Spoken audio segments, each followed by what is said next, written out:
What would it be like if your entire family was massacred by the very person you loved after transmigrating into the novel you were reading? Ruby, a girl turned into a living doll with mesmerizing beauty, finds herself trapped in an unwanted political marriage. Forced into this fate by her foolish father, Pope Bora, she is to marry Isaac, the infamous eldest son of the royal family, an angelic yet demonic figure, and a knight famous throughout the North. Isaac, however, suffers from an allergy to women, making their engagement even more complicated. As Ruby faces her destiny as a tool to be manipulated by her family, the question remains, will she accept her fate, or will she rise up and find her own happiness with Prince Isaac? Follow along to see what unfolds. The story begins during a seemingly ordinary dinner. Ruby sits at the table when, like a bolt from the blue, she hears shocking news. "My dear, your father has finally found a suitable husband for you," the middle-aged man sitting opposite her exclaims with excitement. "This is Pope Bora, Ruby's foolish, non-blood father, despised by the world." Ruby's nerves leave her speechless as she stares at him. Meanwhile, Enzo, the second son of the Pope, reacts strongly. "Not again," he mutters in frustration. "It hasn't even been 3 months since she broke off the engagement." Although the Pope tries to remind his son to stay calm, Enzo adds irritably, "No matter how much you want an ally, father, you should still consider her feelings." The Pope is taken aback by his son's reaction, his eyes widening in surprise. "I can't get used to you suddenly playing the role of a brother. So, can you defeat those barbarians instead of Britannia's relief army?" Enzo immediately made a bold declaration. "Is there anything I can't do? Those barbarians just need the best knight of the south." The Pope, unable to tolerate any longer, sternly replied, "Stop talking nonsense." In contrast to the tense atmosphere, Ruby had already come to terms with the situation in her heart. "Whatever will be, she thought, cheerfully interrupting the argument. "So, what kind of person is he, father?" The Pope immediately answered with pride. "He's a famous figure in Britannia, the king's beloved nephew, known as the most feared knight of the north. Very handsome. You'll like him very much." Upon hearing this, Ruby protested more vehemently. "No way, father. How bad is that guy's reputation?" Ruby could never have imagined the truth, that the handsome knight would one day wipe out her entire family. Lost in thought, she suddenly heard a gentle call from behind. Her heart skipped a beat as she felt a familiar presence. "Why do I get goosebumps like this?" she wondered. Without even needing to look, she knew the man who had just acted intimately with her was Elle, the Pope's eldest son. While Enzo sighed in frustration, the Pope and his wife exchanged glances of anticipation. Ruby clenched her hands to regain her composure, then replied with a smile, "Thank you, father. I'm very happy to be able to help you like this." Her response made her parents burst with happiness, and even Cesar showed support for his sister's decision with a loving kiss on her forehead. "Ah, Ruby is so good."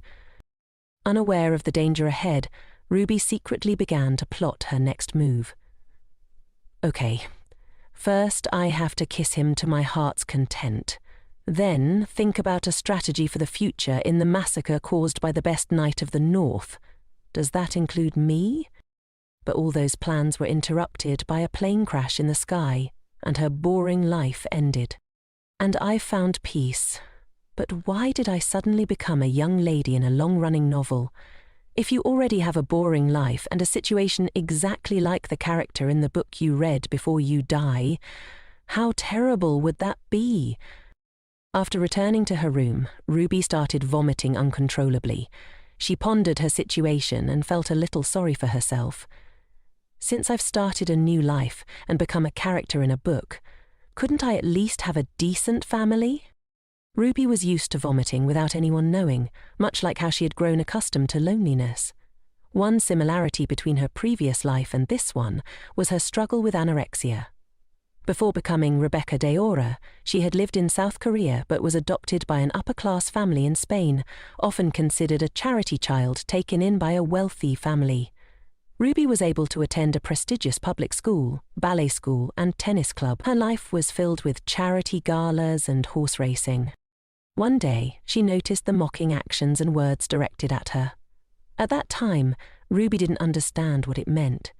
She laughed along with the other children, unaware that she was imitating their cruelty. As time passed, Ruby became able to endure being bullied to some extent. The family who had adopted her were only kind to her in front of others. Both of her adopted parents had their own lovers, and her older brother had a promiscuous lifestyle and used drugs. There was only one sister who occasionally treated her well, but she said goodbye to the world at the age of 21. Even the eldest son, whom Ruby considered the greatest, turned out to be a monster like her father. Playing the role of the perfect daughter, always bright, intelligent, and obedient, had become a natural habit for Ruby. Making mistakes meant paying the price, and that was the same in her new life. At the age of 16, Ruby found herself in a fantasy novel she had read on a novel website called Wine and the Holy Grail. She had become Rudbeckia de Borgia, the villain in that story. The general plot of the novel is set in an era where the power of corrupt priests and the Pope could pierce the sky. The gentle priests and the northern families unite to punish the king, and the Britannia family using good to overcome evil. In this world, Rudbeckia is the Pope's daughter, destined to die early, but to die at the hands of the man she marries. Rudbeckia, who had gone through many marriages as a political pawn, is the character who will marry Iske van Omerta of the Britannia kingdom. Isaac, appointed as an official knight at the age of 15, became the youngest champion at 17 after defeating monsters in battle. Later, as a holy knight, the male lead became more dignified, making the hearts of many young women in the north flutter. He annoyed Ruby's father by constantly insisting on aestheticism and preventing all future marriages. The only two women who could be close to him were his younger sister and his childhood friend, Freya. Ruby thought his attitude had changed after the death of his biological mother. The young duke and the princess had fallen in love, but the Duchess Omerta ended her own life. That day had a profound impact on the two siblings, as in a world where the souls of suicides are cursed by the gods and doomed to wander, it was considered a taboo subject. The Duchess, who was originally a princess, had committed suicide. As for Isaac, how could an arrogant man like him, who dared to challenge the king, agree to marry Rhea? It was because, if Isaac refused, his sister would have to marry Enzo. Rather than letting his sister marry a scoundrel, Isaac agreed to the marriage. Currently, the Holy See cannot deal with the barbarians invading the border because all forces are concentrated in the interior.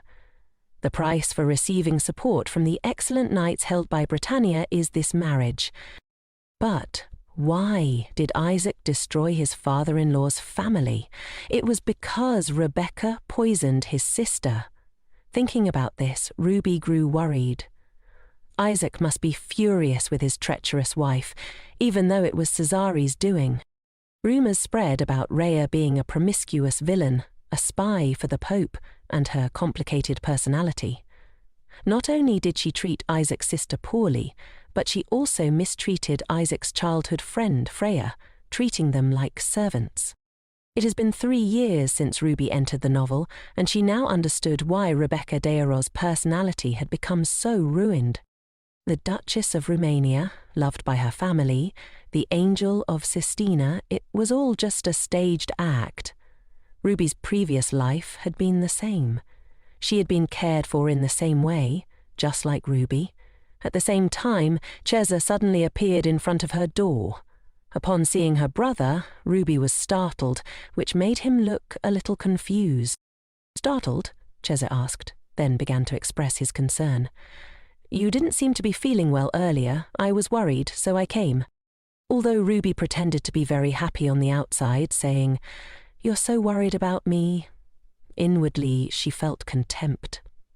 Pretending to be a caring brother again. Disgusting. He then frankly inquired, "Are you not satisfied with this marriage? You can be honest." In Ruby's mind, thoughts began to swirl. "Honestly, if I'm honest, you'd hit me, wouldn't you?" She quickly pushed the thought aside.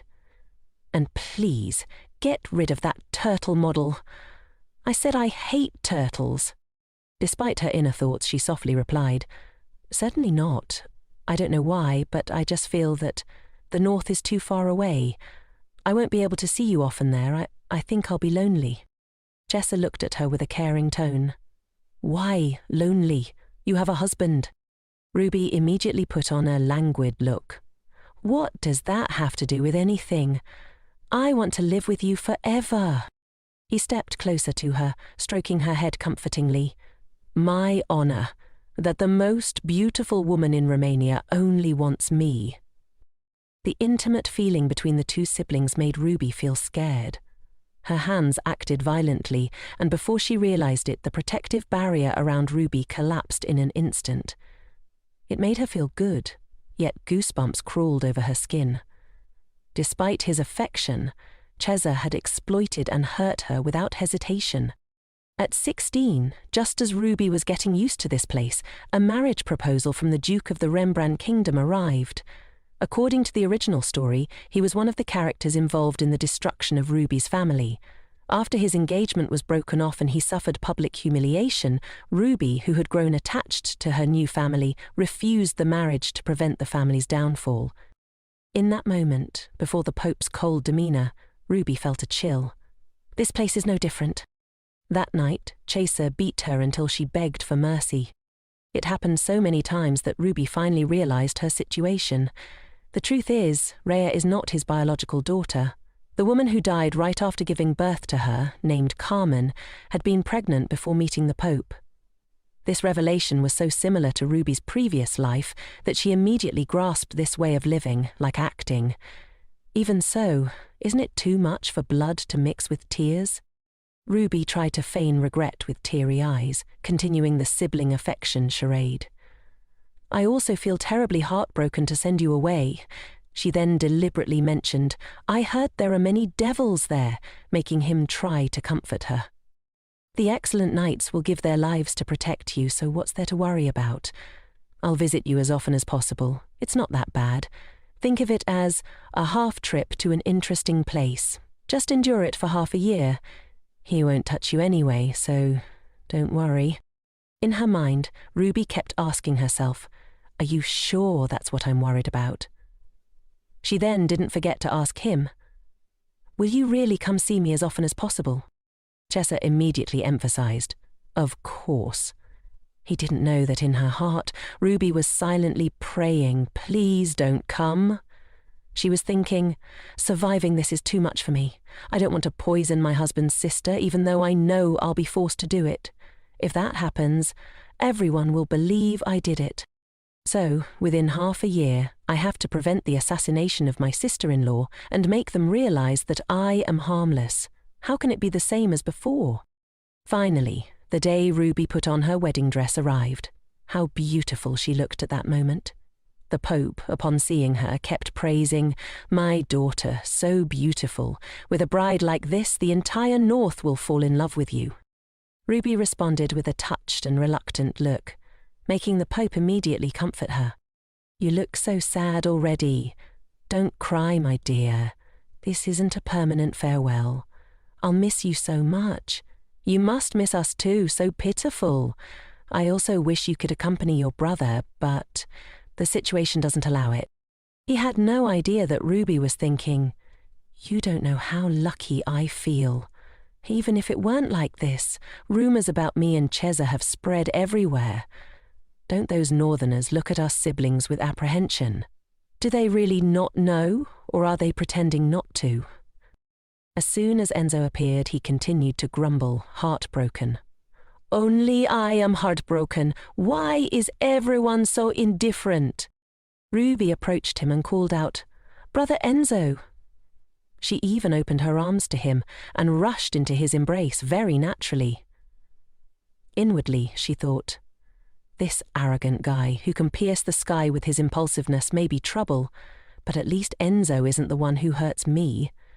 You're the normal one. Ruby didn't hesitate to express her affection for her fake brother. I'll miss you so much.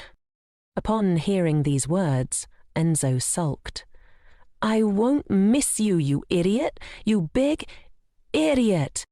Cesar, seeing this, shook his head in exasperation. Easy, Enzo, you'll suffocate her. Then he approached her and gently called out, Ruby. She responded casually, Brother, you must come see me, okay? Cesar confidently replied, Of course, definitely. His strong and humorous survival instinct was almost amusing to Ruby. Suddenly, she had such a thought. She wanted to die so much that she finally realized death. Being trapped in her second life was no different from her previous one. How funny it was that she had been striving to live under the bright sunlight. Meanwhile, the Northern Knights were resting together under the shade of a tree. Ivan, panting, kept exclaiming, You guys look like you're about to die. Isaac was silent, only responding with a cold look and unfriendly words, making his teammates extremely irritated. What's wrong? Why not, Isaac? Ivan asked. Isaac replied flatly, Because looking at your face, I know Ellen is going to ask for something again. His teammate retorted irritably, You know that, and you're still like this? Why am I always the one who has to deal with the trouble when you're like this? Ivan muttered. Isaac quickly changed the subject. Is it my fault that my sister considers you weak, someone who doesn't even understand their own situation? Ivan, despite his annoyance, tried to remind himself to endure. Endure, endure, he muttered, before lowering his voice. While you're like this, your bride has arrived. Although she said she didn't need you to pick her up, you should come back soon and at least have a meal together. Look at your pathetic appearance. Isaac gave a faint smile. There seemed to be quite a few people welcoming her instead. Ivan tried to persuade him further, but Isaac replied irritably, Stop babbling. Ivan couldn't bear it any longer and shouted, Yes, I'm curious. So what? I'm curious about what the famous Pope's daughter looks like in person. Is that a crime? If you're so annoyed, why don't you go and welcome her yourself? Isaac snapped. Who are you to judge me? Their argument was interrupted by another knight standing between them, shaking his head in exasperation. Here we go again, 2 peas in a pod. After a period of Cold War, Ian took the initiative to back down. Sorry, I was being harsh again, not asking any more. Isaac simply replied, Ask what? Then Ivan started rambling again. Does she look like her portrait? What's her personality like? Things like that. Aren't you curious? Contrary to his expectations, Isaac only showed indifference. Not at all, he replied, making Ivan disappointed once again and turn away. Well, she's your wife, so it's better for you to judge for yourself. You should also prepare to fulfill your husbandly duties soon, because I absolutely can't stand seeing that guy's appearance. What's his name again? I can't stand seeing that dejected look becoming a joke like that nobleman before, Isaac muttered, his question lingering. How long do you think this charade will last? Ivan could only give his assessment. Actually, probably no one believes this marriage will last forever. The bride is experienced, and you're no slouch either. I know it'd be better for you to be with Freya, but even if I said that, that guy wouldn't understand. Earlier, while escorting the bride back to Omerta, Ivan had heard something. According to Evans, who officiated the wedding in Isaac's place, the bride had suffered from seasickness the entire way, but still managed to maintain a radiant smile, just as the rumours said. Meanwhile, in another place, someone looked critically ill but was incredibly tiny. That vague statement prompted Isaac to ask again. What? Ivan sighed and elaborated. I said she's tiny. Really short, about this tall. She looks like she'll die if you glare at her with that disgusted look. Although you hate this marriage, try putting yourself in her shoes. She's no different from a hostage, all alone. She must be lonely and scared. Upon hearing this, Isaac felt a pang of guilt. What suddenly got into you? Evan made a grand declaration. What else? I'm a Northern Knight, the Angel of CA. If she's becoming my comrade's wife, of course I have to go and welcome her. Isaac calmly reminded him. You said you wanted to kill the Pope, Ian quickly explained, In short, what I meant to say is, your bride's situation is unexpectedly tragic. Before Isaac could respond, a voice suddenly approached them. I heard that the Borgia family is known for its beautiful appearance. It seems you'd fall for someone just because of their looks and are willing to betray your country for it. Both Isaac and Ivan turned to look, startled to see a sword pointed at Ivan's throat. As soon as Ivan saw the culprit's face, he quickly pushed him away, then angrily questioned, "How dare you speak so disrespectfully, pointing a sword at your senior?" The young man stammered an explanation. "Because you looked so imposing, I apologize." Isaac sternly reprimanded him. "Enough. Why are you causing such a commotion?" Lorenzo, seeing Isaac's serious face, boldly proposed, "If you, Sir Isaac, divorce that Borgia woman and marry my sister, I think it would be better. But until then, please refrain from acting acquainted with my sister." Both Isaac and Ivan were taken aback by the proposal. Ivan immediately started shouting, "Make yourself understood. These kids these days, really?" Lorenzo hastily corrected himself. "I'm sorry, what I meant was, please, Sir Isaac, stay away from my sister for now. Otherwise that Borgia woman will torture my sister to death." Ian couldn't stay still and scolded, "Can't you be more careful with your words? Your head is already full of prejudice." Lorenzo emphasized, "It's not prejudice. Then why did my sister lock herself in her room and cry after returning from Onta?" This information made Isaac ask, "You said Freya went where?" Lorenzo honestly replied, "Omerta Castle. When Lady Rhea arrived at the castle, Lady Ellen and my sister were having tea." Ian realized inwardly, "I also went to see Isaac's wife. How could your sister not cry after meeting her? Both of you are inconsiderate." At the same time, Isaac hurriedly left, prompting Ivan to call out, "Hey, Isaac, where are you going?" Though they tried to hold him back, Isaac simply replied, "Today is my day off, so I'll be going now." This left the other knights puzzled.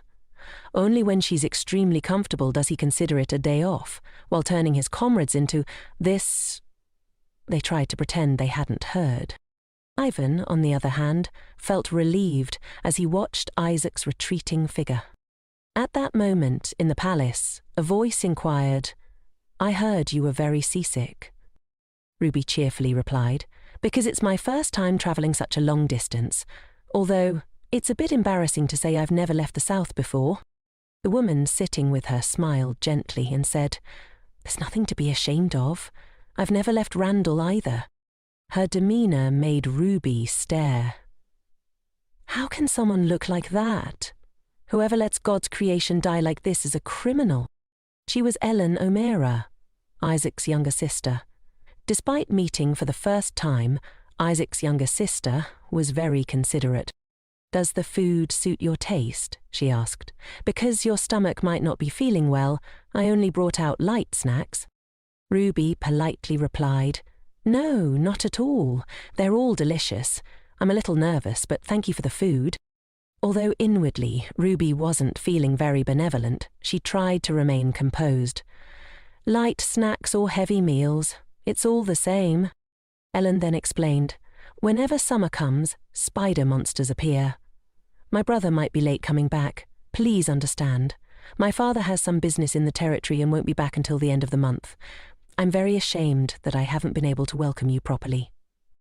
In contrast, Ruby smiled brightly. "I'm really fine. Don't worry about me," Ellen added. "Since my mother passed away, I've been in charge of managing the mansion, but now I will change things according to Madame's preferences. If you find anything you don't like, or anything that's inconvenient, please let me know." A thought popped into Ruby's head. "Madam?" Such a stiff way of addressing me. She then expressed her gratitude. "Thank you for your concern, but for now I just want to keep things as they are. I'm still not used to the lifestyle here and lack experience, so I'm worried I'll cause trouble for everyone." Ellen was stunned for a moment, then lowered her voice, reminding her, "You don't need to worry. No one would dare think of Madam that way." Her words made Ruby feel awkward. "That's really formal." "That wasn't what I meant," Ruby quickly added. Then she decided to speak up. "Actually, I have a favor to ask. Could you call me Ruby for the time being?" Both Ellen and the servants were surprised by the request. Ruby explained further, "Here there are only strangers to me. Though it sounds pathetic, honestly, I feel lost and scared. I don't know how to adapt. If you just act a little more friendly, I'll have more courage." "Unexpectedly," Ellen replied curtly. "All right." This made Ruby stare blankly for a moment, then immediately stood up. "Really?" When Ellen confirmed yes, Ruby joyfully grabbed her hand. "Thank you." Ellen flinched at the action, causing Ruby to quickly apologize. "I'm sorry." Ellen simply smiled. "It's okay." This made Ruby feel even more embarrassed. "Then, can I call you Ellen?" Isaac's sister quickly nodded in agreement. "Yes, it's good for us to be comfortable with each other." Ruby breathed a sigh of relief. Being too reserved isn't good either. Excessive modesty can cause misunderstandings. This statement left Ruby confused. Misunderstandings? Does she mean stop beating around the bush and just reveal your true nature? Come to think of it, Ruby realized, my appearance is really unexpected. I'm not expecting the people here to like me. My goal is to appear as harmless as possible in everyone's eyes. All right, for now, just stay calm. As soon as she finished her thoughts, Ruby explained, "I'm used to being misunderstood. I'll try my best not to become someone else." This surprised Ellen once again. She continued the conversation with an offer. "If you're done with your meal, let me show you to the room you'll be using from now on." Ruby was overwhelmed by the splendor of the room as soon as she stepped inside. "Is this really my room?" Ellen quickly replied, "I tried my best to decorate it, but I don't know if you'll like it." Ruby readily admitted, "I love it. I've always wanted a room facing the sea." Ellen then decided to say goodbye. "You must be tired today. Please rest quickly in case my brother comes back later than expected." Ruby cheerfully replied, "Don't worry about me, Ellen. It just so happens that I'm sleepy too." But inside she felt incredibly happy. On the contrary, I'm even more relieved. My goal isn't my husband's love. This might even make people feel sympathetic towards me. While leaving Ruby's bedroom, the head maid gave her a piercing look. The cold made Ruby sneeze repeatedly, shivering. So cold, even if it is the north. After checking around, she discovered the fire had gone out. I heard that there are many monsters in the north, so the fire has to be lit every night. Unless someone deliberately blew it out. There's no way it could have gone out like this. Is there any kindling left? She immediately remembered the sharp gaze of the head maid from earlier. Could it have been her? Just then, a rustling sound startled her. As Ruby glanced towards the source of the sound, she discovered a monster standing behind the door.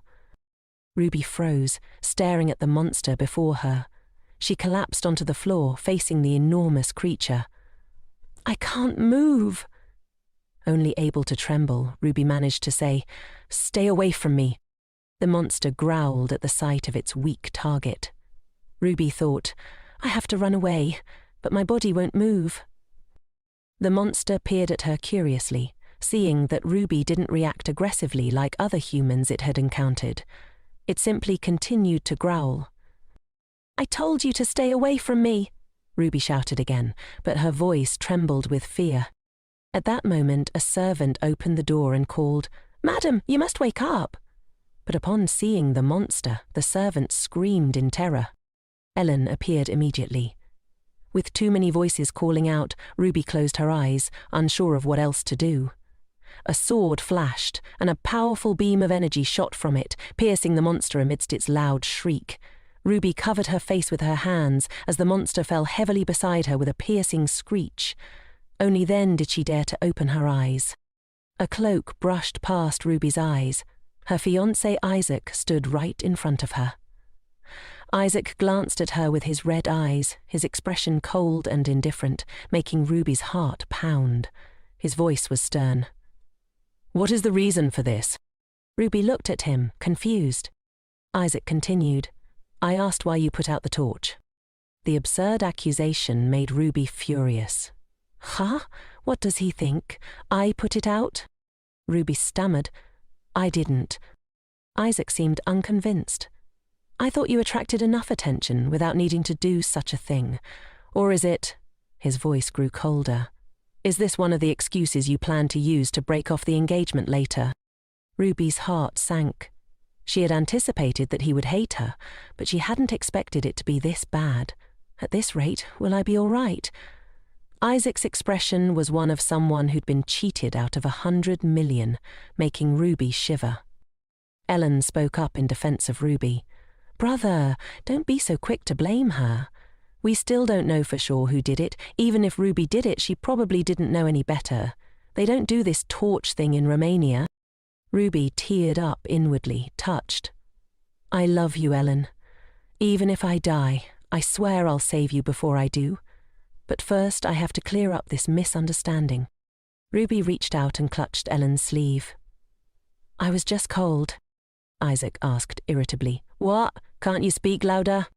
Ruby fearfully explained. I said I woke up a while ago and the fire was already out. Isaac scoffed sarcastically. So, you're implying that someone else did this? Who, my sister or me? His tone was so harsh that even Ellen had to intervene. Brother, stop it, Ellen said firmly. Ruby weakly grabbed Ellen's sleeve.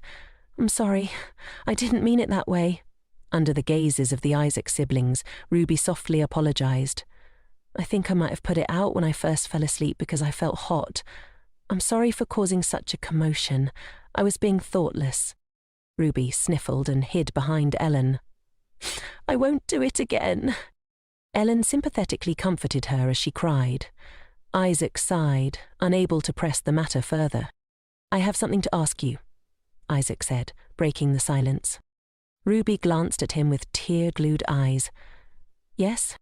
Isaac wanted to speak but couldn't find the words. Finally, he gave up and turned away. Forget it. It's nothing. With that, he strode away. Ruby was left curious. What was that? What did he want to ask me? If he's going to say something, he should just spit it out. A few hours later, at dawn, birds chirped outside the window. Ruby and Ellen were having breakfast, but Ruby was incredibly listless. She sighed inwardly, feeling exhausted. I can't swallow anything. Whatever I eat will just come back up. After what happened earlier, I feel nauseous and uncomfortable. Ruby silently pleaded, Please, someone tell me it was all just a dream. While Ruby struggled with her breakfast, Ellen ate as if nothing had happened. After a while, Ellen glanced at Ruby and broke the silence. Something like that won't happen again. Ruby was startled but relieved. Ellen continued, I mean about you waking up cold. Ruby smiled sheepishly and replied, Oh, thank you for your concern. Ellen added, Also, you'll need to attend the banquet at the palace in 4 days. If you need anything until then, please let me know. Thanks to Ellen's reminder, Ruby remembered the banquet. Oh, right. The banquet.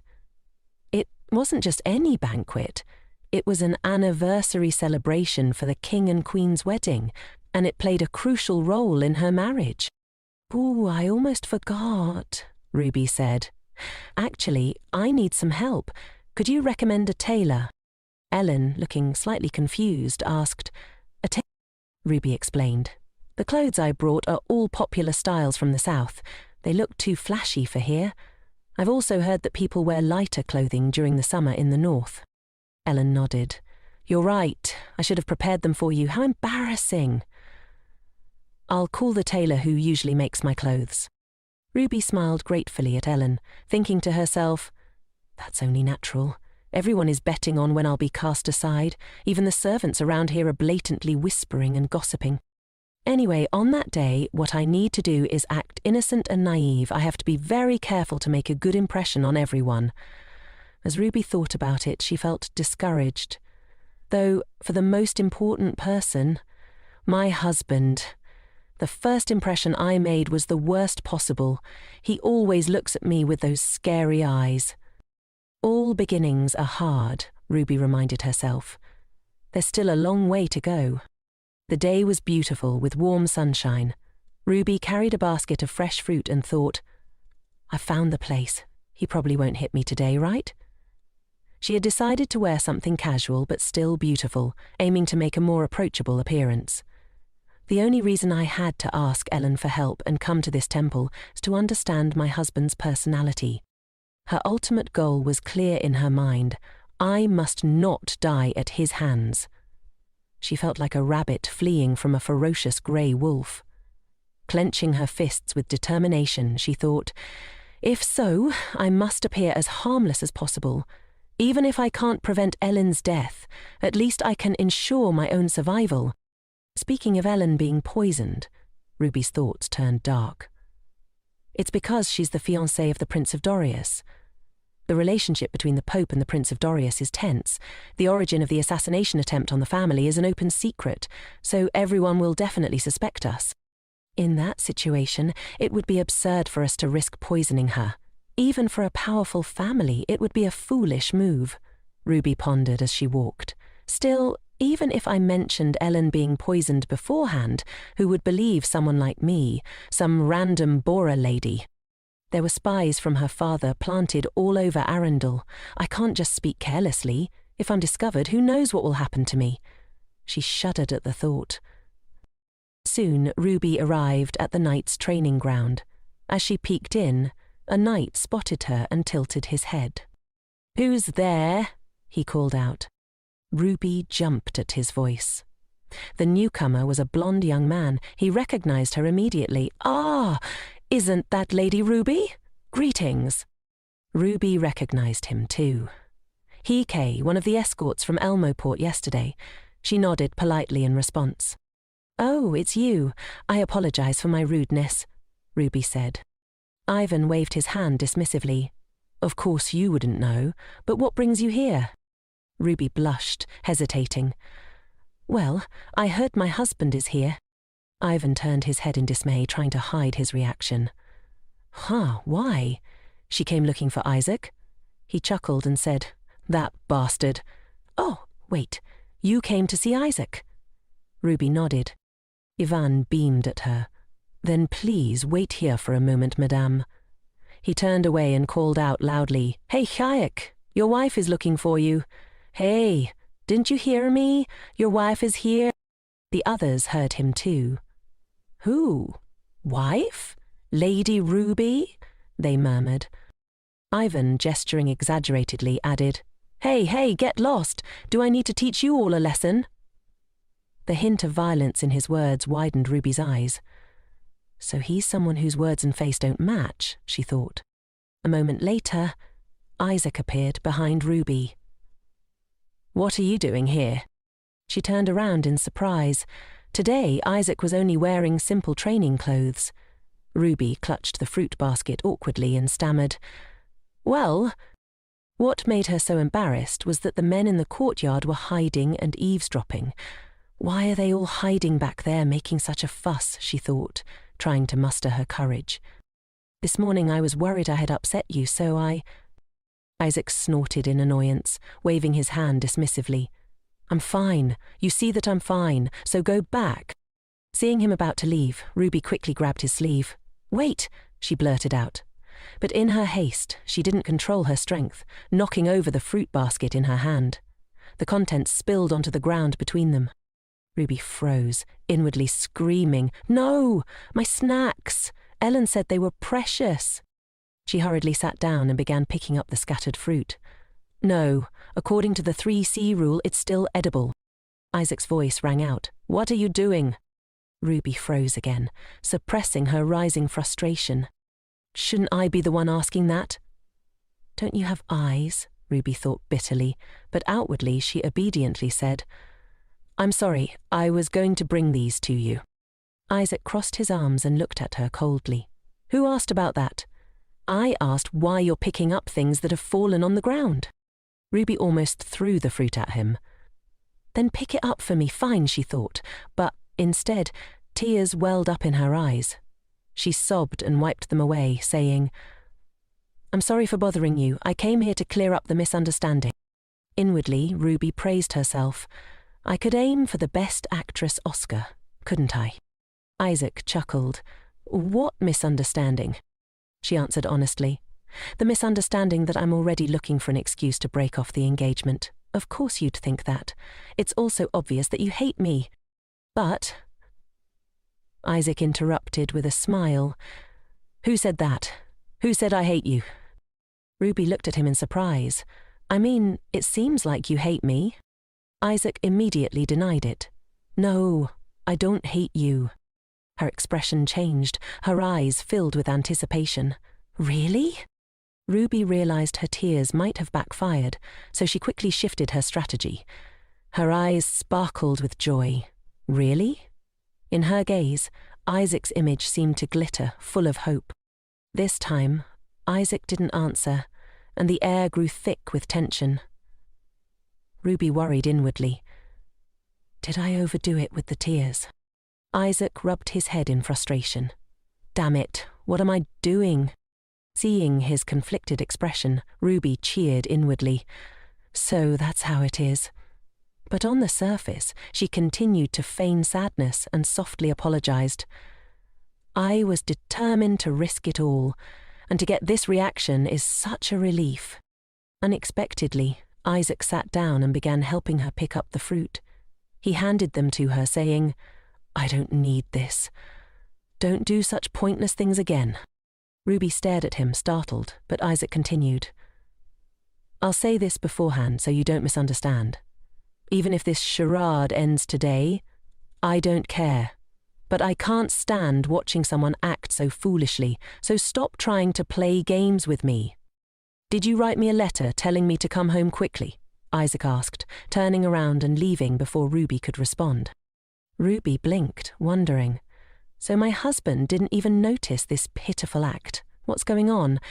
It seemed he wasn't the type to give in just because someone cried. Still, Ruby thought she had glimpsed a loophole. Whether we're arguing, or he's playing mind games with me, he still sees me as a child. If it's obvious and trivial, he probably won't feel suspicious. With sudden resolve, Ruby stood up abruptly. But I don't want it to be like that. Isaac stopped, and Ruby knew this was her chance to land a critical hit. She blurted out loudly, I've fallen in love with you. Her confession echoed through the hallway. The siblings hiding nearby, eavesdropping, were stunned. Ruby praised herself inwardly. My acting skills are truly commendable. Isaac slowly turned back around, his eyes now flashing with a murderous glint. What? Ruby stammered, desperately trying to keep up her facade. I know you must hear this kind of confession often, and I know there's no way you'd like me. She silently cursed the devil in front of her. Please, relax your eyes a bit. But you were the first person to save me from danger, like yesterday. I don't expect anything, so can't you just let me help you, even with small things? You said you didn't hate me. That's right. I'm a fangirl. Well, more like an anti-fan, she thought, giving herself a mental thumbs up. But if he sees me as something obvious and trivial, I still have hope. The siblings in the training ground, witnessing the whole scene, applauded and whistled. So brave, someone exclaimed. Ruby took a deep breath, gathering more courage. She stealthily peeked through her fingers, only to realize Isaac had already reached the door. When did he get all the way over there, she thought, startled. He's 180 meters away from me. Refusing to be defeated, Ruby shouted after him, I definitely won't bother you. I'm serious. The witnesses to her bold confession cheered again, their jealousy evident in their voices. In response, Isaac slammed the door in Ruby's face.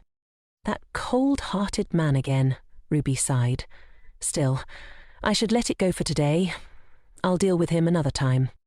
A few days later, Ruby sat quietly as a maid gently styled her hair. Madam, it's done, the maid said, stepping back. With her makeup and hair complete, Ruby looked surprisingly radiant. Finally, the day has come, she thought, feeling a mixture of excitement and nervousness.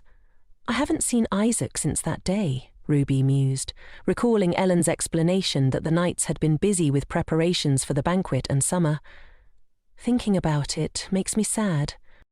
A moment later, she went downstairs. Ellen had also changed into a dazzling evening gown, exuding elegance and grace. "Ruby, you're all ready for the banquet, right?" Ellen asked, her beauty mesmerizing Ruby. "I can't believe a goddess like this almost married that idiot Enzo," Ruby thought. Even if the sky split in two, that shouldn't be possible. Still, Ruby was touched that Ellen called her by her nickname, as promised. Ruby nodded and then noticed someone standing beside Ellen. "Right. Who is this?" she asked, curious. Ellen introduced the woman with a smile. "Say hello, this is a long-time friend of our family, Freya van Fuana." Fuana winked at Ruby. "Hello, Miss Ruby. It's a pleasure to meet you." The sky suddenly seemed to darken in Ruby's mind. There she is. The childhood friend, Ruby thought, recalling the servants' whispers filled with admiration for her. She's treated so differently from me. Still, Ruby smiled politely and responded, "It's a pleasure to meet you, Fuana." To Ruby's surprise, Fuana's eyes held something less friendly than her outward demeanour. Fuana turned to Ellen, teasing, "You didn't tell me she was so adorable." Ellen immediately denied it. "You must have misunderstood. I didn't say anything strange." Fuana turned back to Ruby, still smiling, but Ruby couldn't help but tilt her head in confusion. "Is there something wrong with my dress?" Ellen interrupted the moment, sighing in exasperation. "Really, Ruby, I don't know if my brother will be late, but please bear with him. It happens often." "Bear with him? I won't do that. I don't expect anything from him anyway," Ruby thought inwardly, smiling on the outside as she waved her hand at Ellen. "I see, but I'm fine. Don't worry, Ellen. Anyway, I still hope he's late today." "Oh, my fate. How long do I have to keep up this act?" Ruby thought as the carriage rattled its way to Anban Palace. The banquet attendees had already arrived, and many acquaintances came to greet Ellen. Ruby stood alone in a corner, observing the scene. "I don't know why, but I'm reminded of the banquet in Romania," she mused. "Back then people showed me kindness, or at least respect, because of Julia, my father's official wife, and my connection to him and my brother.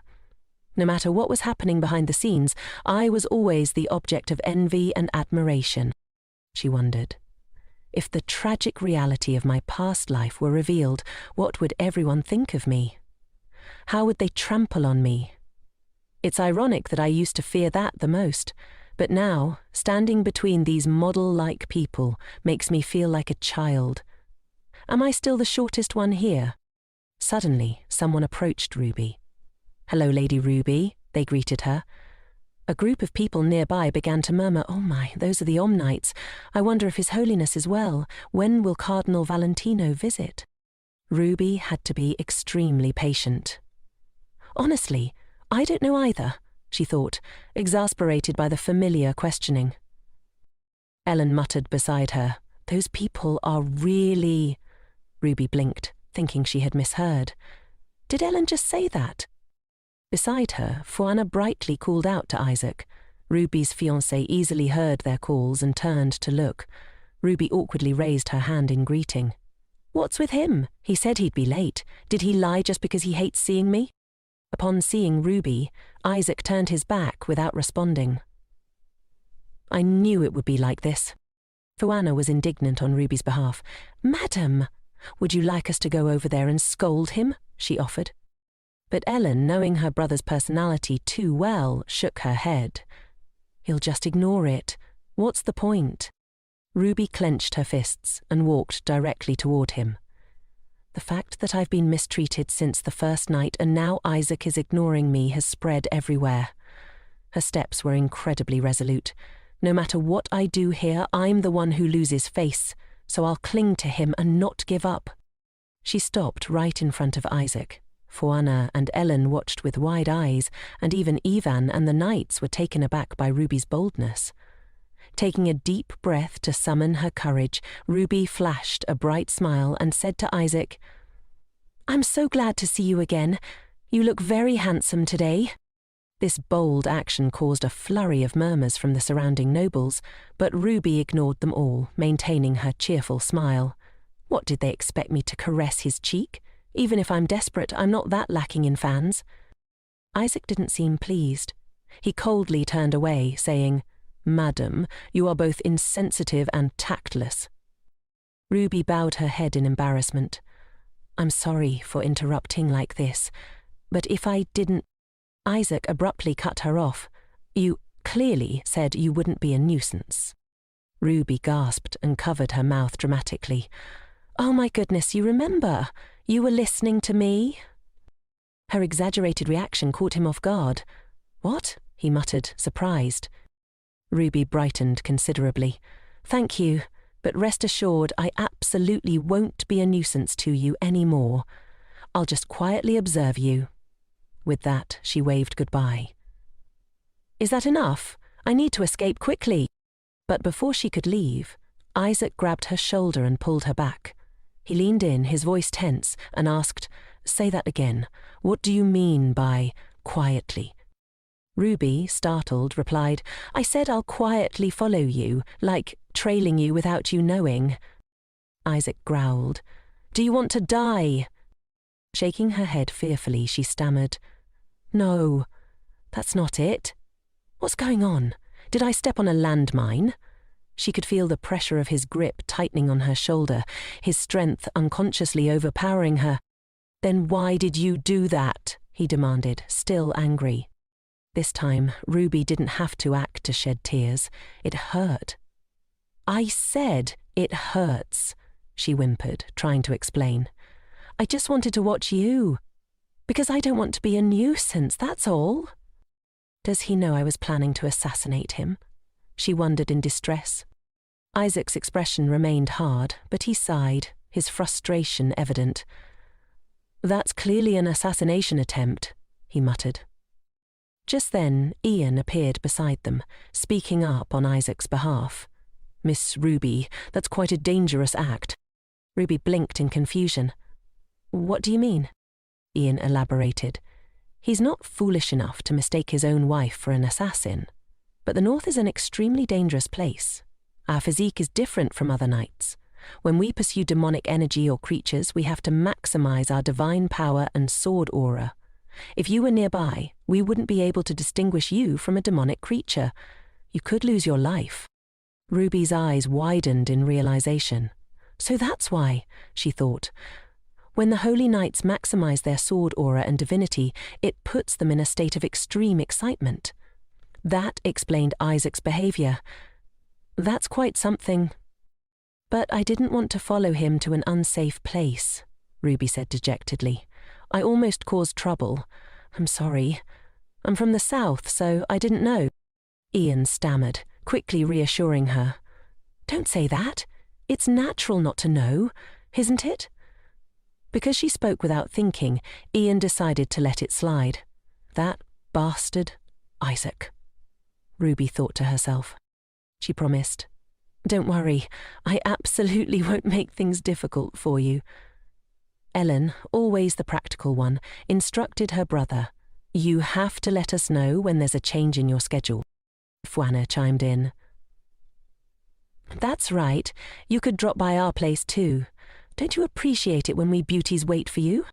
Isaac had remained silent until now, and Ruby felt a flicker of annoyance. "What's with this atmosphere, you stingy man? Stop it."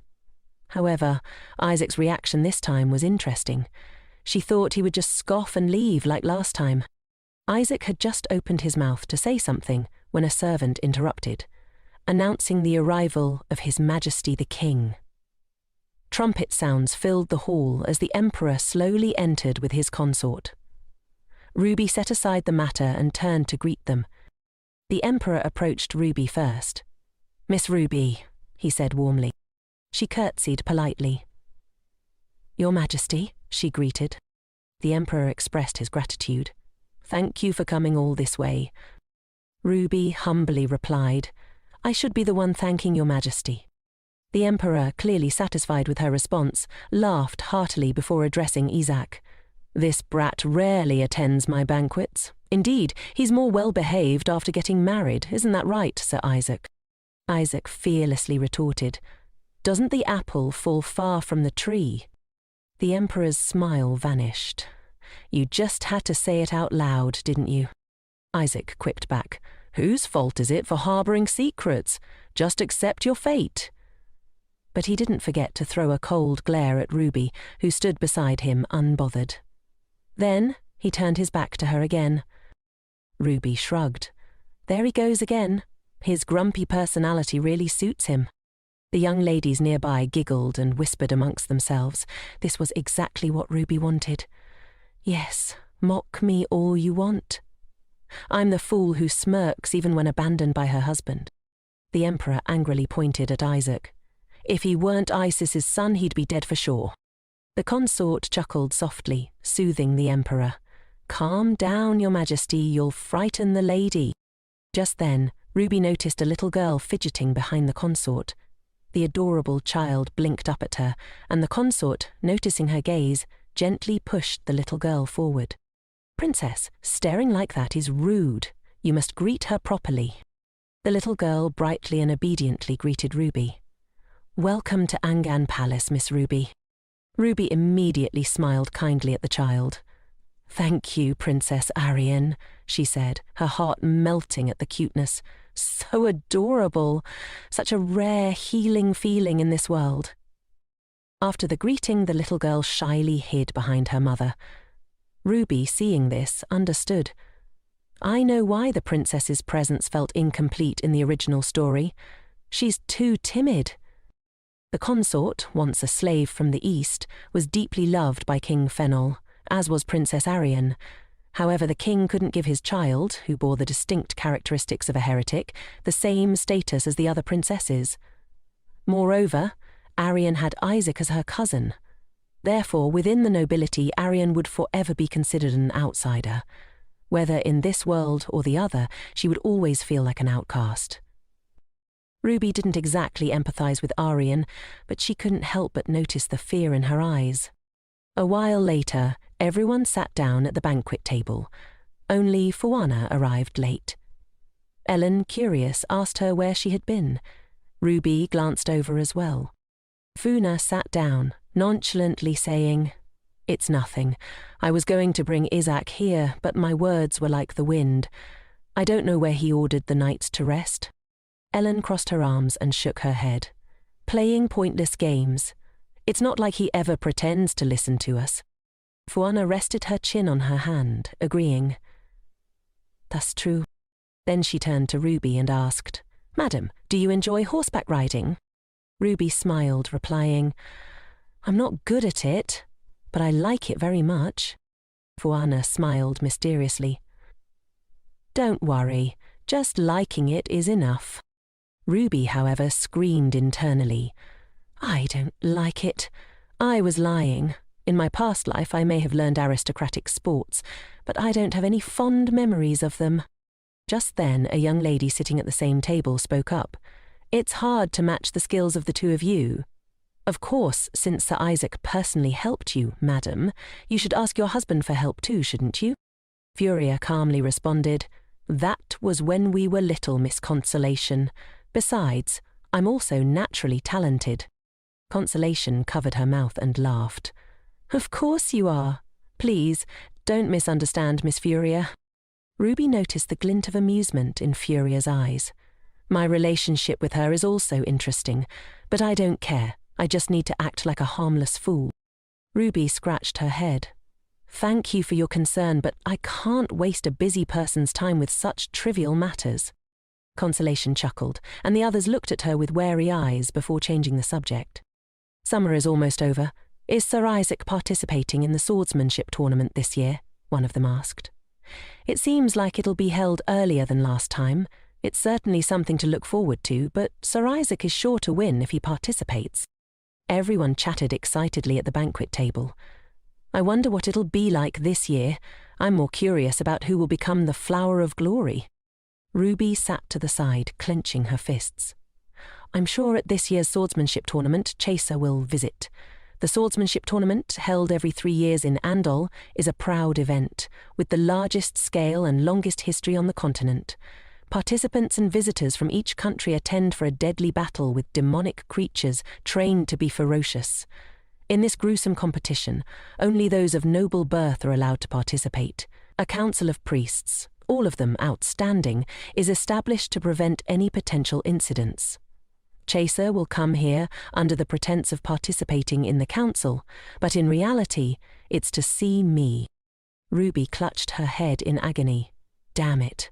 My husband alone is already beyond my endurance. A while later, Ruby appeared in the hallway. She rubbed her forehead tiredly, supporting herself against the wall as she walked. Drinking on an empty stomach makes me so dizzy. But there were too many people here, so Ruby couldn't bring herself to throw up. Just then, a man appeared in front of her. Because she wasn't looking where she was going, their shoulders bumped into each other. Ruby clutched her shoulder and nodded an apology. She glanced up at the other person. Oh dear, bumping into his shoulder is such a misfortune. He asked, "Are you all right?" Ruby shook her head. "I'm fine, but who are you?" The young man smiled and introduced himself. "I am Lorenzo van Fuena, the one who was just with my sister." Ruby recognized him immediately. "They really are twins. No wonder they look so alike." Lorenzo asked again, "Are you truly all right? Shall I escort you back to the banquet?" She shook her head in refusal. "I'm really fine. I was just about to go out for some fresh air. You seem to be a holy knight." Ruby sensed something was off. Why is he looking at me like that, with such unfriendly eyes? He continued, playing the part of a concerned person. If Sir Isaac heard that, he'd laugh. "I'm just a successor." His words gave Ruby a chilling feeling. If he tries anything funny, I might lose my life here. Isaac isn't even this bad. He shows the most blatant disgust of everyone I've met. When did he learn about me? Lorenzo scratched his head bashfully. "Oh, I apologize. I still can't believe I'm meeting you in person, madam." Ruby chuckled. "Yes, I heard I'm quite famous around here." Suddenly, he said, "Who wouldn't know of your existence, madam? You're the daughter of His Holiness, after all." Ruby felt like his words were mocking her, but she still played innocent and replied, "Is that so? I thought only my brothers were famous. I didn't know I was too. That's a surprise." The two of them continued their exchange, feigning friendliness. Lorenzo then spoke again. "Actually, among the recently popular songs, there's one about you, madam." Ruby feigned surprise. "Oh, he suggested. "You seem surprised. Would you like to hear it?" Ruby played along. "I'm curious. I'll leave it to you." Then Lorenzo cleared his throat and began to sing. It went something like this. "'Cause Angel said she couldn't find a girl to her liking. I think her brother isn't of the same blood as that girl. He'll say it's fine." While humming the lyrics about the angel, a hand appeared, and Ivan pinched Lorenzo's ear hard. "This crazy idiot, I told you not to mess around," Ivan scolded. Lorenzo could do nothing but beg for mercy. "Wait a minute," Ivan angrily ordered. "Apologize before I rip your mouth apart." Lorenzo stammered hesitantly, but before he could finish, Ivan snapped, "What? Where did you learn to talk back to your seniors like that?" Lorenzo cried out, "Oh, I'm sorry." Ivan yelled angrily, "Say it louder, or I'll make your mouth bigger." Ruby quickly intervened.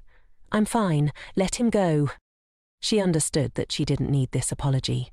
At her words, Ivan released his grip, and Lorenzo immediately ran away.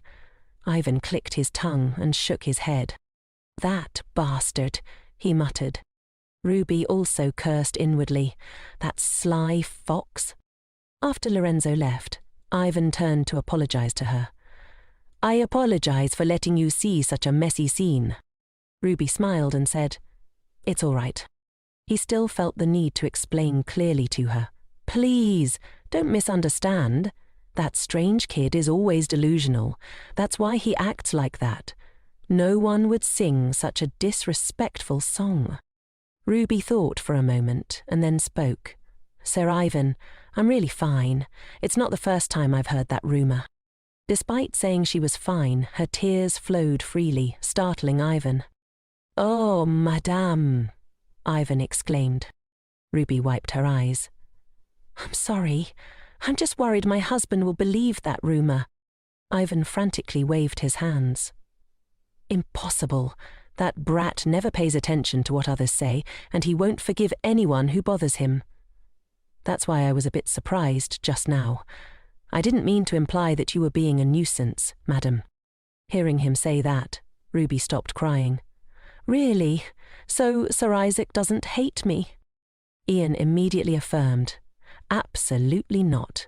Who is that brat to hate you, madam? He's just a little bewildered because it's his first time." Ruby asked Ian expectantly, "So I can freely like him too?" Ian immediately supported her. "Madame, go for it. Of course. It's an incomparable honor that you do." After saying that, Ian suddenly came to his senses. He hesitated and then asked, "So, shall I escort you back to the banquet?" But Ruby declined. "It's okay. I was planning to go out for some fresh air." Ivan didn't try to persuade her further. "I understand. If that brat shows up again, you must tell me." Ruby smiled and replied, "Thank you, Sir Ivan." She wondered, could it be that he's worried about me? It's good that he's still Elle. Then Ivan and Ruby bid each other farewell and parted ways.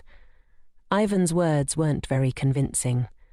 If what he said about Isaac is true, then I still have a little hope, Ruby told herself. At this rate, I might have a chance to win. Ruby walked slowly, deep in thought. Still, what was Fu Anna's brother delusional about?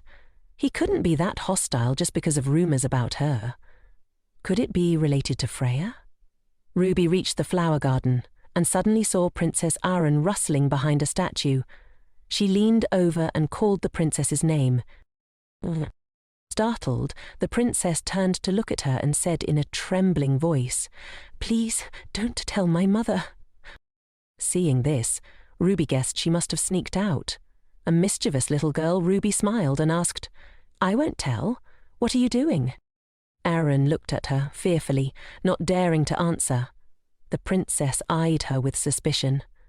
Ruby forced a smile, thinking, the princess is so cautious.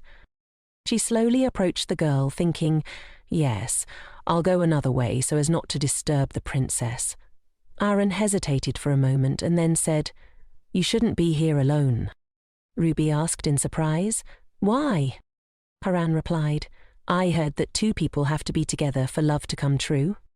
Ruby stood frozen, her face helpless as she imagined. "There's a pond like that in the palace. There are such romantics here. No wonder the king—" Ruby wondered. "Love will come true?" Aren replied. "The nanny said there's a god who makes love come true, living under the lake." Ruby shyly thought, believing in that fairy tale. How adorable.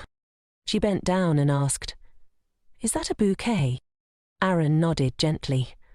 The princess thought for a moment and then said, "Beautiful."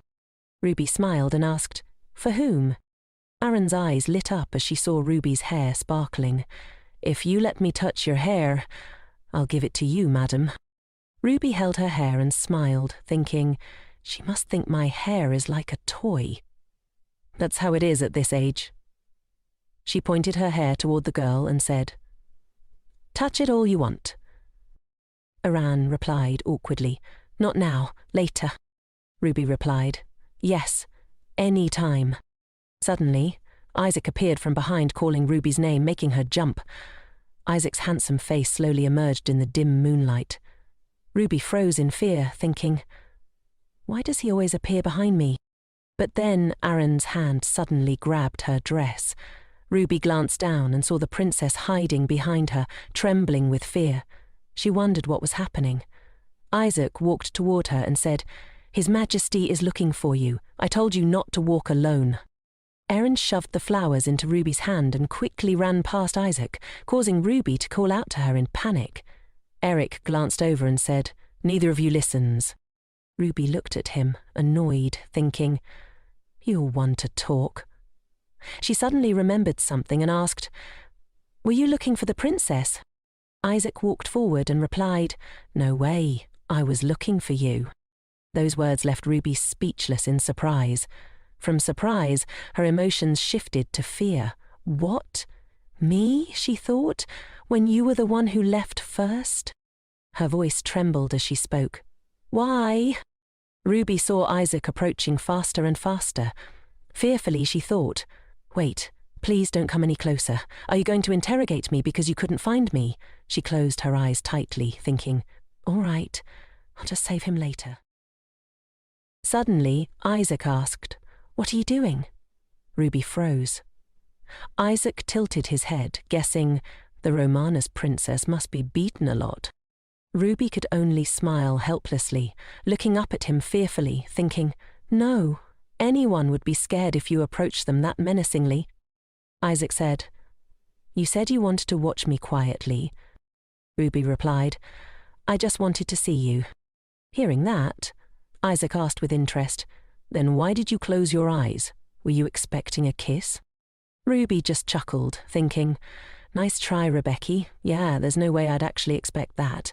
You might kill me on the spot. She wondered, How many ways are there to get me out of this situation? Ruby replied, Well, it seems like you're angry because of me, so... Isaac asked, So you thought I would hit you? Seeing her not answer, Isaac's eyes sharpened as he asked, And yet you said you liked me? Ruby stammered, wondering, Is that not allowed? She began, The first time you protected me... Before she could finish her sentence, a voice suddenly called out, Sir! Andy hurried toward Isaac. Isaac asked, What is it? Andy replied hesitantly, I think you should come see this. Without another word, both of them turned and left. Seeing that, Ruby breathed a sigh of relief. Great, I'm alive. Suddenly, Isaac stopped, turned, and told her, Wait here for a moment. Ruby waved goodbye to him. Wait here? He still has something to say to me? After the two of them left, she sat down somewhere, looking at the bouquet in her hand. Ruby gazed at the flowers pensively and said, These flowers, they're the same as my name. The flower that means eternal happiness. Ruby thought, How childish. Suddenly some force pushed her. Then Ruby fell into the lake. The cold water seeped into her skin as panic surged through her. Am I going to die like this? She thought fearfully. Will my life end so meaninglessly? She should have felt terrified, but strangely she wasn't scared at all. Ruby tried to grab hold of the black ribbons around her, thinking, It feels like they're mocking me. Why can't I take them off? At this rate she was sure she would suffocate. Suddenly something entered the lake. A hand reached through the water and grabbed her. Finally, Ruby was rescued from the dangerous situation. It turned out that Isaac had saved her life. Behind them, the nobles who had witnessed the scene began to gossip. How did she end up down there? What happened? Ruby was dumbfounded, still trying to process what had just occurred. She looked at her hand, tightly clutching Isaac's shirt, and then at his angry face. What's going on? She thought. Clearly what made me fall into the lake was a monster. A monster appeared inside the palace. But she knew that was the least of her worries. The real problem was the man in front of her. It's just like the last incident. He's going to think I did it on purpose, I bet. Her voice trembled as she stammered. I was so scared. Desperate, she quickly hugged Isaac tightly, clinging to him. You saved me again. As expected, it's only you, she shouted dramatically, her heart racing. Do you even know? I was the victim this time too, Ruby thought bitterly. Isaac didn't say anything. Instead, he just stared down at her, making her sob softly at first, then loudly like a child. His only response was a long, helpless sigh. Early the next morning, a servant knocked on Ruby's door and called out, Madam, are you awake? Ruby replied, Come in. The servant entered with a tray of food and said, I've brought breakfast. Ruby sat up slowly, rubbing her eyes. You didn't have to bring it up. I'm feeling a little unwell, she said, her voice still groggy. The servant nodded. Is that so? Ruby glanced around the room and asked, "Where's Elia?" The servant replied, "She went out early this morning." "I'll excuse myself," Ruby muttered, seeing their indifferent attitude. Everyone is so heartless, she thought dejectedly. That cold attitude. Ruby entered the bathroom and gently dipped her feet into the warm water. As she soaked in the bathtub, she sighed contentedly. So warm. She sank deeper into the water, her mind drifting back to yesterday's events. It seems to have caused quite a commotion, she reflected. A monster attacking someone right inside the supposedly safe palace must have caused quite the panic. The centre of Andal is a place where monsters shouldn't appear. The same goes for what happened on the first night I arrived here. There are too many suspicious points. In the novel, monsters don't appear so suddenly like this. Why are they only bothering me? Ruby thought, feeling unsettled. It's completely different from what happened to Ruby in the original story. If things continue like this, will people start thinking I'm a summoning witch? After her bath, Ruby changed into her clothes but suddenly sneezed. Moreover, after falling into the lake, that symptom reappeared. She felt the familiar burning sensation inside her body, as though needles were pricking her all over. It happens twice a year, ever since I entered this body. She remembered the first time she complained about feeling unwell. They had called a doctor, but the doctor only said, "Miss, you don't have a fever, and there's nothing unusual." The Pope had been worried, asking, "How can that be? She's in so much pain." The doctor had apologized helplessly. "I'm sorry, Your Holiness, but I don't know what the problem is." Ruby thought back to that moment. Other doctors had said the same thing. Her father, the Pope, had come over, gently placing his hand on her forehead. "My beloved daughter, could it be that you're lying to me because you don't want to get engaged?" She had started sweating in fear at his words. "Since then, I've had to endure it. I'm used to enduring it anyway, and the symptoms only last a few days. I can bear with it a little longer," Ruby decided. "Otherwise, that husband of mine will think I'm playing tricks. There's no need to call a doctor." Even so, since she had been lying down all morning, she felt a little better now. But one thought lingered in her mind. Speaking of which, why did he tell me to wait back there? Whatever the reason, it's unexpected for someone like him to say that, Ruby thought, remembering Isaac's words, "Wait here for a moment." She sighed helplessly. He must have forgotten because of the monster. "When water fills, you have to sail the boat," she told herself, gently opening the door. Suddenly she noticed two guards standing outside, their expressions serious. "They look scary," Ruby thought, staring at them. One of the guards asked hesitantly, "Do you need anything, madame?" Ruby smiled politely and replied, "Sorry to bother you. Do you know where my husband is?" The guard hesitated, avoiding eye contact. Ruby could tell he wasn't going to answer and sighed inwardly. "Right. How could you tell me that?" The two guards exchanged troubled looks. Scene change, Elmo Port. Ruby smiled graciously and said, "Thank you. I won't forget your kindness." The guard, looking nervous, thought fearfully, "If Sir Isaac knew, I wonder what he would say." Ruby peeked through the window, her curiosity piqued. "So he's here. What's he doing?" she thought. Probably an important meeting. Inside the room, a young man held a beer mug, his face flushed with excitement as he exclaimed, "Drink another mug! Day drinking is the best!" Ruby observed the scene before her with a heavy heart. Like hell. Look at them. Are they really knights? She frowned. But it has to be like this. Life is hard anyway. My husband.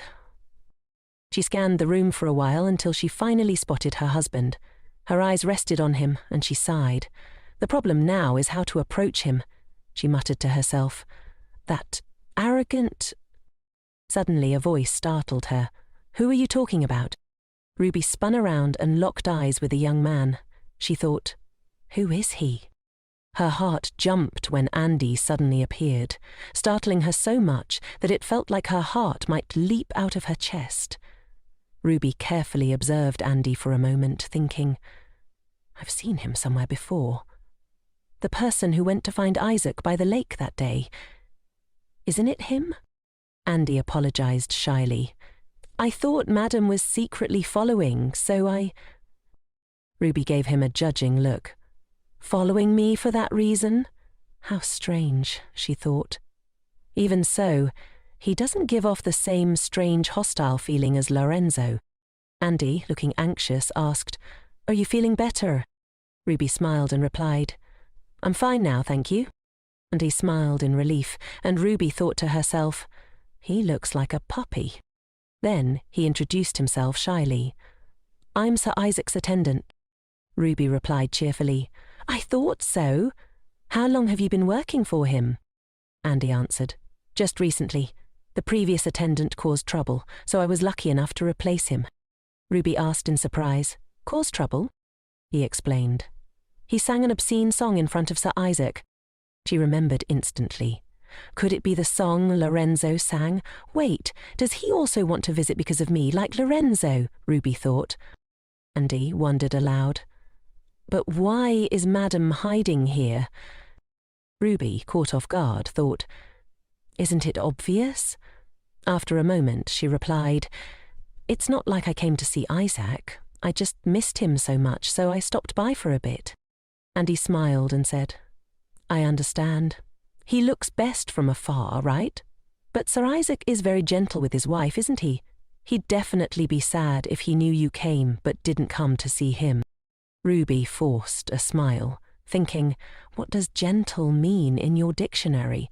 She imagined Isaac looking at her with contempt, saying, That's sad, which made her wonder, does a cold-blooded person like him even know sadness? Or is Andy so beaten down by Isaac that something's broken? Ruby replied shyly, Is that so? Andy made an X with his hands and said, He's not the type to beg a woman to wait for him. Her voice trembled as she said, Beg? Andy replied awkwardly, Don't tell him I said that. He'll kill me. Hearing that, Ruby thought dejectedly, He really does get beaten a lot. She whispered, But what are you all doing here? Andy whispered back, Lately, monsters have been appearing frequently, like the incident at the palace. The other day, before Andy could finish, Isaac suddenly appeared from behind and said, Why don't you just lie down flat? Both Ruby and Andy turned around, screaming in surprise. Andy stammered, Sir Isaac, flustered, exclaimed, Whose husband is this perfect? Andy cheerfully chimed in, You're absolutely right. Suddenly Ivan appeared and said, Is that Madam? I thought Andy was hiding here with someone to badmouth us. Ruby, feeling awkward, thought, Do they do a lot of bad things? They even worry about that? Andy, looking shy, said, I'll excuse myself. Ruby forced a smile and greeted, Hello, Sir Ivan. Ivan replied, Are you feeling better? I was worried you'd be shocked after what happened at the lake. She responded softly, Thank you for your concern. Ivan said, It's what I should do. Did you come to see this brute? He pointed at Isaac, whose face remained cold since he discovered Ruby had been secretly following him. Ruby, feeling annoyed, thought, Why hasn't he changed at all? She then replied, I'm sorry, I didn't mean to disturb you, but I wanted to thank you for yesterday. Van joked, This guy should be the one thanking me. Thanks to me, he had the honor of saving Madam, right? Isaac replied coldly, It was only natural. Ruby stammered, Of course it was. If I died, it would be very troublesome for you all. Isaac, not understanding, asked back, What? Seeing the awkward atmosphere, Ivan intervened, Don't be like that. Would you like to have lunch with us? This guy would be happy too. Ruby wondered, Is it all right if I go? I'm afraid I'll interrupt your conversation. Ivan cheerfully replied, Not at all. What interruption? Madam can do as she pleases. Suddenly, Ian called her name anxiously. Blood was flowing from her nose, but she didn't seem to notice at first. What? She asked. Drops of blood dripped onto the ground. She fearfully raised her hand to look and thought, A nosebleed? Even if I'm not feeling well, I've never had a nosebleed before.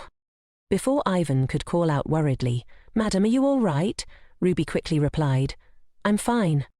She thought, having a nosebleed in front of Isaac is so unsightly, how embarrassing. But the bleeding didn't stop, and as her body swayed, she fell backward. Isaac quickly caught her. Ruby looked up at him fearfully as he called her name. "Why is your body so hot?" Isaac asked, concerned. "Hot? That can't be. Even the doctor didn't know, so how can you?" she thought. Quickly, she stood up, wiping the blood away. "I'm sorry. I didn't mean for you to see this," she said. Isaac asked, "Who did you come here with?" "Alone, of course," Ruby replied. He pressed. "You came here alone, in this condition?" Ivan handed her a handkerchief and said, "Madam, when is the doctor arriving?" "Here's a handkerchief." Ruby smiled and replied, "Actually, I didn't tell anyone. It's not to the point where I need to call a doctor. I'm just a little dizzy. I'm sorry for worrying you." Isaac, still worried, said, "What are you talking about? Your body is burning up." Ivan scolded angrily. "Since when did your family become full of useless people? How can no one know she's this sick?" Ruby pondered. "Well, that's true. Even a renowned doctor couldn't see my symptoms. I thought it was just a side effect of living in someone else's body, but Isaac just said her body was as hot as boiling water, and he even personally wiped her nosebleed. It was both embarrassing and amazing, yet she felt so dizzy. Right after, a loud thud was heard, followed by shouts. "Madam?" Isaac held her up, shouting, "Come to your senses!" Ivan yelled, "Madam!" Ruby's thoughts swirled. Now, Her vision blurred, and she saw only the two men in front of her, trying to wake her up. She knew she had reached her limit. In Ruby's subconscious, she seemed to hear something. Who's wailing like that? Is it Elia or some other maid? Why is she crying? Suddenly, Ruby woke up. She sat up, thinking, how long have I been asleep? The crying still echoed in her ears. Someone has been crying continuously for a while now. Is it really Elia? Something's wrong. Ruby opened the door to her room and saw the doctor talking to Isaac. "Anyway, for the time being, madame." Both men turned to look at her, making Ruby think in embarrassment. Were they startled? Who would expect someone standing right in front of the door? The doctor makes sense, but why is that other gentleman glaring at me? The doctor asked, "Madam, are you all right?" Ruby replied, "Yes, but someone keeps crying." Isaac, confused, asked, "What do you mean?" Ruby explained, "I keep hearing crying. I was worried it was Elia, so I came out here." The two men stared at each other. Isaac turned to her and replied, "There's no one crying." Ruby thought fearfully, "No way. It was just a moment ago. Why did it stop now?" She stammered, "I'm not lying. It was just now." The doctor said, "She has never lied to you." Ruby thought in surprise. "Oh, he trusts me that easily?" Isaac turned to the doctor and said, "Sergi, you may leave now." Sergi bowed and replied, "Then I will return tomorrow for a checkup." Ruby said, "Please be careful." Isaac, stealthily glancing at her, wiped the sweat from her forehead. Immediately afterward, he lifted her up. Ruby was startled, not understanding what was happening. Why did he do that all of a sudden? Does he think I'm a package? Wait, I should react shyly here, right? After thinking that, she said bashfully, "You're just like a prince on a white horse." Isaac was speechless for a moment, then said, "It seems you still have a high fever." Ruby asked, "But I had a nosebleed just now, right?" Isaac paused for a moment, then replied, "Not just now. It was 3 days ago." Hearing that, Ruby thought in surprise, 3 days have already passed. She stammered, "I'm sorry for bothering you. Even so, please don't hate me. I thought it was Elia crying." Isaac replied, "Elia wasn't crying." Ruby said excitedly, "That's right, she's different from me. But I still have something I'm good at." Isaac asked curiously, What is it? He avoided her, continuing to walk away. Ruby smiled brightly, thinking, it's acting. Isaac glanced at her, then suddenly said, You mean? Ruby asked in confusion. Huh. Isaac, looking annoyed, walked away without saying anything. I'll tell you later, he muttered. Ruby sat up, frustrated, cursing him in her mind. He's been acting cold toward me since last time. Immediately afterward, the door slammed shut, making Ruby feel helpless. Suddenly, a loud noise startled her. What was that? It turned out to be Isaac, banging his head against the wall. He sighed silently, as if he wanted to say something. Ruby thought to herself, I was sick for 2 more days after that. It was just a normal fever, not some annual event. She remembered being examined by Sergi, the doctor. Sergi had instructed her, Madam, you're very ill. You mustn't skip meals. You need to eat and drink properly or you'll collapse again. You absolutely must eat. Ruby thought, scolding me like that. Anyway, the result is a combination of the annual event and the fever. Maybe it's because I fell into the lake before, so the sudden nosebleed or Isaac noticing my temperature can be explained. But why am I so restless? Moreover, she was locked in her room, unable to refuse food. It's really hard work for me, she thought bitterly. To make matters worse, Ellen came every hour to ensure she ate.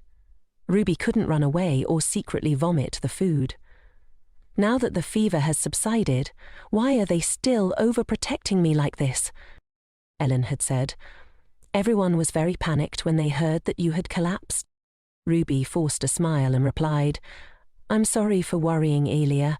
I didn't expect to act so foolishly. Ellen shook her head. No, it was my carelessness. Besides, it's the first time I've ever seen my brother so shocked. Ruby thought, Isaac had that kind of expression. She imagined him sarcastically saying, finally dead. I thought he wouldn't react in any particular way, even if I died right in front of him, she thought fearfully. Ellen continued, Anyway, it's fortunate you recovered faster than expected. If you're feeling better, how about joining me for the horse riding gathering this weekend afternoon? Ruby smiled and replied, Of course I'll go. Thank you for asking me, Ellen. Seeing Ellen's discouraged expression, Ruby thought, I answered immediately. Ruby pondered the horse riding gathering. That Freya and Elle took me to every summer is a golden opportunity to make a good impression, something that could catch the eye of the upper class here. On the day of the horse riding gathering, the maid asked in wonder, Are you really planning to leave it like that, madame? Ruby, unsure what to do, asked back, Let's see. What else should I add? The maid looked at the jewellery box and said, It doesn't seem like something I should give you my opinion on. Ruby, noticing the maid's hesitation, said excitedly, How about you choose one for me? Since you're already doing it, choose one for yourself too. The maid, bewildered, asked, One for me? Ruby nodded in agreement and said cheerfully, Yes, you've taken such good care of me when I was sick.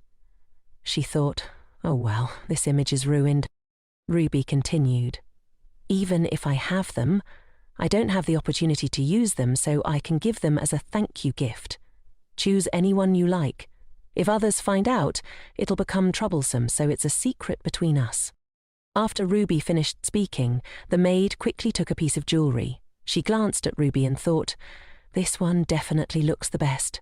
As long as it's a gift from Chaser, it doesn't matter what I take. The maid shyly replied, Thank you, madame. Ruby smiled happily and replied, Take it. Then, as she thought about it, she asked, How long have you been working here? The maid replied, 3 years. Ruby continued curiously, Then you must know the head maid well. How long has she been working here?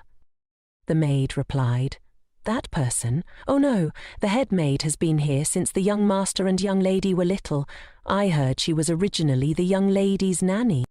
Ruby forced a smile, thinking, It seems like she's not very satisfied with the head maid, she said. I see. Thank you. You can go now. After the maid bowed and left, Ruby mused. I think that incident could only have been a loyal maid in disguise. If she's Elia's nanny, her feelings for the siblings would be different. I'm even more dissatisfied if the person who extinguished the torch in my room that night was a criminal disguised as a maid. That would be ridiculous. Reborn in the original story was never like this. Did they think I was an easy target? I'm speechless. Ruby thought, this writing group, no matter where young nobles use horse riding as an excuse to build relationships, it's no different from a picnic, gathering information and looking for lovers, a social club where horses are just a front. At the last banquet in the palace I was quite unremarkable, so I'll just keep pushing like this. Suddenly Freya appeared, calling her name. She approached Ruby cheerfully and said, "It's good that you've recovered, madam. You don't know how worried I was when I heard you were ill. I really wanted to visit you, but I was afraid of bothering you, so I didn't go." Ruby replied, "Bother me? Anyway, thank you for worrying about me." Freya said happily, "It's good that you've recovered, isn't it, Madeline?" Ruby looked at the scene before her and thought, so even a horse can have eyes like a rain-soaked puppy. As expected, the main character's childhood friend has to be special. The others are only thinking about stealing Freya's position from me. Ruby didn't know that Ellen was silently watching her. Ellen gently placed her hand on Ruby's shoulder and said, "They're all trained horses, so you can choose whichever one you like, except for the ones on the right." Ruby glanced over and replied, "So, it's those ones?" Ellen replied, "Because those are my brother's personal horses." Ruby said, dazed, "I see." Freya asked worriedly, "But wouldn't it be too much for Madam to ride the others? She's just recovered." Ellen said, "Madam won't be riding for long, so it shouldn't be a problem, but if possible, let me choose the most obedient one. Cedric." As soon as she finished speaking, a servant appeared.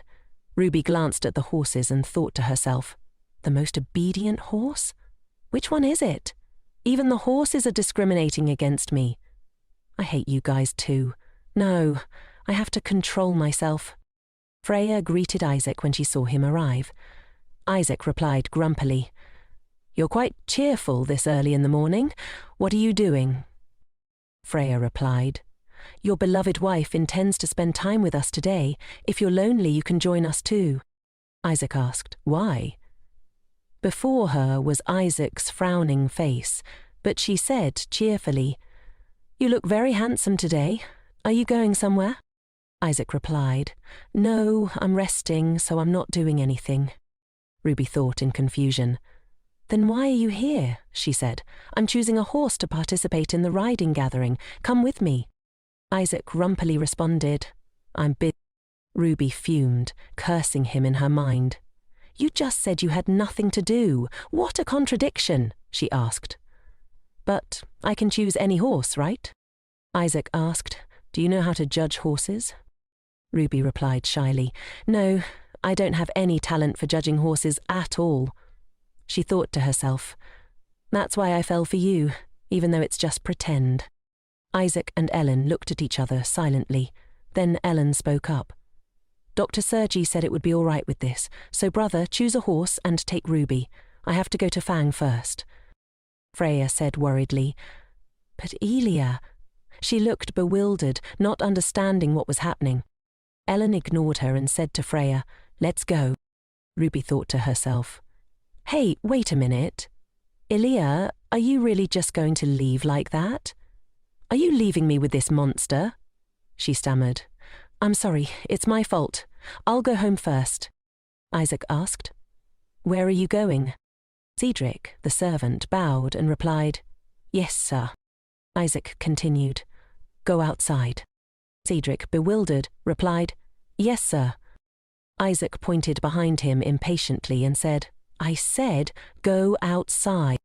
Cedric replied fearfully, "Yes, sir."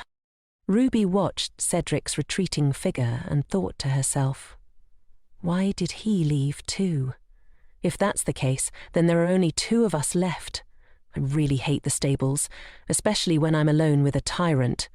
It was the same in my past life, and it's the same in this life. Ruby remembered Chaser saying, "Do you know what you did wrong?" She thought, Because I had to go through the same terrible things. I can't get caught up in the hurt and ruin everything, so I have to endure it. Suddenly, Isaac called her name. Her expression was strange. Chase's voice rang out in her mind. "I told you not to frown." Isaac walked past her and said, "Forget it. First, come here." The voice continued, "Come here, you ignorant girl." Isaac continued, "Try climbing up once." Chaz's voice echoed in her head, "Come here, quickly." Isaac went on, "Because you're an idiot. That's the only way to deal with you." Chaser continued, "For a fool like you who doesn't know gratitude or duty, there's only one way to punish you." Ruby fearfully tried to reassure herself. "It'll be okay because I said I like Isaac. I can endure it. I was beaten a lot during that time." Isaac, unaware of what was happening, lightly said, "Looks like the most stubborn one." But surprisingly, before he could finish, Ruby suddenly collapsed to the ground. Isaac asked, "What are you doing?" Ruby replied fearfully, "I'm sorry. I deserve to die. It's all my fault. I wasn't grateful and understanding." Isaac frowned in confusion. Ruby continued to mutter, "I really can't be saved." Silence filled the stable. Isaac looked at Ruby, trembling before him in astonishment. He guessed that Ruby had been frequently whipped while in Romania. Ruby realized she had misspoken and became terrified. Isaac gripped the whip tightly in his hand and decisively threw it far away. Isaac asked angrily, "Why did you bring that here?" Ruby stammered, "Because there's only one. If you tell me where the others are, I'll bring them next time." Isaac grew even angrier. "Bring the others and tell me what to do with it." Ruby was so scared that she was sweating bullets, apologizing profusely out of instinct. Seeing her like this, Isaac couldn't help but curse in frustration. Ruby immediately covered her mouth, not daring to utter a word. After calming down, Isaac extended his hand and gently pulled Ruby into his arms, telling her to breathe slowly and calm down. Ruby clenched her hands, telling herself that she had been through this many times and there was nothing to be afraid of. Isaac didn't understand why Ruby, being so scared, still wanted to participate in the horse riding. Ruby gave a small, strained smile. "I just wanted to meet new people." Isaac looked doubtful. "You already know everyone here." Suddenly, Isaac handed Ruby an apple. Ruby looked at the apple in her hand, bewildered. Isaac turned his back and walked away, saying, "You said you wanted to choose a horse, right? My horses are all very valuable." Ruby looked solemnly at the apple in her hand, feeling that her fear had been for nothing. She asked if she could ride Isaac's horse, and he unexpectedly agreed readily. Ruby looked at the horse, worried that it wouldn't let a stranger ride it. Isaac spilled the beans. "If you feed it an apple, it won't recognize its owner." Ruby held the apple in front of the horse and said, "I'll give you this, so please be gentle with me." Isaac quietly observed her from the side. He realized that Ruby seemed to like that horse very much. Ruby explained, "It's because it looks very handsome." Isaac turned and called Cedric back. Cedric hurried over when he heard his name. Isaac said calmly, "I'll go with you." Ruby couldn't hide her joy and asked, "Is that okay? Will you really take me?" Isaac replied indifferently, "I'm resting, so I have nothing to do. It's fine to go for a bit." Ruby remembered that Isaac had said he was busy earlier. Isaac made a bold statement, "I was busy in my mind." Ruby was astonished. She didn't expect this kind of person to exist. The next scene showed the two of them riding horseback, one in front and one behind. Ruby thought to herself, "Isn't this a big step forward? At first, he hated even making eye contact with me." She reminded herself that she had to keep working hard so that Isaac wouldn't lose interest in her. Everyone around them, witnessing the scene, gathered and started gossiping. Their faces were filled with horror, as if they had seen something terrible.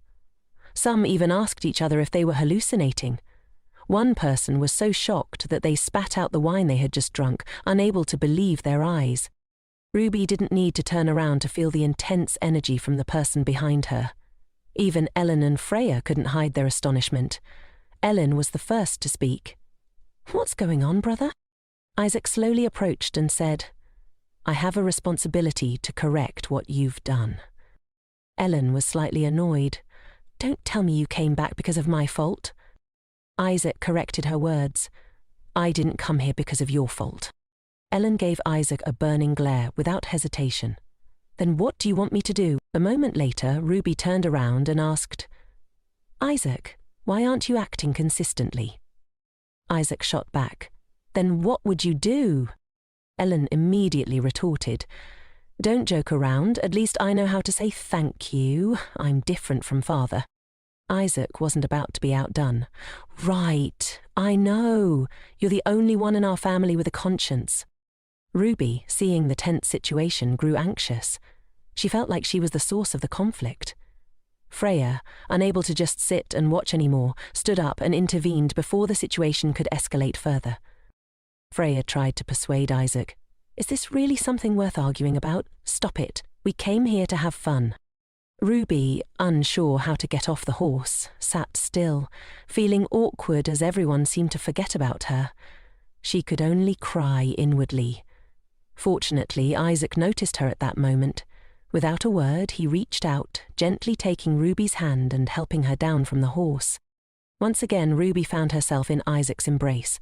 She took the opportunity to speak up for reconciliation. "Stop arguing," she said softly. Isaac looked at her silently without speaking. Sensing his hesitation, Ruby quickly added with a playful pout, "Don't be angry because of me. This handsome face will be ruined." Freya, standing nearby, observed the interaction. Her expression suddenly became unreadable. Isaac remained quiet for a moment, then finally sighed and replied, "I'm not angry." Isaac even deliberately asked Ellen, "Are you angry with me?" as if to prove there was no tension between them. Despite the atmosphere calming down, Ruby still felt the need to thank Isaac. She looked at him affectionately, grateful for his support. Ruby said, "I will definitely not forget today. I'll even write it in my diary. Is that okay?" Isaac just shrugged and said, "Do as you please." Ruby forced a bright smile, though inwardly she was exhausted from maintaining this facade. After everything settled, everyone called her to the banquet table. As she approached, her face fell upon seeing a golden turtle figurine proudly displayed. Her hand trembled as she hesitated to touch the handle, wondering why it had to be a turtle. After a moment of mental struggle, Ruby managed to pick up her teacup. Ellen, noticing her unease, explained, "It's always like that between us," referring to the earlier tension with Isaac. Freya, still concerned, added, "Leaving Isaac alone like that can't be good." Ellen replied indifferently, "He'll know how to behave." Ruby looked at Isaac's back, lost in thought. As she tried to focus on the present moment, someone suddenly addressed her. "Is Madam's health all right?" It was Miss Conin, who was clearly looking for an opportunity to bring up the incident at Elmerport. Smirking, she added, "I heard Madam even had a nosebleed." Ruby instantly recognized Conin's intention to embarrass her in front of everyone, but she played dumb, responding politely, "I sincerely thank you for your concern, Miss Conin." But Conin wasn't done. "Ever since last time, I haven't seen Madam eat much. Is Madam on a diet, or is the food here not to your liking?" Ruby chuckled internally at the absurdity of it all, given that Conin had only met her twice. She casually replied, "I'm naturally a light eater." Conin then began lecturing. "Unlike in the South, here in the North you must take better care of your health. You wouldn't want to become a burden to others." Feigning gratitude, Ruby continued to smile. "Thank you for your concern, Miss Conin. Perhaps we should exchange more words over a cup of tea sometime." Later, Conin, at a loss for words, just smiled awkwardly. At that moment, a plate of cake was placed in front of Ruby. Ellen, noticing that Ruby had been busy with the conversation and hadn't eaten anything, proactively offered her the cake. Out of the blue, Freya brought up Ellen's earlier argument with Isaac. "Speaking of older brothers," she said, "I have one too. He's a reliable person." The topic naturally shifted to Ruby's brothers. When asked about them, Ruby simply replied, "My brothers often listen to my whims." Freya immediately expressed envy. "If I had brothers like that, I'd miss them a lot." Ruby sensed a hint of judgment in her words, but didn't dwell on it. She simply smiled and said, "Since I'm enjoying myself so much here, I haven't really thought about them." Taking advantage of the mention of Ruby's family, someone brought up Cardinal Valentino's visit to Arundel this year. Ruby, surprised by the question, replied that she had never heard of such a thing. She was also quite taken aback by Cesari's fame. The match was scheduled for late autumn, so Cesari would be arriving in a few months. Whether it was Cesari or Isaac, both were equally arrogant, and it was hard to imagine what would happen if the two ever met. After the banquet, Freya and Ruby went horseback riding in the forest. During their ride, Freya reassured Ruby, "Don't mind Conin. She's not necessarily a bad person. It's just that she's pursued Isaac for a long time, so she's a bit jealous." Ruby waved her hand dismissively, signalling that she understood. She even said with a smile, "I had anticipated that many ladies would admire my husband. After all, he's so dashing." Freya immediately complimented Ruby on her amiable nature, and the two continued their ride in good spirits. Freya added, "Actually, at first, I thought Madame was a formidable person." Ruby asked curiously, "Why is that?" Freya explained, "Because Madame is the Princess of Romania." Ruby nodded in agreement. If it were the original Rhea, it would be so, she thought. However, Ruby felt more drawn to the initial Rhea, believing that if she had truly liked her surroundings, she wouldn't have made such foolish choices. As they rode further, Ruby noticed they had gone quite far and wondered if they could continue further ahead. Freya reassured her, "As long as we don't go too deep inside, it's fine. This is the safest place to hold outdoor gatherings." Freya also noticed Ruby's skill at riding. Ruby modestly explained, "It's probably because I like horses, so I look more experienced." Suddenly, Freya proposed a horse riding competition. She pointed towards one side of the forest and said, "Follow the side road on the right, and you'll see the finish line on the other side. Whoever gets there first wins." Ruby recognized this as a golden opportunity to get closer to Freya and agreed without hesitation. Freya, familiar with the road, graciously offered to let Ruby start first. Ruby, without suspicion, followed Freya's suggestion. After saying goodbye, she eagerly rode toward the direction Freya had pointed. Sitting on horseback, Ruby felt more comfortable than ever. She couldn't help but let out a hearty laugh, something she hadn't done in a long time. Ruby untied her hair, letting her long locks flow in the wind, savouring the rare feeling of freedom. For the first time in a while, she wanted to fully utilise her abilities. Excited, Ruby called back to Freya, but there was no response. She turned and realised that no one was behind her. Confused and slightly uneasy, she wondered where Freya had gone, completely unaware of the danger lurking nearby.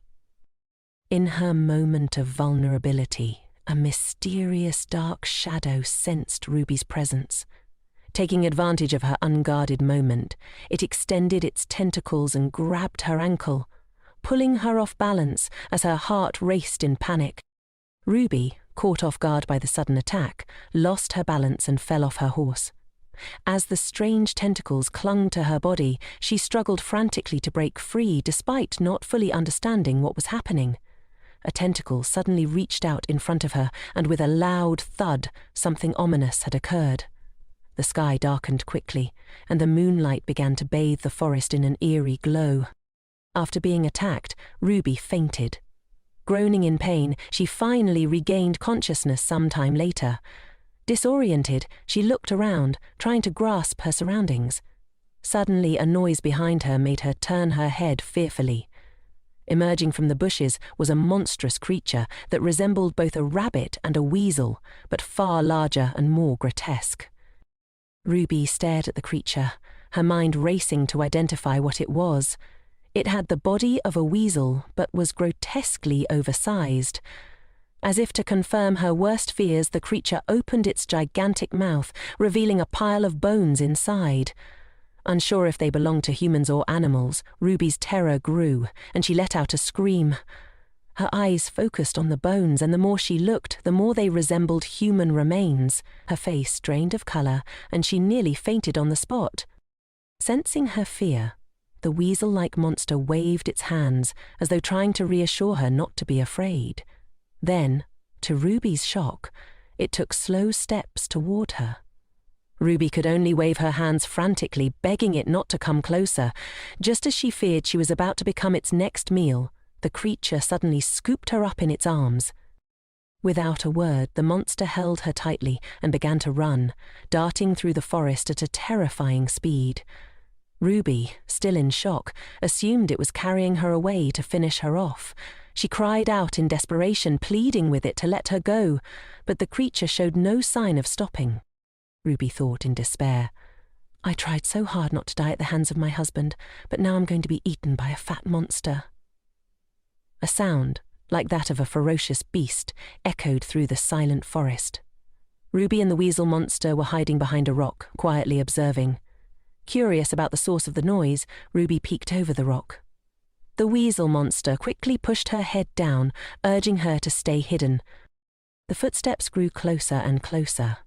Ruby covered her mouth, trying to stifle any sound, but just at that moment she hiccuped.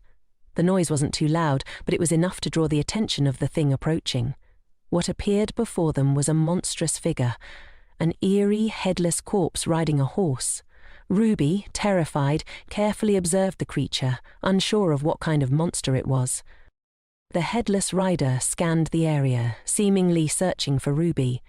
She could only hold her breath, praying it wouldn't find her. With each of the rider's approaching steps, Ruby squeezed her eyes shut, refusing to reveal any sign of her presence. After what felt like an eternity, the terrifying creature finally turned and left. Ruby exhaled in relief, her heartbeat still racing. When she looked to the side, she saw the weasel monster scurrying off into the shadows. Ruby also noticed that the dark purple tentacles that had attacked her earlier were writhing nearby, occasionally sparking with electricity. Instinctively, she reached down to touch her ankle where the tentacles had grabbed her. Before Ruby could examine her injury further, the weasel monster returned. It gently placed a leaf on Ruby's forehead. Ruby, stunned, didn't know how to react to the strange gesture. After a moment of confusion, she realized that the creature was trying to help her. Hearing it make a soft noise, Ruby asked excitedly, "Can you understand me?" The weasel monster waved its hand in response, signaling that it did. But when she asked if it understood human language, it shook its head vigorously. It seemed that the creature could only understand the sound of Ruby's voice, not her words. Ruby, sensing the creature's willingness to help, decided to ask for one more favor. "Can you take me home?" The weasel monster's mood suddenly shifted, and it seemed strangely dejected. After a brief pause, it regained its composure, though Ruby couldn't help but notice the lingering sadness in its eyes. The weasel monster gestured for Ruby to climb onto its back. As she touched its hand, a surprisingly soft sensation spread through her fingers. Once Ruby was securely positioned, she informed the weasel monster that they could depart. With that, it leapt into the air, carrying her swiftly through the forest towards home. Meanwhile, on the other side of the forest, a search party was in full motion, calling out for Ruby. Andy, one of the searchers, shouted, "Madam, where are you?" Just as he finished, a rustling noise came from the bushes behind him. Andy cautiously turned to investigate. Something had just darted away. He moved closer and shone his light on the source of the noise. To his surprise, there was Ruby, sitting on the ground, covered in scratches and wounds. "Madam," Andy exclaimed, relief washing over him. "It's so fortunate you're safe." Isaac, upon hearing Andy's shout, froze in place. Andy quickly reported to him, "I found Madam." Ruby, still shaken and disoriented from her encounter with the monster, felt a wave of fear wash over her as she faced the search party. Though she was relieved to be away from the weasel monster, the thought of facing Isaac made her stomach churn. She felt even more terrified. Andy noticed a leaf stuck to Ruby's forehead and carefully removed it. As he turned it over, he saw blood on her skin beneath it. Ivan, another member of the party, gently pushed Andy aside and told Ruby, "Come quickly, let's take you back." Ruby followed slowly, trying to calm herself, reassuring herself that it was good to be back, that things might be okay. But just as she felt a hint of relief, Isaac's voice cut through the air. His tone was cold, dripping with sarcasm. "My wife? It seems you can't go a single day without causing trouble, can you?" The words sent a jolt of panic through Ruby. Her heart pounded rapidly and her knees trembled. Overwhelmed by fear and exhaustion from her injuries, she lost her balance and collapsed to the ground. Looking up at Isaac, she was filled with dread. In that moment, it truly felt as if he was going to kill her right there on the spot. Seeing Ruby in such a state only made Isaac angrier. His voice was sharp as he sternly commanded, "Get up!" Andy, wanting to speak on Ruby's behalf, was abruptly cut off. "Didn't I tell you not to attract my attention like this?" Isaac snapped. Ruby knew she had upset Isaac again. She obediently lowered her head and apologized, trying her best to hold back tears. But what else could she do? Isaac frowned, clearly frustrated. He didn't want to see Ruby like this at all. In front of everyone, Isaac unexpectedly lifted Ruby into his arms. His tone serious, he said, "We need to treat her wounds first." He then ordered all his subordinates to withdraw from the forest. Andy and Ivan, who had been bracing themselves for Isaac to vent his anger on Ruby, breathed a sigh of relief. The group headed straight toward the castle, but the atmosphere was tense and quiet, with only the sound of the horses' hooves breaking the silence. Isaac allowed Ruby to lean against him, adjusting his pace to the slowest possible speed to avoid aggravating her injuries. Ruby, feeling the warmth of his embrace, secretly observed his face. But Isaac betrayed no emotion. She couldn't tell what he was thinking. Slowly, Ruby closed her eyes, feeling the exhaustion from the day's events catching up with her. Once back at the castle, Ruby's wounds were bandaged, and she drifted into sleep. After what felt like hours of deep rest, she slowly opened her eyes. The first thing she saw was Isaac sitting at her bedside, quietly watching her. Her immediate reaction was to apologize. "I'm sorry for falling asleep," Ruby murmured, her voice still groggy. Isaac didn't waste time. "Explain everything," he demanded. Ruby, still confused, hesitated for a moment before recounting the day's events truthfully. She told him that Freya had suggested a horse-riding competition, that she had set off along the path Freya indicated, and then, out of nowhere, something had reached out from the bushes. Ruby's heart raced as Isaac's words landed heavily in the air. She had been trying to make sense of everything that had happened, and now this shocking revelation. Freya had said she led Ruby into the forest at her request, and that she tried to stop her because she knew it was dangerous. Ruby's mind swirled. She couldn't fathom why Freya would say such a thing. Isaac's piercing gaze was unwavering as he asked, "So, is Freya lying?" His words were like ice, cutting through Ruby's confusion. A wave of questions crashed through Ruby's mind. Why would Freya lie about this? Was she trying to avoid taking responsibility, or was there something more sinister behind it? Everything had been fine just moments ago, and now the situation had turned on its head. Isaac didn't wait for an answer. Go back to Romania. I'll take you back no matter what," he declared, his voice firm. Ruby's eyes widened in shock. She had always known that their marriage would end eventually, but not like this. The Romanian royal family would be more than happy to find an excuse to annul their marriage, and her father's family would probably demand it. But Isaac was the one saying it. Her mind raced, wondering if he was doing this out of anger or something more. The reality of the situation hit her hard. If the marriage was annulled, Elle would be forced to marry the Prince of Doria. If Elle died, Ruby would be left helpless, and her father's accomplice would have succeeded in his plan. She couldn't let that happen. Isaac's cold voice broke through her thoughts. "Anyway, we didn't marry for love. You being here isn't good for either of us, so go home." For the first time, Ruby felt a surge of defiance rise within her. She clutched the blanket, her emotions overwhelming her. Without thinking, she threw herself at Isaac, kneeling at his feet in desperation. "I can't go back," Ruby pleaded, her voice breaking. Tears streamed down her face uncontrollably. "It's all my fault. I won't do it again. Please forgive me. I'll accept any punishment. I'll accept whatever punishment I deserve, please." Isaac's expression hardened as he forced her to look at him. He took a deep breath, his voice turning cold and cruel as he confessed his feelings for the first time. "I hate you. Your lowly status disgusts me. Why do you always act like this? Whether you live or die isn't my concern, but why am I causing such a commotion in the middle of the night?" Ruby's heart shattered at his words, the final blow to her already fragile spirit. "Just because of you? What are you that I should care so much?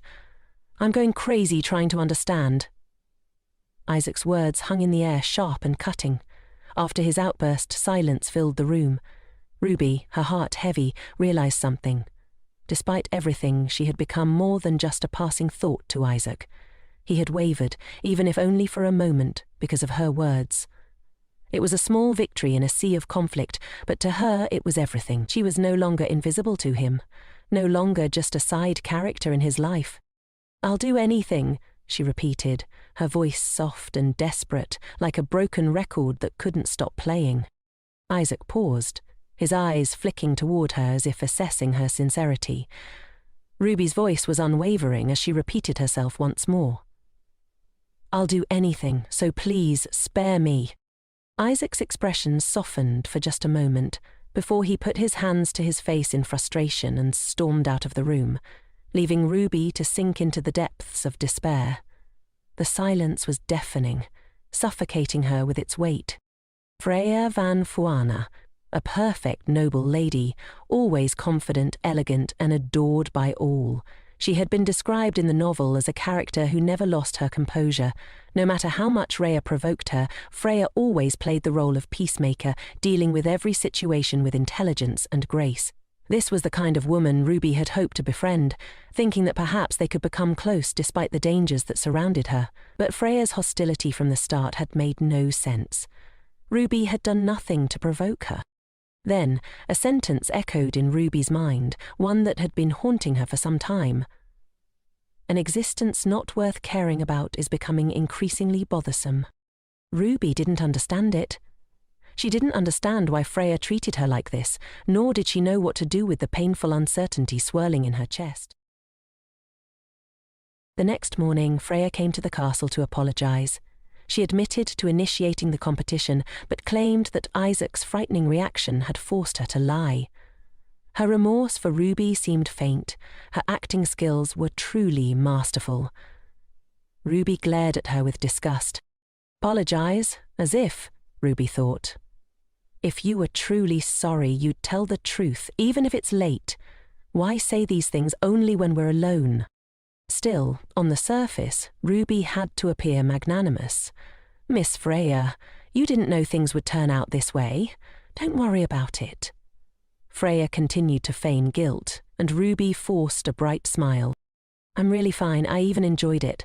Got to admire the beautiful scenery of Arundel up close," Ruby said, her tone light but biting.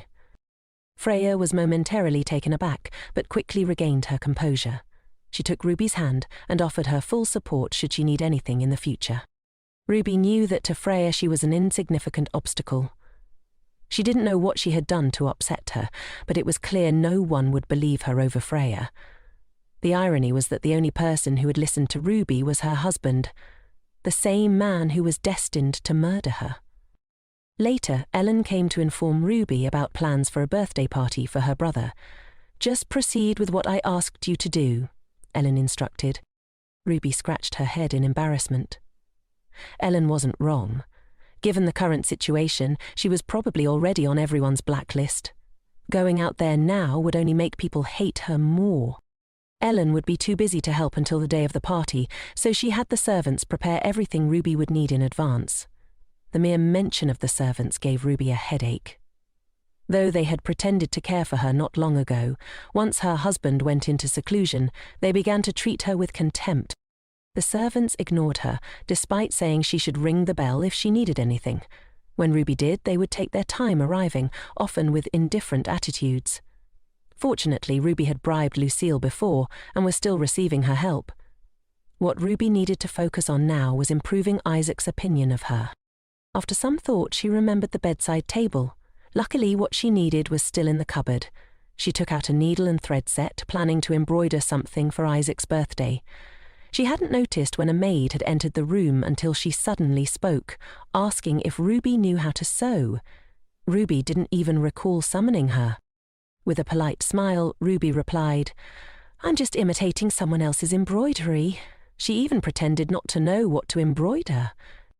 The maid immediately suggested a willow tree pattern, mentioning that Isaac often climbed a willow tree as a child, but it had been cut down, and now he missed it dearly. Ruby forced a bright smile, thanking her for the suggestion. After the maid left, Ruby's smile faded. She wasn't sure of the specific reasons behind Duchess Om's tragic death, but one scene stood out vividly in her memory. The Duchess had hanged herself from a willow tree. A willow tree? No way, Ruby thought. She was also certain this maid had been the one who extinguished the torch in her room during Isaac's last birthday. On Isaac's birthday, Ruby finally finished embroidering a sunflower design as a gift. She then took out pen and paper, intending to write a letter to him. However, before she could begin, a sharp pain surged through her stomach. Her period had arrived. Why today of all days? Ruby silently cursed. She reached for the bell beside her bed, using the last of her strength to ring it. Unfortunately, the person who came was the same wicked maid from the previous day. Seeing that Ruby was suffering from menstrual cramps, the maid coldly offered to bring her pain medication. The maid also announced, "According to the young master, Madam is only allowed to stay in her room today." This meant Ruby wasn't expected nor permitted to attend the ceremony. The maid added, "Anyway, your health isn't very good, so it's probably for the best. If you want to send a message, I'll deliver it for you." A moment later, another maid arrived with medicine. "Madam, I brought your pain medication."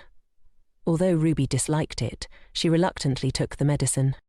"Lucille, call Ellen for me, please," Ruby requested.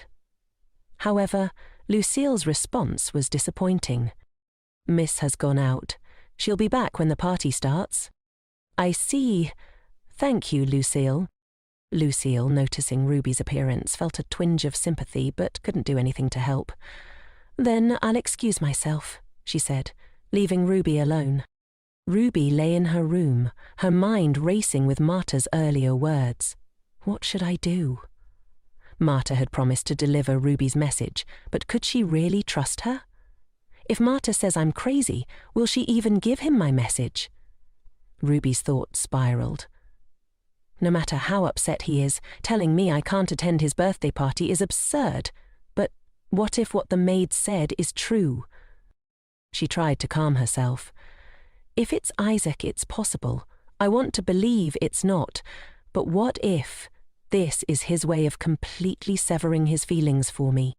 Time passed quickly, and soon it was almost 5 p.m. Ruby remained alone in her room, waiting anxiously, her confidence draining with each passing minute. This is too much. The party is about to start, and they must have told Anya that I'm not well and can't attend. It was true that Ruby wasn't feeling well, but she couldn't just sit there any longer. She needed to find a way to save herself. Hearing Ruby's bell, Lucille returned as instructed. "You called, madam?" Ruby, now with a determined smile, looked at the maid. "Can you help me? The party is about to start." "And I want to attend too," Ruby insisted. Lucille looked a little worried when she heard this. "But madam, I was told." Ruby interrupted the maid before she could finish. "Just help me change my clothes. I've been cooped up in this room for days and I feel so stifled. I just want to go out for a bit of fresh air and then I'll come back right away." As she spoke, Ruby discreetly handed Lucille a jewel as payment, her expression pitiful. "Please, Lucille." Lucille glanced at the jewel in her hand, confused by the unusual request. In the end, she couldn't resist Ruby's desperate look and agreed to help. "Madam, you can only stay for a little while and then you have to come back immediately." I know, I'll be right back," Ruby promised. At last, Ruby had the opportunity to deliver the letter where it needed to go. Her escape was successful, and she soon found herself standing in front of the palace doors, where the party was in full swing. "As a madam, I have to sneak around like a thief," she thought bitterly. "Okay, I just need to deliver the gift and head back, but what am I doing?" It seemed that fate was not on Ruby's side. Though the sky had been calm, a sudden clap of thunder echoed, followed by an unexpected downpour. Ruby could hardly believe her misfortune. Why did it have to rain right now? She cursed. Drenched and frustrated, she hurriedly checked the gift to see if it was damaged. As she fumbled with it, a voice suddenly rang out from nearby. "As expected, even the heavens know whose birthday it is today. Is it because it's the North's greatest night? Even the heavens must show respect." It was the chatter of the guests at the party. Ruby quietly peeked inside at the lively atmosphere, feeling even more out of place in her current state. "Why are they so happy?" Ruby thought to herself. "I worked so hard to prepare a gift for him, yet..." Looking at the gift bag in her hand, Ruby could only blame herself for being so naive. Just then, as if in answer to her thoughts, a familiar voice rang out. "It doesn't look like it was that hard." As she had guessed, the voice belonged to Isaac. He was chatting with the people inside, and a girl responded, "Kitty Asli, how annoying. Do you really have to ignore someone's sincerity?" Another voice chimed in, "I told you, Mississippi, it's useless to treat this guy nicely." Ruby felt a pang of sadness as she watched Isaac laughing and talking happily with the guests around him, showing no sign of noticing her. "And I went through all that trouble to sneak out just to give him a gift." The door slowly opened, but along with it came Ruby's overwhelming sense of disappointment. "I don't blame anyone," she thought. "I just blame myself for being naive enough to put my heart into someone who doesn't care about me. Let's go back. I'm just an uninvited guest. Showing up like this would only be humiliating." It was all for nothing anyway. The gift was ruined.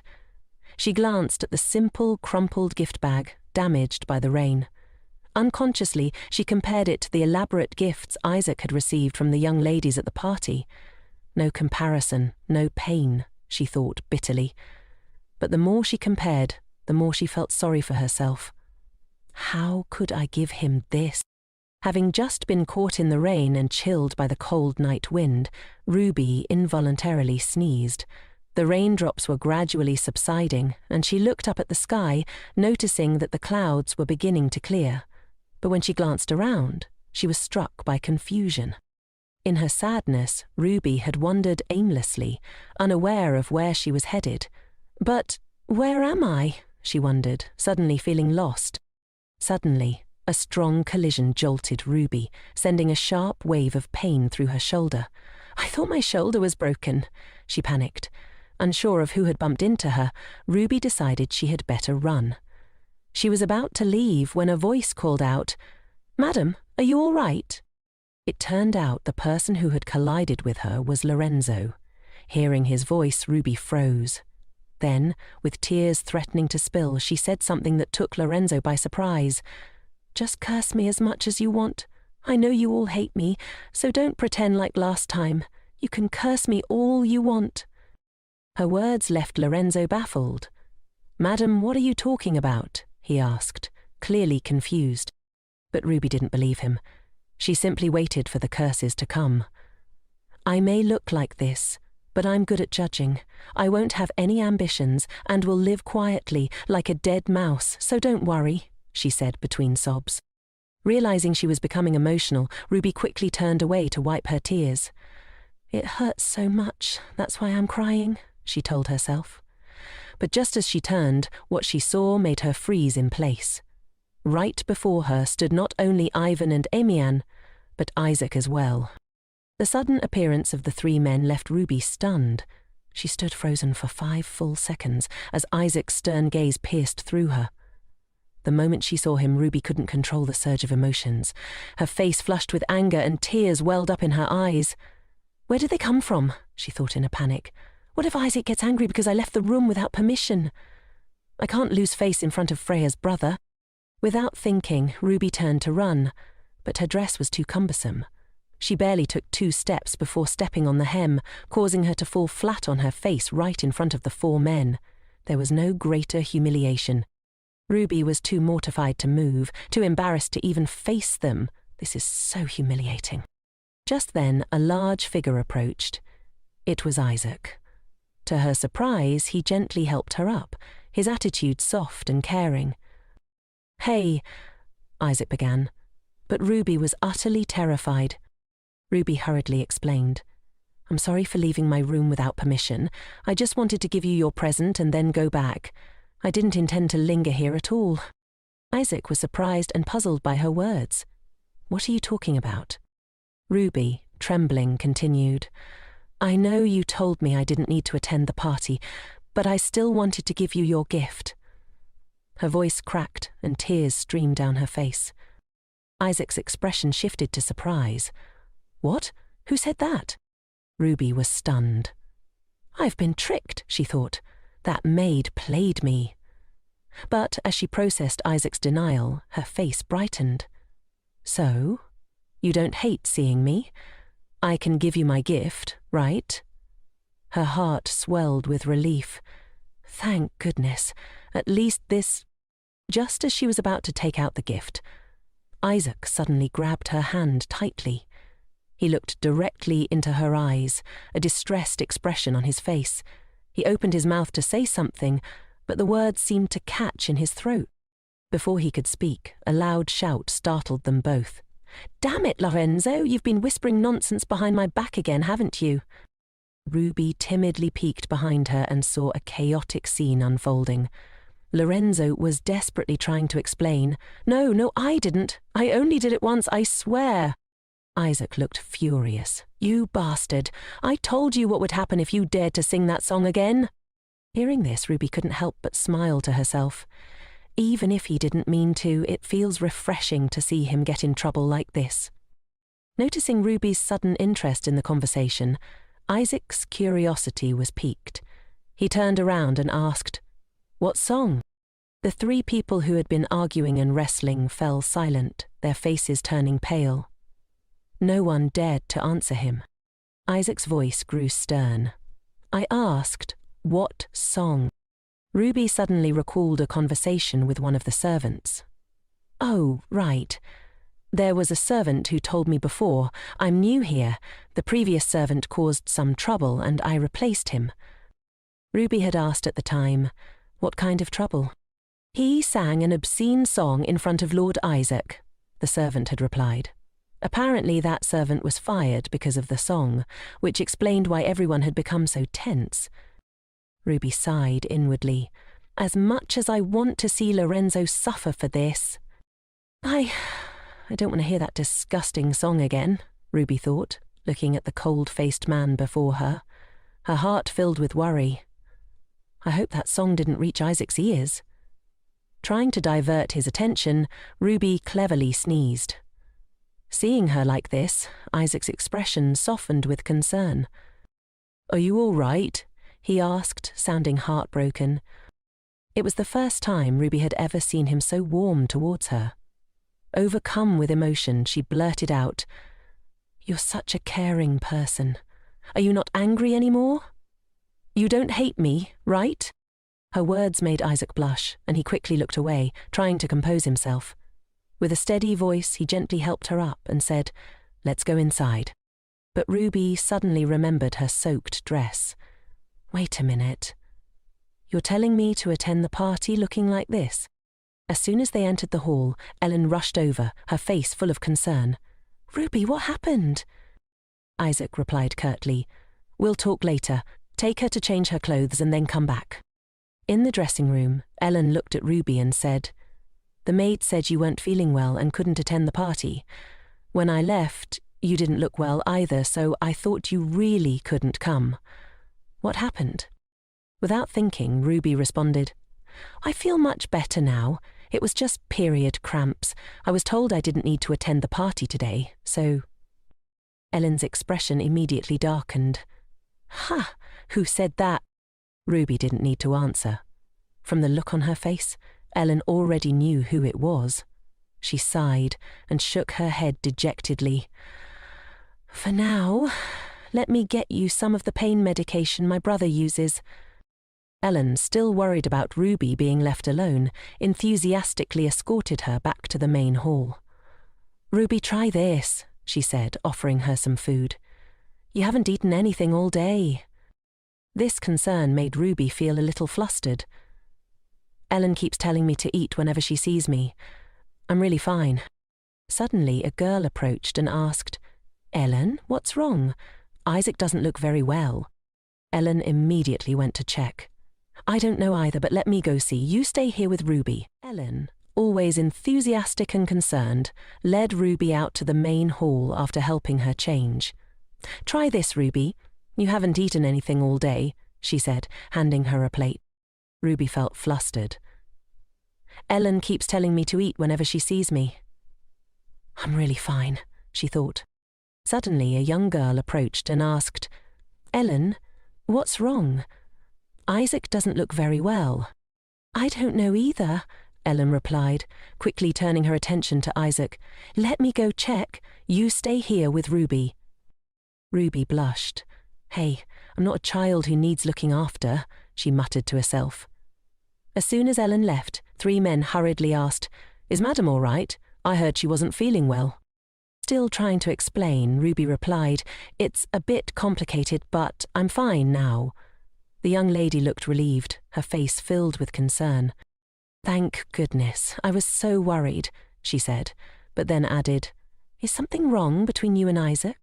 "No, nothing's wrong," Ruby responded politely. "Miss, I'm all right now, so you can go attend to your other guests. You probably need to greet a lot of people." "Oh, well then, if anything feels inconvenient, just let someone know," the girl said, departing.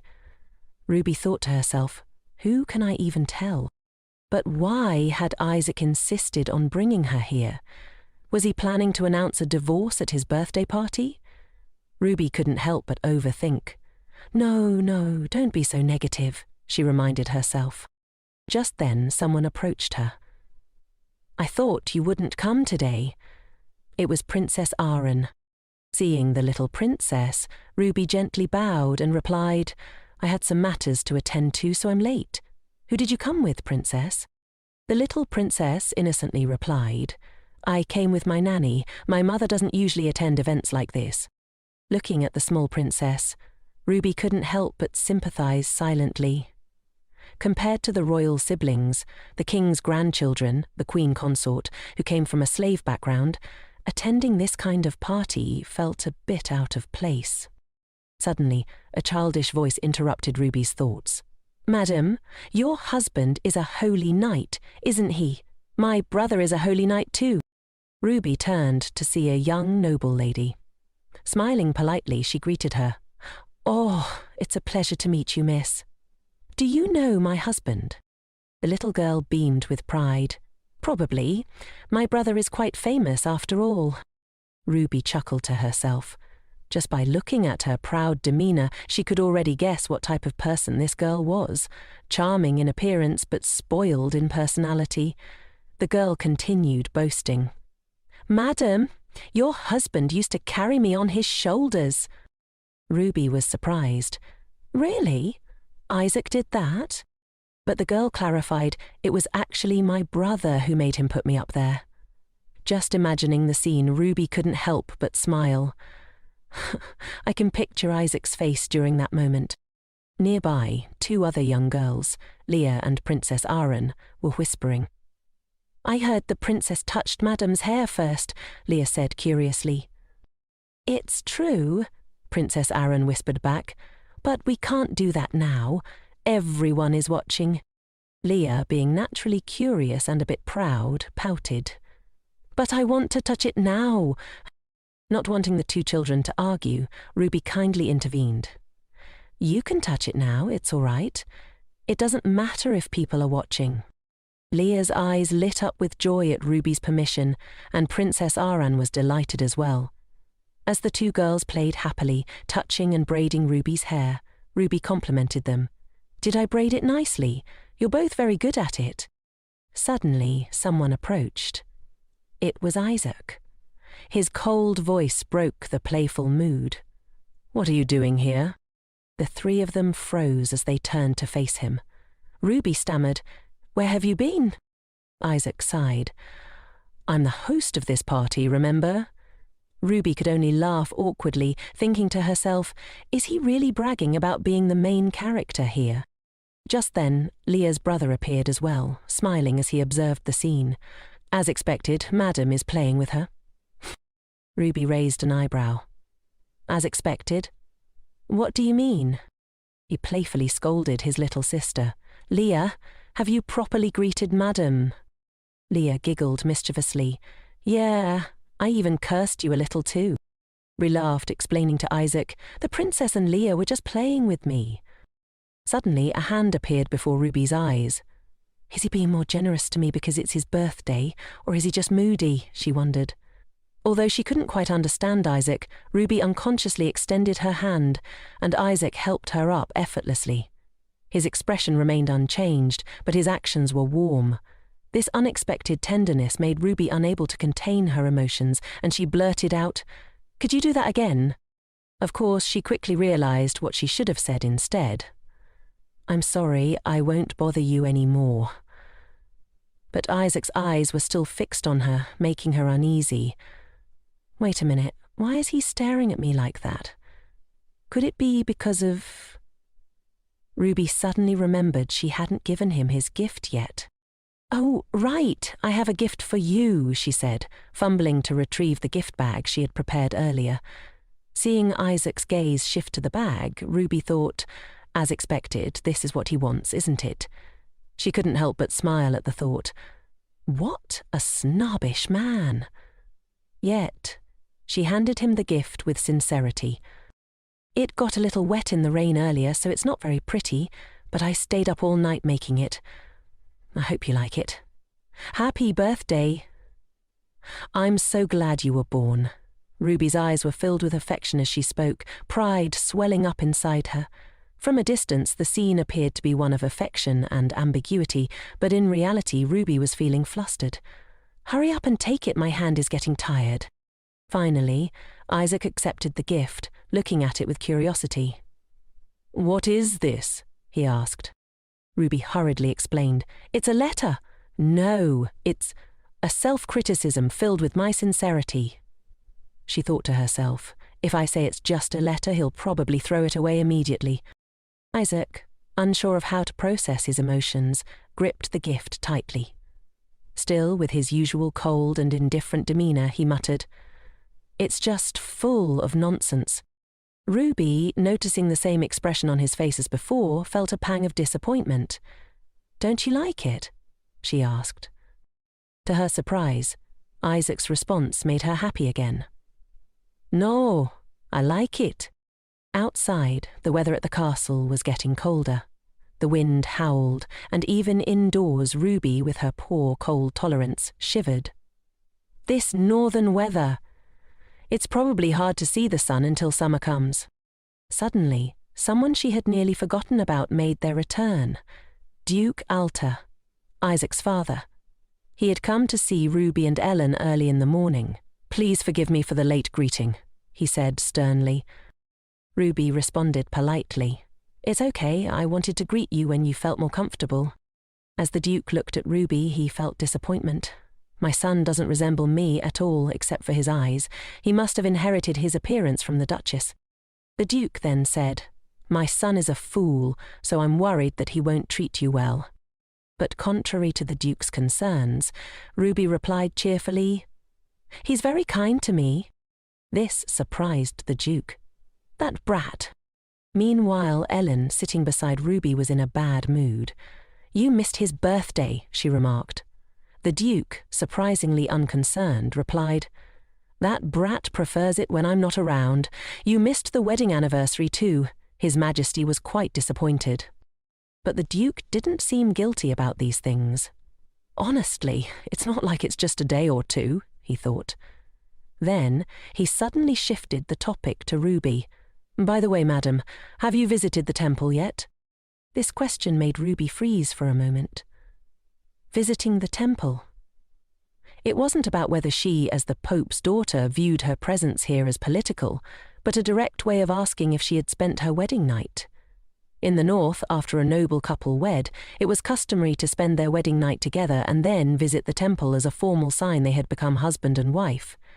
Duke Omerta was essentially asking if she and Isaac had consummated their marriage. It was an unexpected and awkward question. In the original story, Ruby and Isaac had never fulfilled that duty, even until their eventual divorce. No one had forced them. Just as Ruby was lost in her thoughts, the Duke's stern voice brought her back to reality. He had already guessed the situation from her hesitation.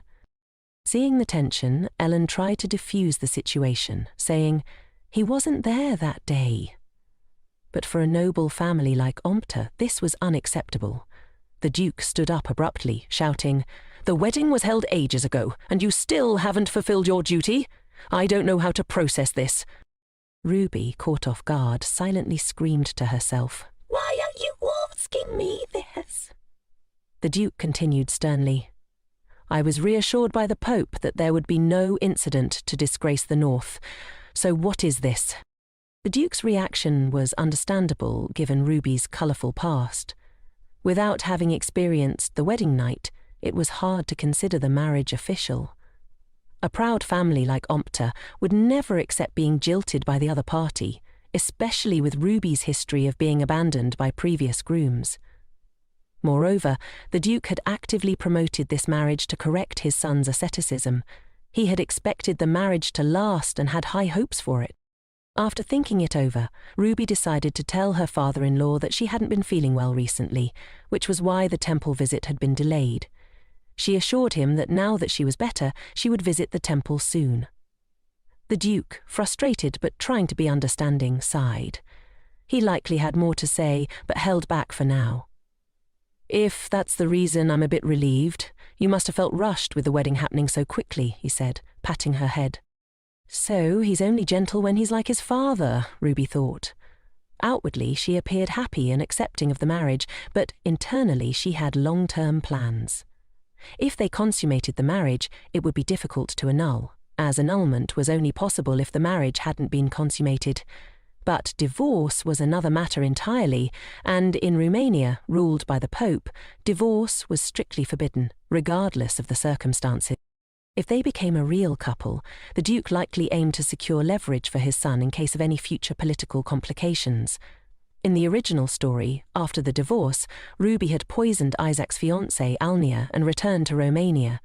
If the divorce procedure became more complicated, the assassination might be delayed, and Isaac would likely leave her in the north, since it would be troublesome to handle. "At least I won't have to return to that horrible place," Ruby thought. She thought so hard that her brows furrowed.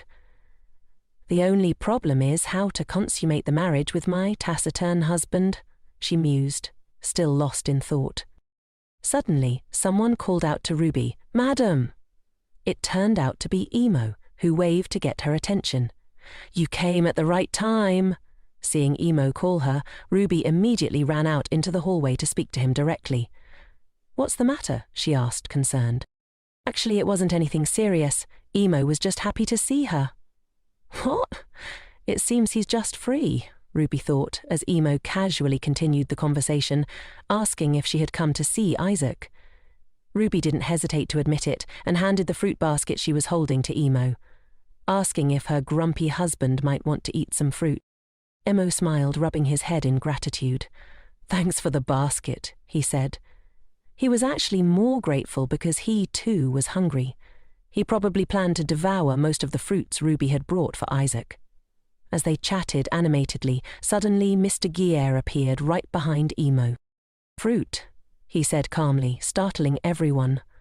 Ruby's heart nearly stopped from fear. Her limbs felt weak and her teeth chattered. But she still politely offered the basket of apples to Guier. He had such a fierce appearance, yet in Ruby's eyes he looked like a stuffed kindergarten tiger. Without a word, he grabbed an apple, turned around and left, munching as he walked. After a moment of silence, Emo explained, "That's my brother." Ruby laughed, relieved to find that he looked like a reliable older brother after all. They continued chatting, but suddenly Emo remarked, "By the way, madam, Isaac's training." From where they stood, they had a clear view of Isaac training with the other knights below. Isaac swung his sword with precision, and the other knights flew backward, overwhelmed by his sheer strength. Ruby and Emo, impressed, started cheering for Isaac. "So cool! Truly my superior!" they shouted, waving energetically. Isaac, hearing their cheers, paused for a moment. He looked up at the balcony with a loving gaze, though his expression made it seem like dozens of knives were about to be thrown at them. Ruby, stammering, said, "Sir Knight, the best knight in the north, is different, right?" Emo nodded but added with a chuckle, "Yeah, but sometimes he feels more like a monster, don't you think?" Ruby and Emo exchanged awkward laughs. Just as Gear left the scene, Ivan appeared out of nowhere and ambushed Emo, hitting him hard on the head. "While we train hard and sweat, you're lazing around like this," he scolded. Then, noticing Ruby, Ivan quickly changed his tone. "Oh, madame, you're here early today." His expression softened when speaking to Ruby, turning from harsh to sweet in an instant, like flipping a pancake. Seeing Emo get scolded to the point where his IQ seemed to drop, Ruby quickly intervened. "Sir Ivan, Emo was keeping me company so I wouldn't be lonely," she explained. But before she could finish, Ivan interrupted. "Madam, this guy isn't a knight, he's just a mere attendant," he said, gesturing toward Emo. Poor Emo could only nod in agreement. Yes, you can just call me Emo," he admitted sheepishly. Just then, someone from the courtyard below shouted, "Emo, are you seducing the madam?" It was Isaac, making his way up the stairs with deliberate heavy stomps. Reaching Ruby, Isaac wiped the sweat from his brow, glancing at her with a teasing smile. Seeing this, Ruby couldn't help but slip into her usual antics, looking at Isaac with sparkling eyes. "You know, you were super cool just now. I think I've fallen for you all over again," she said, her voice dripping with cheesy sweetness. Isaac gave her a look that left everyone speechless. As soon as Isaac arrived, Ivan quickly dragged Emo away, muttering, "Come on, you." It was unclear why Ivan always seemed to drag Emo around to bully him, but Emo followed without much resistance. "Am I interrupting your training?" Ruby asked, her voice innocent. Isaac, ever the straightforward one, nodded immediately. "Yes, you are," he replied, surprising her with his bluntness. Isaac didn't say anything more, though. Instead, he silently took an apple from Ruby's basket. Grumpy as always, Ruby thought. Didn't he say earlier he didn't need anything? But here he was, eating the fruit she had brought. What Ruby cared about more, though, wasn't the fact that Isaac ate the apple. Her eyes accidentally landed on him, and she couldn't look away. Suddenly, Ruby noticed the beads of sweat on Isaac's neck. Without thinking, she stealthily reached out to wipe them. Isaac reflexively turned to her, eyebrows raised. "What are you doing?" he asked, a sharp edge in his voice. Ruby quickly withdrew her hand and awkwardly explained, "I just wanted to wipe the sweat off your neck." But Isaac only glared at her, muttering, "It's dirty." "What's dirty?" Ruby thought, confused. "But I washed my hands when I arrived," she explained with a hint of frustration. "It's not your hands," Isaac mumbled, cursing under his breath, though it wasn't clear why he was suddenly so annoyed. His reaction was confusing, and Ruby felt the growing tension between them again. Though the atmosphere had softened since his birthday party, they still weren't as close as they once were. Still, progress was progress, right? "By the way, your father is back," Ruby tried to shift the conversation. Isaac, ever the blunt one, responded with a casual, "oh," without a hint of sincerity. His nonchalance left Ruby feeling even more awkward. "And he seems a little angry," Ruby continued. Isaac, unbothered, tossed the apple aside. "That old man's always angry," he said, as if it were nothing.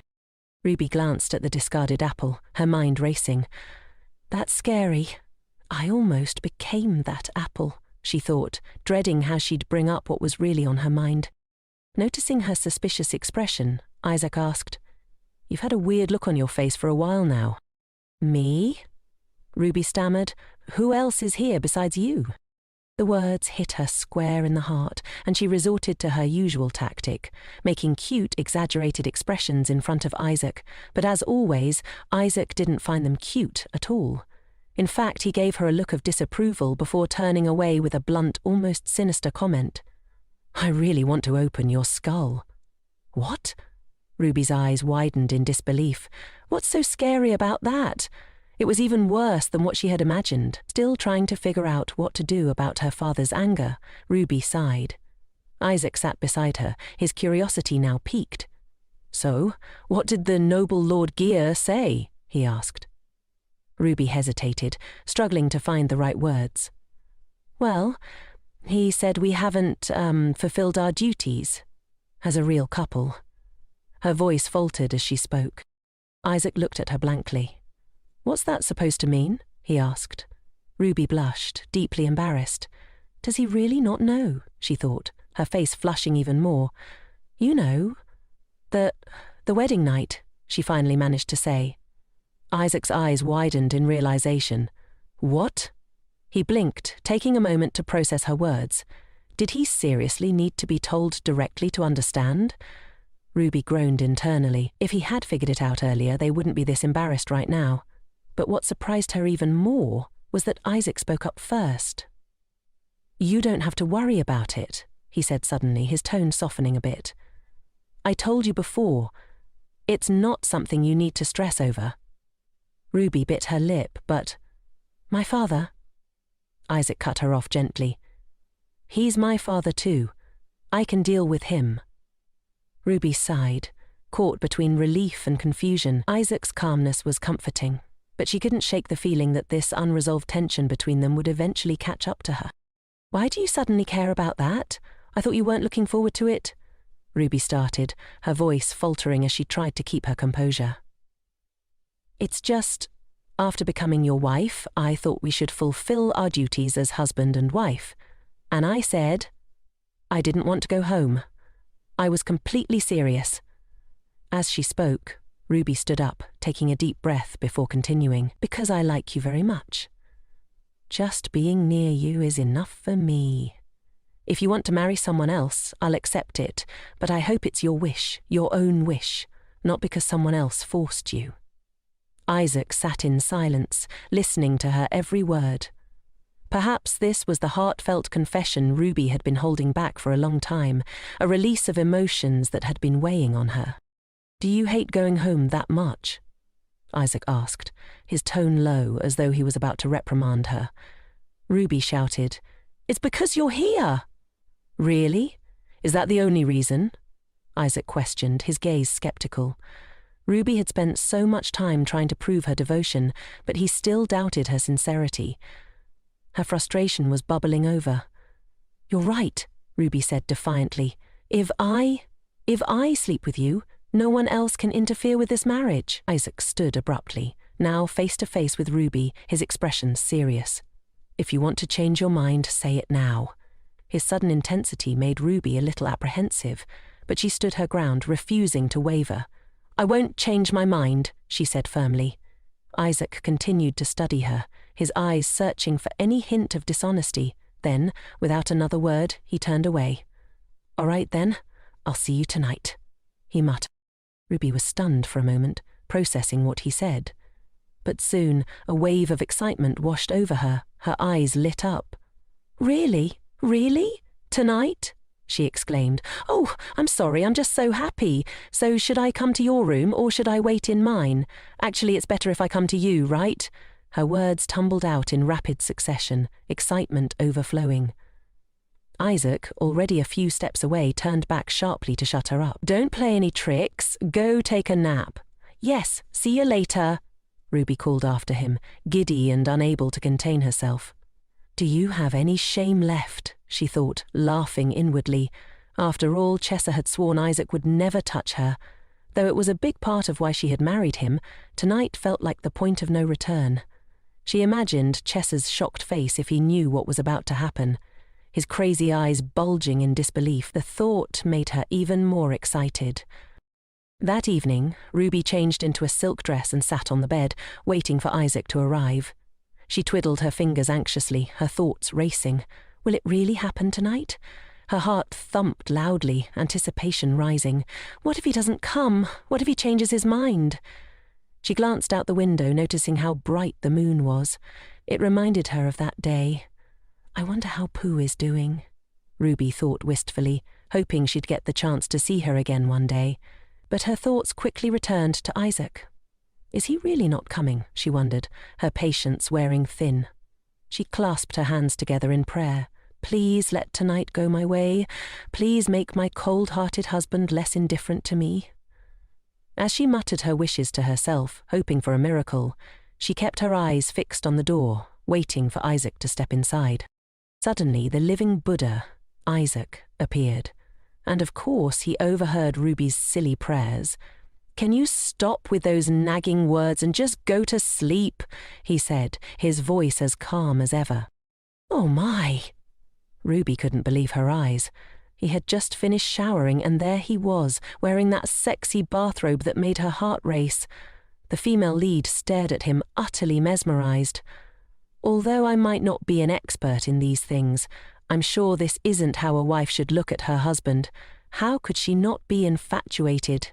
She was waiting for the next part B as she called it, because it still felt like a dream. You really came, Ruby whispered, still in disbelief. It's like a dream. Isaac looked at her, his expression serious. I'll ask you one last time. After this, there's no turning back. Do you really not mind? His question was so intense that Ruby hesitated, not daring to respond immediately. But then she smiled brightly and said, No matter what you say or do, you're the main character in this world, and I'm just a supporting character trying my best to stay alive. I'm happy just to be with you. Isaac went silent, focusing on Ruby's face. Then, without another word, he pulled the string of his bathrobe and let it fall to the floor. Ruby's face flushed deeply. She was utterly captivated, unable to blink. Of course, if you don't play, you don't understand.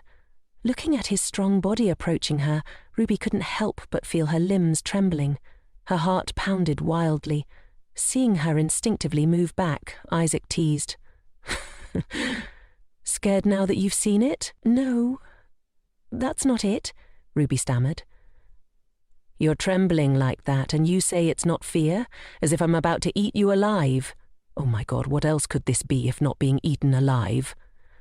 No, it's not that. I'm just nervous. Isaac, without missing a beat, slipped his hand around Ruby's waist and gently pulled the strap of her dress off her shoulder. Then he slowly let her dress fall. Wasn't he supposed to be innocent, Ruby thought. Why is he so skilled? The woman who had boldly proclaimed to the world that she was ready for this was now trembling, her heart beating as if it would burst from her chest. Oh God, save me! What's happening right now? Isaac smirked, leaning in closer. Stop biting your lip. That's my job, isn't it? His teasing made Ruby blush even more, and she started to doubt whether he was truly as innocent as she had thought. But now it seemed far too late for second thoughts. That evening, Isaac gently stroked the back of Ruby's neck, his touch sending shivers down her spine. But then his expression changed. He suddenly became alarmed. He had discovered a large scar on Ruby's back. What is this? Isaac asked, his voice rising in concern. Ruby had hoped he wouldn't notice, that he wouldn't see that spot. She hesitated, then offered an explanation. I got injured when I was playing as a child. But Isaac wasn't convinced. What kind of playing leaves such a big scar? Thinking quickly, Ruby made something up. When my cousins came over to play when I was little, we were pretending to be in the circus. One of my cousins, well, he was a troublemaker. He was swinging a whip around, and I accidentally got hit. Despite her explanation, Isaac's demeanor grew even colder. Without saying anything further, he pulled her dress back up, his hands tying the straps with a gentleness that contrasted with the icy expression on his face. Ruby was confused. "What's wrong?" she asked. Isaac's gaze was distant, and his expression remained cold. Did he hate seeing scars, Ruby wondered. She had thought that once he had started, he wouldn't care about such things, but now she wasn't so sure. She stood there hoping that this rare moment wouldn't slip away. If I let this opportunity pass... Suddenly, Rael climbed onto Isaac, gently pushing him down onto the bed. However, at that moment, Isaac calmly asked, "What are you doing?" "I was trying to push you down," she replied, slightly flustered. "Did I do something wrong again? Did I upset you?" Isaac suddenly asked her a strange question. "Is there more? I'm asking if you have any other injuries." This question made Rhea fall into deep thought. It was indeed because of the scar. There were a few more marks on the back of her thigh. What should she do now that things had turned out like this? Should she just tell the truth about the scars from her past? But what if he got angry because she had lied earlier? Just as Rhea was about to tell the truth, Isaac interrupted her. "It's fine. It doesn't matter." After saying that, Isaac quickly got dressed, dragging his feet as he lay back down on the bed. Rhea watched him, unsure of what he was thinking. He didn't leave, but he must have been uncomfortable after discovering that she had lied.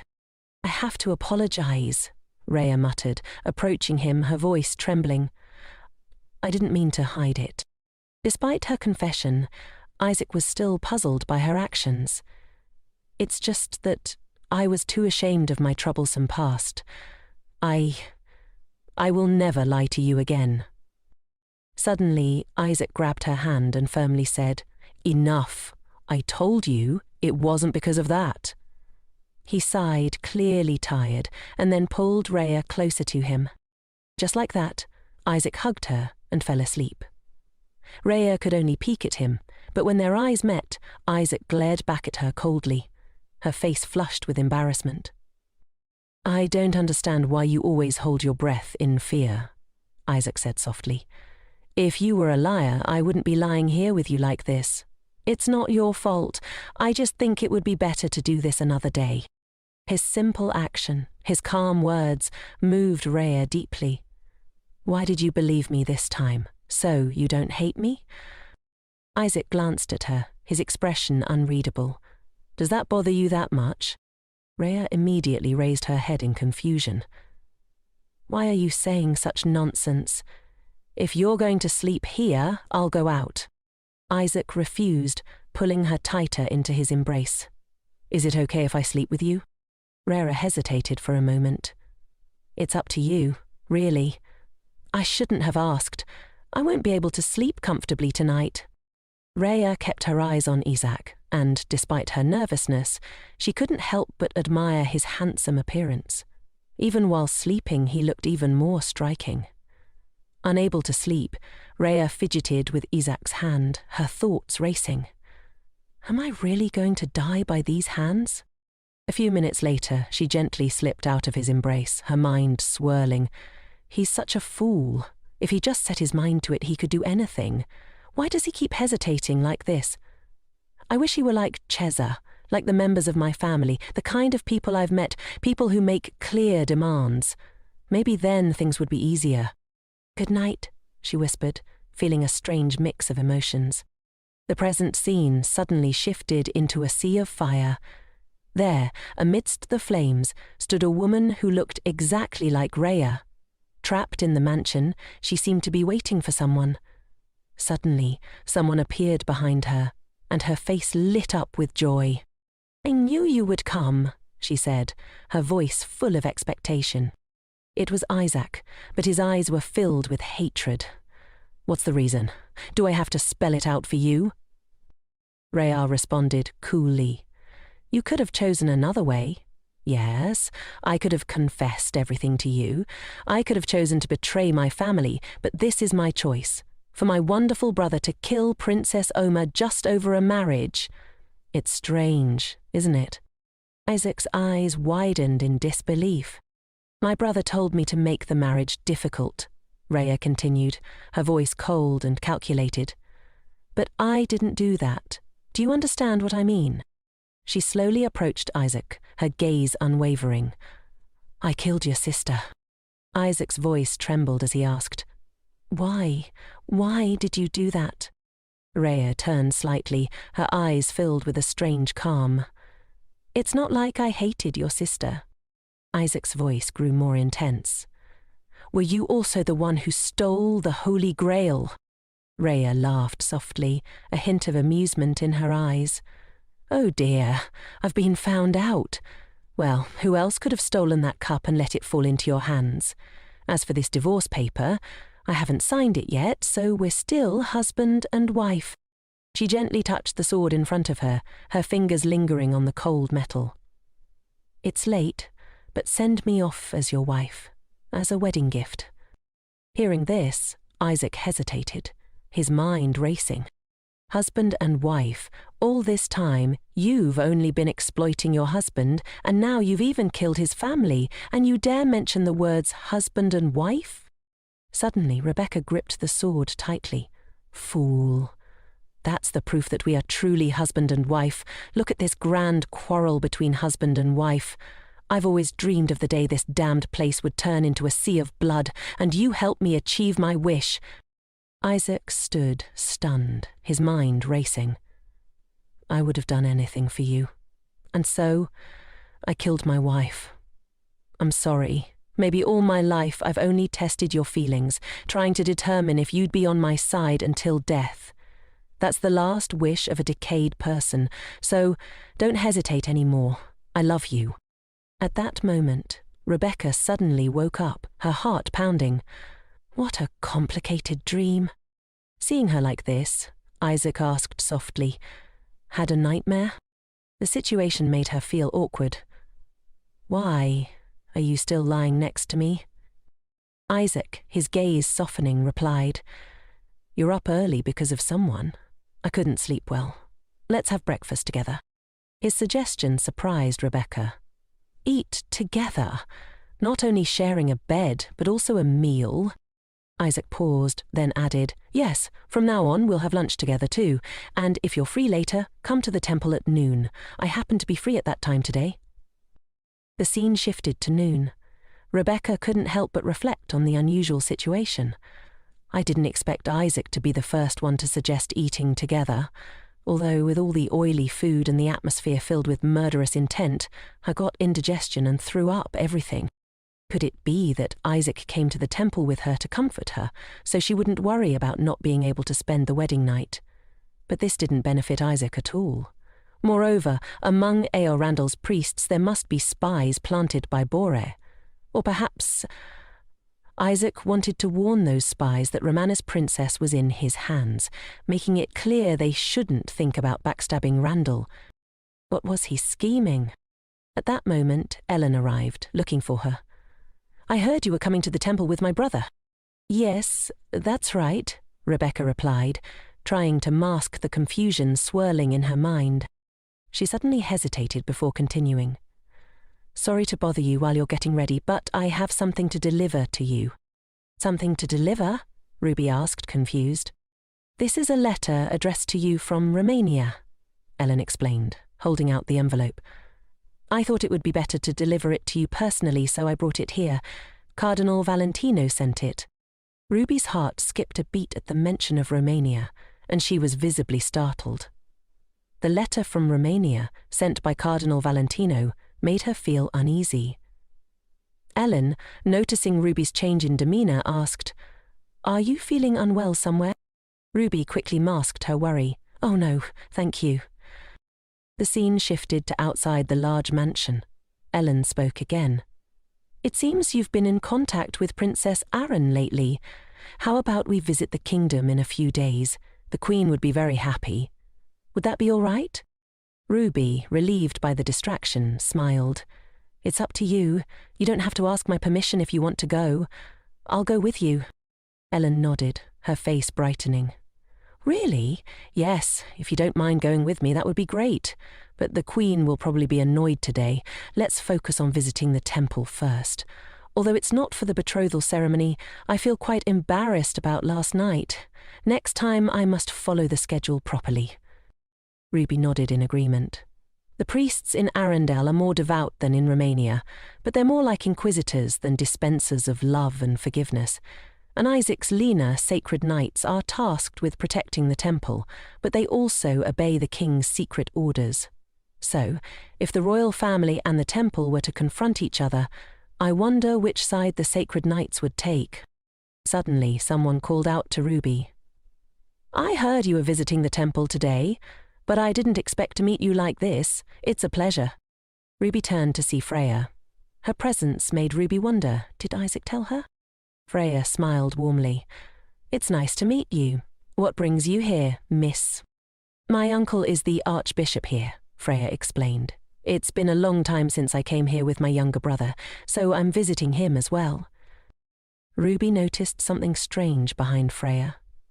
Countless cold eyes staring at her. Immediately, Freya turned to a man seated nearby. "Lorenzo, why aren't you greeting the madam? What are you doing sitting there? Honestly, it seems like you've all been captivated by madam's beauty." At that moment, someone approached, their presence so intimidating that everyone visibly stiffened. They immediately stood up, and Ruby sensed the murderous aura emanating from them. Isaac walked up behind her, his voice calm yet stern. "You're late. Have you been waiting long?"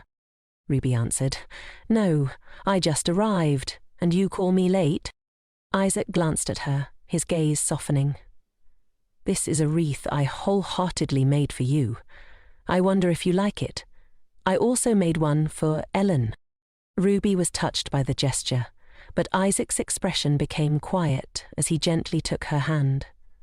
"Your hands are all scratched. I was so focused on giving it to you that I didn't notice." Freya, observing them, spoke up with a hint of jealousy. "Anyway, Madam is so lovely. Why are you so harsh with her?" Isaac turned to her coldly. "What are you doing here?" Freya, unfazed, replied, "I came to see my uncle. I'm the one who brought Lorenzo here, so don't scold him." Lorenzo stepped forward, looking uncomfortable. "Madam, I understand that my brother behaved rudely to you before.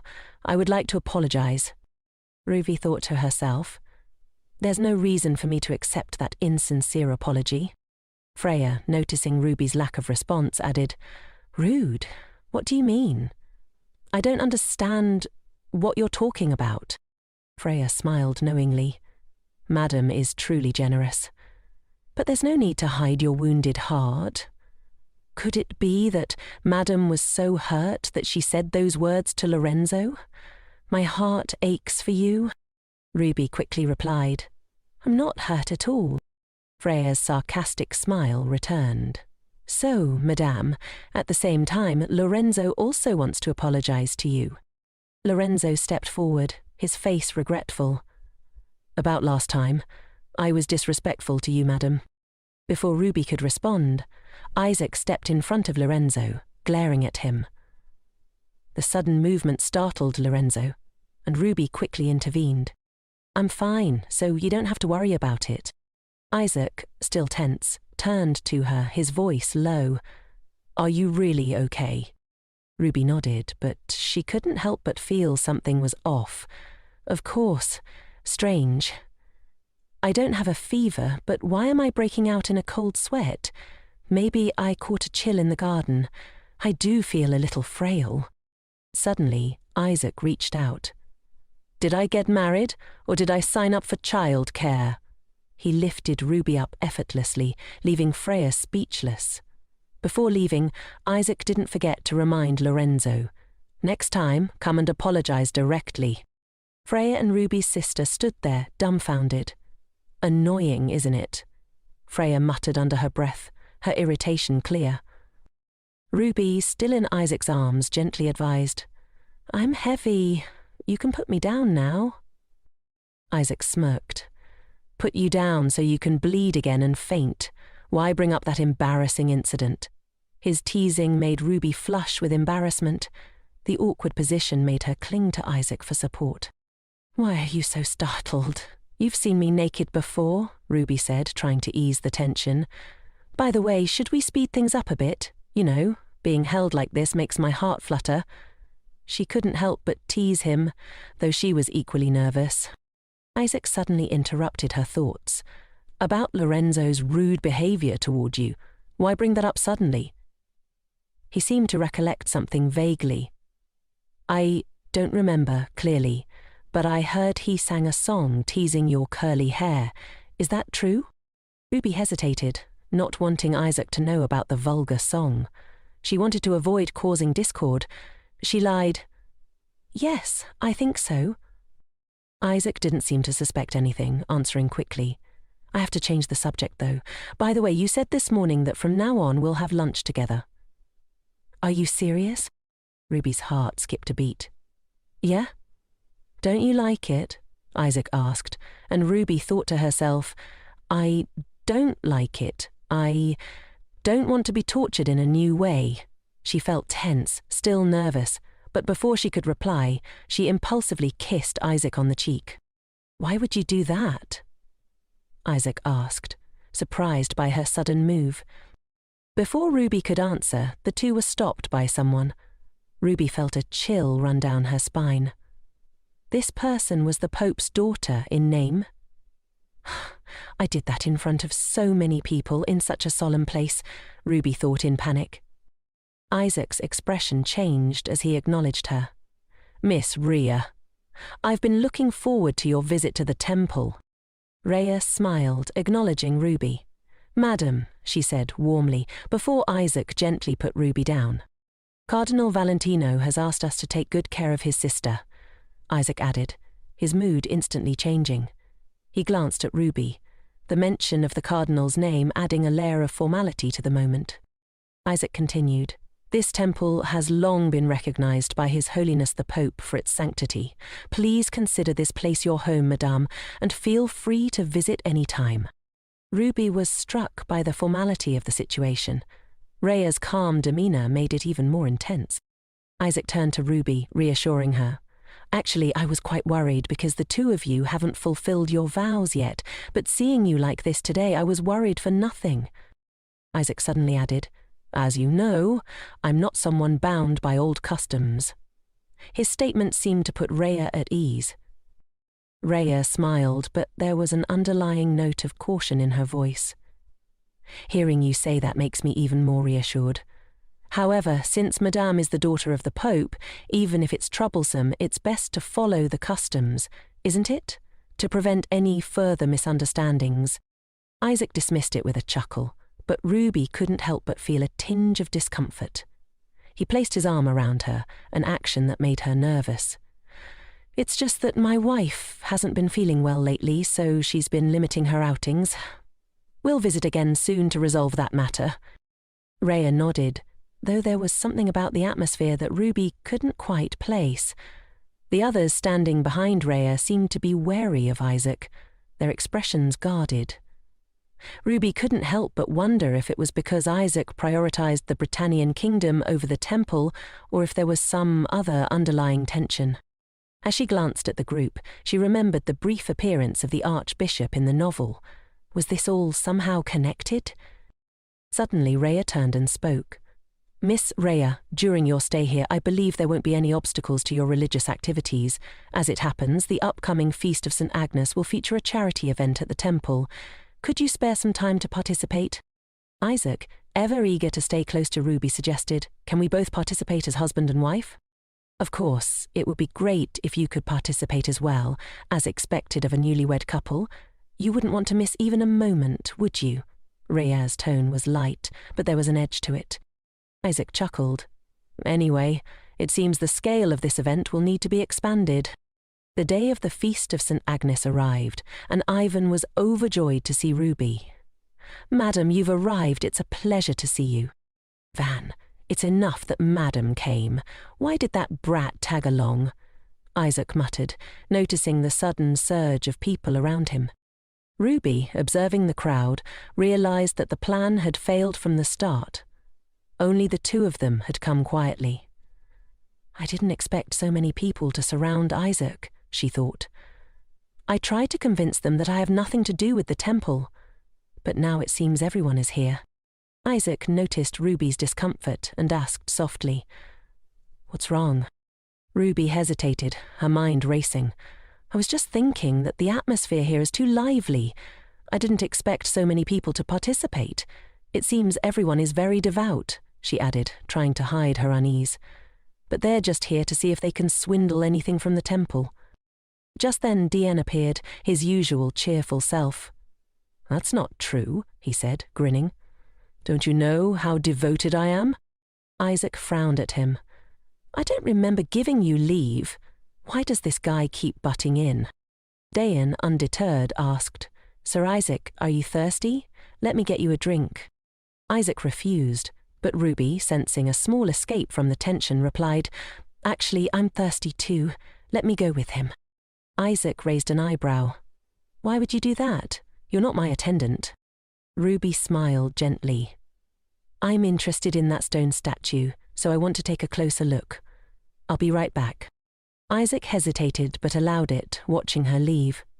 As Ruby started walking away, Isaac noticed something off about her dress and quickly approached her. Wait, he said, adjusting her dress. You're not properly dressed at all. Did you stick something to your shoes and walk around with that dirt? Ruby flushed in embarrassment. Did I walk around with dirt stuck to my shoes? How embarrassing. I'm naturally careless. Isaac sighed but smiled. Good thing you noticed. Just be careful next time. Don't run and fall. Yes, I'll walk gracefully and elegantly, Ruby replied, trying to reassure him as she turned away. But inside she wondered, what's his intention? Why did he bend down and remove that from my shoe himself? When they reached the drink station, both Isaac and Ruby were surprised to find pomegranate juice, which looked strikingly like nosebleed, a symptom Isaac had endured in his training. Ruby couldn't help but laugh. Actually, sometimes I feel sympathy for that stone statue. If you're a trainee sacred knight of Arundel, you experience it all at once, showing off by standing still until your nose bleeds. Isaac nodded, just standing still until your body reaches a certain state, but those who consider it a sign of strength and celebrate by behaving rudely often get punched again, only to bleed again. A true sacred knight shouldn't be complacent. Ruby raised an eyebrow. Isaac's name itself is complacent, though, so what's with all the bragging? Isaac smirked. That state refers to the training process, the moment where physical strength and swordsmanship merge with the divine. Just then, a familiar figure approached. It was none other than the Archbishop. Thank you for attending this charity event, he said with a warm smile. Would you care to stroll with me for a bit? Meanwhile, Isaac had gone somewhere, leaving Ruby to bid farewell to Dayan. She suddenly started trembling, her thoughts racing.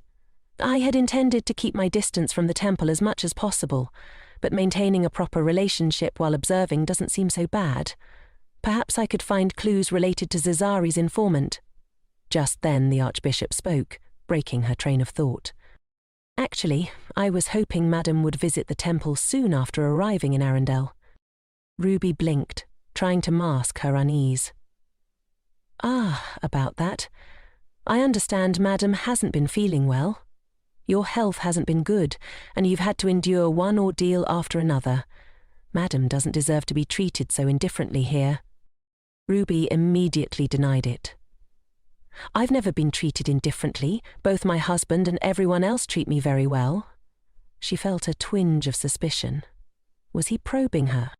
As expected of Cesari's angel. Madam is truly humble and has an unmatched, generous heart, the Archbishop said, his tones syrupy with praise. Ruby smiled politely, unsure of his intentions. You overpraise me. I'm so happy to see the bond you share, he continued. But if anything becomes unbearable for Madam, please feel free to come here any time. Arundel's Grand Temple will never betray the Pope's grace. Thank you for your kindness. It's only natural, Ruby replied. People in the north can be rather cold. Even the devotees aren't very welcoming. The Archbishop's eyes softened with nostalgia. Have you only lived in the north? Ruby nodded. In my youth, during a pilgrimage, I stayed in Romania. At that time, I was indebted to the Francesco monastery. Ruby's heart skipped a beat. Helped by the Romanian monastery? If the Archbishop is indeed my family's informant, that's already enough of a headache. Although a humble person like me can't fully grasp the Pope's profound intentions, I will do my best for Madame's well-being and peace of mind while she's here, the Archbishop concluded. Suddenly, the Archbishop stopped, and before them stood Duke Alta, Isaac, and Ellen. Your Grace, it's good to see you return safely, the Archbishop greeted, bowing slightly. Isaac glanced at Ruby, and she felt a little embarrassed, but then he quickly turned his gaze away. What's wrong? Isaac teased. Afraid I'm conspiring with the Archbishop to speak ill of you? Ellen approached with a gentle smile. This way, sister. Don't mind them. They're always like this whenever they meet. Ruby, still processing the strange conversation, looked up to see Freya approaching. Your Grace, truly unexpected, Freya remarked with a teasing grin. Look at the paintings. Stop bullying Isaac. There are many pieces he would like. Shall I bid on them and gift them to him? No, Isaac replied, shaking his head. He already has enough paintings at home to be sick of them. Freya turned to Ruby. Madam, do you like paintings? Ruby hesitated. I like them, but I'm not very good at appreciating them. Is that so? Freya raised an eyebrow. But His Grace loves paintings. Why don't you bid on a few and gift them to him? Ruby smiled awkwardly. It sounds like helpful advice, but if it were Freya, I don't know. He would never like anything I gave him. Besides, I don't have the money to spend. In principle, I'm allowed to use the DIY I brought, but if I use it as I please, I'll be scrutinized. Freya chuckled. I haven't formally studied art either. Isn't Romania the holy land of art? Ellen intervened, trying to steer the conversation away. Enough about paintings. Ruby, we were just discussing something. I was thinking of hiring a dedicated maid for you. Our household staff mainly consists of people who've been with the family for a long time, so to make you more comfortable, I thought it would be good to hire someone with no ties to the family. Ruby was taken aback. Hire a new dedicated maid for me? A completely new face? Ellen nodded. Actually, my brother was the first to mention it, but I thought it was a good idea too. Marcianus Poana knows quite a few trustworthy people, so I asked Freya to choose someone. Freya nodded as well. Being a newcomer means not only fewer preconceived notions about you, but also makes it easier for them to side with you. Ruby felt slightly apprehensive at Freya's involvement. How old should a mature person be? Freya asked, her tone casual. What do you think, madame? Ruby's eyes widened, startled. What is she trying to provoke me with? She thought, her heart racing slightly. Suddenly, Freya reacted strangely. She vomited a large amount of blood, and Ruby was shocked. The soup bowl fell to the ground, and Freya collapsed. Ellen was terrified, and Ruby quickly rushed to reassure her. Miss, you must stay calm, Ruby said. But the blood continued to pour from Freya's mouth, causing Ruby to panic. As Ruby was about to call for help, a hand gripped her shoulder. It was Omerta, his eyes filled with terror as if silently saying, "Stay away." Ruby's heart felt like it was about to leap out of her chest. The hand she was about to extend froze at his words. Get away. Omerta seemed to be doing something, but Ruby couldn't shake the growing sense of unease. Her heart pounded faster as she watched. Ellen stood silently, her gaze fixed on Freya. Ruby sat down on the grass, trembling with fear. Her clothes were stained with blood. The sight of Freya, writhing in pain, reminded Ruby of her childhood. When she tried to wake the deceased, the memories flooded back. Suddenly, someone's hands touched her, making Ruby jump and scream. "Is this your doing?" Lorenzo's angry voice rang out. "Knew it! You two-faced witch!" Ruby couldn't think straight, the situation overwhelming her. Ivan called out her name, Lady Rhea. He was furious, his anger directed at Lorenzo's accusations. But before anyone could react further, Lorenzo was suddenly thrown to the ground. It was Lorenzo's father. My foolish son seems to have temporarily lost his composure. Please forgive his actions, Lady Rhea, he said, his expression furious. Everyone, take refuge in the temple immediately. It's dangerous here. Something is about to happen. Ruby's breathing became laboured.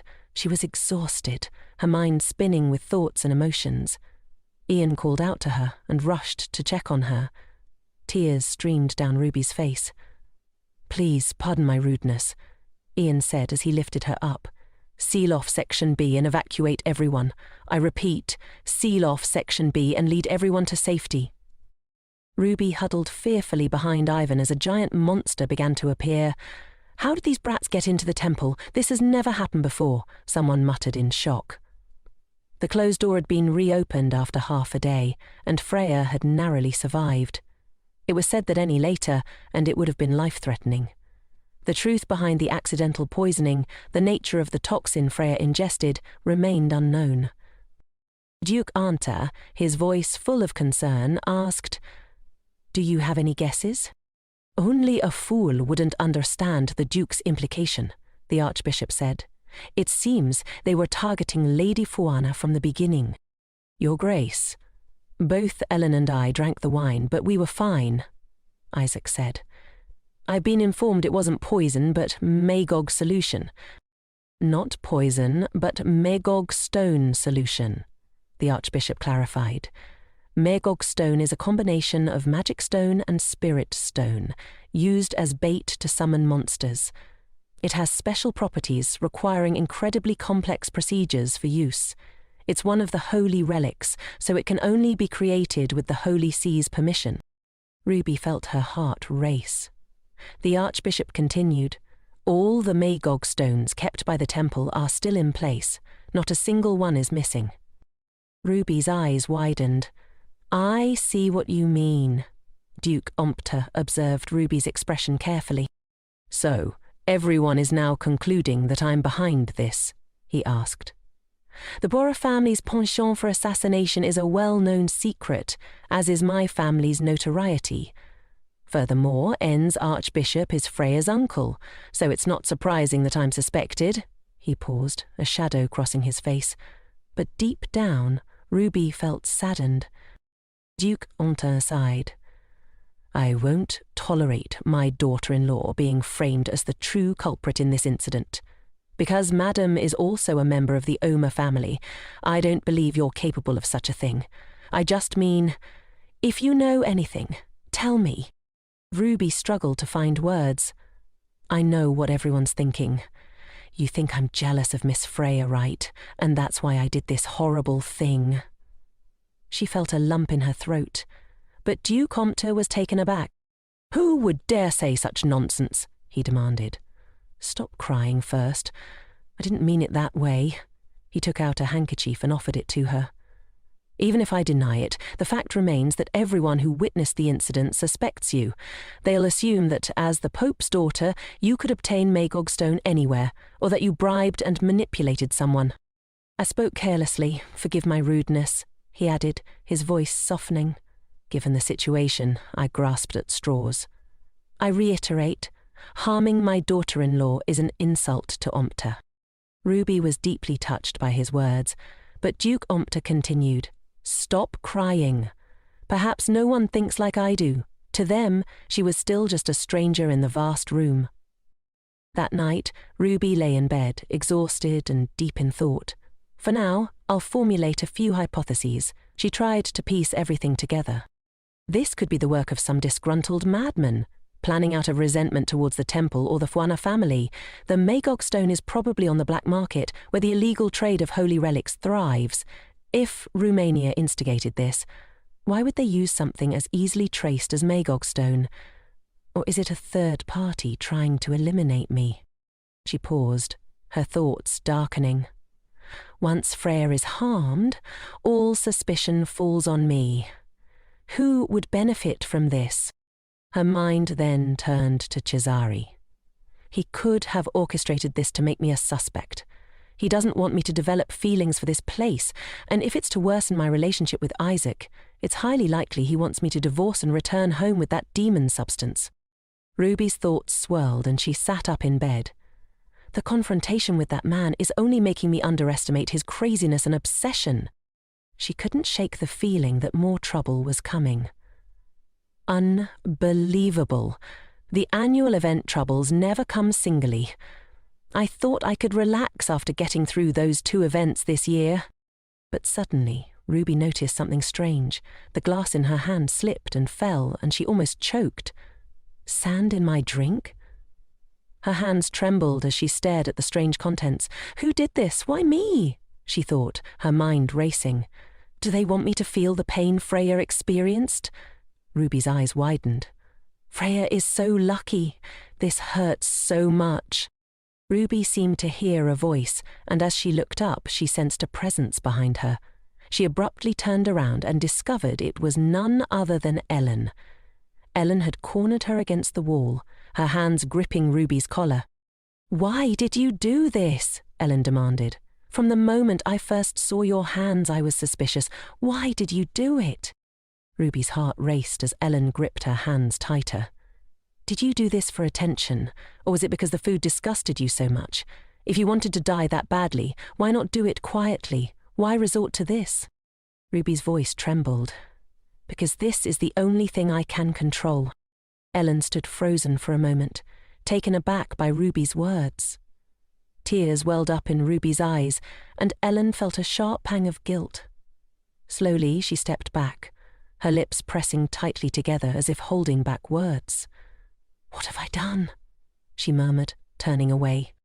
I'm sorry, Elle whispered before walking out, leaving Ruby standing there, dumbfounded. Ruby sat quietly on the bed, her mind swirling with thoughts. She noticed the wound from her habitual vomiting. It wouldn't be noticeable without close inspection, but she could feel it, her body marked by the silent pain of the past. Have I experienced something like this before? Ruby wondered. Maybe it wasn't Elle. Then, who could it be? Dawn was breaking. Ruby sat in silence, her thoughts heavy. Elle did the same. They sat opposite each other at the dining table, the air thick with an awkward tension. What should I do in this awkward atmosphere? Ruby thought. This is bad. I need to leave this place quickly. I have to go now. Elle spoke simply. Yes. Before Ruby could leave, a call came. The temple would like you to visit. Please go, a voice informed her. Ruby paused, surprised. The Archbishop invited me? She thought, her mind connecting the dots. It must be related to Freya's poisoning. Ruby smiled faintly. I'll go, thank you. Ruby left the dining room, her heart heavy. Elle watched her go, her expression grim. The sound of a horse-drawn carriage rattled down the road, the noise echoing in the quiet morning. If Cesare is really behind this, then it's highly likely the Archbishop is the spy, Ruby mused, her thoughts racing. But, if that's the case, he's helping to harm his own beloved niece. Her stomach tightened with unease. No? As soon as I see him? Ruby thought back to a short while ago when she'd come here with Isaac. It felt like so much time had passed. He probably, she pondered absent-mindedly, he's probably at the training grounds. I haven't even seen a shadow of him since that day. Ruby paused. If he suspects me that much, he should just say it to my face.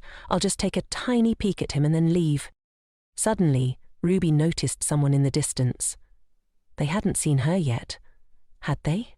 Isn't your sister better now? Ruby thought. If Damian is here, then Isaac must be too. She told herself that she would only look, but now she hesitated. How could I possibly see him? But then, the voice of someone nearby snapped her out of her thoughts. Why aren't you obediently standing guard by your sister's side instead of coming here while you're still suspended? The voice sneered. If your sister were vomiting blood and about to die, would you still sit still? Ruby's heart sank as she heard the biting words. Who knows, she thought bitterly. I might not even have a sister, and even if I did, I wouldn't act like that with someone unrelated. The voice continued. Are those words directed at me? That's right, the man replied coldly. If your father hadn't stopped me back then, you could forget about ever becoming a knight. Remember? Do you think I'm as cowardly as you? What's so great about the Pope's daughter? Even that old Pope is nothing.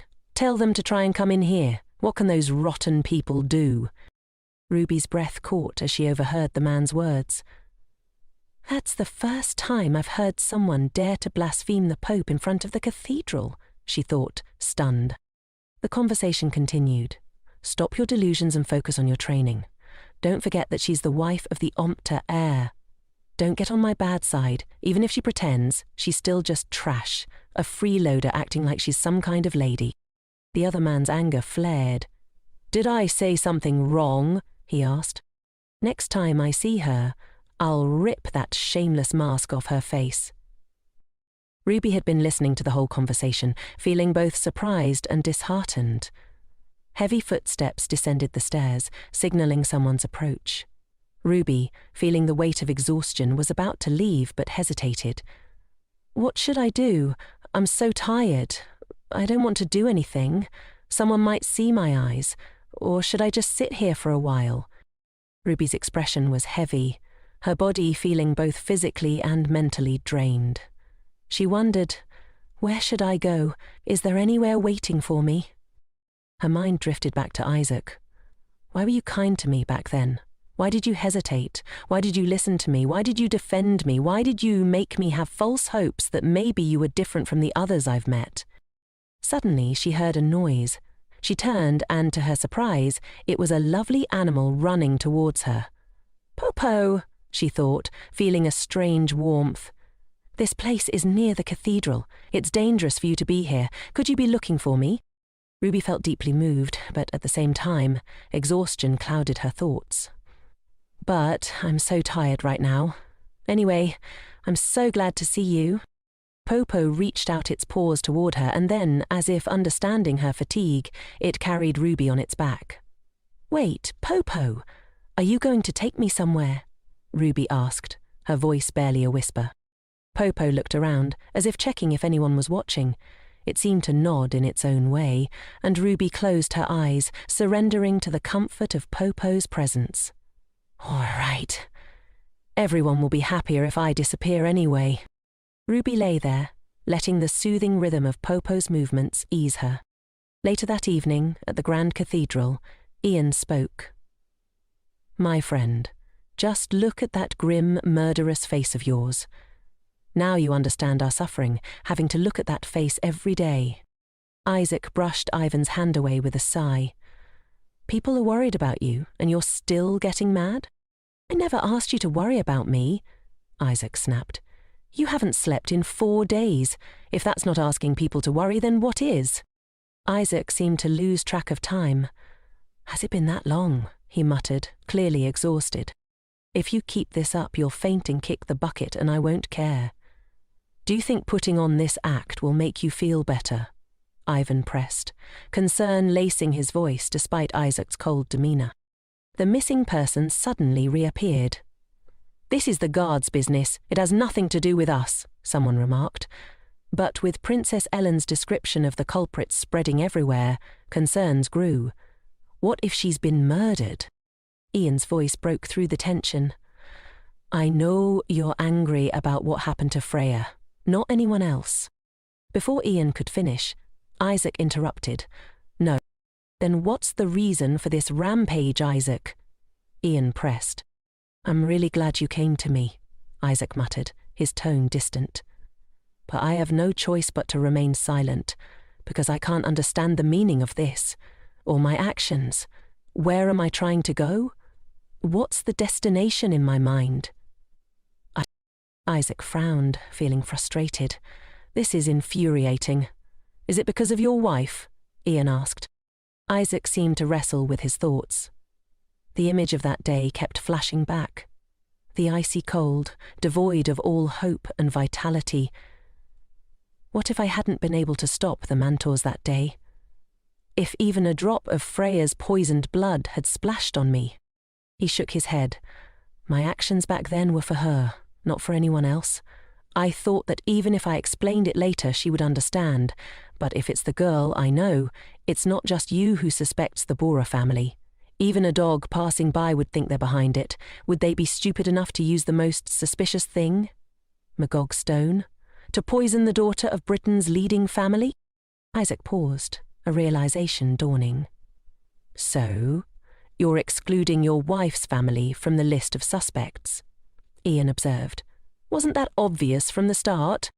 Isaac continued, unflinching. Magog Stone is widely available on the black market, so we can't just suspect the temple. Investigate those who have conflicts with the Fuana family. Ian's voice grew serious. Wait, could it be that if the culprit you've been searching for all this time turns out to be your wife, what are you going to do? Isaac froze, the question hitting him like a stone. Only now did he realize the root of his strange behavior. He wasn't doing this to catch the culprit, but rather, if the culprit was anyone even remotely connected to Romania or his wife, he would deal with them without leaving a trace. I don't care about that, Isaac said sharply. His eyes held no hint of doubt, only a madly distorted belief. If that girl really was the culprit, I wouldn't care. It was Freya who almost died. Could he still cover for her, even then? Isaac's mind was a whirl of confusion. I don't understand you, Isaac, Ivan said, hurrying after him.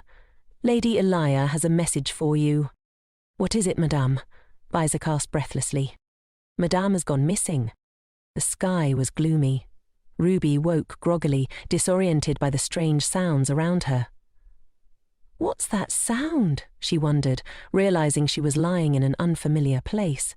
She gasped as she saw a giant eagle chewing on something. What the heck is that? What do I do? Can I play dead? The eagle turned to look at Ruby, and she froze, her face paling.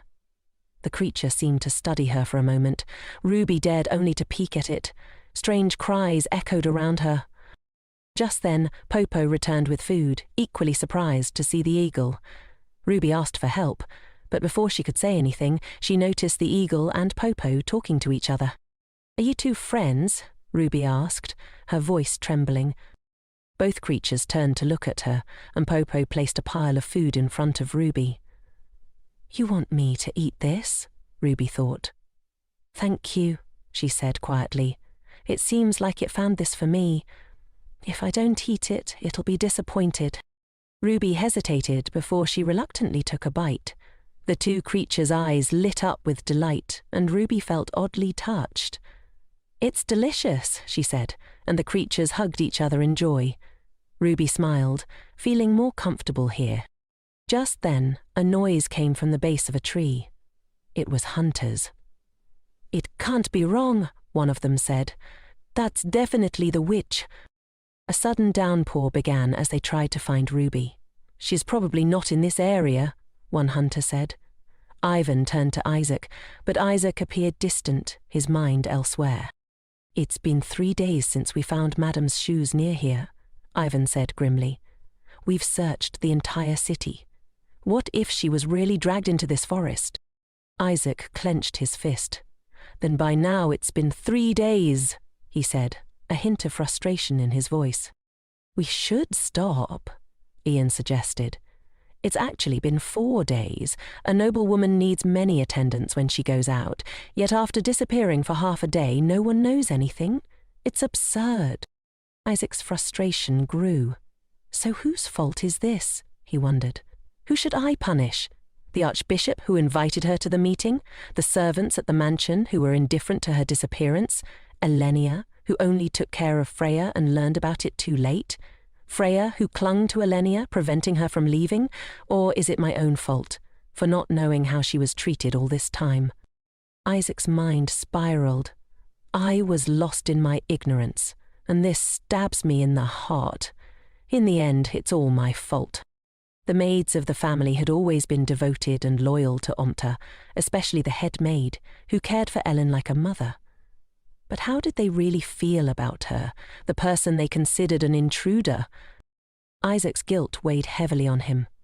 I should have rectified things from the beginning. Even if I'm mocked for being just like my father, I'll accept it, Isaac thought bitterly. I justified my refusal to marry because of my hatred of becoming like him. but it was just an unconvincing rationalization. The rain grew heavier as Isaac's torment continued. The things I didn't ask, the words I didn't say.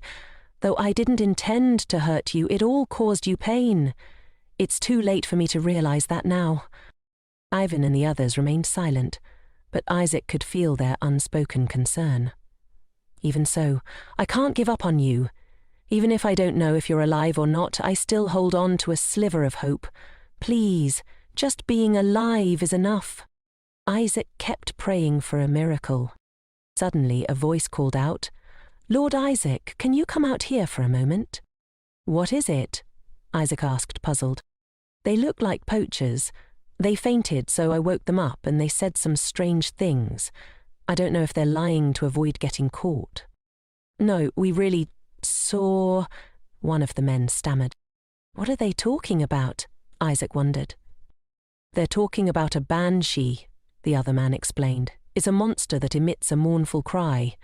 Legend says it can predict impending death." The two men glanced nervously at each other. "We could hardly face a witch," one said.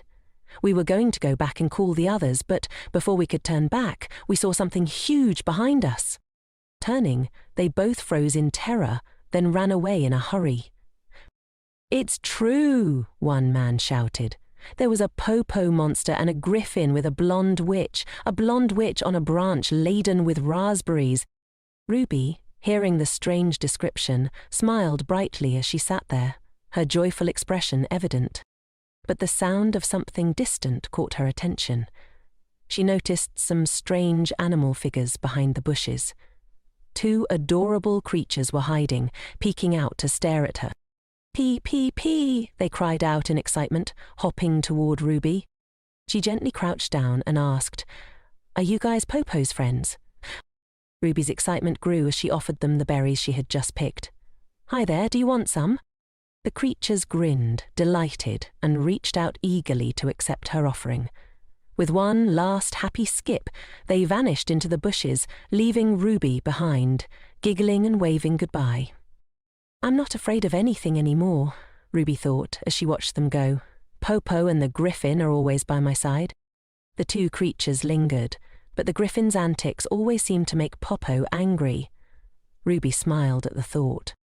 As the sky grew darker and dark clouds gathered, Ruby decided to call the two creatures back. "Hey guys," she said, "let's go back to the cave. It looks like it's going to rain." Popo and the griffin nodded in agreement, quickly obeying her command. Suddenly Ruby became pensive. She sat down on the ground, her eyes glazed over. "I wonder what Isaac is doing." Ruby couldn't believe he wouldn't come all the way here just because she was missing. "He's probably just pretending to look for me because of the diplomatic relationship," she thought. But then another thought occurred to her. Or maybe he doesn't know I'm missing yet. Ruby finally regained her composure, brushing off her clothes. What am I expecting from him?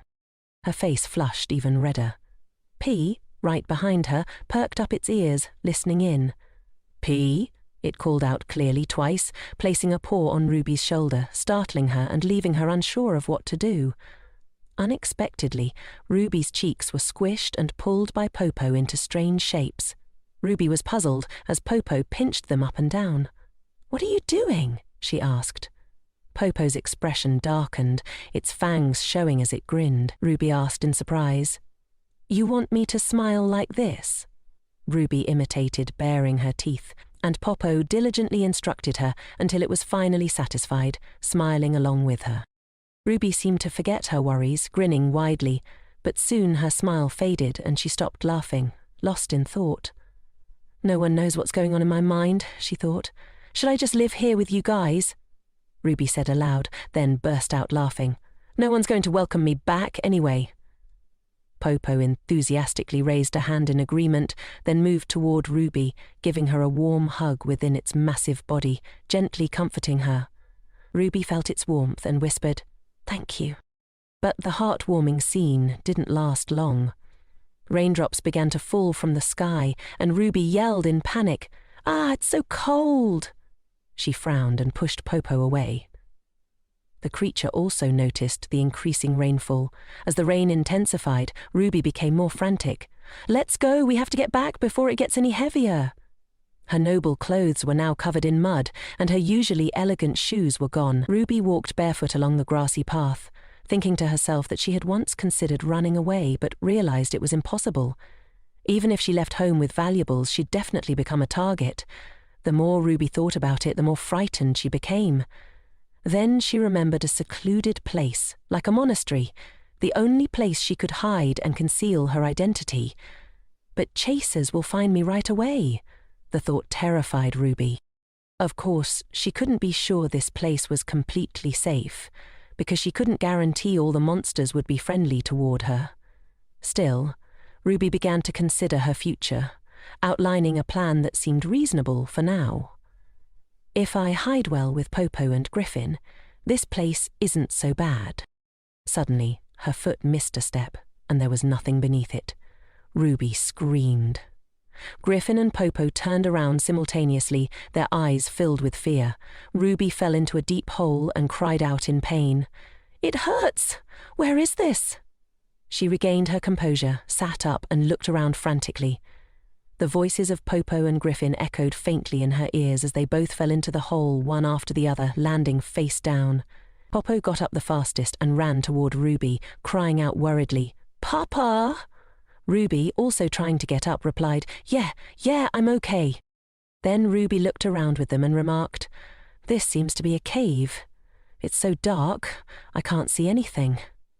Even with her eyes wide open, she couldn't make out a thing.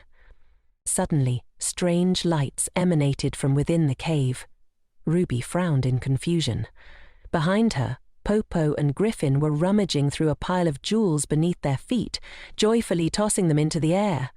Ruby frowned and asked, "What are you guys doing?" She suddenly felt a sharp pain in her foot and instinctively touched it. Beneath her hand, something sparkled. Her face flushed as she picked up a stone, examined it, and exclaimed, "Oh my God, is this a ruby?" Seeing Popo and Griffin playing around with the jewels, Ruby was speechless. She stammered to herself, "So, does that mean this whole pile—" Ruby became excited, shouting with them, "Is this the legendary fortune?" Even Popo and Griffin rolled around in the pile of rubies with joy. Ruby, equally enthusiastic, yelled, "This is insane!" Her eyes sparkled like the gems as she stared at the pile. "If all of this is real, I could become the richest person in the world." Ruby noticed a huge gem protruding from behind a rock. She slowly walked toward it, frowning, wondering, "Is this also a gem?" Ruby gently touched the large stone, thinking it was just a gem, but it trembled beneath her hand. She quickly withdrew her hand, noticing the slight movement. The cave began to shake.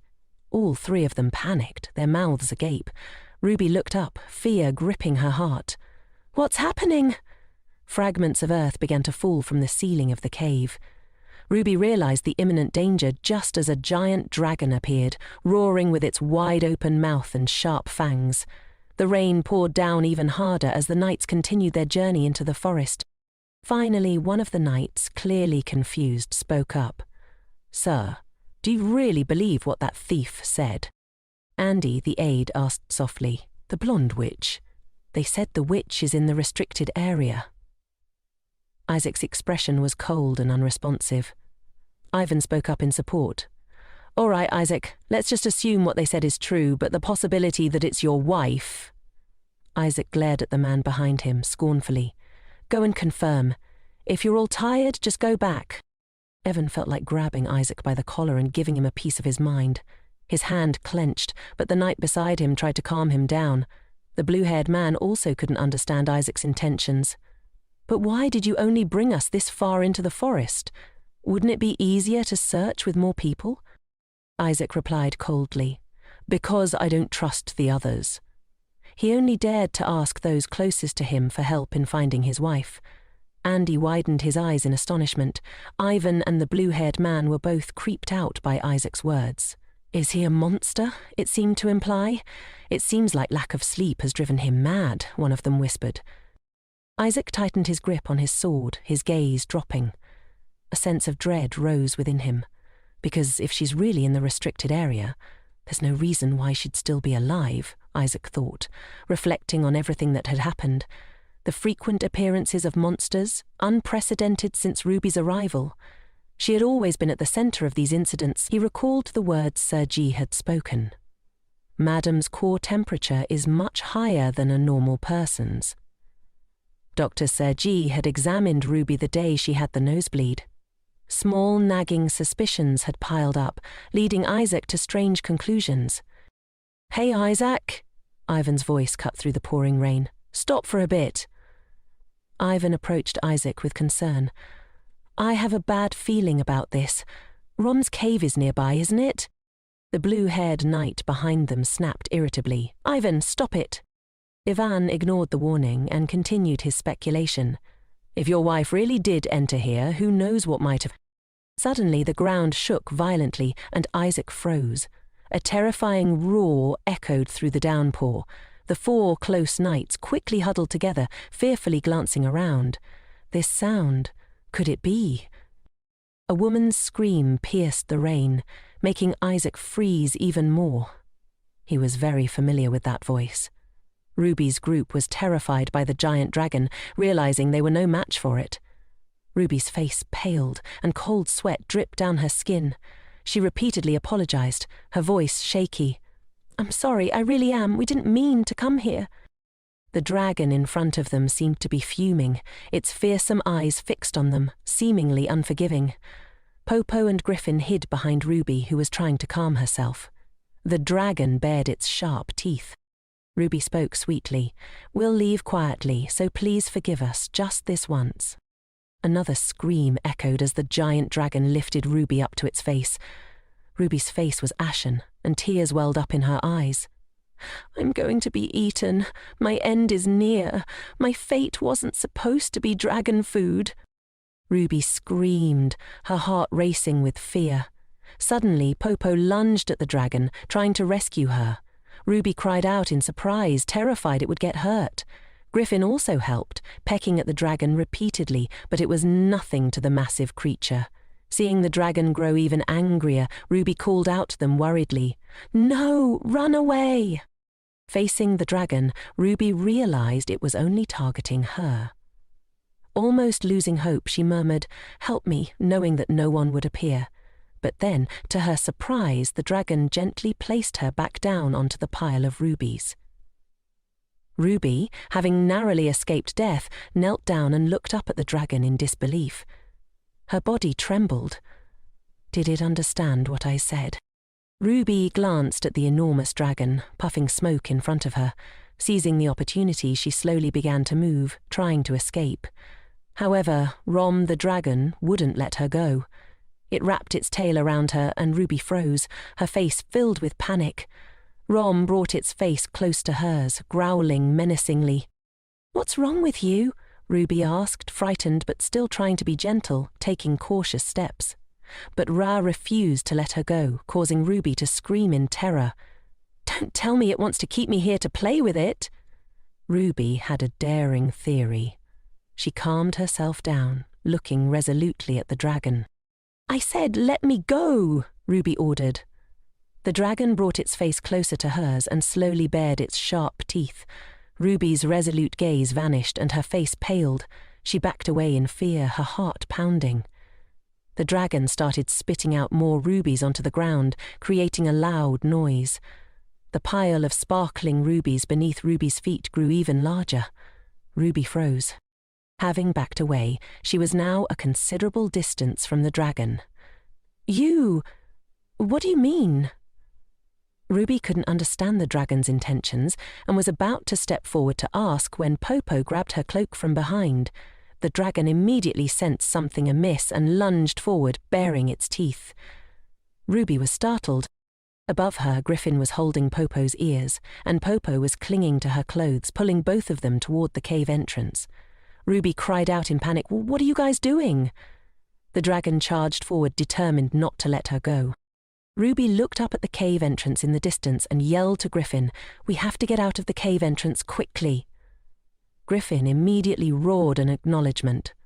All three of them escaped just as the dragon reached the mouth of the cave. The dragon's sharp claws missed Ruby, and the dragon expressed its frustration at seeing Ruby floating further and further away in the sky. Hearing the enraged roar, Ruby habitually glanced back. Finally, the three of them landed on the ground, panting. A cold atmosphere settled over them. Ruby sighed. What kind of dragon was that? Popo and Griffin, also exhausted, leaned against each other, unable to bear the cold. Ruby exclaimed, "It's so cold," looking up to see a blanket of white snow beginning to fall. Ruby gasped, "Oh, it's snowing." Sparkling snowflakes gently fell before her eyes. "It's the first snow," she murmured, holding out her hand to catch the snowflakes. Her heart filled with joy as she continued to look up, delighted. Her soul felt cleansed, and a joyful expression flitted across her face. "You!" A voice startled Ruby. Could it be? She clutched her chest, her heart pounding. No way, no way! Finally, Ruby turned around in astonishment. Standing before her was Isaac, the person she had been longing for, actually standing there unharmed. Isaac couldn't believe his eyes. He had hoped she was alive, but now Ruby was standing before him unharmed. "How did you get here?"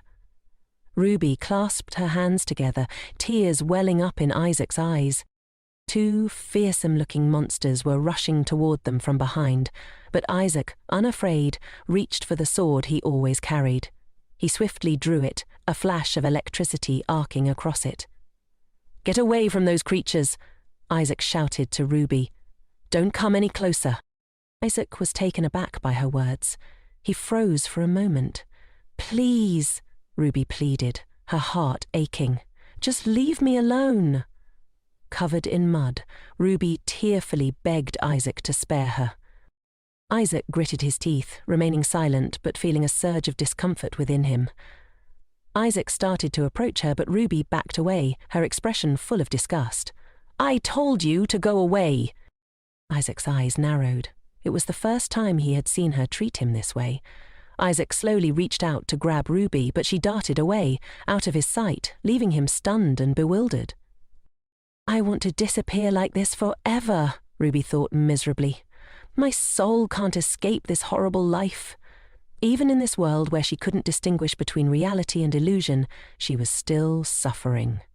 The fake expressions of the people here had shattered Ruby's hopes for the present.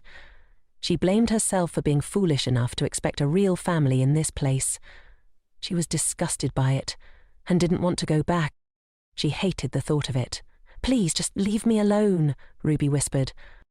Barefoot, Ruby stumbled on a rock and fell face first into the snow, crying out in pain. She lay sprawled on the cold snow, but it wasn't just her body that hurt. Her soul and spirit ached intensely. Ruby clenched her fists, trying to appear strong. Finally, she couldn't hold back the tears any longer. Amidst the thick snow, Ruby lay there sobbing. "I don't want to live in this place anymore." A loud noise erupted behind Ruby, and she stopped crying abruptly, fear gripping her. Ruby's eyes widened in shock as she sat up. Directly in front of her was a giant monster. Ra, the dragon, had caught up to her and was growling menacingly. But this time Ruby didn't run. She closed her eyes, accepting her fate. "This," she murmured, "is better than—" Ruby seemed resigned, willing to accept her fate rather than return. Remembering Ruby's tearful face and the words of hatred she had spoken, Isaac felt a strange emotion stir within him. It was the first time he had witnessed her like this. Even though every time we met she would tell me lies, she would always smile brightly when she saw me. Isaac was still blaming himself. If I had asked her sooner, could things have changed? What happened in Ruby's past? What did she have to endure that even now she can't find peace for even a moment? Why did she desperately want to stay by my side, even though she was afraid of me? A growl suddenly reached Isaac's ears as the other knights caught up. "What's going on?" Ivan called out to Isaac, snapping him out of his thoughts. "I heard a noise coming from this direction. Look, up there." The dragon was carrying Ruby back to its cave. The knights were astonished. "Wait a minute. Isn't that Madame?" one of them asked. Isaac gritted his teeth in anger. "Even though there are countless things I don't understand," he muttered, before suddenly running deeper into the forest, leaving the stunned knights behind. "Hey, Isaac!" they called out, but they couldn't stop him. "I can't leave her like this," Isaac thought, urgency driving him forward. Ruby woke up, groggy, feeling the cold air around her. She opened her eyes slightly, unsure of where she was. Her hands moved involuntarily, groping to assess the situation. She was surprised to touch something unfamiliar. The steady growling continued beside her ear, and she quickly pulled her hand back. The dragon's expression was no longer fearsome. It glanced gently at Ruby, who stared at it in disbelief. "How am I still alive?" Seeing her awake, the dragon brought its face closer to examine her, startling Ruby. Then it gently nuzzled its face against her cheek. "What's this?" Ruby thought, completely confused. "Wasn't it going to eat me?" Seeing that the dragon seemed harmless, Ruby cautiously reached out to pet it. "Why did you bring me here? Back then you should have just let me... Ruby trailed off. The dragon immediately nuzzled her again, as if comforting her. Then it looked at her with gentle eyes, its growl soft. Ruby clasped her hands and murmured, "What is this? It's like it's comforting me." "I wonder if Popo and Griffin are all right," Ruby thought, her heart sinking. "They just wanted to help me." Suddenly, a throbbing pain shot through her injured foot, causing Ruby to cry out. She lifted her bare foot, revealing a swollen red wound. Ruby winced. "Ow!" Her foot was likely swollen from the fall. A blister had formed, and the cold air made it even more painful. The dragon dropped a shimmering sprig of lily-of-the-valley herb onto the ground. It glanced at Ruby. Ruby frowned, picking up the herb and examining it. Could it be? Although she didn't know what kind of herb it was, she realized the dragon had given it to her to treat her wound. She asked, "Is this for my injury?" The dragon nodded vigorously, then gently touched Ruby. Ruby hugged the dragon, and Ra lowered its head, nuzzling her again. "A strange dragon," Ruby whispered into its ear. "Or maybe I'm the strange one. Thank you so much." Before she could finish, a cold, menacing voice echoed from outside the cave. "Is this the best hiding place you could find?" Ruby froze. The wind howled even louder. Isaac stood at the cave entrance, his face cold as he looked inside. Ruby's heart pounded in terror as she looked at him. Isaac stared at Ruby, his heart filled with an immense ache. Slowly he entered the cave, his hand gripping the hilt of his sword. "An intruder," he muttered. The dragon suddenly rose, its fearsome nature resurfacing. Ruby flinched, her heart leaping into her throat.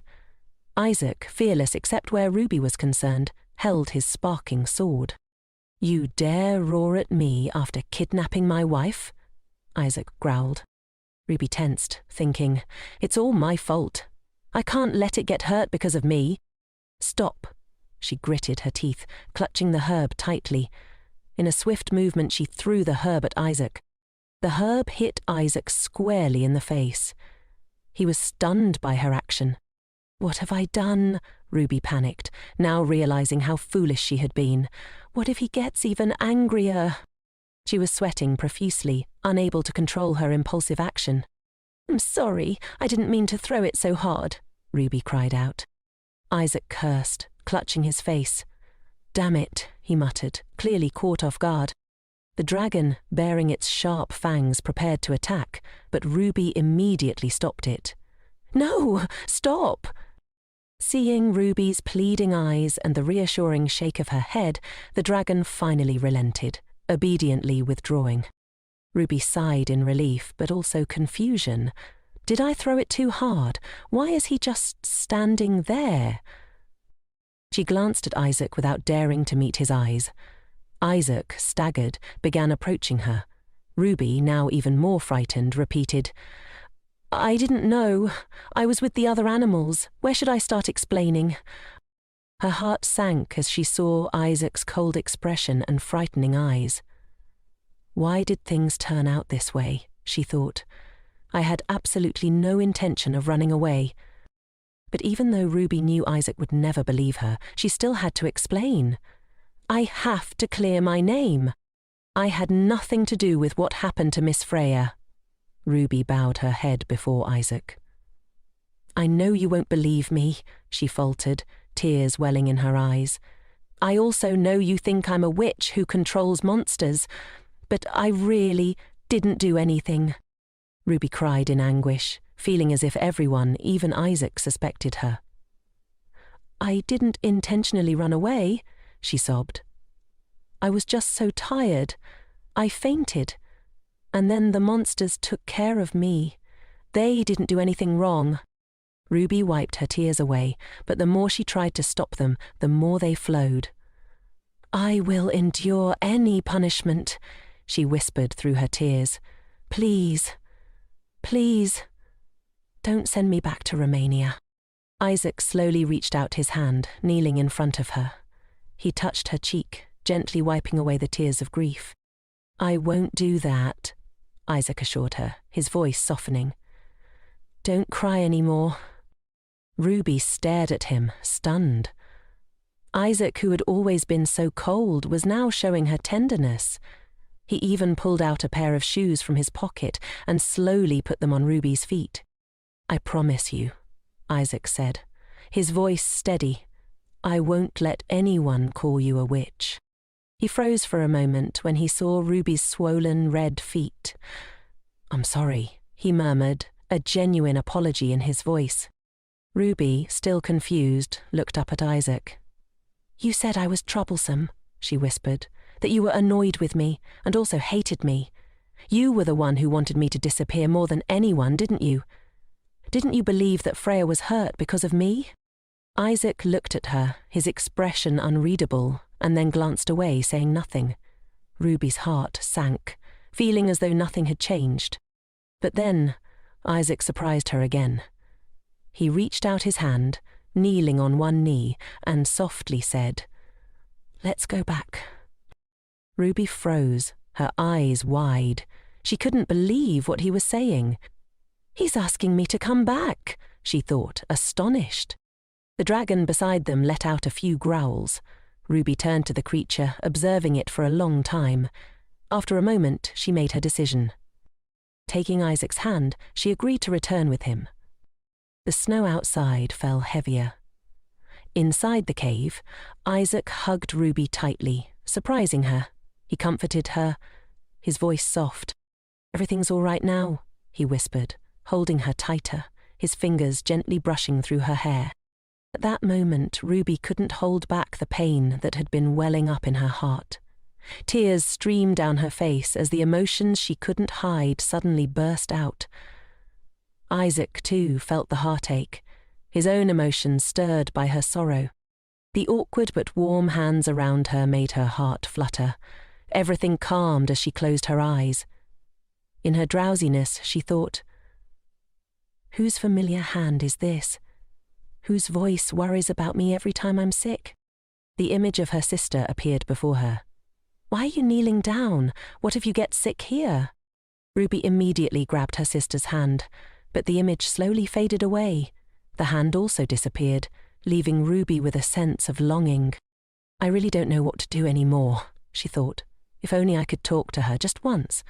If I could find someone here to talk to, would things be different? Later, in the large room, Ruby dimly opened her eyes and looked at her palms. Her cheek suddenly flushed slightly, remembering the moment when Isaac held her tightly. In that instant, it felt like she was embraced by the whole world. He really didn't send me back then. Even as she thought this, someone called her name. Ruby, are you all right? Hearing the voice, Ruby slowly sat up. The atmosphere between them suddenly became awkward and indescribable. Then the other girl spoke first. I'm sorry, she said, surprising Ruby a little. I didn't mean to push you like that day. Ruby awkwardly replied, her words robotic. I'm fine. It's over. Don't worry about it. The other girl's eyes glanced at Ruby's face, studying her expression before speaking again. As expected, you didn't ask anything. Actually, my mother also had that mark on her hand. Since last year, before she passed away, she gradually became weak. Ruby, trying to comfort her, fidgeted with her hands anxiously. My mother had a very serious mental illness. She was obsessed with even skin injuries. Ruby listened quietly, thinking back to her own painful memories. The girl continued, remembering her childhood. One night, I entered my mother's room and saw her prostrate on the floor. She turned and looked at me, drool at the corners of her mouth, eyes wide and unseeing. Suddenly, she grabbed my head. "Tell me, Ellen, do you think your mother is very bad?" The words made the little girl tremble with fear. "No, I didn't teach you wrong, Ellen. My dear child, why did I become such a bad mother?" Her mother's voice grew softer. "Remember, Ellen, you must not tell anyone what you just saw, or I will kill myself in front of everyone." Back in the present, Ellen pursed her lips bitterly. Only I and a few servants knew about my mother's illness. Ruby, deep in thought, reflected on her own life. "It reminds me of my sister. She was the only one who treated me well in my past life, and she took the same steps as the deceased concubine. Seeing her like that, I became like that too." Ellen's voice broke through her thoughts. "Ruby, please don't tell my husband about this." Ellen then asked, "Ruby, do you have a sister?" Ruby looked confused, her face showing her uncertainty. "It's nothing, I was just rambling," Ellen quickly added. "But because the frost dragon has awakened, the holy nights are extremely busy. Everyone anticipated this situation, so you don't need to be too scared. However, for the time being, you still shouldn't go out alone." Ruby was still perplexed. "I'm the one who woke up the frost dragon? Didn't Isaac say anything to her?" Ellen continued. "Ruby fainted in the frost forest. Some people from the defense team found you, and then Isaac and the others went to look for you. They're discussing the reward right now." Sitting next to Ellen, Ruby still couldn't grasp what was going on. What is she talking about? Meanwhile, the man was lost in thought, his mind a jumble of conflicting emotions. "An act of kindness doesn't suit someone like you. You must have put aside the interests between the two countries and immediately put the girl on the man's boat." Something was bothering him, but he couldn't refute it. "Why does my heart feel so troubled?" He put his glass down on the table and said, "I heard you turned the capital upside down for 4 days straight." Isaac replied, "She is the Pope's daughter. She is also my wife. I acknowledge your efforts in recent days, but if that feeling only stems from a sense of responsibility, then that's enough. Because if you let yourself be swayed by that stupid feeling, you'll regret it later." Isaac paused, his gaze distant. "At times like these, you look more like her than Ellen." The scene shifted to a tea table. "It's fortunate that Madam is safe," said Baron, the commander of the Linus Holy Knights, bowing his head. "Thank you for your concern, but why do you look like a drowned rat?" Isaac raised an eyebrow. "Although you can't jump for joy because of that commotion," he said, his tone slightly mocking. "I wonder if your wife has ever run away from home?" Baron was caught off guard by the question. Run away from home? Well, she's been to her parents' house, but... So, that's what you're worried about? Isaac's voice took on a sharper edge. "What, did your wife run away because she hated seeing your face?" Baron chuckled. "That's not it. It would be better if she said that." "I didn't expect you to be able to reflect on yourself," Baron continued, his tone light-hearted. "It's thanks to your wife that I get to see this interesting side of you." He then fell silent, his gaze studying Isaac for a moment before speaking again. Don't tell me. You look at your wife like that too?" Isaac, as if struck a nerve, turned away, muttering, "I don't know how to treat her." Suddenly, Baron stood up. "Of course, a fool like you wouldn't know anything anyway.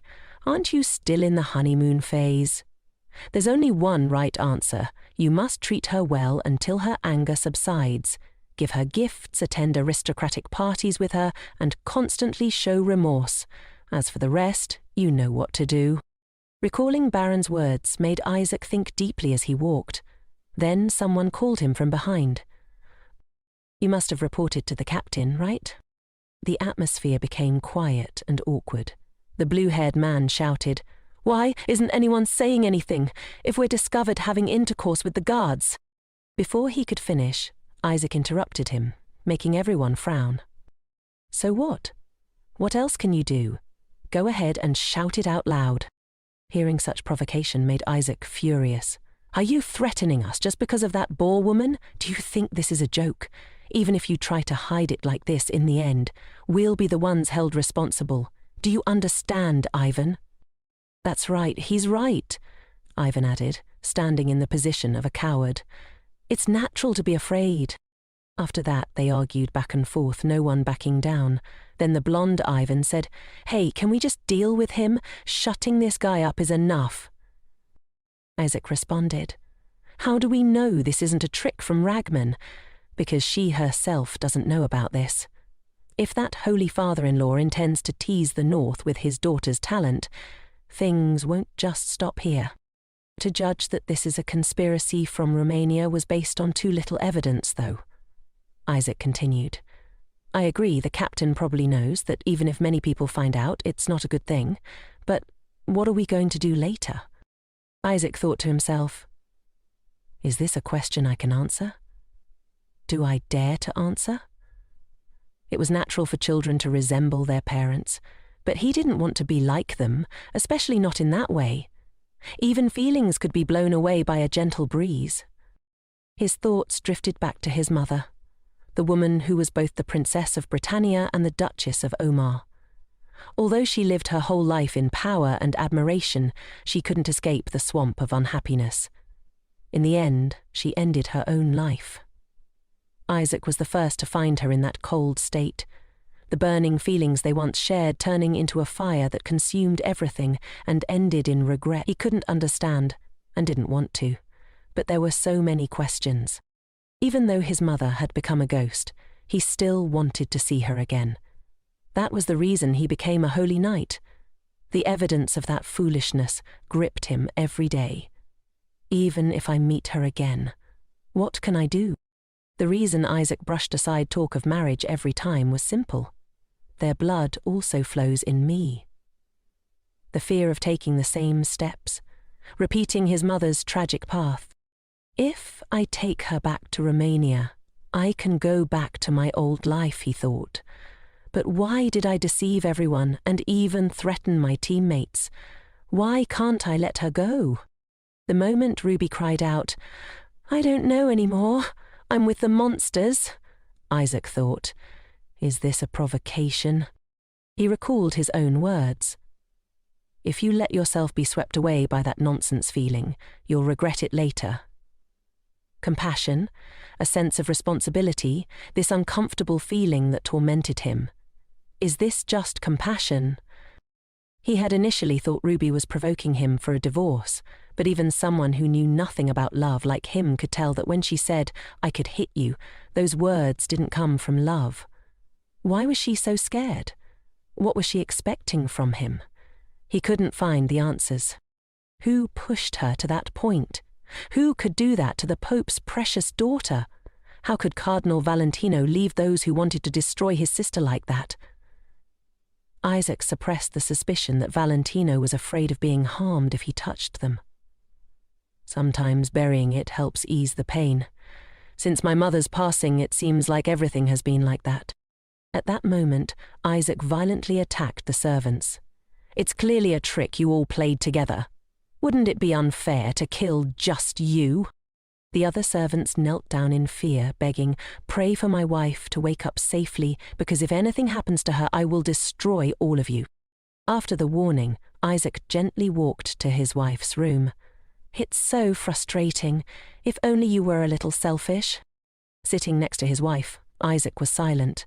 Then he reached out and gently stroked her hair. If you were just an ordinary person, you wouldn't have to endure this pain. The scene shifted to a solemn cathedral. A messenger raven flew in and landed on Cesari's shoulder.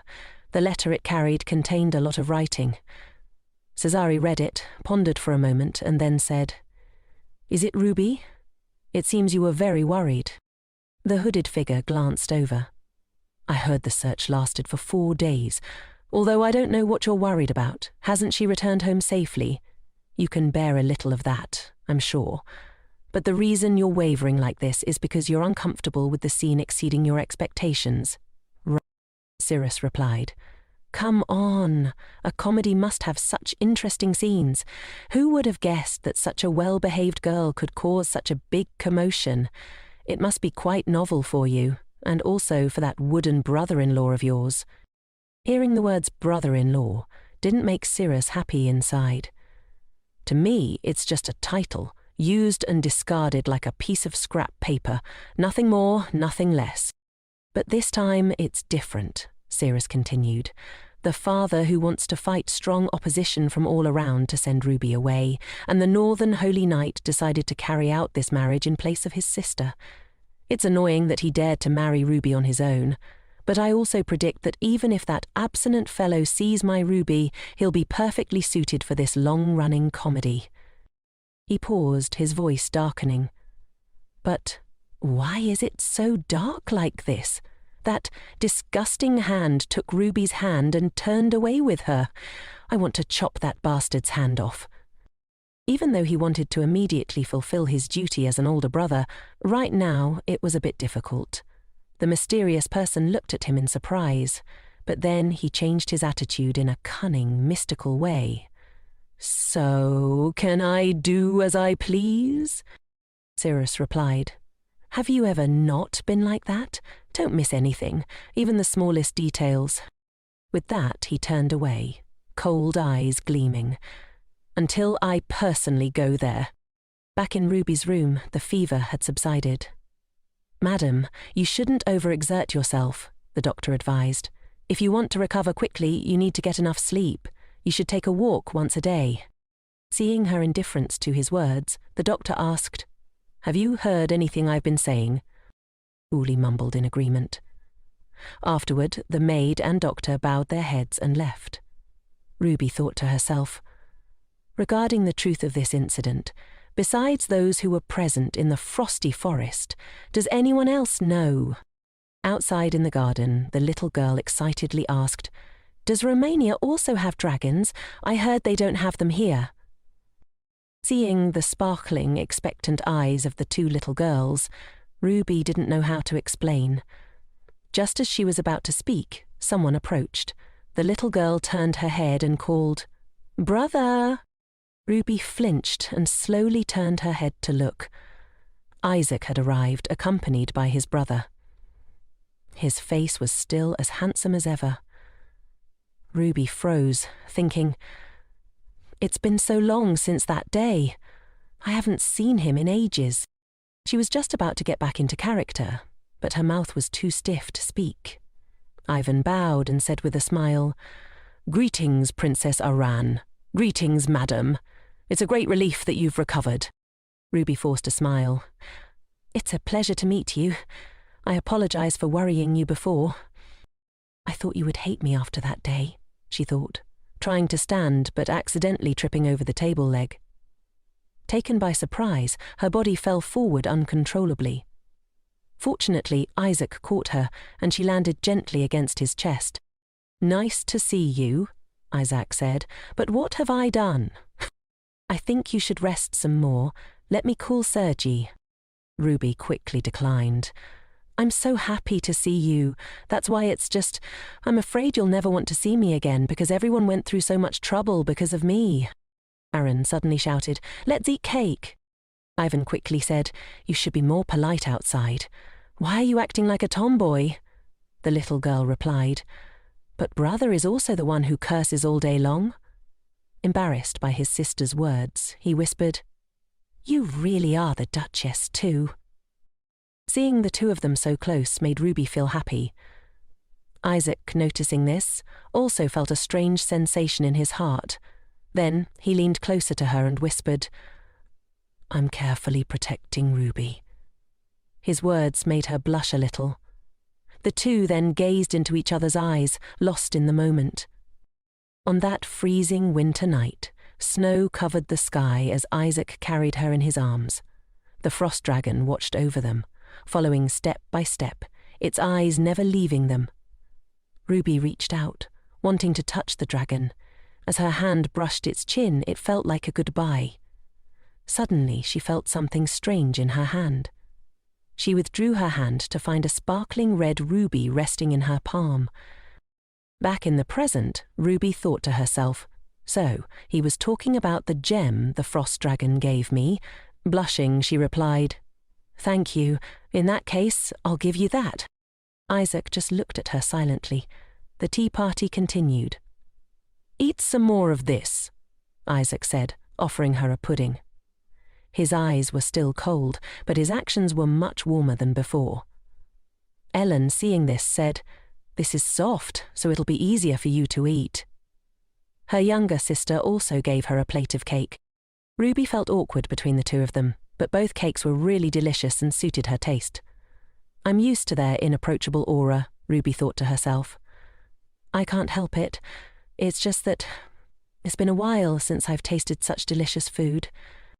Eleanor asked, "Brother, didn't His Majesty say anything about the frost dragon?" Isaac replied, "Not much. The temple is considering putting it up as a competition item." "Is that even possible?" Ivan asked with sparkling eyes. "If it's a young individual, it's possible, Duchess, but the frost dragon is a rare species, so most opinions are to release it back into the wild first." Hearing that, Ruby thought to herself, "So, that little dragon is still a child. They've been hunted down, so if any are left, they've probably been abandoned." Ellen said, "That being said, the more active dragons are, the more other magical beasts will increase as well." "Not necessarily," Isaac countered. "If you consider the number of magical beasts that the little dragon preys on, the number increasing and the number being eaten are about the same." Little Arian was still fiddling with her dragon-shaped cake. She said, "Dragons are so pitiful." Ruby felt the same way, especially as the frost dragon had awakened because of her. Isaac glanced at Ruby, probably sensing her feelings at that moment. In the afternoon, the two of them were walking around the grounds. Isaac, walking behind her, said, "Is it okay for you to wander around like this now?" She turned and replied, "Sergi told me to walk for more than 30 minutes every day. I haven't walked at all. Just now he suddenly stopped me." Isaac quickly matched her pace. "So that's it," he said. She quickly tried to sneak away faster. "Why does he keep following me?" After a while, the atmosphere became more pleasant. Isaac intentionally walked faster to be beside her and then secretly took Ruby's hand in his. "I'm so glad you're okay," he said. His words stunned her for a moment. "No, I can't have such wishful thinking. That only happened for a moment. I'm sure if I make even a small mistake, I'll be sent back immediately." Isaac suddenly said, "Let me ask you this. Those runaway friends of yours, was that the first time you met them in the frosty forest?" Hearing him ask, Ruby froze. Her face filled with panic. "Your expression seems to say the answer is no," she replied. "I met Griffin for the first time in the frosty forest. As for Puri, it's a long story. I first met Puri at the previous writing competition. She spent some time recounting everything that had happened that day. After she finished speaking, Isaac just listened silently, without asking any questions. Ruby wondered, "I wonder what's happened to Puri and Griffin now?" He replied, "They weren't captured but released immediately." Hearing that, Ruby breathed a sigh of relief. "Besides that, was there anything else? Did you meet anyone near the temple?" Ruby's head was full of question marks. What kind of trap is this? She thought of the people she saw at the temple, but couldn't say anything. She quickly shook her head in denial. Isaac sighed and said, "Thinking about it now, it seems like you weren't running away from home, but we kidnapped you." He suddenly tightened his grip on her hand and lifted her up. "Also, did you meet anyone else in the frosty forest besides your runaway friends? I want to hear more about your story," he said. As dusk fell, Isaac spoke again. So you only met the ice dragon and other beasts. Magical beasts are different from regular beasts and monsters, because monsters are extremely ferocious. The undead are similar too. Ruby listened in surprise, thinking back to the magical beasts she had seen in the forest. They had felt dangerous, different from Puri. On the contrary, the magical beasts that came to her were tame, all looking like animals. "What about the magical beast I saw on the first day when the fire went out?" she asked. He replied, "A spectre. It's a type of undead, but quite stupid, so it's not dangerous. The peebo you saw in the lake is the same." Ruby asked, "What shall I do in the future?" Isaac looked at her thoughtfully. "This is the first time I've encountered a case like yours, but for now I've decided to keep this a secret, so you should be careful when interacting with magical beasts. To be honest, with your runaway friends, we don't know what the other magical beasts want from you, or if they have the same goal." Ruby stared at him in surprise, her face full of astonishment. Seeing this, he asked, "What's wrong?" Ruby quickly replied, "Nothing," thinking to herself that Isaac was kinder than she had expected.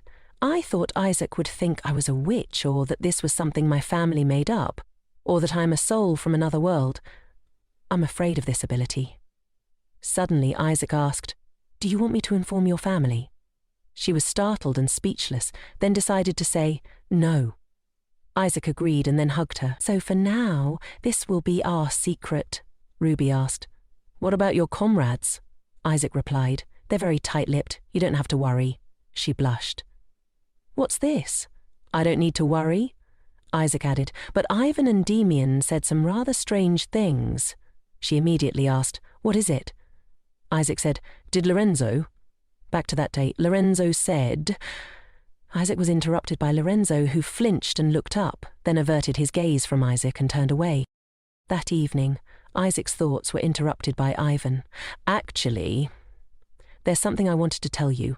Back then at the palace, that brat Lorenzo and Demian spoke for him, Sir Isaac.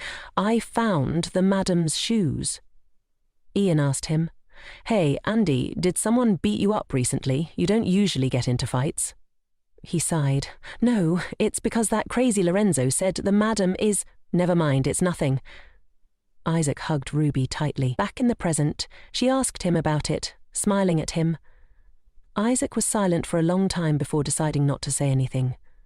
They both stood up, and then Isaac said instead, "There's something I need to tell you, just in case. You don't need to worry about Freya's affairs because it's a national issue from the start, so you don't have to worry." Ruby was taken aback. She wondered, how can he be so sure? Why does he keep reassuring me? It's like he's completely on my side. Then they walked together elsewhere. But suddenly, a loud bang echoed. Isaac looked angry. "Lorenzo, what the hell did you do to cause such chaos and disruption in my life? That arrogant attitude you've shown in front of my wife all this time. Did you think I didn't know?" Lorenzo was speechless. Another resounding sound echoed. Isaac angrily squeezed Lorenzo's face. "Fine, tell me directly with that ragged mouth of yours."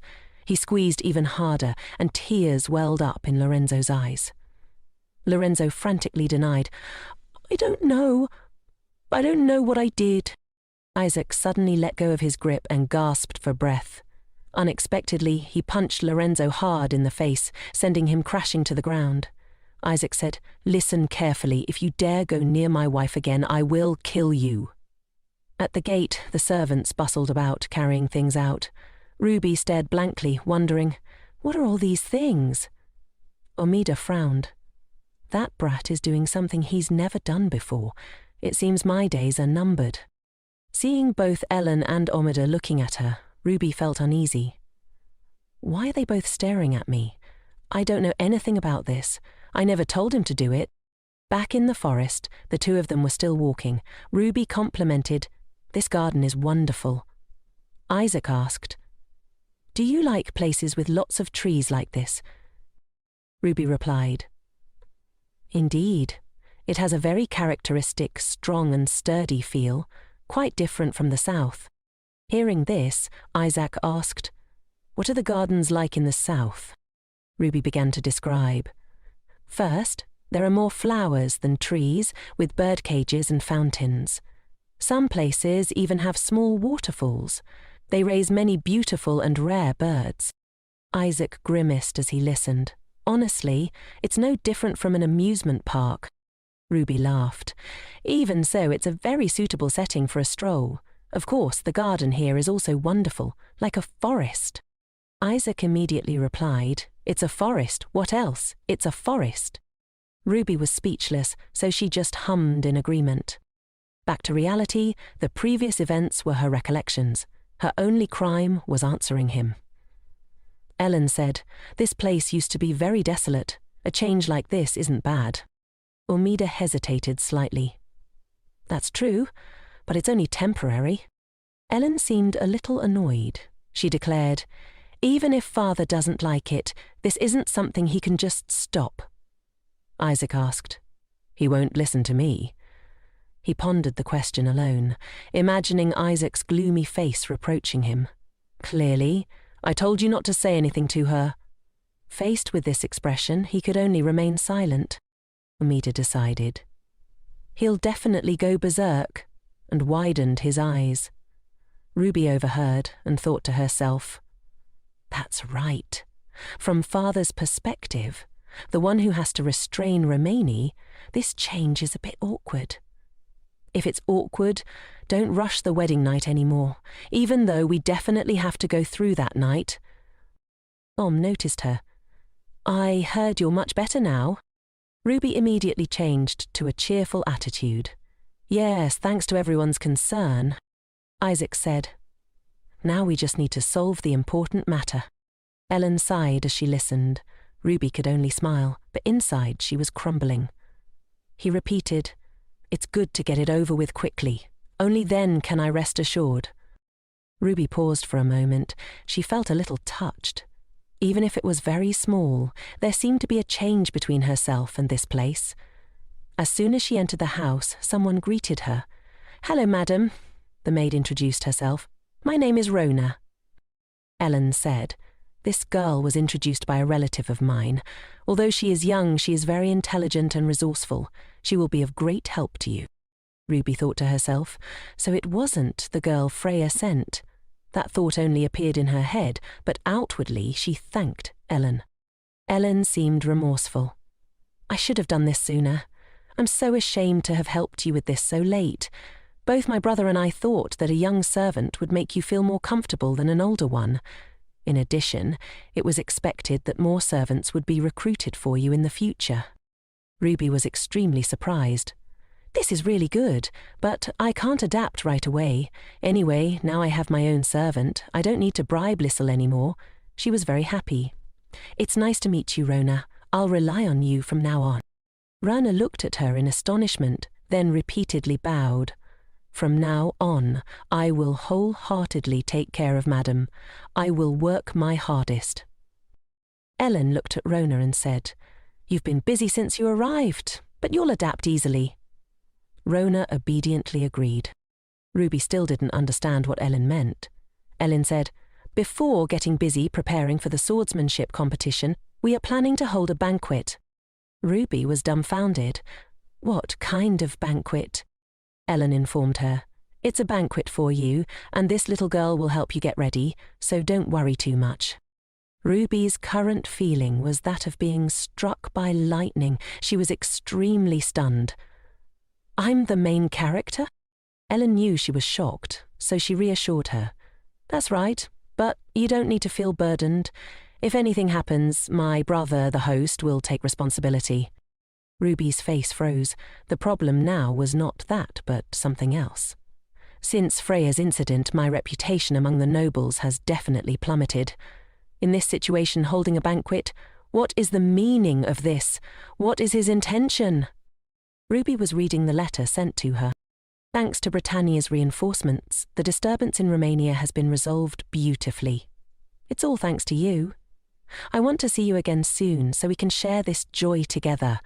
Your only love, your brother." Ruby looked at it with half an eye. What nonsense is he talking about?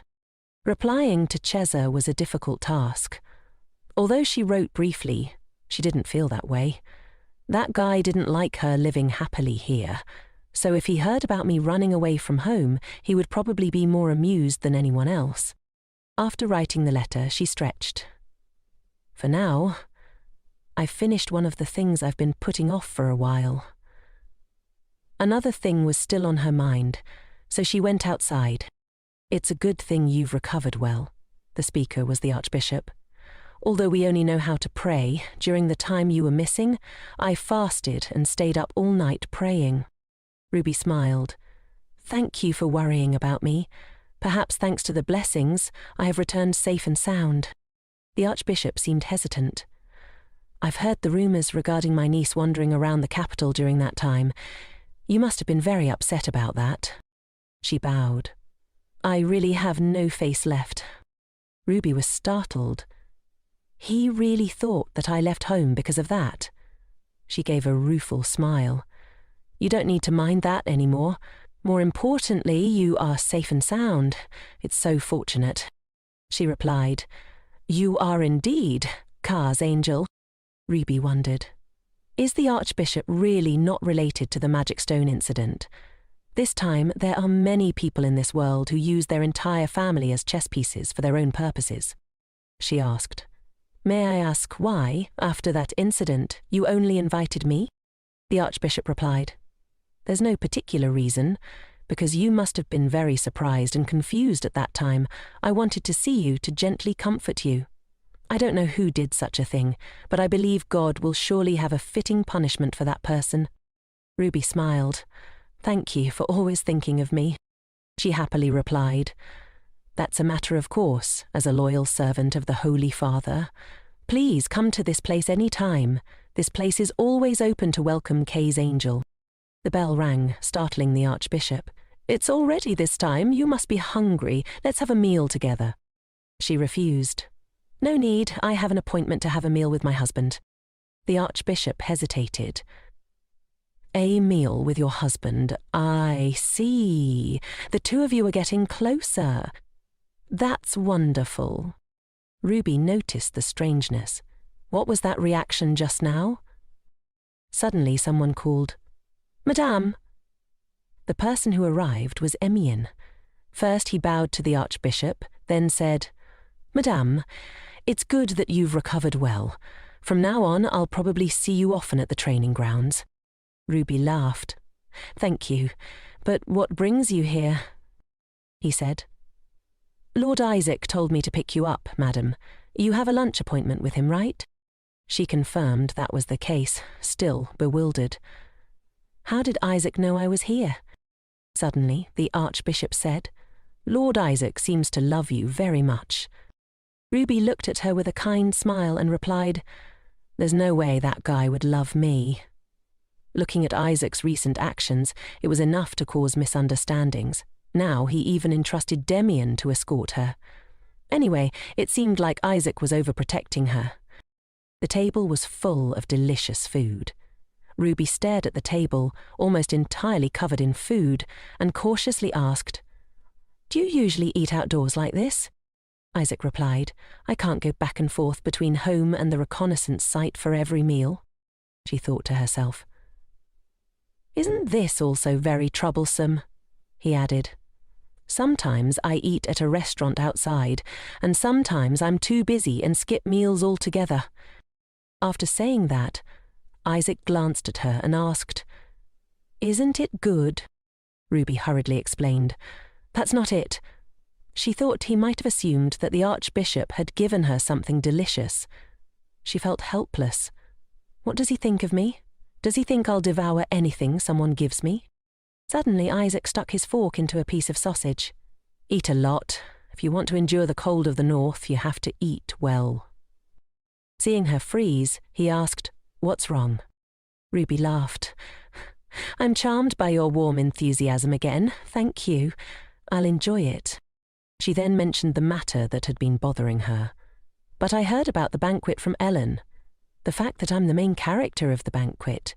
So, I'm curious, what kind of banquet is it? Isaac was extremely nonchalant. Banquets are all the same. Does a place of amusement need a name? He said something that made everyone want to bow down to him. You're the one who suddenly organized the banquet. How can anyone not find it strange? Look at that reaction. And since it was a banquet for her, it made it even more suspicious. Ruby thought, I don't know. It's already like this, so I guess I have to see the banquet as an opportunity to speed things up. She plotted, okay, that night, I'll dress sexy and invite you to the bedroom. I haven't seen any sign of the magical beast lately. Those damn magical beasts. Wouldn't it be nice if every day was like this? Someone else added. It's just that ice dragon, another person chimed in. Didn't it hate being captured alive? So it hid somewhere. In a few days it'll come out again, you'll see. Ruby secretly thought, whenever dragons are mentioned, I feel a slight pain in my heart. Ian said, I hope it stays quiet until the festival is over. Hey Isaac, are you participating in the swordsmanship competition this time? Someone asked. Of course I will participate, Isaac replied. According to the original story, he would win the competition this year and the reward would be the bouquet of glory. Isaac said coldly, please don't talk to me while I'm eating. They teased him. Are you afraid that if you don't win this time, you'll lose face in front of your wife? That's right. The last time you won was just luck, wasn't it? But I heard Cardinal Valentino will be coming to this festival. As soon as those words were spoken, everyone froze, and Demian, innocently not understanding why everyone was looking at him, asked, What? Didn't everyone already know, right, madam? Ruby smiled brightly. I also heard that was the plan. Those silly rumours Shah spread about me and Cease. I'm sure Isaac heard them at least once. That's why I hate this even more. I wish no one would mention Cease. At least not in front of Isaac. Isaac watched her eat the sausage deliciously and said, It seems that dish suits your taste. Do you like the new maid? She swallowed in surprise. He told her to swallow slowly. Ruby just laughed it off. Yes, I like her very much. Isaac nodded. She's more trustworthy than I thought. Ruby wasn't lying. Shek was intelligent and skillful in many things. Isaac asked, Do you need anything else? Ruby was dumbfounded. What does this question mean? How should I answer? In a moment of impulsiveness, she winked and said, Do I need you, the person sitting right in front of me? Everyone looked at her with judgmental eyes. Ruby was extremely embarrassed. I was so busy thinking about speeding up his progress that I unconsciously... The others pretended to be busy. Don't we still have to work overtime then? Madame, let's do it next time. Now it was even more awkward. What's this? Why is everyone getting up and leaving? In the end, only Isaac remained. She pretended to say, What hard-working people, going to work right after eating. Isaac ruthlessly exposed her. They're all still eating. Ruby wondered, but why doesn't he ask anything about what I talked about with the Archbishop, or about Cease? Is it because he's afraid I'll feel uncomfortable so he doesn't say anything? She looked again, but when it came to our progress, No, about the wedding night, Isaac said calmly. We'll talk about that when you're fully recovered.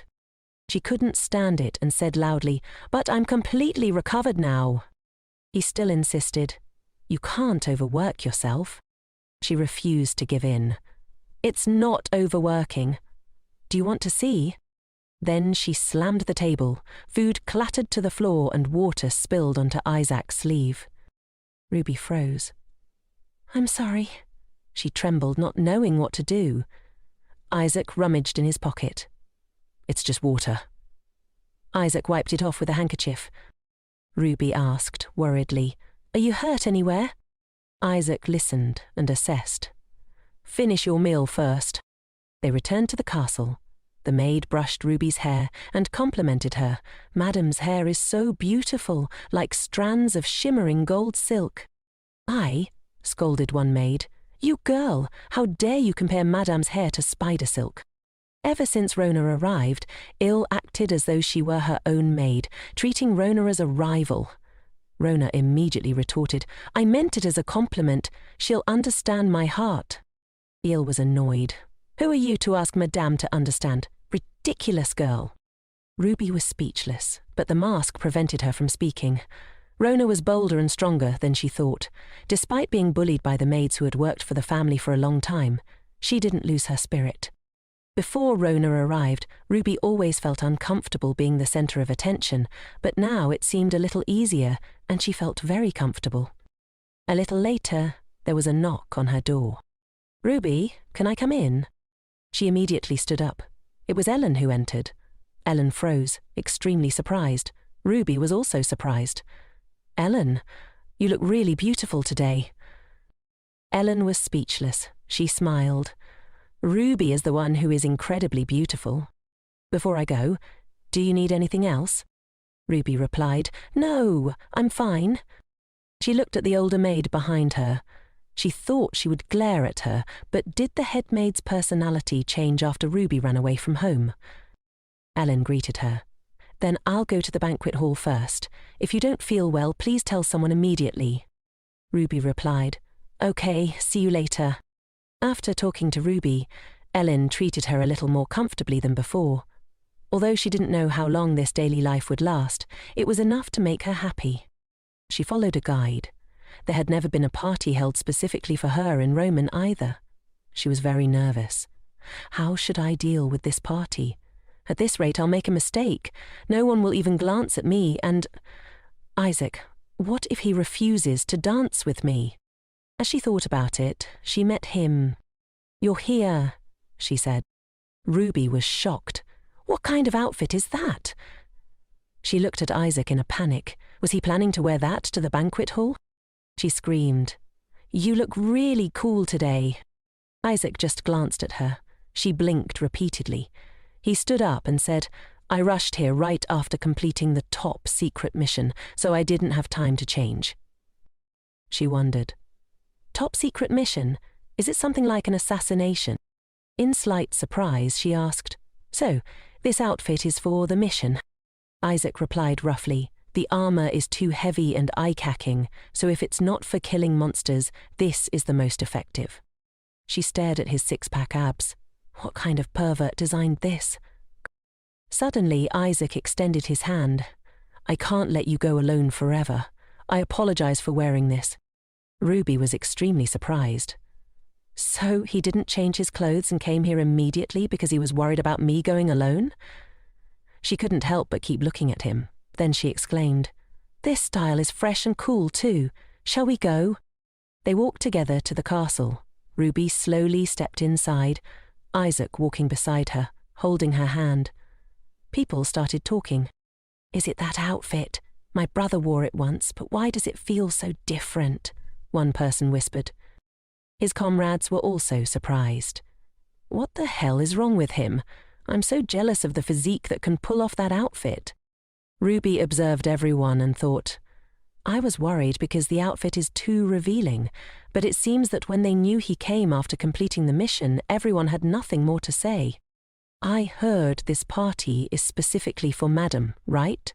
While Miss Freya is nearly dying, how can they still hold a party?" There were still some whispers about Ruby, and it seemed that they didn't pay much attention to her that day. Ruby felt bored. "I can hear the gossip about me very clearly."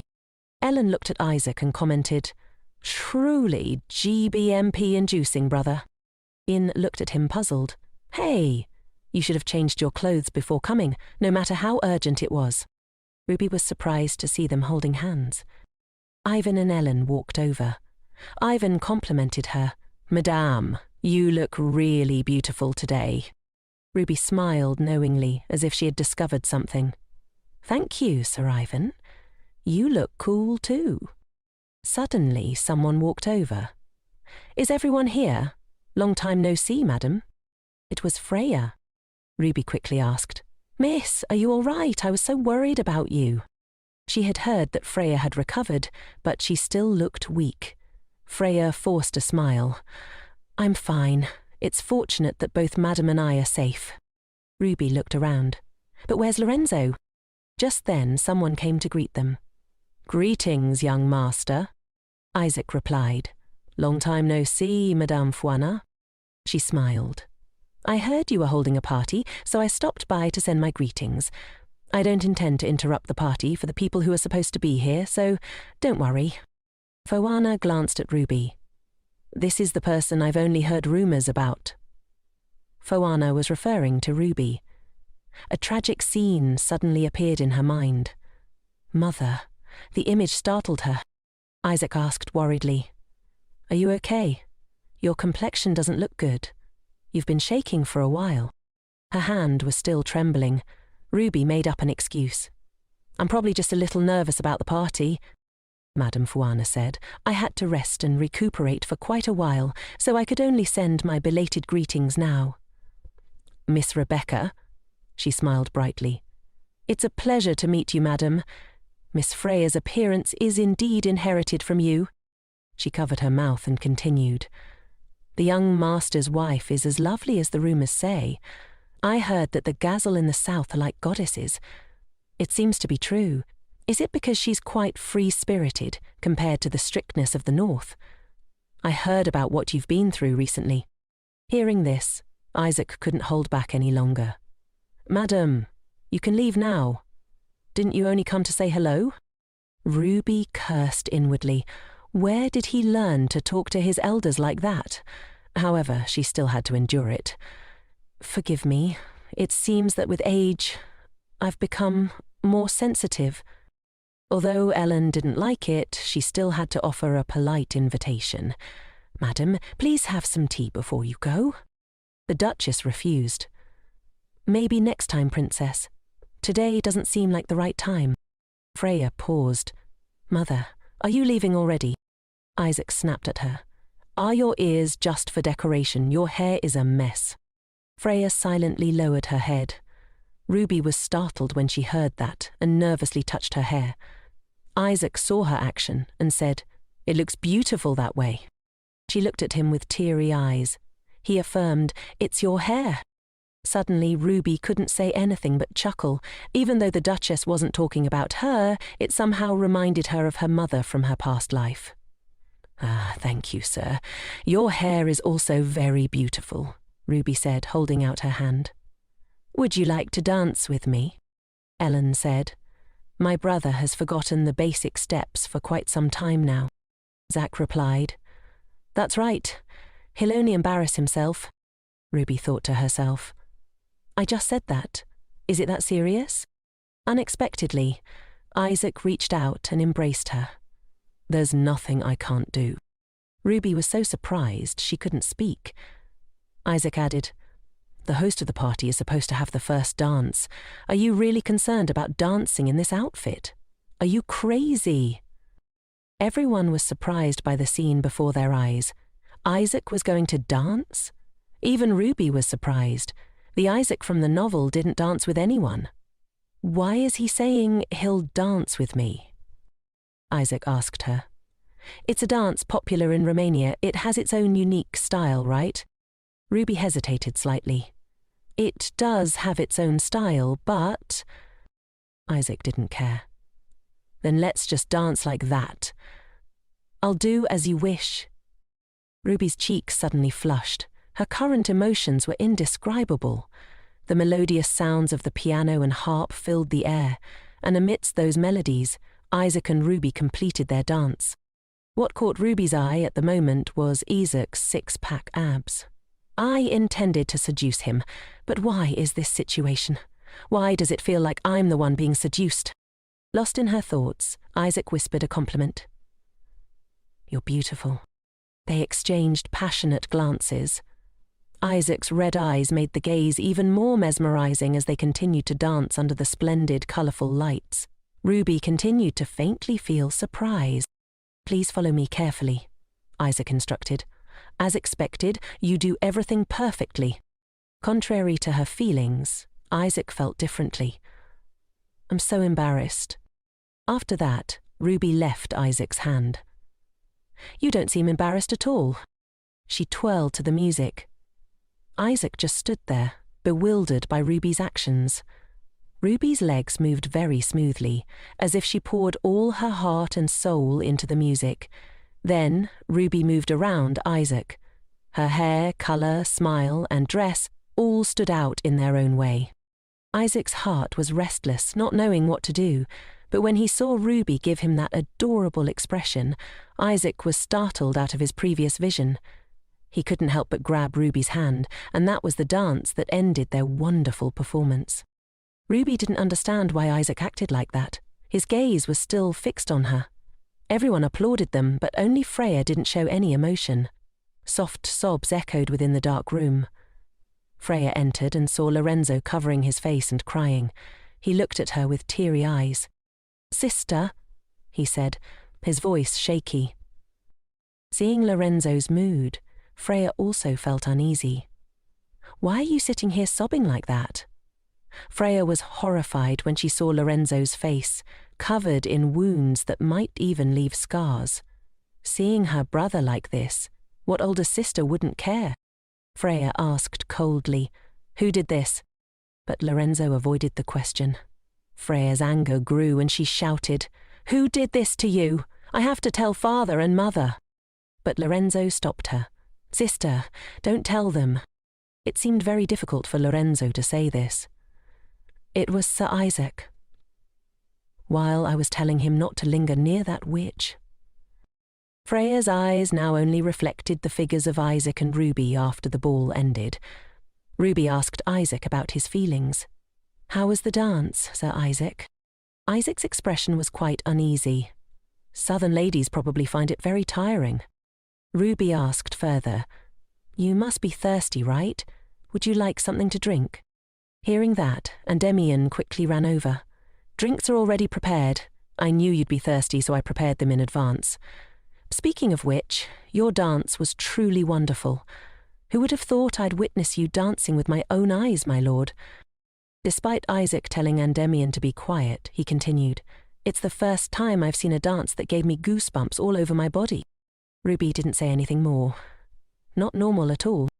As expected, like night and day, Isaac ran into someone he least wanted to see. "Wait here." That man was Duke Omer. They looked at each other with dreadful eyes, like mortal enemies. The father and son always fought whenever they met. Omer, who always cared about appearances, said, "Can't you dress properly? You should wear something decent." Isaac, who never listened, replied, "Is there a problem?" Since Isaac's mother passed away, they had been like this. Ruby didn't pay much attention. She took the wine. Endymion brought and chatted with him for a bit. "Moreover, just seeing Sir Isaac dance was enough to take my brother away, and madam, you were like a fairy, absolutely top-notch. I couldn't take my eyes off you for a second." Ruby felt embarrassed. "Fairy? You flatter me too much. On the contrary, I feel a little overdressed." Endymion was adamant. "Not at all. I think my lord has also lost his soul to you, madam." Ruby didn't know if he was captivated or not, but she couldn't understand his feelings at all. "Those eyes are truly magical." Endymion chuckled. "Maybe everyone in the banquet hall has fallen for madam." Ruby didn't think so.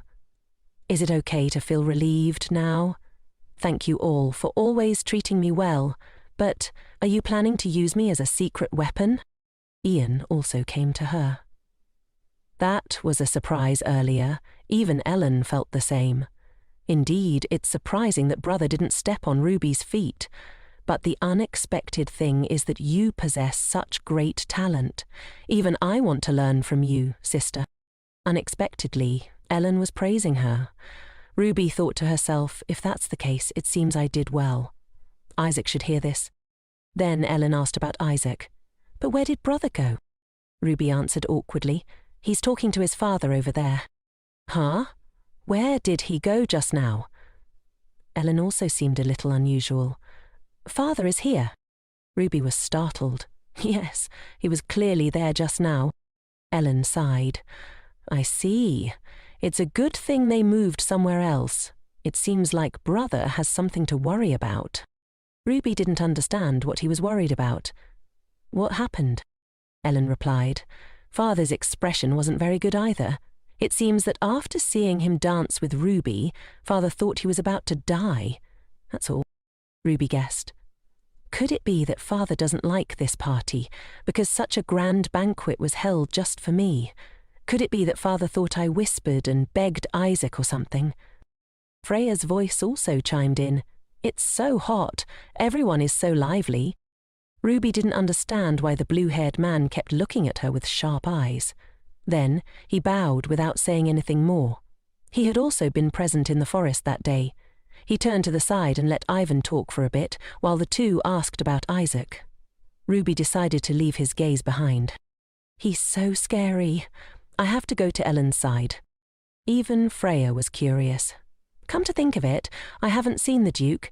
Are they at it again with Ellen's brother? Those two really can't stop, but whatever. It's been a while since I saw Endymion after that incident. Endymion scratched his head and looked away. Yeah, all right, if you'll excuse me. Freya also felt embarrassed for him. He still seems shy. There's no need to be so shy, Ivan chuckled. Please understand him, miss. He's not very outgoing, Freya added, but I feel like, after arguing with my brother, his personality got even worse. Ruby still didn't know anything. Arguing? Endymion argued with someone? Bean explained. It seems Madam doesn't know about that. Not long ago, Lorenzo and Endymion got into a fight in front of the temple. Ruby immediately thought, could it be that day?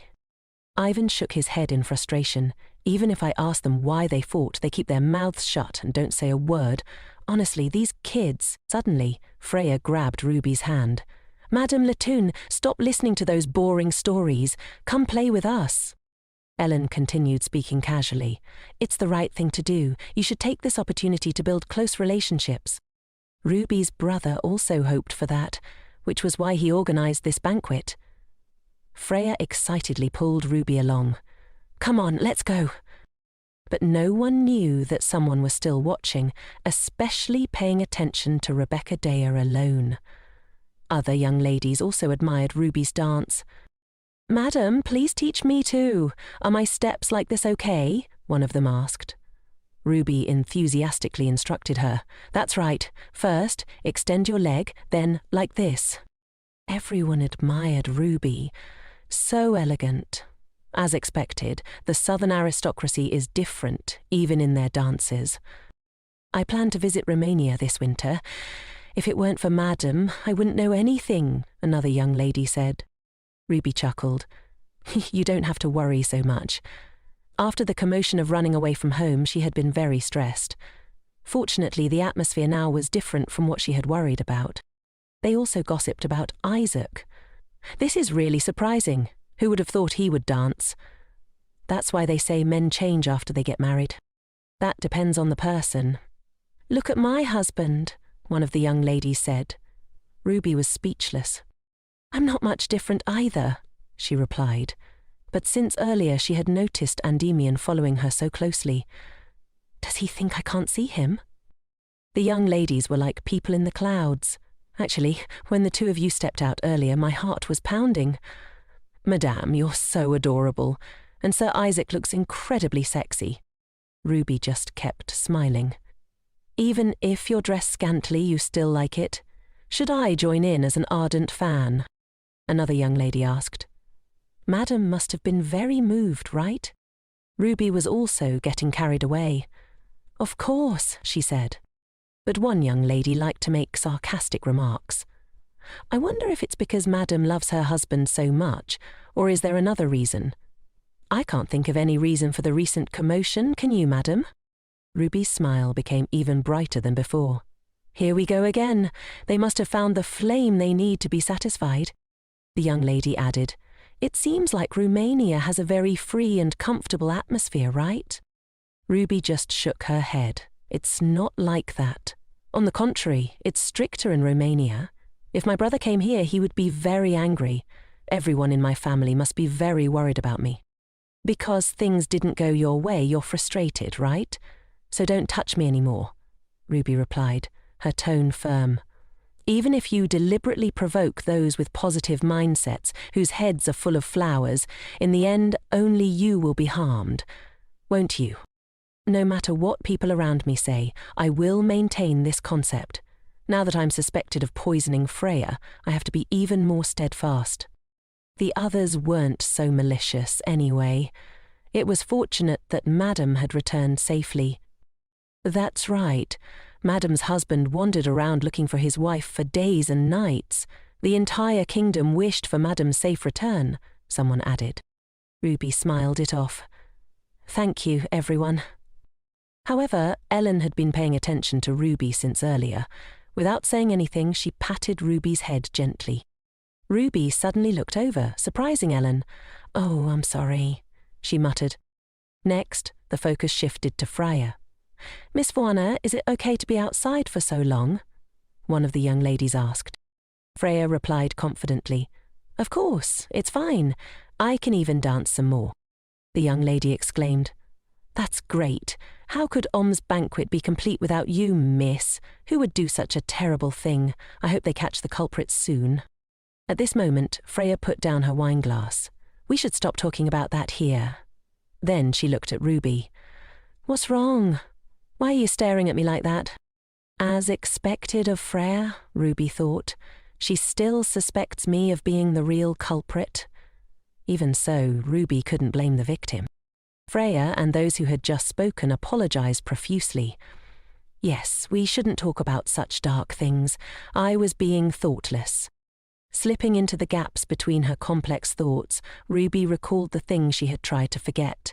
That day when Freya rode her horse and ran away.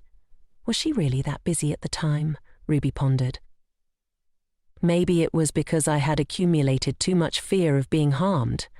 Now, I can't trust anyone. Compared to being foolishly stabbed in the back, I'd rather hide my inner feelings. This is the best choice for my survival. "Everyone, excuse me, I need to use the restroom for a moment." Ruby wiped her hands as she thought. If something similar to the horse racing tournament happens again, the Isaac brothers will be completely fed up with me. Moreover, Isaac already knows about my relationship with the magical beasts. Could it be that no matter how much I'm suspected, he'll still understand? Suddenly, she felt anxious. Is the emotion Isaac feels when he sees me pity, compassion, or simply interest? Or is it something else? I'm not sure, but at least he went through the trouble of looking for me and didn't harm my magical beast friends. I feel that he cares for me a lot. If that's the case, then I must build up our relationship first and think about the rest later. See you later tonight, Isaac. I have to make it so he can't cancel the engagement. While Ruby was still at ease, whispers arose from the other side. As expected, escorting her at the official banquet, even dancing with her. Anyone can see that she's showing off. Could it be that Romania also pressured them? Their precious daughter ran away from home. They must have been furious not knowing the terrain of Elendil and running away like that. How stupid can she be? Really stupid. She truly is a great misfortune for this place. At that very moment, one of the men remembered the past. Thinking back to that time, he pushed his wife away and embraced Miss Fuana, right as expected. He still truly loves Miss Fuana. They still haven't spent their wedding night. That has meaning. You all understand. Moreover, Madam's achievements are too dealing. Poor Miss Fuana. Ruby looked at them and couldn't control her mouth. Although she predicted they would react like this, they continued. "I heard that the Self-Defense Force soldiers found Madam, right? Didn't she come on her own to act like a vixen?" Ruby started to feel annoyed, but they kept gossiping. "The rumors have spread widely. She's famous for being crazy about men." In an instant, Ruby pulled back the curtain, startling everyone. We just... Ruby's sudden tears shocked them all. "I really didn't do anything. I didn't expect everyone to think that way. As expected, someone like me shouldn't be here." All three quickly changed their expressions. "That's absolutely not the case, madam. We really didn't mean anything by it." Then Ruby did something that stunned them. "Now, I will immediately go see my husband and propose a divorce. Will that appease the lady's anger?" They began to feel scared. Ruby enjoyed their expressions. "It's truly hateful. If everyone knew that the reason for my divorce was themselves, they would live in constant fear of revenge." Suddenly, the young lady also started crying. Perhaps we had an unnecessary misunderstanding. Just because we were excited to hear others gossiping, Please forgive us, madam. I sincerely apologize. Ruby thought to herself with annoyance. Just a moment ago you were gossiping so excitedly, now you're trying to end this. Really? Do you believe me? They nodded repeatedly. Yes, of course, madam. Ruby rubbed her eyes. Thank you, everyone. I won't tell my husband about the divorce. They were actually just worried about themselves. Sincerely thank you, madam. In the eyes of others, this was a harmonious and friendly episode, but Ruby was truly envious of those who lived such carefree lives. They would never know the feeling of anxiety, as if every moment was spent walking on thin ice. Crying for a while makes me so thirsty, she thought. Acting is so tiring. Then others started shouting about something. Look at that! Wow, the fireworks are so beautiful! As for Ruby, she simply didn't care. Fireworks or firecrackers, it didn't matter. The problem was that there were too many people. Let's just watch for now. Ruby was pushing through the crowded stream of people when a mysterious voice appeared behind her. Hey, Ruby! An explosion rang out, followed by the sound of fireworks in the starry sky. Demian was extremely anxious. Where is Madam? According to those young ladies, Madam should have gone this way, but there are too many people here. It's hard to find her. Madam, what's wrong? Are you feeling unwell? Ruby said uncomfortably. My foot hurts so much. Demian worried incessantly. Can you walk, Madame? Ruby didn't know who the person was. Did they call her name clearly because she accidentally stepped on their foot? I can walk, but why? Why does it hurt so much? She struggled to ask. Demian, you've met my husband, right? The party was still going on as usual. Isaac was busy socializing when suddenly the captain and Demian's voice rang in his ear. Lord Isaac, I've escorted Madam here. Ruby's legs gave way and she collapsed. Her eyes widened in surprise. What's going on? As if the pain wasn't enough, did she have to be embarrassed too? Isaac asked. Are you all right? His worried expression was evident. Did you faint? Ruby thought it would be better if she fainted. No, please, don't touch me, Isaac added. If you fainted, you must be very exhausted. Don't. At this moment, Ruby could only bury her face in Isaac's chest. Someone please dig a hole for me to hide in. Isaac frowned. Show me your face. It was just a fall. Ruby blushed and shook her head. Anyway, I really look like a fool. Isaac reassured her. What fool? There's no fool here. It's okay. Show me your face. Only Ruby's eyelashes, glistening with tears, could be seen. Isaac gently asked, Why are you crying? Could it be that you were causing trouble again? Ruby wasn't a child. It hurts so much. I miss you a lot, she said softly, not daring to reveal it was her fault that her foot was stepped on. If I revealed it, perhaps this wedding night would be over. However, she still wanted to come to him. My foot hurts so much. A gloomy atmosphere enveloped the party. Isaac lifted Ruby's foot, his teeth clenched. Which bastard dared to do this? I'll find out myself. Demian pulled Isaac back. Wait. But Isaac had lost his composure. Let go of my hand. Isaac's attitude stunned everyone. Demian ran up. My lord, I apologize. I should have protected Madam better. Isaac coldly replied. That was an act that took only a split second to consider and execute. It could have happened at any time. Ruby had completely forgotten about that. Once Isaac got angry, no one could stop him. Freya also ran over. Isaac, what's going on? Isaac didn't care and brushed her off. Get out of the way. Freya's eyes widened. Ruby tried to soothe him. Calm down, Isaac. Isaac looked at her. Not like what? Then why does your foot look like that? What did that guy say to you? Ruby realized he wanted to check because someone had harmed and threatened her. Or perhaps it was because this happened at his own party. Whatever it was, she had to calm him down quickly. Ruby gently raised her hands and hugged Isaac tightly. "Husband, I missed you so much. That's why I went there. It hurt so much that I came to you without warning. I didn't know you'd be so angry." Everyone watched the situation in silence. Isaac sighed in relief and hugged her. "Damien, please take care of the rest," Ruby cried silently. "Help me, everyone." Isaac had taken Ruby to a private room. He observed the shoe in his hand. It was very dirty. Then Isaac looked at Ruby, her mood completely confused. Now both the banquet and their first night were ruined because of her. Once the treatment was over, Isaac would definitely scold her.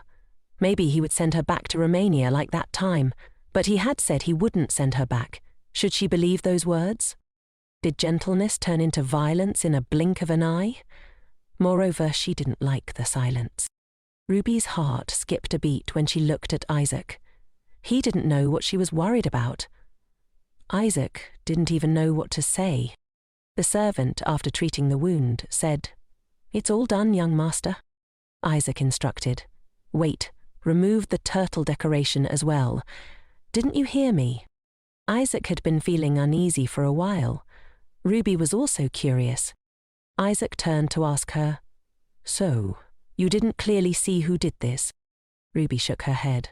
"No, I really didn't see clearly. I'm not lying." After that, Isaac sat down next to her. "I don't think you're lying. Your foot is like this." "Perhaps the banquet should end," Ruby said sadly. "I'm sorry.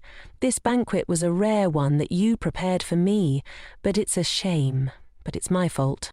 Isaac raised an eyebrow. "What's with that expression? Are you very angry?" Isaac carefully observed her. Ruby had been in this state for a long time.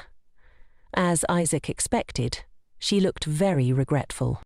Ruby chuckled. "You're the one who feels regretful, not me. As long as I'm with you, I'm happy tonight. Even though the plan failed, let's try again. I want us to continue being together like this." Rhea confessed that tonight she also wanted to be by Isaac's side like this. Isaac seemed surprised to hear these words and fell silent. Seeing Isaac's reaction, Rhea flustered and corrected herself. "Of course! It would be a bit difficult for someone as busy as you, right?" But Isaac had no intention of refusing. He shyly stood up and said, "First we should go for a walk, shouldn't we?"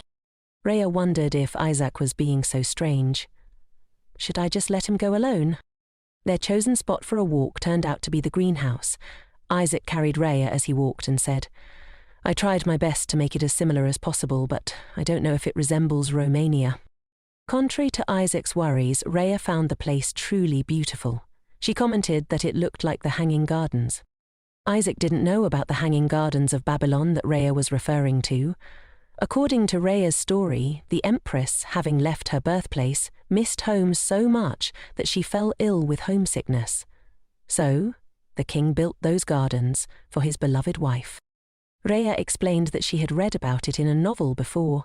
After saying that, she felt a little embarrassed because Isaac probably wouldn't have built the greenhouse without meaning in mind. Rhea shyly thanked Isaac for making such a beautiful garden for her, saying she really liked it. "It's good that you like it," Isaac replied. The greenhouse was filled with roses. Rhea exclaimed that there were so many other beautiful flowers to admire. In her cheerful mood, Rhea suggested to Isaac, "Let's take a slow stroll around this place." Isaac smiled. "How could I refuse when my wife has such a desire?" Suddenly Isaac spoke up. "But I mean, que songbird, why do people in Romania call you that?" Isaac wondered. Rhea explained, "Probably because when I was little, on my older brother's birthday, after I sang a song, everyone started calling me that. People in Rebecca's hometown constantly referred to her as Stina's songbird or Stina's angel, all terms for a puppet who only babbled according to her family's wishes. This slightly embarrassing nickname made Rebecca blush. Isaac teased, "It seems you also have a talent for singing." Rhea quickly denied it. Isaac then asked, "I wonder, in the South, does the turtle symbolize anything negative?" Rhea was surprised to hear Isaac ask this. She answered, "No, it's just that I'm afraid of being alone with it." But Isaac wasn't easily convinced.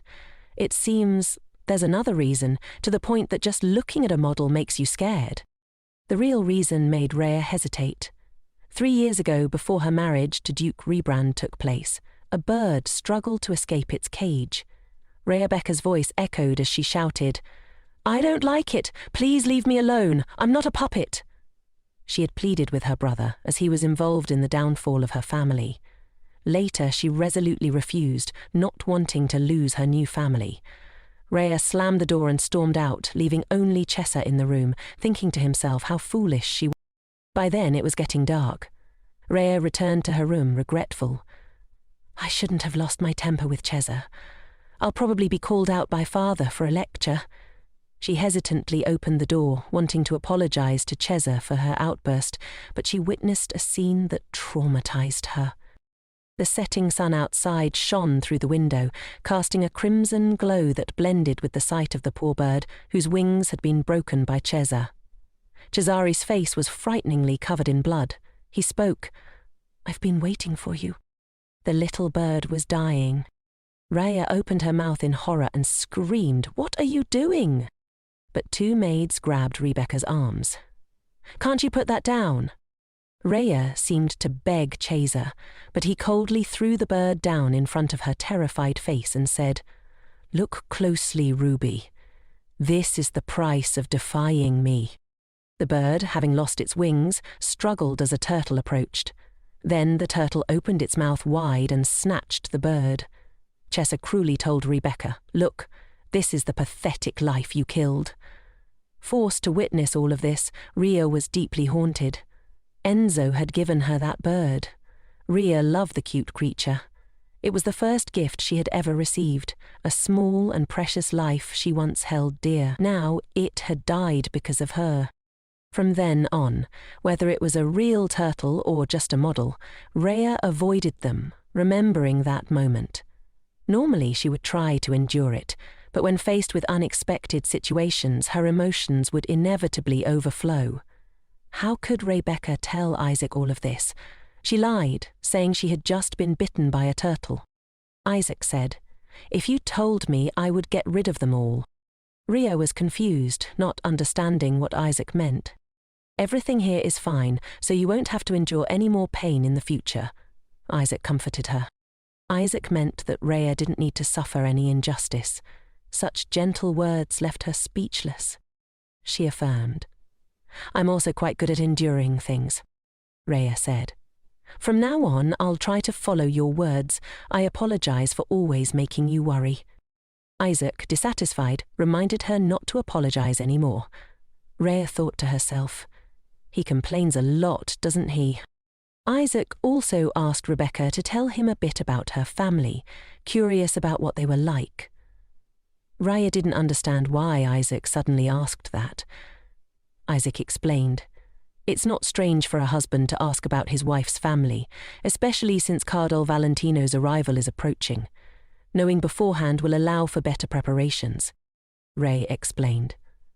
"It wasn't strange to be asked, but the reason I hesitated is that when I think about my family, there are no good memories.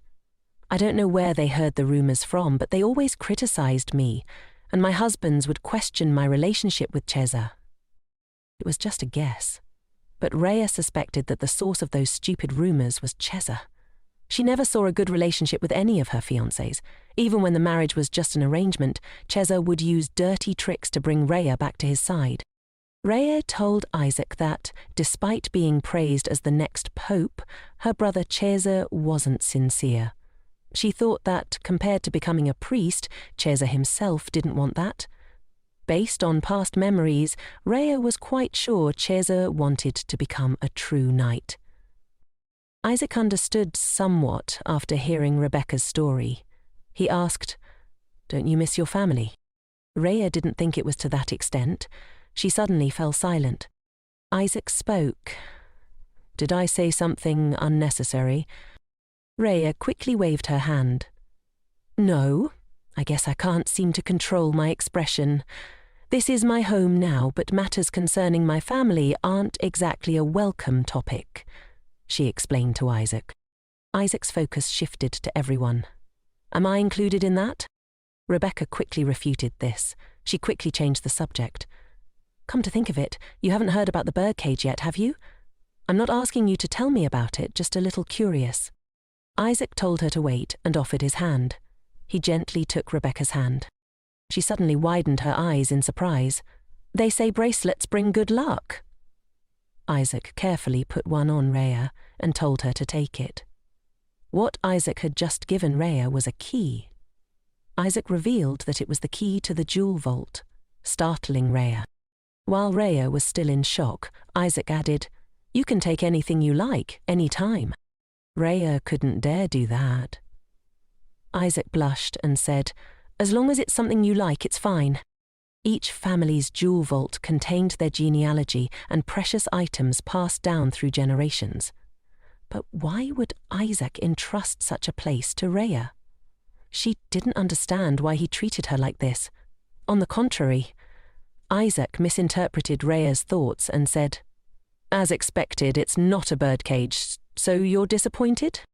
"Of course not," Rhea replied, simply feeling very grateful. She really liked it. To express her feelings, Rhea proactively kissed Isaac on the cheek. Isaac was even more shocked than Rhea had been earlier. The kiss seemed to be her way of ingratiating herself. After the kiss, Rhea awkwardly changed the subject. "Right, let me show you something interesting." She quickly stood up, and Isaac followed her, advising her not to run like that. Rhea assured him, "It's okay, I feel much better now." Isaac was still confused, seeing her disbelief. Rhea gracefully twirled. "See, I'm fine now." Despite her reassurances, Isaac was still uneasy. Suddenly Rhea slipped. Isaac rushed forward and fortunately caught her in time. In his usual overprotective manner, Isaac told Rhea to be careful and anxiously asked, "Are you all right?" Having Isaac's handsome face so close and concerned made Rhea blush crimson. She quickly assured him, "Of course, I'm much better than before." Isaac sighed in relief, but suddenly said, "Are you all right? But more importantly, did you dance like that in front of the frost dragon?" This question completely froze the romantic atmosphere. Rhea quickly denied it. "Why would I dance in front of the frost dragon?" Isaac teased. "If that's true, then I understand why that gecko kidnapped you." With that, Isaac playfully tapped Rhea's nose, causing her to close her eyes tightly. "My wife has so many hidden talents," Isaac said, looking at Rhea with eyes full of affection. It made Rhea feel like she was falling for the illusions Isaac created, along with a smile like an angel's. It would make anyone fall under his spell, but clearly she was the target. Rhea knew that, suddenly realizing Isaac snapped out of it. He realized they had been staring at each other for a long time and told Rhea, "Go back and rest early today." Isaac noticed there was still mud in Rhea's hair. He said he would have someone prepare a bath for her, but she didn't want that. Rhea clung to Isaac's neck, expressing her dissatisfaction. "I said I was scared," Rhea said. Isaac gently reassured her. "Did the new maid scare you?" How could Rhea say such a thing? She quickly denied it. "Absolutely not. Rona is truly innocent." Rhea immediately corrected herself. "I'm afraid of being alone." It was late, but everyone was gathered in the main hall. Rhea mustered her courage and said, "I want to stay with you a little longer." Rhea justified herself, thinking perhaps everything she was saying to Isaac now was just because she was caught in a spell. Isaac was quite surprised by Rhea's sudden honesty. However, Isaac didn't refuse and extended his hand. He gently lifted Rhea. Isaac wondered, "What do you think you are saying such adorable things?" Agreeing with Rhea, Isaac carried her out of the greenhouse. Rhea misunderstood again, thinking, it seems like this time was a failure too. She had just planned to take a bath and go to sleep, but Isaac's attitude wasn't cooperating. Rhea sighed inwardly. Of course, Rhea didn't guess Isaac's intentions correctly this time either. When Isaac carefully set her down on a chair, Rhea was still stunned. He told her to wait and went to call a servant. Rhea was left bewildered in the bathroom, not understanding what was going on. She wondered what Isaac meant by bringing her to the bathroom. How could they be alone here? Runa, summoned by Isaac, entered and greeted Rhea. Upon seeing Rhea's injured leg, Rona gasped and anxiously asked about it. Rhea casually explained it was just carelessness, since the master had instructed her. Rona didn't pry further and quickly helped Rhea change her clothes. "I've added holy water to the bath so your wound will heal quickly," Rona said. She carefully warned Rhea, "You absolutely mustn't get hurt, madam. Such beautiful legs. If they were to scar, I would be heartbroken." Rhea responded, "I'll be careful. Thank you for your concern." After Rona finished everything, she told Rhea she would leave first, which confused Rhea. "Why do you have to leave?" "The young master said I only needed to help you undress, madame," Rona explained. Cheerfully she added, "Isaac will help you bathe." Rhea's face went blank. She couldn't understand why Isaac would bathe her. Could it be that when I wanted to be with him, he misunderstood it as wanting him to help me bathe? Rhea blushed. She marched toward the bathtub, thinking, "No way. There's no way that blockhead would have that thought. Don't treat me like a child. I can bathe myself." Thinking so, Rhea stepped into the bathtub. She sighed, soaking in the water. "It feels so good." This comfort led Rhea to hum. "The only thing I desire is for you to say you miss me, standing on the balcony in a splendid outfit watching the sunset, my love." Rhea was in a very cheerful mood when she suddenly remembered, "I wonder how Popo, Penny and the little dragon are doing." Rhea continued singing, "Tell me you'll come back to me," unaware that Isaac had entered the bathroom just as she was lost in the melody. Isaac's voice asked, "What are you singing?" Rhea jumped, quickly covering herself with her hands. She really didn't know when Isaac had changed and arrived. They stared at each other, unblinking. Isaac leaned closer to Rhea and asked, "Why are you so startled?" Rhea stammered, "Because you suddenly appeared from behind. Who wouldn't be startled? And what's with that outfit that barely covers anything?" Isaac didn't pay much attention to her reaction and reminded Rhea to treat her leg first. She reassured herself. He often wears revealing clothes like that anyway. Isaac knelt down and carefully examined Rhea's leg. He gently massaged it and told her to soak her foot a little longer. Rhea's mind was in turmoil. Is he really going to help me bathe? He probably is, but he really just intends to help me wash, that's all. Rhea tried to calm herself down. She suddenly remembered this was her chance. As soon as Isaac turned his back, Rhea secretly planned to attack him from behind. Just then Isaac said, "I forgot to bring the scented oil," making Rhea flinch and avert her gaze, thinking, "If I do that, I'll be dead." Isaac then asked Rhea if it was okay to use the scented oil he usually used. That was exactly what Rhea wanted. She loved Isaac's scent. He wondered, "You like everything?" She replied, "It's true." But suddenly, Isaac said, "Take off your clothes." Hearing these words from Isaac, Rhea froze. She cautiously asked Isaac again, but he repeated, "If you want to bathe, you have to take off your clothes, right?" Isaac knew what Rhea was afraid of and reassured her, "I'll turn around. You don't have to worry." Her husband was being so considerate, but Rhea still felt like she was being seduced. She had no reason to refuse and could only comply. However, she suddenly remembered the scar on her back. Unfortunately, there was no other way. Rhea resigned herself to fate and told Isaac, "I'm done." Hearing this, Isaac turned around immediately. What caught Isaac's attention was Rhea's scarred back. He leaned in, staring at it. However, he knew he shouldn't say anything about it, and instead asked, "Wash your hair first, right?" Rhea was worried he wouldn't pull out all her hair. Isaac stroked Rhea's hair, startling her. He stopped, afraid of hurting her. Rhea quickly reassured him, "It's all right," and instructed Isaac to lather the shampoo before applying it to her hair. The Duke obediently took more shampoo, trying to create lather as Rhea had instructed. Isaac explained that he wasn't very skilled at these things, so he was a bit clumsy and apologized for it. As her husband cared for her, Rhea thought to herself that the soap bubbles he created felt like gentle touches on her heart. It was a strange feeling, both unfamiliar and ticklish. Ever since becoming Rhea, being bathed by servants had gradually become familiar, being cared for by skillful, meticulous hands.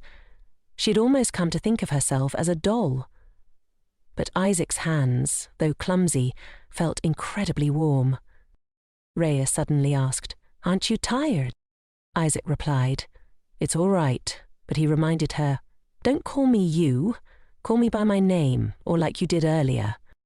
That was when Rhea had rushed to hug Isaac tightly and called him husband. The embarrassing memory resurfaced, making Rhea want to escape. Why did she have to remember that? Even with 100 times the courage, Rhea couldn't bring herself to call him husband again. She decided to test the waters. "Then, can I call you I?" Isaac immediately refused. Not to be outdone, Rhea reminded Isaac that he had never called her by her name either. Now it was Isaac's turn to feel awkward, and he quickly changed the subject. "Why is your hair so thin?" Not wanting to continue embarrassing each other, Rhea asked, "Were you talking to your colleagues earlier?" Isaac replied, "It was about conquering the frost dragon." Upon hearing this, Rhea craned her neck to glance at Isaac. He quickly added, "I was joking." Rhea got annoyed. "That's not funny, Isaac." He had to explain. Those colleagues seemed quite worried. Rhea was curious. How did they know? Isaac replied, "How would I know?" and told her to close her eyes before pouring a bucket of water over her head. He deemed her hair sufficiently clean and smooth. Finished with her hair, Isaac asked Rhea for her hand. Of course, it had to be thoroughly cleaned. Isaac, no longer clumsy, quickly washed Rhea's hand. Rhea's current feeling could be described with one word: embarrassed. But she didn't say anything, so Isaac continued bathing her. He told her, "If it hurts, just tell me. Sometimes I can't control my strength." Rhea stealthily glanced at her handsome husband. Noticing her staring, Isaac curiously asked, "What is it?" Rhea flustered. "It's nothing," Isaac remarked. "You're so bland," and then added, "I have to wash the uninjured part of your leg too." He returned to washing her leg. Rhea watched him intently and thought, "This person, why is he so focused? Or does he not see me as a woman?" She thought to herself, "If that's the case." Then Rhea suddenly spoke. "Isaac, can you come in here too? This time I want to wash you." Isaac was surprised by his wife's suggestive words. "Do you think I'm a stone?" Unaware of anything, Isaac bluntly asked, "Really? You want to wash me?" Rhea hurriedly explained, No, I really want to repay you." Suddenly Isaac released Rhea's foot and said, "It's better if you do the rest yourself." Rhea didn't expect such a reaction from him. In that moment, she knew she couldn't let Isaac leave, unaware that she was naked. In a panic, Rhea hurriedly grabbed Isaac's arm and shouted, "Wait!" Isaac's face turned as red as a tomato. "What are you doing?" he asked, clearly flustered. Rhea clung to him, acting coy. "Don't go. I really just want to be with you." Isaac stammered, assuring her that he wouldn't leave, but told her to let go of his arm. Rhea knew he was lying. If she let go, he would run. Not paying attention to the slippery bath floor, she stumbled and lost her balance. Unfortunately, she fell into the bathtub and water splashed everywhere. Things went rolling. Rhea groaned slightly in pain, notably from the fall. In an attempt to catch her, Isaac also fell into the tub. Now Rhea was on top of him, and she thought, "I'm doomed." Worried that Isaac was hurt, she anxiously asked, "Are you all right?"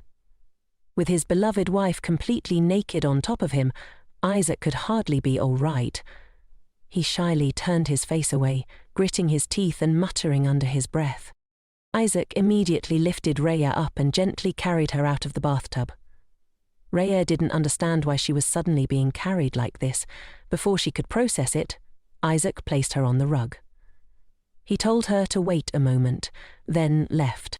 Blaming herself, Rhea burst into tears, feeling utterly useless. Why did I have to pull such a stupid stunt? Fear made her tremble. Even a little pain could be disastrous. Just then, Isaac's voice rang out, telling her to turn around. A towel was gently draped over Rhea, and Isaac approached, gently drying her hair. Rhea hesitantly asked, "Isaac, are you angry?" Isaac was confused. Why would I be angry? He didn't understand why Rhea would even ask that.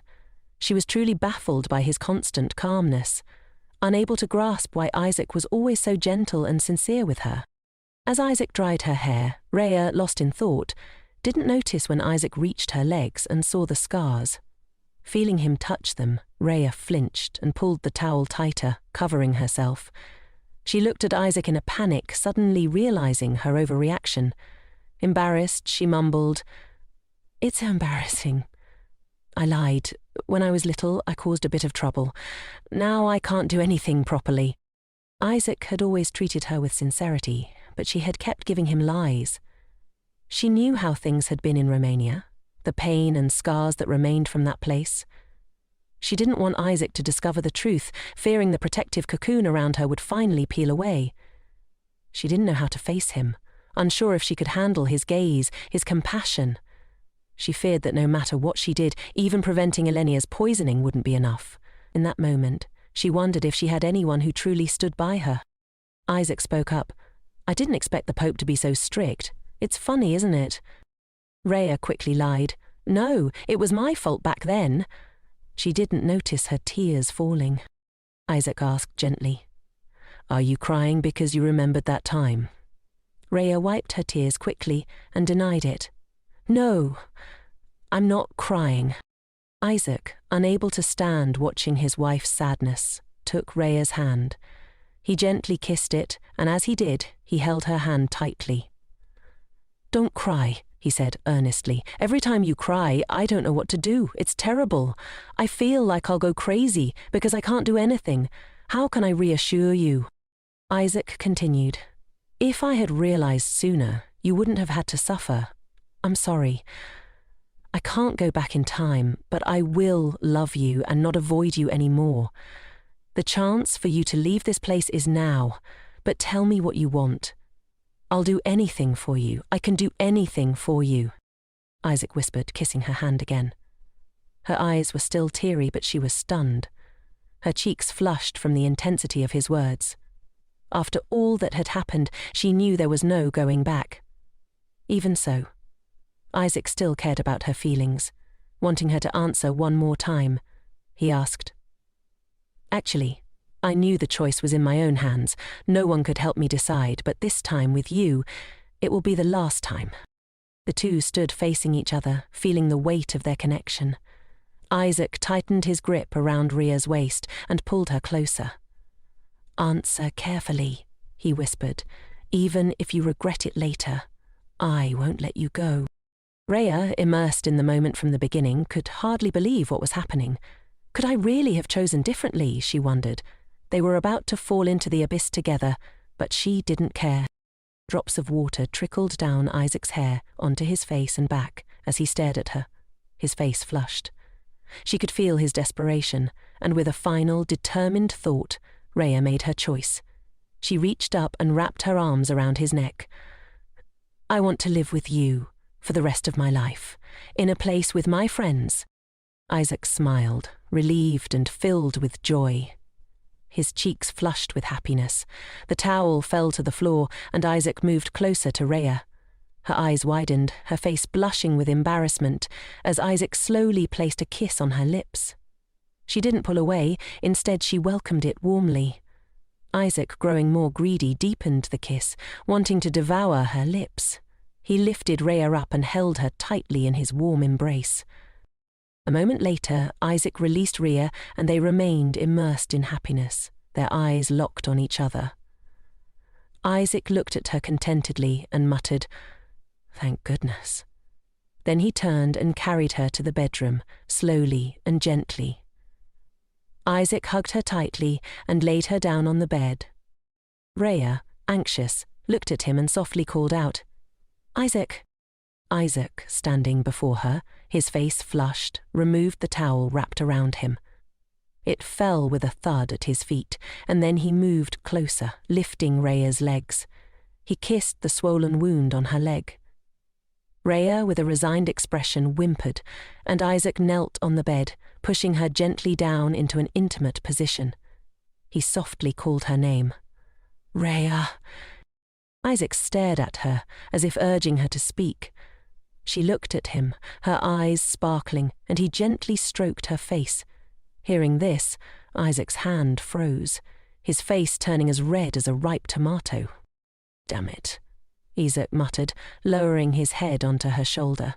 He moved closer, whispering, "If you keep looking at me like that, I—" Rhea, still not understanding, maintained her innocent expression and sparkling eyes. "Like what?" she asked. Unable to contain himself, Isaac lowered his eyes and gently placed a kiss on her forehead. He trailed it down the bridge of her nose, nibbling lightly on the tip before finally reaching her lips. He had been longing for this kiss. Rhea shyly responded, her face flushing crimson. She tightened her hands around his neck, whispering in his ear, "Itchy, so itchy." Rhea's eyes widened as she screamed. Isaac quickly checked on her, concerned. "Does it hurt?" She tearfully replied, "Just a little. I'm scared." Isaac comforted her, pulling her into his arms. "It's okay, Rhea. I'm as clumsy as you are, not at all." The room grew warmer from the fire, and Isaac held her tightly, his heart aching for her. Rhea opened her eyes and glanced at him. She was stunned for a moment, seeing the intense tenderness in his gaze. "Who's really caught in the trap?" Rhea tightened her grip around his neck, realizing the answer. "Who's truly doomed?" After everything that night, Isaac placed a kiss on her eyes, gently soothing her. All his feelings were contained in that kiss. He spoke just loud enough for Rhea to hear. "I love you." These words are true. Rhea clearly felt it. What made me fall into this sea of emotions, she thought. Isaac lifted her hand and kissed it loudly, saying, "Whether this night of ours is blessed or cursed, I think I had the answer from the moment our eyes met." Rhea smiled radiantly and replied, "Me too. If I suddenly become the head of the mansion, won't everyone be uncomfortable?" Ellen's expression turned icy, her anger mirroring Isaac's past behavior. "Who would dare to be uncomfortable with the mistress of this mansion?" she retorted. Ruby flinched. "I was just worried," she said softly. "If there are such people, they'll be expelled from this mansion immediately," Ellen reassured her. Ruby fiddled with the flower crown in her hands, silently thanking Ellen from the bottom of her heart. "Thank you for those words," she murmured, though still uncertain. "But if the maids do that, it will be different. If it were the beginning, their gaze toward me would be gentle." Ruby remembered the head nanny of the mansion. "But if I start participating in managing the mansion, she will definitely show hostility. Thank you, Ellen." Her hands continued to fiddle with the flower crown, trying to distract herself. "But since this is my first time managing the mansion, will it shock everyone?" Ruby hesitated, looking up at Ellen. Ellen replied calmly, "Don't worry, I'll help you step by step." After a brief pause, she continued, "As you know, from when I was little until now, the one who had accompanied me was the head nanny of this mansion." Ruby, intrigued, asked, "Do you mean your mother was similar to me?" Ellen nodded slightly, her eyes becoming pained. Their eating habits and the scars on their hands were very similar. That day my mother suddenly became agitated, obsessed with her appearance and tried to live extravagantly. One day she let go of everything and just stayed in her room, crying constantly. Ruby glanced at Ellen, understanding without needing words. Ellen seemed to carry heavy memories but never expressed them outwardly. Ruby knew that if she fell into despair, depression, or disorder, it would exhaust those around her, including herself. The Duchess seemed to have a lot in common with Ruby's past life's older sister. After thinking for a while, Ruby asked, "Do you know why your mother was like that?" Ellen seemed unsure. "No, I'm not sure either. All I know is that after my mother passed away, the relationship between my father and brother wasn't the same anymore." Ellen confided, "When I was little, I witnessed my parents arguing several times. As a child, I didn't know why they fought so fiercely. After that, my brother became a holy knight. At that time, I wished my mother could become a devil just to see her one more time. That was my naive childhood thought. Even though they can't recognize each other, they must miss their mother very much." Ruby listened quietly, touched by the deep sadness in Ellen's words. Ellen quickly added, "This is just between us, okay? Just the two of us." Ruby, her heart full, nodded repeatedly. "Of course. Don't worry, madame." An attendant arrived, breaking the cheerful atmosphere. "There are guests here to see you." Ruby felt apprehensive. "Who's here to see me?" she asked. Ellen stood up, frowning. "Who is it, Andy?" Andy scratched his head and answered, "It's some people from Linus, Your Highness." Ruby frowned, puzzled. "Why are those people looking for me?" Seeing Ruby's expression, Ellen asked with concern, "Is something wrong?" Andy shook his head, but Ruby felt a jolt of unease. Could it be related to my secret? She decided to excuse herself. "I'll go ahead. See you later." Ellen wasn't at ease. "Are you sure you're okay going alone? Why don't we go together?" Ruby quickly refused. "No need. Ellen has an appointment too. They're all eyes as colleagues. It'll be fine." Ellen became even more concerned. "Then just invite them over here. It's a pleasure, madam." All three walked toward the greenhouse garden. Ruby looked around, and as they approached, IA commented, "This is truly a wonderful sight." Ruby, already sitting at the tea table, greeted them with a smile. "It's nice to see you all. Shall I make flower wreaths for everyone?"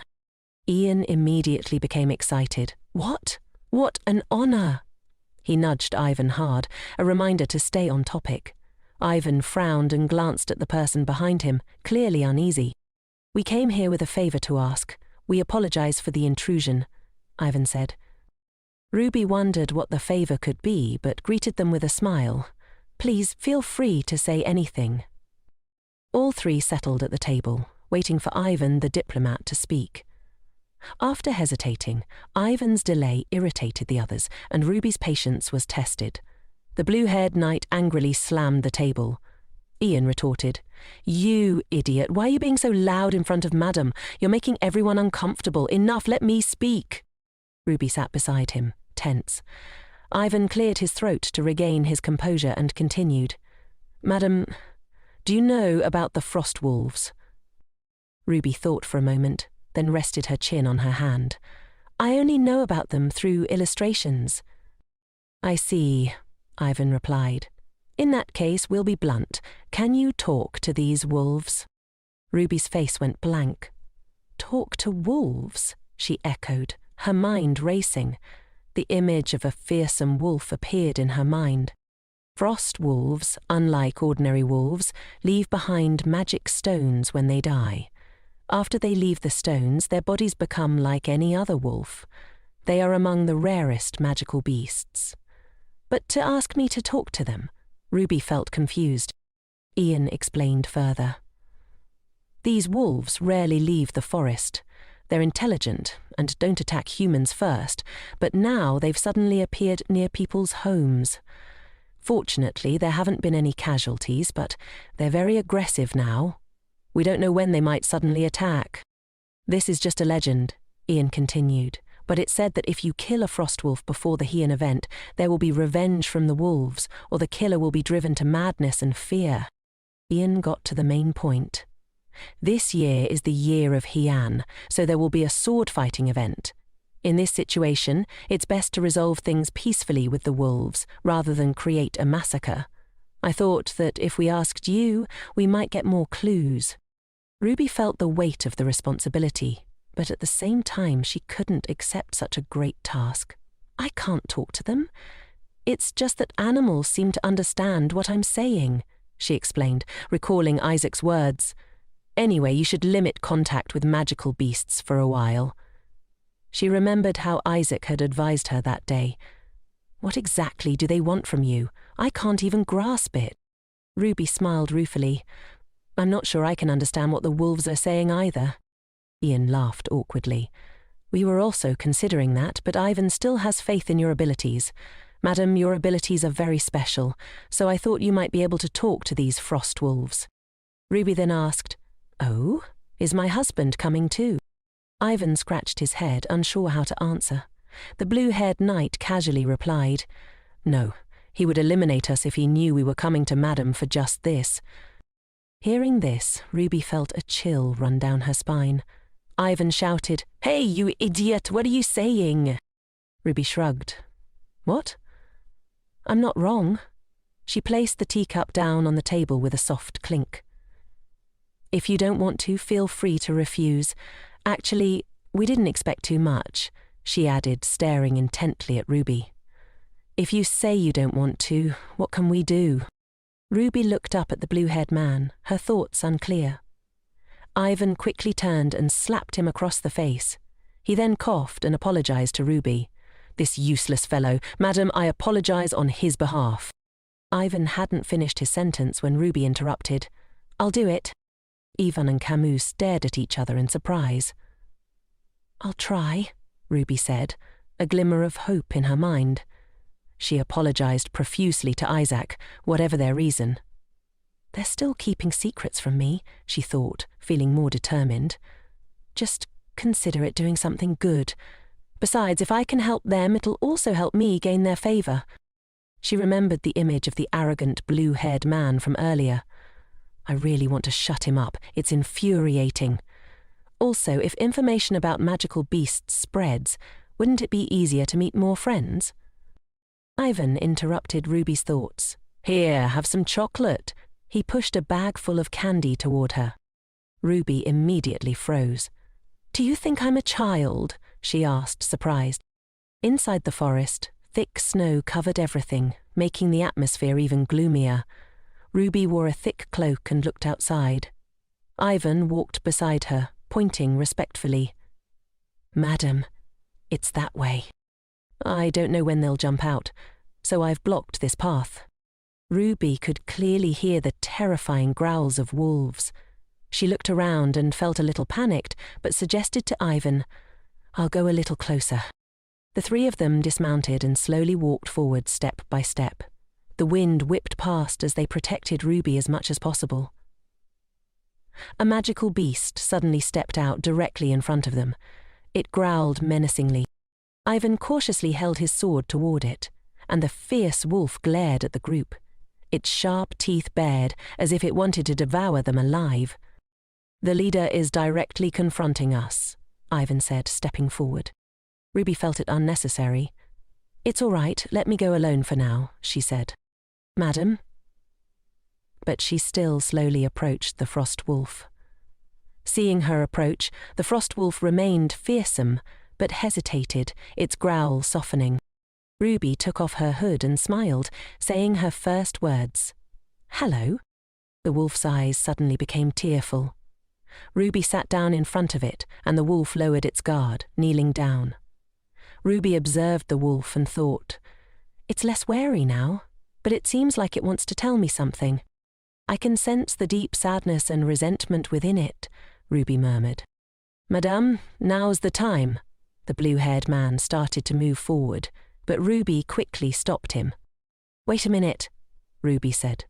She grabbed the blue-haired man's cloak and pointed. Here, she said. There's a leg. The three men looked at her in confusion before following her gaze. Before them lay the severed leg of a frost wolf, twisted at an unnatural angle. What is that? Ian seemed to recognize it. Their leg?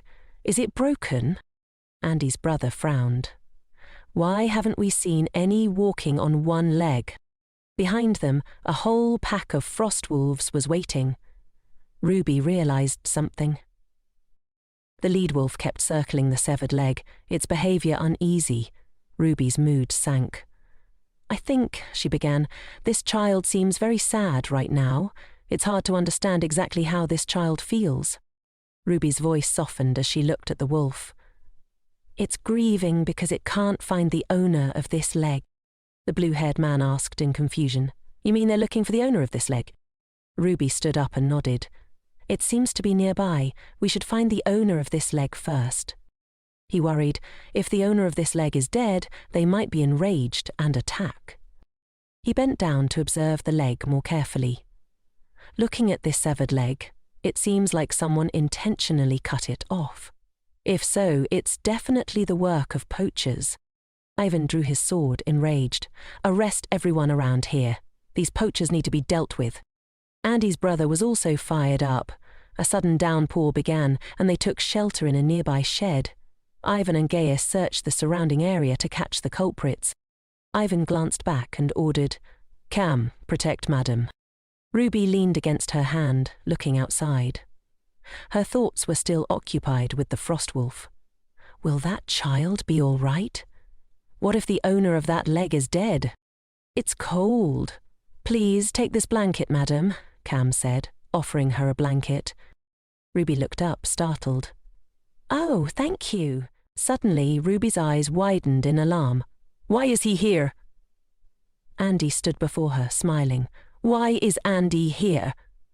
Camus also panicked. "Why are you here?" Behind him was Isaac, radiating fury. Bam! A powerful blow rang out, and Camus sprawled on the ground. Ruby gasped in shock.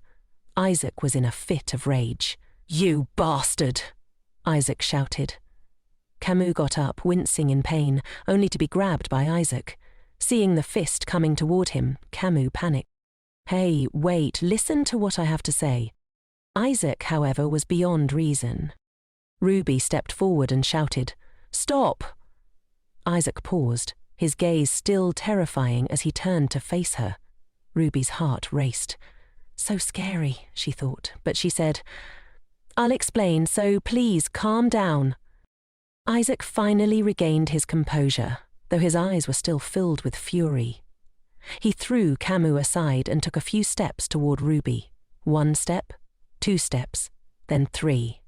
As he stood tall before her, Ruby became anxious. She blinked at him, her body trembling slightly as she fiddled with the hem of her skirt. Isaac gently wiped away the dirt from her cheek. "You're quite something, aren't you?" he said, his mood softening as he observed her. "Your body is already weak. Why are you running around with these guys?" Ruby tried to find an excuse. "I only came here because I wanted to see the frostwolves." Isaac sighed and held his head. "That makes perfect sense, doesn't it?" He turned and saw that she was still bareheaded in the rain. He pulled her hood up. What if you get caught in the rain and faint again? He cared for her like a child, attentive to every detail. Ruby felt the tenderness in his words, though she still resisted. "I won't let you go inside until you're better," Isaac said. "Let's talk inside." Inside a building, Isaac glared at the tied-up men. "So you took matters into your own hands because of superstition?" His eyes narrowed. "You even lured my innocent wife with those cheap chocolates." Andy and Ruby, who happened to be enjoying the treats, felt guilty. Ivan retorted loudly, "Hey, are you planning to arrest them and kill them all?" Isaac replied calmly, "Yes." Ivan didn't back down. "You're the Emperor's nephew, so you're saying we can be punished for superstition? Your wife even said she would come with us to find those wolves. Why are you ignoring her opinion?" Ruby jumped up guiltily, causing Andy next to her to flinch. "Wait, everyone, calm down." Ruby tried to de-escalate the situation. "Isaac, please, don't get angry." Isaac immediately raised his voice. "Ruby, you stop it too." She fell silent, her heart pounding. "I clearly told you not to do anything reckless." Isaac's voice was filled with worry. "What if those wolves attacked? What if you got hurt?" Do you think these brats have any real combat experience with frost wolves? Camus immediately retorted indignantly, "You bastard! How dare you underestimate us?" Isaac frowned at him. "Shut up." Ruby tightened her grip on her skirt. "I'm sorry for causing you trouble until now," she said. Isaac was taken aback. "What?" Isaac was about to get angry again, but Ruby quickly spoke. "Who told you to say such nonsense?" In a low voice, Ruby apologized. "This time, I really caused trouble. First, everyone worked so hard to find me, and you almost got into danger because I awakened the frost wolves. More than anything, I don't want to be a burden to you anymore." Isaac stopped, stunned by her words. "I'm like the holy knights with special abilities, but I don't have excellent swordsmanship skills." Camus and Ivan, standing nearby, were wide-eyed. "So, even if it's just a little, I want to help everyone." Then there was an unusual silence. Ruby began to panic. "What's wrong with everyone?" "All right." Isaac smiled and patted her head. "You don't need to worry about such things," he comforted her. "You've never been a trouble or a burden." Ruby glanced at him, and Isaac returned a gentle smile. "So, what was the root cause?" Isaac turned sharply to the three men. His demeanor changed completely. Andy, still teary from Ruby's earlier words, wiped his eyes. On the other side, a frost wolf, panting heavily and bound by iron chains, was muzzled. The men looked frightened. "We really only intended to treat it," one of them explained. Ian frowned. "Treat it? You said you were going to catch the frost wolves earlier." The man realized his slip-up and quickly corrected himself. "We just happened to encounter it and found it trapped." Ian grabbed the man's hair furiously. "Be honest. If you were treating it, why didn't you let it go? Why did you bring it here? Why did you catch the frost wolf?" The man flinched. "It seems like you have a guilty conscience." Van became even angrier. "And those things over there are all prohibited items. Where did you get them from?" He angrily lunged at the man. "Clearly bought from the black market. Did you think we'd only hit you once or twice?" On the other side, Isaac had cut the chains and was carrying the frost wolf toward Ruby. She looked on and asked, "Are we taking it outside first?" Isaac placed the frost wolf on the ground outside. All five of them stood observing it. Camus pointed. "Now we just need to take it there, right?" But Gaia stopped him. "Wait a minute." He crouched down and examined the panting wolf. "This one is female. Moreover, its size is different from the usual ones." Isaac offered his thoughts. "It must be an owner couple, the leading pair." At that moment, Ian burst out of the door, exhausted. "Anyway, we have to put those guys in jail." He stepped outside and saw the five of them standing there, dumbfounded. He frowned. "Why are you all so dazed? Is it too heavy to carry?" Andy turned to Ivan. "The thing is, this wolf seems to be the Wolf King." Isaac's expression hardened. "What? How did we mistakenly catch the Wolf King?"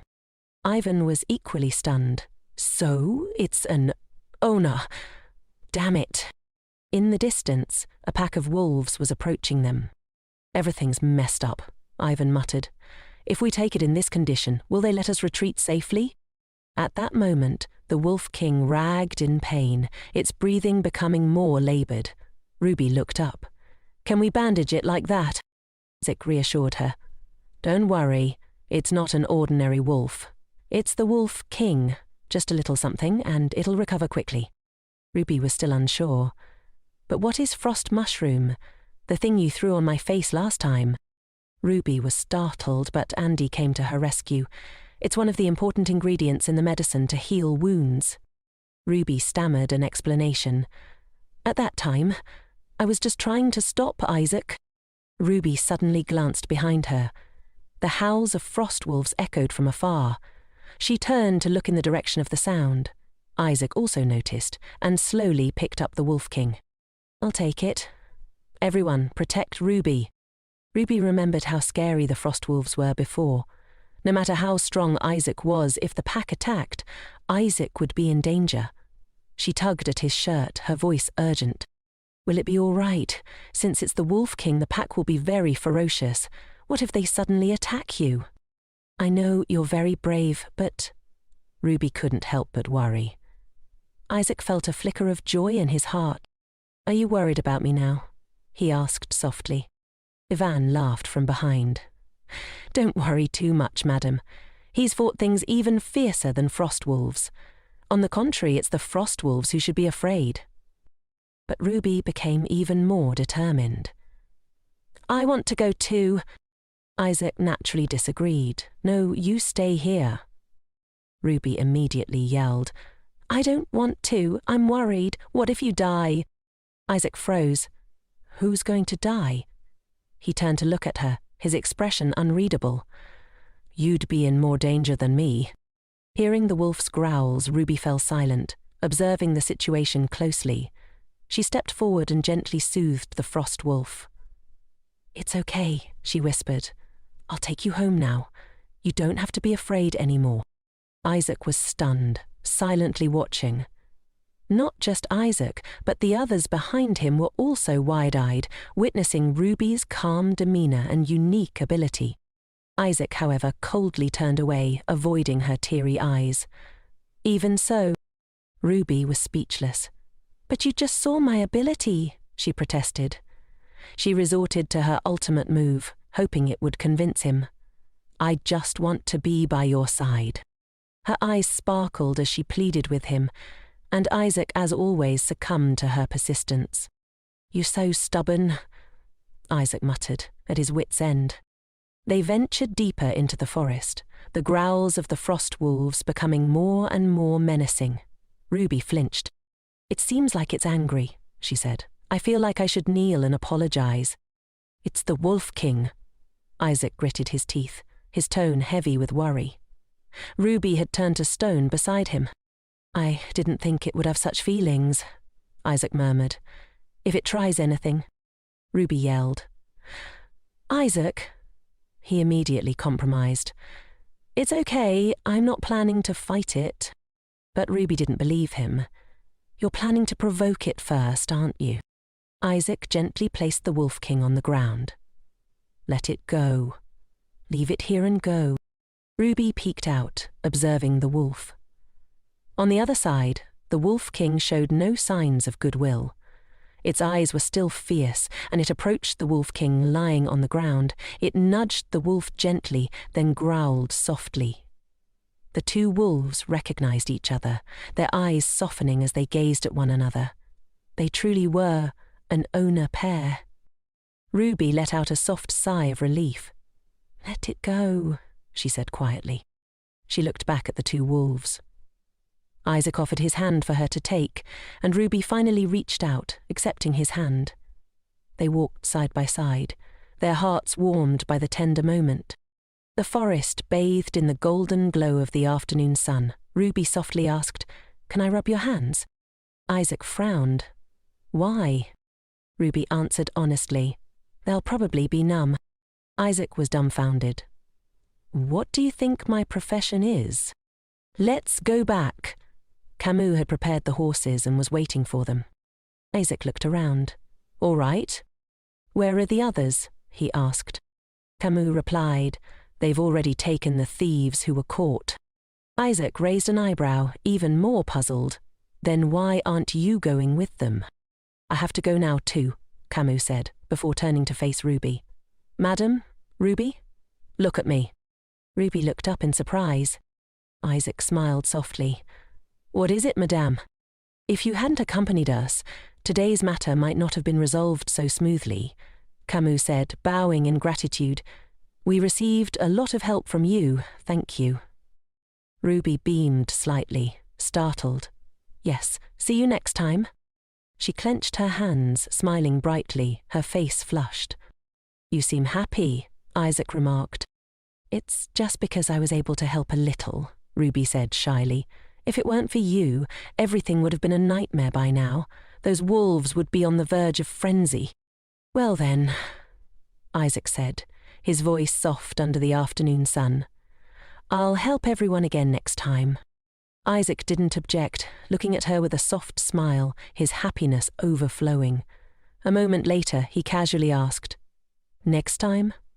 "What next time?" Ruby froze. "What do you mean?" Isaac smirked. "Another next time, of course, because there might be something else you need to help with."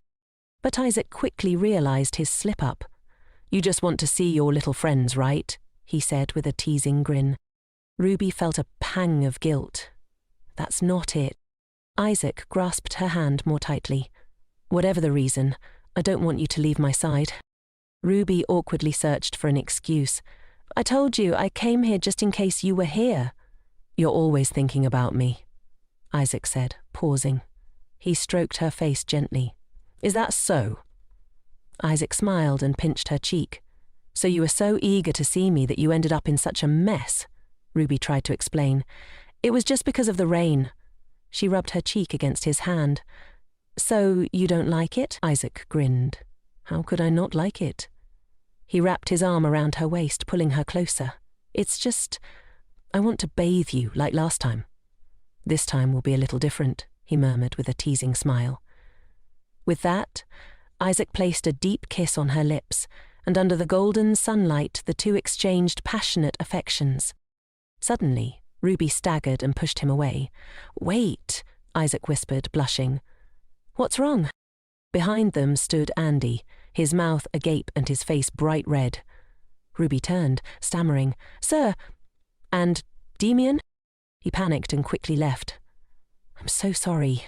I'll be going now." The two left behind glanced at each other, and Ruby couldn't help but laugh. Isaac smiled and embraced her waist, then lifted her up high. To Ruby's surprise, he gently whispered, "Let's go home." Isaac reserved this gentle sweetness only for her. Ruby nodded, her face slightly flushed, replying radiantly. Under the sunset sky, the two slowly rode back to the mansion. At a church, footsteps echoed softly on the cold stone floor. It was Petro, lamenting to the heavens. "Why is everything so messed up? The plan has failed. Since when has their relationship progressed to that level? Petra should have broken her legs at that moment." Someone suddenly approached and called out to Petro, "So it was you who helped me.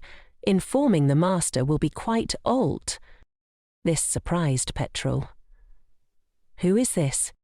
"We are excellent spies," the figure said, "and I told him that it wasn't good news for him because his goal has become distant. Isn't that right, Chief Jailer?" Back at the castle, inside a warm room, Isaac sat beside Ruby, watching her sleep soundly. Isaac's large hand gently caressed Ruby's rosy cheeks.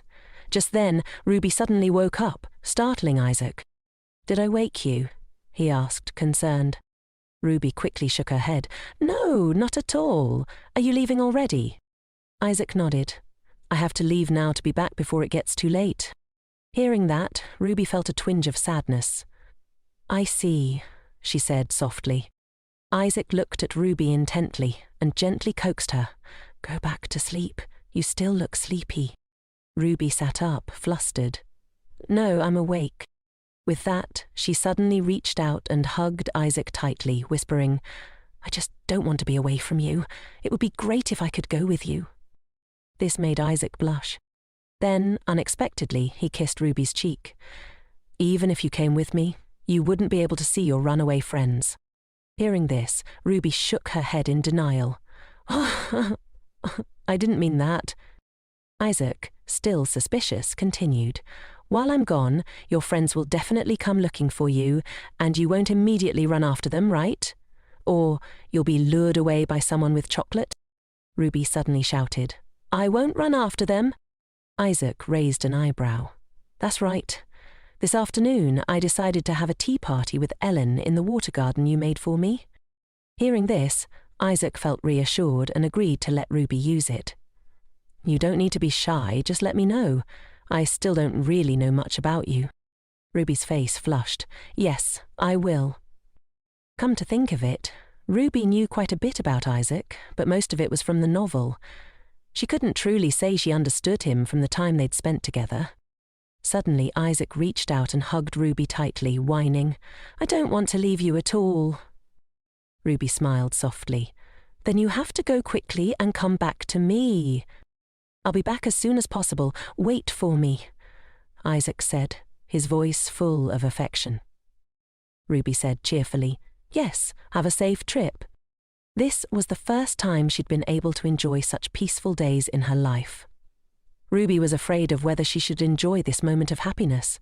Every time she thought about it, she wished she could permanently stop this present happiness, even if it was all a dream that would disappear when she fell asleep. Meanwhile, Rona, the maid, had found a beautiful piece of jewellery. This jewellery will be perfect for today's party, she said. However, Lucille objected. No, just looking at it, this suits Madam better. Why are you so stubborn? Rona justified. I'm just talking about jewellery that suits Madam. Just then, a voice called out, Madam, the Duke is looking for you. Ruby was surprised and told the servant, let him in. As soon as he entered, Omar asked, Madam, are you going somewhere? Ruby cautiously replied, yes, I'm having a tea party with Ellen. Hearing this, nodded in satisfaction. It's fortunate that Ellen has done a good job of taking care of Madam. Afterward, Ruby asked, are you going somewhere too, Father Duke? Replied, I have a meeting at the palace, so I stopped by. I see, Ruby wondered to herself. Does he have something to tell me? Went straight to the point. I heard my son gave you the key to the vault. Ruby was taken aback. Is he here to ask for it back? With his stance, she couldn't believe it. Continued to probe. What did that brat say when he gave you the key? Ruby nervously laughed. Well, he entrusted it to me and told me to keep it safe. But the truth was, Isaac had given it to her to use as she pleased. Pondered for a moment before speaking again. If Madam wants anything, feel free to take it. Suddenly, noticed the bracelet on Ruby's wrist. He was relieved. It's fortunate that the bracelet is with you. I was worried because of his tendency to do things his own way. It's good that he didn't use it for something frivolous. It's a family heirloom, after all. Ruby was surprised. A family heirloom? Isaac had said the bracelet brought peace. Shook his head. It was made by our ancestor from a dragon's heart. Ruby's eyes widened in astonishment. A dragon's heart? Then her heart skipped a beat. Oh my God. Ruby was startled. The bracelet is made from a dragon's heart? Including these sparkling jewels, they're all from a dragon's heart, and it's a family heirloom? Could it be that at the banquet that day, was it because of this that you were dissatisfied? Just as she thought this, Duke apologized to Ruby. I heard this was a banquet for Madam, so I took the time to come here. My son was ridiculous. I apologize on his behalf. Ruby hastily bowed her head. It's okay, you don't have to worry about it. Compared to that, it's better if I return this bracelet, Ruby said. Stopped her. That belongs to you now. You are the mistress of this mansion. The Duke specifically asked Ruby how she felt living here, as it was originally a barren and dull place. However, Ruby smiled and said, on the contrary, it's even more interesting than Romania. Had thought Ruby would miss her homeland. Madam always surprises people. Suddenly, realized something. Madam is the Pope's daughter. I thought you would visit the temple frequently. Ruby hesitated, then replied, to be honest, just listening to you makes me sleepy. Pondered. Not really. It's just that, regarding the Pope, what if he thinks we're intentionally confining Madam? Ruby waved her hand. That's not the case. My father definitely knows I like it here. Was very surprised to hear that. This place is that good, or is it because my son is good? This made Ruby hesitate, then she quickly switched to fangirl mode. I fell in love with him at first sight. It's destiny, you know. Ruby laughed. You know it too well, father. However, was a little suspicious. Are you being sincere? This made Ruby a little flustered. Continued. Of course, I don't doubt your sincerity, but your answer is very similar to someone else's, so I still can't erase my doubts. Anyway, I was just asking. Feeling a tremor, Ruby firmly replied, I'm being sincere. Finally let go of his suspicion and sighed. The older I get, the more I have to think about. Just pretend I didn't say anything. With that, walked away coldly, leaving Ruby alone in the room. The tea party had begun. Princess Aaron was very excited. Today I'm the princess. Someone laughed and joked. Actually, being a princess or a prince is both good. She suddenly wondered. Does Madame often come here to play? The children had built a secret base here, and they occasionally brought Ruby there to play. It was as luxurious a garden as rumoured. The other guests also chatted excitedly. I heard the Duke gave this place to Madame. How romantic. Ruby couldn't help but feel embarrassed. Does it look like I'm bragging too much? But Ellen had also told her to be proud. Is it too much? All right, a little pride, so what? It's perfect for a little princess, Ellen teased. Ruby laughed, feeling a little better. Just looking at it makes me envious. At that moment, Freya suddenly put down her teacup and said, They say if a person suddenly changes, they will die. Is Isaac still healthy? If he is, that can't happen. Ruby felt uncomfortable inside. There's a saying, chopsticks come in pairs. Where there's Ellen, there's Freya. The nausea that had subsided lately came back, and Ruby still felt an aversion to the food Ellen had prepared. She had made too many desserts, hadn't she? Even more surprising was that Ivan had arrived. Good afternoon, ladies. Have you been having a good time? Oh my, Sir Ivan, please join us, little Princess Leah excitedly asked. Brother, what are you doing here? I've been teased. Leah, have you been bothering people here lately? I'm not here to pick you up, he said. Princess Leah sulked a little. What? No, that's not it. I've decided to play with the princess. You go home first. Ellen, seeing their sibling affection, praised them. You two are always so close. Ian laughed. That's not true. But if the princess consort thinks so, then let it be. Aaron suddenly said, Leah, I think I should go home too. Leah was surprised. What? Why? It's getting late. He earns here to pick you up too. But Leah was dejected. We haven't done anything yet. Ian interjected. The princess said she has to go back too. You should go home too, little sister. Aaron quickly said goodbye to Madame Ruby. At that moment, Ellen suddenly stood up. Stay seated, Ruby. I'll take the princess there. In an instant, the other guests followed Ivan, leaving Ruby alone at the tea table. Honestly, Sir Ivan is very popular. Suddenly, Ruby remembered when the children came back. It seemed like they dropped something. Finally, Ruby found it. I'll have to return this next time. Freya suddenly appeared beside Ruby and praised it. How cute! I used to play with dolls a lot when I was little, but I didn't have such dazzling jewellery. Ruby was even more surprised that Freya was still there. She turned away again and complimented the garden. This garden is wonderful. Did Isaac really design it himself? Freya turned back to look at Ruby. So, madam, you must be very satisfied with this place. Like I said, I'm asking if you're satisfied now. Ruby was stunned by her question. Why are you suddenly asking this? A fear arose in Ruby's heart. What is she going to say now? Freya sneered. I'm just asking because I see that Madam is very loved by Isaac. In my experience, people like Madam, as long as their safety is guaranteed, are sure to be satisfied with their lives. Madam is no exception. Ruby became even more bewildered. What are you trying to say? Freya seemed to be calculating something. Even if you leave this place and marry someone else, if you're lucky, wouldn't it be the same as now? Ruby laughed awkwardly. Miss, you're being a bit too careful with your words. I won't leave Isaac. Freya was taken aback but sneered mockingly. Madam, do you really not understand, or are you pretending not to understand? At this point, Ruby couldn't understand what was happening.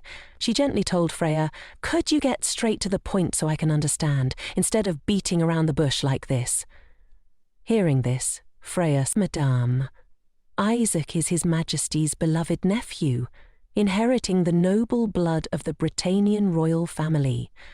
Compared to a princess with mixed blood from a heretical cult, you understand what I mean?" This implied that Isaac was very likely to be the successor, the future ruler of the empire. "I've spoken this much, so you must understand, right?"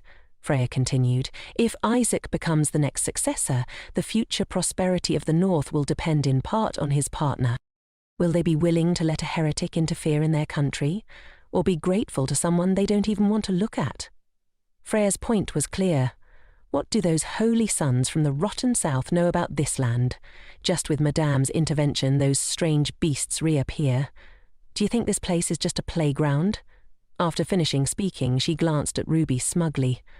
"Are my words that difficult to understand?" "I don't expect Madame to understand too much," Freya continued. "I'm just afraid that Madame, being so gentle, will be hurt and resentful of her fate later on. I just wanted to warn you in advance. First love is a very scary thing. Moreover, Madame is in love and can't control it.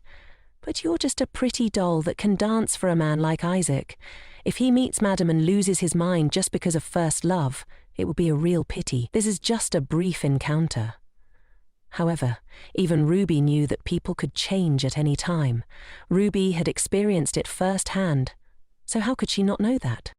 But why should Freya care about it? At this moment, Ruby spoke up. "Come to think of it, miss, it seems you know a lot about my husband." Hearing this, Freya quickly asked, "Does Madame find it unpleasant?" Ruby burst out laughing in denial. "No such thing. I just thought it was quite miraculous. Does Maddie have some sort of resentment toward me? But Isaac has never mentioned Maddie in front of me." Freya looked a little embarrassed, then burst into laughter. "It must be because he's afraid Madame will see me as his mistress, so he cares for me in his own way. Madame, please, don't misunderstand. I also don't care about such childish emotional games. Isaac is the same. Isaac and I have had a lot in common since we were young, one of which is our love for the North. Right now, as the spring breeze blows by, but Isaac would never give his heart to a fleeting breeze, would he? Eventually, he'll realize who he should choose for the glory of the North and those who are important." Hearing Freya's words, Ruby thought to herself, her words are like, "You can't be by Isaac's side. I'm the one who deserves to be Isaac's empress, the one who will become emperor, not you." Isn't that what she means? Why does she have to beat around the bush like that, trying to hide her feelings and appear very authoritative at the same time? After that, Ruby approached and called, "Lady Freya, what you've been saying doesn't seem to make sense. Maidie said that as long as I feel safe and comfortable, or that I still feel satisfied even when I'm not by Isaac's side, but why should I be hurt by Isaac? Do you mean that I see you as his mistress? I wonder if Maidie feels uneasy about missing Isaac for the rest of her life." After saying that, Ruby sneered. Seeing that, Freya clicked her tongue. Is Madame pretending to be innocently clueless about something? Actually, there's a reason for Madame to be so tense lately. Isaac hasn't been clinging to just you. Ellen already said it. So why does Madame keep pretending not to see? I was quite surprised. I hate stupid people with brains for show. Ellen is no less than me. By the way, I'll let Madame know this too. Trusting someone too much will one day turn back into a knife before you know it. The coffee in Freya's hands suddenly spilled. Ruby was extremely bewildered. Freya had splashed water on herself, making Ruby extremely panicked. At that moment, Ivan returned, having found Leah's hairpin. When they entered, they were astonished to see Freya drenched. Both Ellen and the other guests curiously asked, "Freya, what happened? Are you all right? Why are you like this?" At this moment, Freya hesitated. "I'm fine. It's just, it seems Madame has misunderstood my meaning." Everyone was stunned. Ellen couldn't help but wonder, "What do you mean, Freya? Please explain this situation clearly." Ruby was taken aback. Did the Duchess really do this to Maidie? How could this be?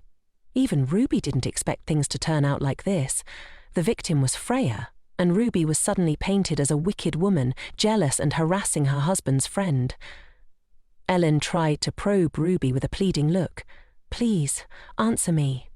But at this moment, Ruby just glanced dejectedly at Ellen, whose eyes were brimming with tears. Leah innocently asked Ivan, "Did everyone fight because of my hairpin?" Ivan shook his head. "No, it's not that." Then Ivan spoke up. "Madam couldn't have done this without a reason. I hope you can tell me the reason." Ruby was in shock as all eyes turned to her as if she were the culprit. Ellen still couldn't believe it. "Ruby, say something." Freya pretended to be heartbroken. "It seems Madam was very surprised. I don't want things to get any more chaotic." Just then, Ruby sobbed aloud. "I didn't do it. I didn't do anything. Like everything that has happened so far, and this time too." The other guests exclaimed in panic. "No, do you mean Lady Freya staged this? I can't believe it." Freya took the opportunity and started sobbing as well. "Madam was very angry because of my mistake. It's only natural that I received this punishment." Ellen looked over and saw Freya trembling, becoming extremely worried. She then helped Freya inside to change her clothes. Ellen turned back and glanced at Ruby.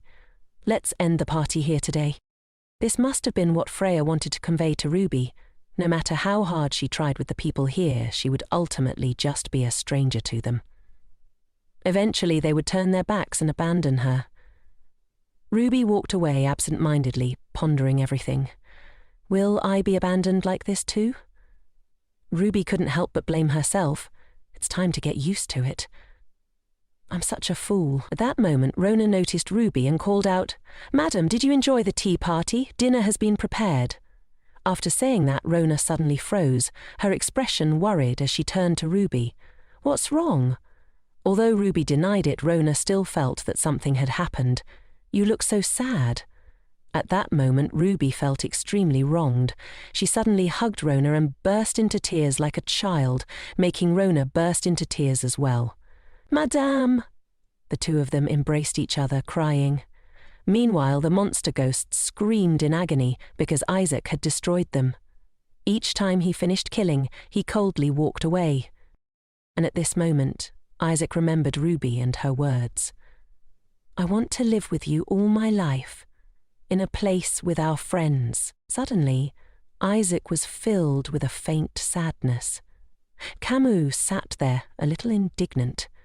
"What the hell are we looking for while the others are resting? You're afraid our teammates will kill Madam's friends, so you're doing this, right? Even so, they are monsters living in nature, so they know how to survive on their own. Since when did you become merciful to monsters like that?" Isaac immediately changed the subject. "You're so noisy. Just do as I say." Camus angrily shouted, "I'm afraid you're overworking yourself, so I followed you here. Honestly, it's a good thing the ice dragon has disappeared. Otherwise the whole kingdom would be in chaos trying to catch it alive. They'd probably use the excuse of putting it in a sword-fighting event. There were days when they crawled out and attacked people's homes. It would be difficult to avoid subjugating them. Come to think of it," Camus continued, "are you really going to participate in the sword fight?" Isaac was surprised. "Why? Are you afraid I'll win?" Camus immediately denied it. "Messing everything up just because you don't intend to kill the monsters? Then it's strange that you'd participate in the match to eradicate them. I'm also worried about that." Just then, Gaia appeared. "What if the Duchess understands the language of the monsters but you hurt them? Will that be okay? And what if they see the Duchess? What if something unexpected happens?" Isaac answered without hesitation. "Then I'll have to participate.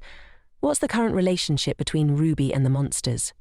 It can't be that all monsters react to Ruby. Even so, Cardinal Valentino has come to preside, so Ruby cannot be removed from the stands for that reason." Isaac began to swing his sword resolutely. "Before they start causing trouble, I will be the only one to kill them without pain." Suddenly, Camus asked, "What if you lose?" Isaac affirmed, "I will win gloriously and bring honor to you. Don't I have a reason to do as I please? That's all for today." At this time, both Gaia and Camus felt very bored. Back in her room, a servant offered soup. "Please eat something, madam. You didn't have dinner and just sat blankly in your room." Ellen had brought food to her room, but Ruby sighed. I just need to throw it up. Let's eat first. Perhaps because she had suffered so much, Ruby added, I don't even think about resenting Freya anymore. I can't compare to Freya at all. No matter what I say, they all choose her in the end. The main character is not me, but Freya. Perhaps Isaac feels the same. Even though I know it better than anyone, my heart still aches. I shouldn't have had the illusion that I could live in harmony with this place. After that, Ruby called for Rona and Lucille. Both of you, go rest. Today I want to be alone to reflect a bit. They couldn't help but worry. Madam, then let us prepare a bath for you. Ruby suddenly became dejected and said, I'll prepare it myself. Rona and Lucille were both bewildered and confused, but they had to obey Madam's words. Yes, we understand. After that, Ruby went outside to get some fresh air, her mind still absent. Suddenly, Ruby felt uncomfortable. It's been a long time since I vomited, so it's burning inside. I've been holding back lately. Suddenly, Ruby spotted the river. I also wanted to try boating with Ellen here. How will she look at me after this? Will she regret getting close to me? Ellen and Ivan too. We've become closer. I've grasped a precious existence so that I can live well. I thought so. I'm so pathetic. What did I believe in the end? Did I expect too much? Remembering Freya's words, losing your mind just because of your first love, Ruby couldn't help but wonder. Ruby suddenly felt something was wrong. It was just a brief moment, but she knew. I know those sweet memories with Isaac, even so. If she tried her best to reflect on herself, would they be lenient with her? Would they still care for her, even if their feelings had faded? At that moment, the head maid appeared. Madame, so, you're here? Ruby glanced up to see who was talking to her. I came to confirm whether Madame has finished her meal, as per my lady's orders. Ruby thought to herself, did they go through Ronan Russell to check on me? The maid continued, I will make clear everything that needs to be said regarding Madame's despicable actions. I've taken care of Madame since she was a child, and she confides in me the secrets she can't share with others. Maddie had hoped that I would change my mind about Madame, as she said from the beginning. I knew at this point, Ruby thought. It seems Ellen has talked about my eating disorder to her. This head maid, more important to rely on than Ruby's own mother, seemed to have no bad intentions toward her. As long as she doesn't tell Isaac, I don't care. But this head maid has a completely different perspective from Ellen. It seems she's gradually accepting me. You must have heard about Maddie's deceased mother, the head maid said. Our Maddie suffered greatly because of her. Even if she died and came back to life, she wouldn't be able to understand. As she spoke, the head maid clenched her hand and said in a stern voice, I can't just stand by and watch Maddie go through the same suffering as she did before. Ruby thought, until now the closest servant to her. I think she truly feels sorry for her. How close do you have to be to Ellen to react like this? The head maid continued. Madam, not only do you have the strange habits of Maidie's mother, but you also cause her trouble in the same way. The masters of this castle, I still suspect whether it's because of a curse or not, so until the day Madam leaves. Hearing this, Ruby stood up and asked, Leave where? Shouldn't Madam know that better than anyone? Madam should be the one to leave this castle at any time. However, Ruby affirmed, No, I won't leave this place, even if I die. The head maid slowly approached with a smug look. As expected, first love is like a sweet dream. I understand that Madam is very emotional, but sooner or later Madam will realize that every person in this world has a suitable place. That's so-called first love. Why do people keep doing as they please? Or do you feel anxious because you can't convince me? Isn't it ultimately your desire for me to quickly disappear from this place? I'm just choosing this place to survive by any means. What's wrong? Do you feel restless because you can't chew and swallow me? The head maid sneered again. I say this only for Madam's good. It's a pity. Meanwhile, Ruby's anger had reached its peak. Without warning, she swung her hand and slapped the head maid hard across the face. The blow was so strong that it sent the maid's glasses flying to the ground. Ruby's eyes were as sharp as a sword. ready to cut down any words that offended her. Ellen walked alone down the empty hallway, still preoccupied with the things she had witnessed earlier, particularly Ruby's sobs when she had completely denied the accusations against her. Ellen sighed and let it go. At that moment, someone's sturdy figure approached. "What are you doing out here in this cold?" It was Isaac, who had come to ask about the tea party, but was ultimately trying to find Ruby's whereabouts. Ellen didn't want to answer. She avoided Isaac's gaze and stayed silent. "Why are you making such an expression?" Isaac asked. A few seconds later, Ellen spoke. "Actually, earlier at the tea party, Freya and Ruby?" Suddenly, the scene shifted. A vivid sound echoed in the garden as Marta's glasses flew straight into the grass. She held her swollen cheek in excruciating pain. "What are you doing now?" Ruby immediately retorted. "What? Didn't you want me to be like this? So you were just pretending to be pitiful? You're finally showing your true colours, aren't you?" Ruby snapped. Marta replied, "If Madam is that kind of person." Ruby interrupted her, her voice loud and threatening. "Then you should quickly go tell everyone, but even if you do, it won't change anything. There's one thing you shouldn't forget. You're just a maid. And I am the daughter of a pope. You should be grateful your tongue hasn't been cut out yet. I'm sparing you only because of Ellen." The venomous words quickly extinguished the hope in Marta's eyes. Fear flickered in them, like a lamb lost among a pack of grey wolves. The maid bowed her head bitterly and then stormed off in anger. From now on, their relationship would never be the same again. To Ruby, friendship had become a luxury, and she felt foolish for ever imagining it. Isaac rushed to Ruby's room, hoping to find her, but was met only by the maids cleaning the room. According to them, Ruby had gone for a walk and wasn't there. "Where did she go?" Isaac asked.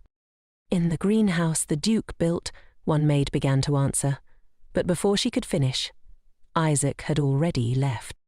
That night, Isaac searched the entire palace, from the grounds to the flower garden. His figure looked pitiful as he anxiously searched.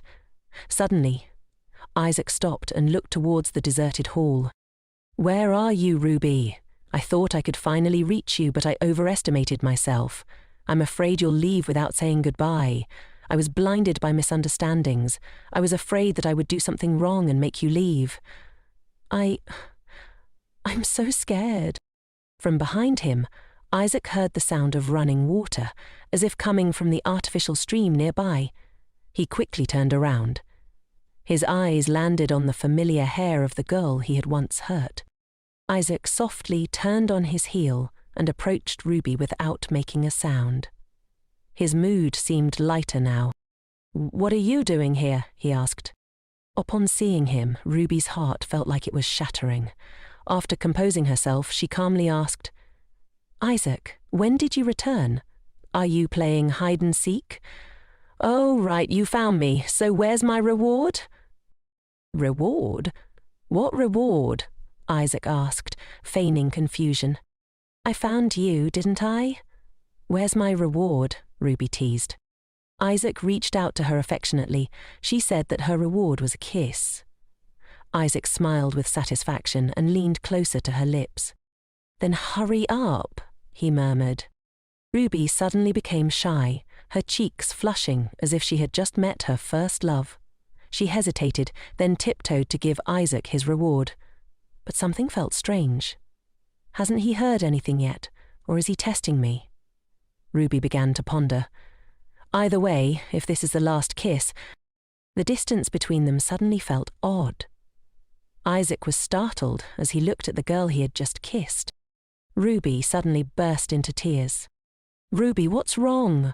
Isaac asked, his voice filled with concern. "You came after hearing everything, didn't you?" "I know you won't believe me no matter what I say," Ruby sobbed. I really didn't do anything. But whether it was then or now, I really didn't do anything. I'm not lying." Isaac seemed bewildered by her words. "You must be very disappointed in me because of this," Ruby continued, tears streaming down her face. "It's all my fault." Isaac quickly said, "No, Ruby, first lift your head. Look at me. Ruby continued to sob. I'm sorry for being so greedy. You said you didn't want to see me like this. Ruby froze at his words. She couldn't believe what Isaac had just said, and she shook her head repeatedly. I always cause trouble everywhere. I'm afraid. You can send me back. What are you talking about? Isaac asked, concerned. You said you hated it and found it annoying, so I tried to avoid doing things you didn't like. It's all my fault. Isaac was visibly worried, comforting Ruby gently. No, that's not it. Back then I thought it was best to send you back to Romania for your safety. The more I wanted you, the more attached you became to this place, so I thought if you returned to Romania, you'd be even more heartbroken. I said things that weren't true. It was my fault. Ruby looked at Isaac with disappointment in her eyes. I know who's important to you, and you don't need to try to explain it to me. I'm really okay, so please, go find Miss Piranha. Isaac's heart twisted in pain, but he didn't say anything more. He gritted his teeth, then gently took Ruby's wrist as a gesture of comfort. Ruby, listen to me, he said. The person important to me at that time was you, not Piranha. The person I was truly worried about. No one else, it was you. If my blood had splattered on the rocks after I sent you away, the monsters would have swarmed in after smelling it. I was afraid you'd be in danger, so I acted first. Isaac's eyes showed clear sadness as he continued. I know whatever I say will just sound like an excuse. He pulled Ruby into his arms, holding her tightly under the light of the crescent moon. I'm sorry, he whispered. Whatever the reason, I shouldn't have done that to you. Ruby cried even louder, clutching Isaac's coat tightly as if reproaching him. You're not like that. I know you're really not like that. I know I really didn't do anything. Why does everyone just blame me? She cried even harder while hitting Isaac. Isaac deeply understood the pain in Ruby's heart. In his gaze there was sincerity and warmth. The moment he faced the possibility of losing Ruby, Isaac felt a suffocating fear. I'm the one who made you greedy, Isaac confessed. The only existence in your heart. That night snow blanketed the ground, and Isaac and Ruby sat together under the warm candlelight with tea and pastries. Ruby tasted the tea Isaac had made himself, then stared at him intently. Isaac, unsure of what Ruby wanted, asked, Are you okay? I hit you pretty hard earlier. I think my actions weren't right. Isaac noticed Ruby's delicate hands, and as he gently stroked them, he said, I'm more worried that your hand is hurt. He then kissed her hand gently, a warm gesture that surprised Ruby. She could hardly believe that this burly prince could have such tender moments. The situation felt awkward, and Ruby had to withdraw her hand, claiming that there was something in Isaac's glass. It's just honeyed wine, Isaac said with a smile. Can you try it? Ruby, intrigued, took a sip of Isaac's wine and gulped it down in one go. Instantly, nausea hit her, and she tried to suppress it due to the strange scent. Isaac noticed her discomfort and chuckled, finding it cute. You just need to pour a sufficient layer, he teased. Half believing, half doubting, Ruby took the new glass of wine and tried it. Sure enough, the flavor was completely different from Isaac's. If you like a certain type of wine, just tell Radler, Isaac joked. It's not that I can drink alcohol, I was just curious about what you were drinking. Ruby nodded but then shifted the conversation. What did you do today? Isaac shrugged. Oh, just caught a few goblins. Nothing interesting. Ruby suddenly thought, if a man like Isaac met the lady, it would just be first love. He shouldn't lose his mind over it. It's simply first love. Taking this opportunity, she thought, she would tell the lady. Trusting someone too much, beyond a certain limit, becomes a double-edged sword. Seeing her silent for a while, Isaac spoke. Are you still curious about something? You've been staring at me this whole time. Ruby hesitated, her faltering look quickly catching Isaac's attention. His eyes darkened. Or do you have something you want to tell me? Ruby fell silent, lost in her thoughts. If I tell him everything here, will he believe me? He doesn't believe Freya, but will he believe me? She was afraid of losing everything, afraid that everything would go back to how it was before. After a long hesitation, Ruby pushed those thoughts aside and said, "No, nothing's wrong. That's right, I heard people talking. Are you participating in the swordsmanship tournament this time?" "Why? You don't like it?" Isaac asked, concerned. "No, that's not what I meant," Ruby replied, smiling faintly. Isaac, using his knowledge, explained more about the tournament. "The things that will appear in the matches will be different from your friends, so you're even more worried," Ruby continued. "Of course, I know. You're the undefeated #1 swordsman." Isaac suddenly froze for a few seconds. "Will that hurt you?" "What?" Ruby asked, confused. "It's nothing," he quickly replied, changing the subject as if nothing had happened. Putting down his glass, Isaac asked Ruby to try to restrain herself a bit during the upcoming match. While witnessing the death of monsters would be difficult for her, Isaac admitted that he couldn't stop her from sitting in the stands. He added that he would try to end the match as quickly as possible. Ruby became bewildered. "Why is he saying these things? Aren't all monsters like my friends?"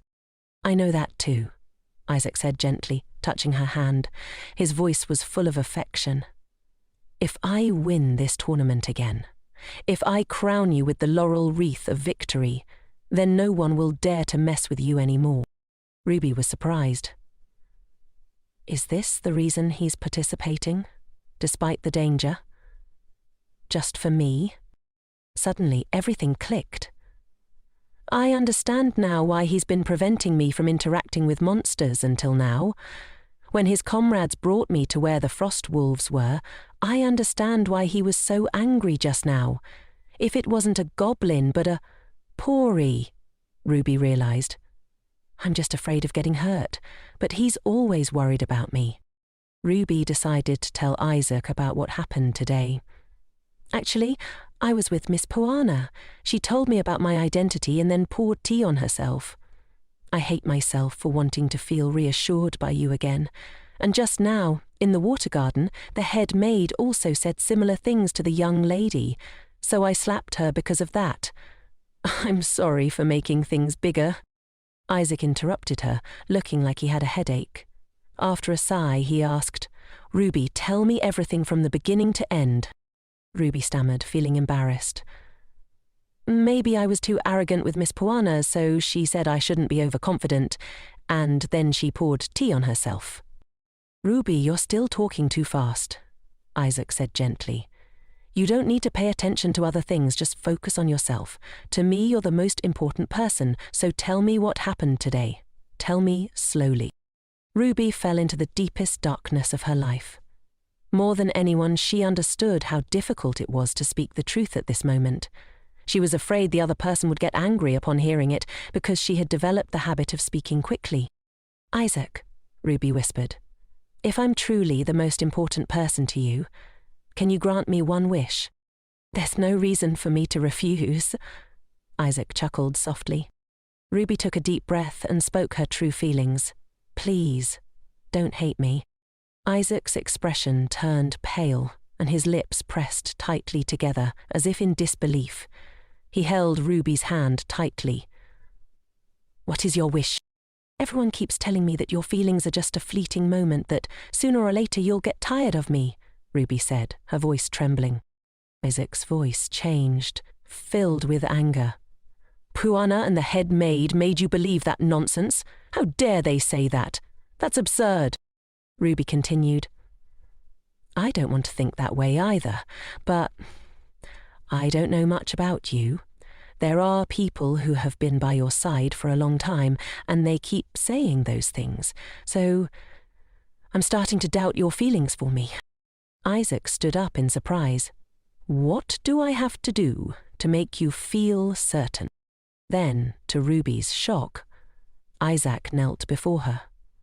His voice was filled with conviction. If I give you everything I have, will you trust me then? Ruby could hardly believe her eyes. She stammered, That would cause a big problem. You don't have to go that far, just for me. Isaac laughed softly. Isn't it natural to stand up for your wife's honour? But if this causes conflict and internal strife between the families, I'll deal with it. Those who dare to harm you don't need to live. I can do anything to make you feel at ease, even just a little, Isaac added earnestly.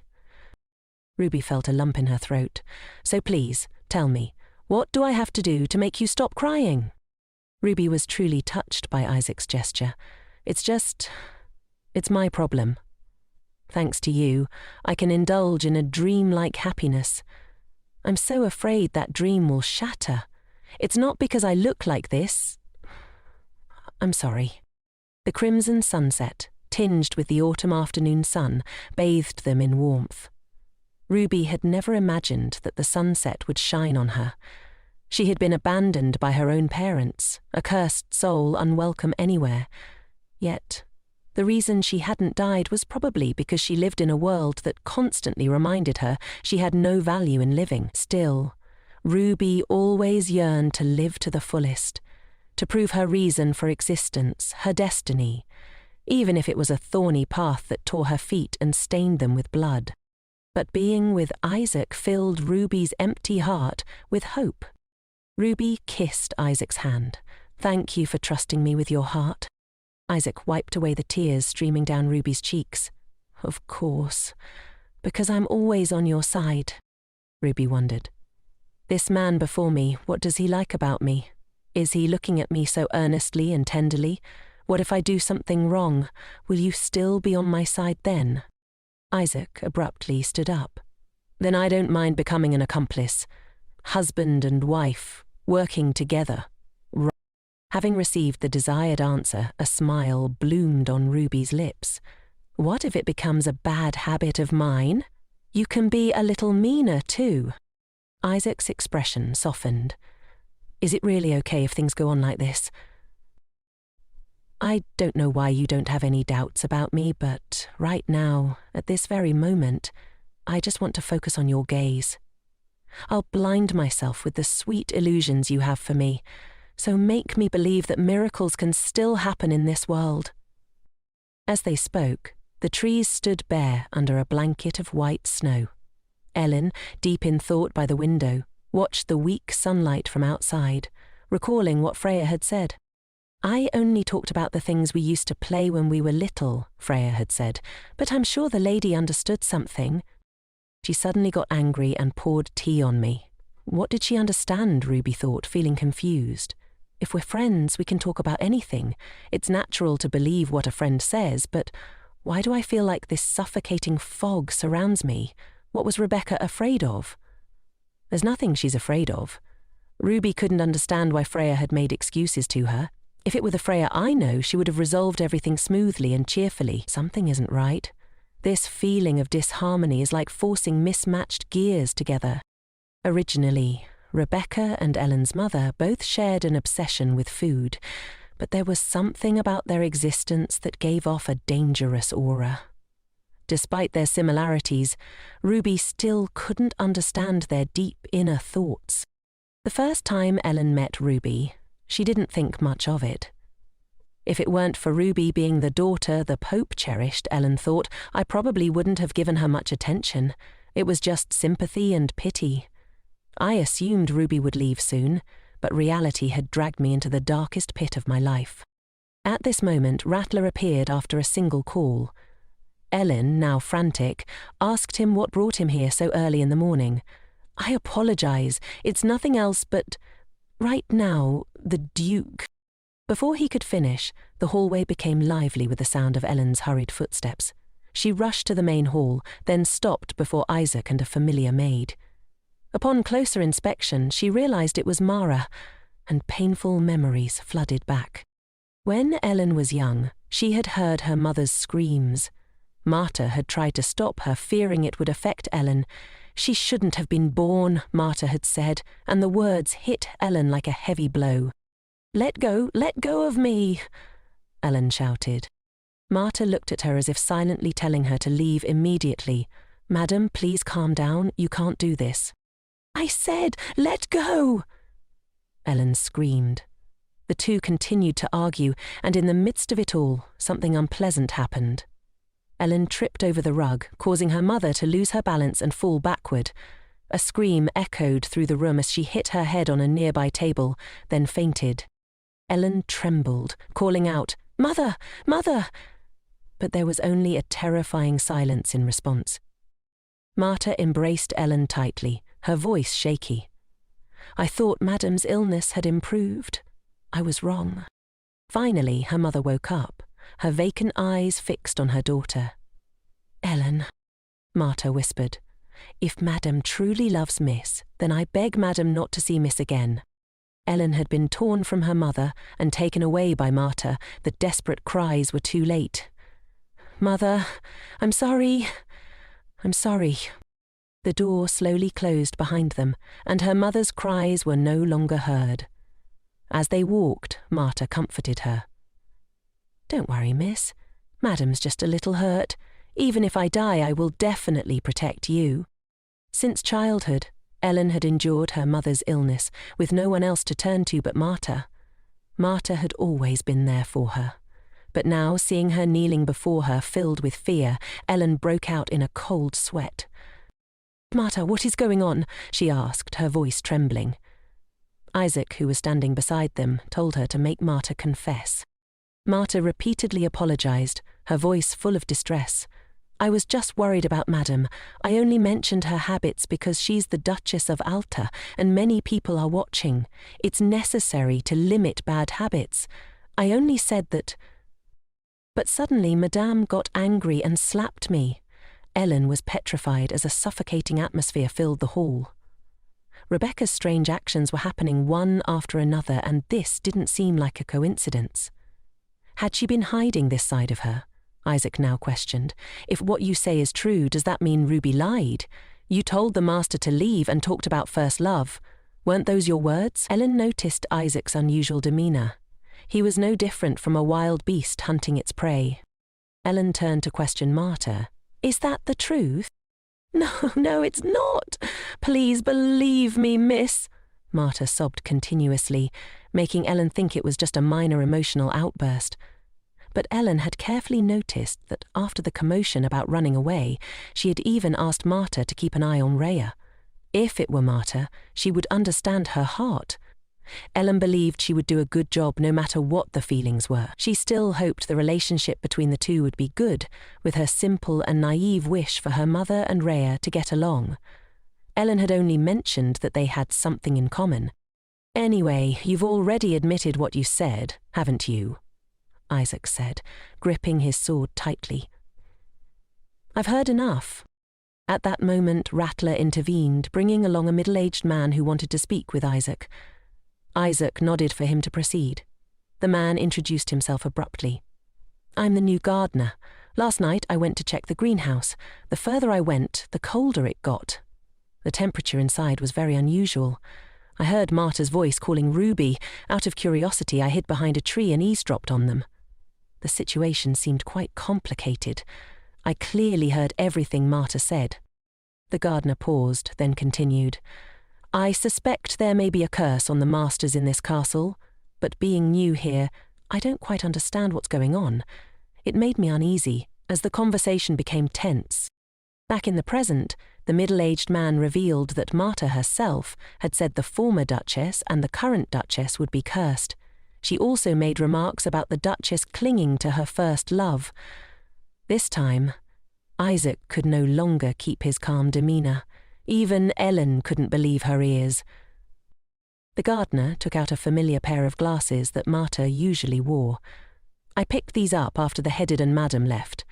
The reason I'm being so disrespectful is because the Headed statements weren't out of concern for Madam. I felt I had to tell the Duke and Duchess."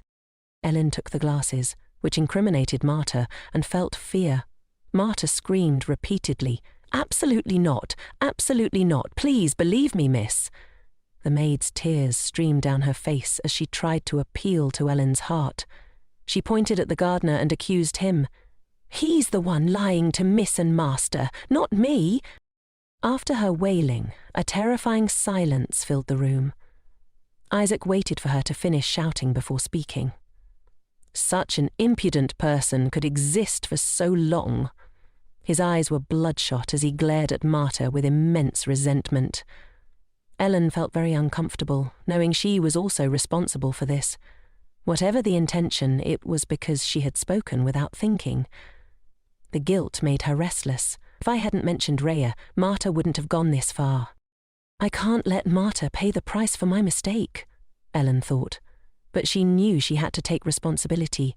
She turned around and ordered the servants, "Everyone, go inside." However, Isaac frowned and said irritably, "Whose orders are you following? They must see with their own eyes that if they dare act arrogantly towards the mistress of Alta, they will face the consequences." Ellen grabbed Isaac's sleeve, stopping him. "Listen to me. This is about Ruby and Mother. It's not something everyone should hear." She called out to the butler, Rattler, and all the servants went outside, leaving the two siblings to talk. Isaac was puzzled. It's not something everyone can hear, so how did she know? Is that why she acted so insolently?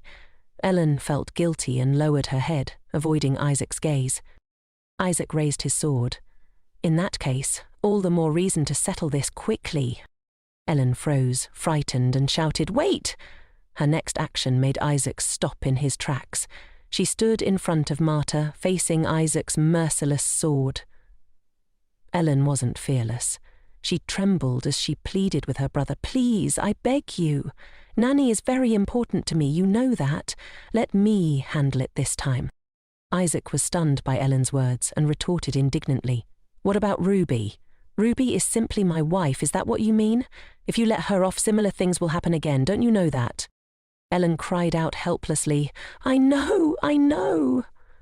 Then she added, "But what about you? The reason I always needed Marta by my side, before Mother died. You don't know anything." Ellen bit her lip, suppressing the painful emotions of the past. "Mother, she wanted to kill me." She struggled to cry out for help but didn't care anymore, continuing to shout, "The child, is it because of this child that the Duke said he couldn't come see me? I loved Mother so much. I tried so hard to understand her, but no matter how hard I tried, I couldn't do anything. Every time Mother did something that endangered my life, the one who was always ready to embrace and protect me was Marta. She was always there, ready to protect me." Isaac was shocked by this information. "Mother? You knew Mother was sick. How could Ellen not have known? But the things Mother did that endangered you, why didn't you tell me? If you had told me, I could have done something to help you." Isaac questioned his sister.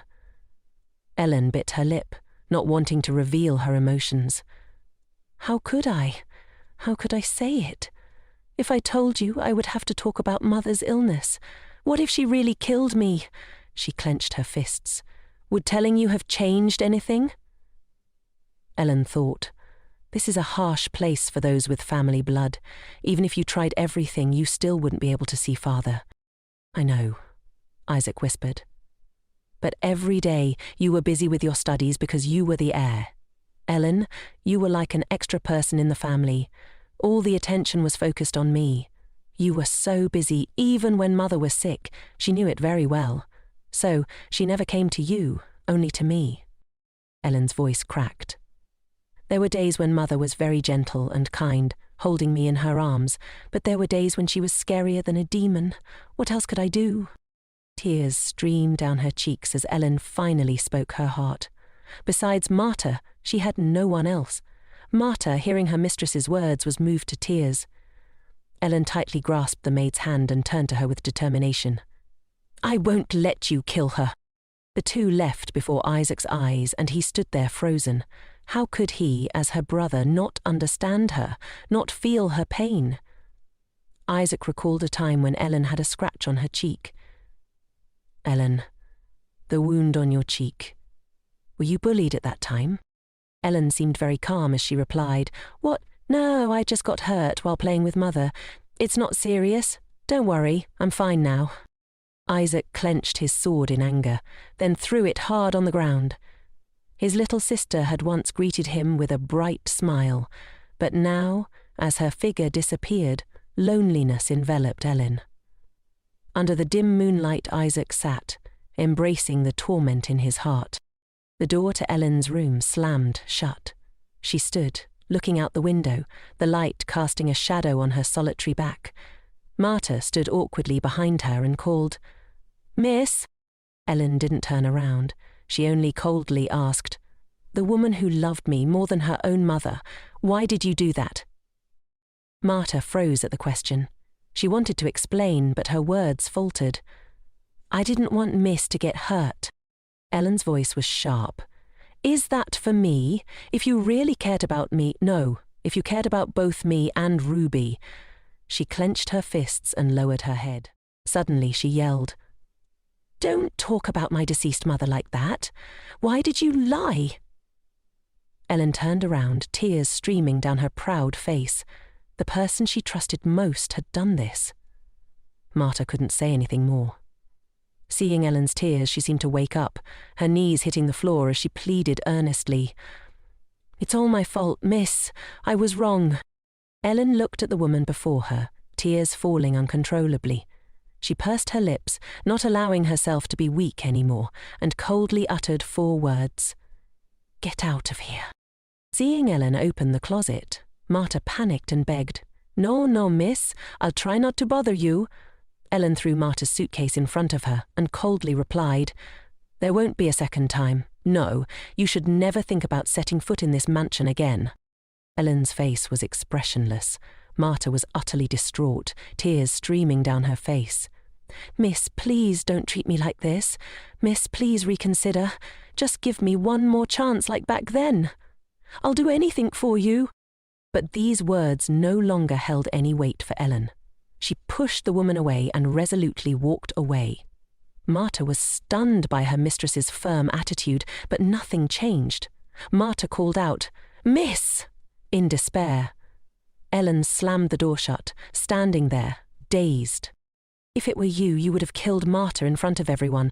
Marta was like a mother to her. She braided Ellen's hair, taught her many things. Marta had been the person Ellen trusted most in the world. But Ellen didn't want her to die. Her tears flowed freely. Ellen still maintained a final respect for Marta, but the betrayal from the person she trusted most shattered her heart. Marta sat in the room, carefully looking at a picture in her suitcase. "So, this is the best way for everyone." Ellen stood upstairs, silently watching Marta's every step outside. Isaac stood outside the door, then decided to open it and go inside. The room was silent, only the sound of the door closing. Isaac looked at his sister for a moment, then walked towards the chair and slumped down. "I really can't believe this happened to you." Ellen remained standing there, softly replying, "Because we were too young back then." Isaac suddenly felt worried and looked up at her. "Ellen, if you're feeling okay, tell me about what you and Mother went through." Then began to recount what she knew. Mother often vomited. Normally she couldn't eat much, but suddenly one day she started eating excessively. I was worried, so I went to find her. That's when I discovered her sitting there, vomiting everything she had eating and crying as if enduring something terrible. Mother dragged me inside roughly and threatened that if I told anyone, she would kill herself in front of everyone. Isaac was shocked and stunned by this, unable to bear the shock. He covered his face. After Mother died, Isaac wanted to say something, but Ellen stopped him. "Anyway, it's all over now. I don't need to be comforted for things that happened in the past. No matter what you say, it won't change anything." Isaac was dumbfounded, not knowing what to say or do anymore. Ellen continued, "But that doesn't mean I hate Mother. But now that I've grown up, when I think of her, I remember those tired, empty eyes." The more Isaac listened, the more he blamed himself. He slumped down in disappointment. Damn it. Did Father know about that? Ellen didn't know either.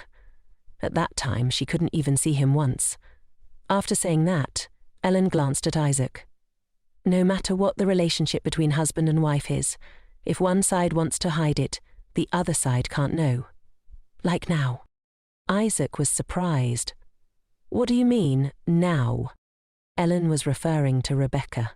"Just like Mother before, she doesn't eat properly." Isaac asked, confused. "But it's gotten a lot better lately, right?" Ellen replied. If I or you didn't force and follow up closely, she probably wouldn't eat anything at all. Isaac was still bewildered. Wasn't the reason Ruby didn't eat simply because she was upset and had a stomachache? At first that was true, but I noticed very small bite marks on Ruby's hands. Our mother also had similar marks. Those are the marks of someone who has a habit of throwing up what they've eaten. Isaac was horrified when he heard that. His face hardened. Ellen continued. When I first saw Ruby's hands, I was also very curious. This shock was like a slap in Isaac's face. He buried his face in his hands, cursing under his breath. Damn it, no wonder she hasn't gained any weight. Ellen reminded her brother.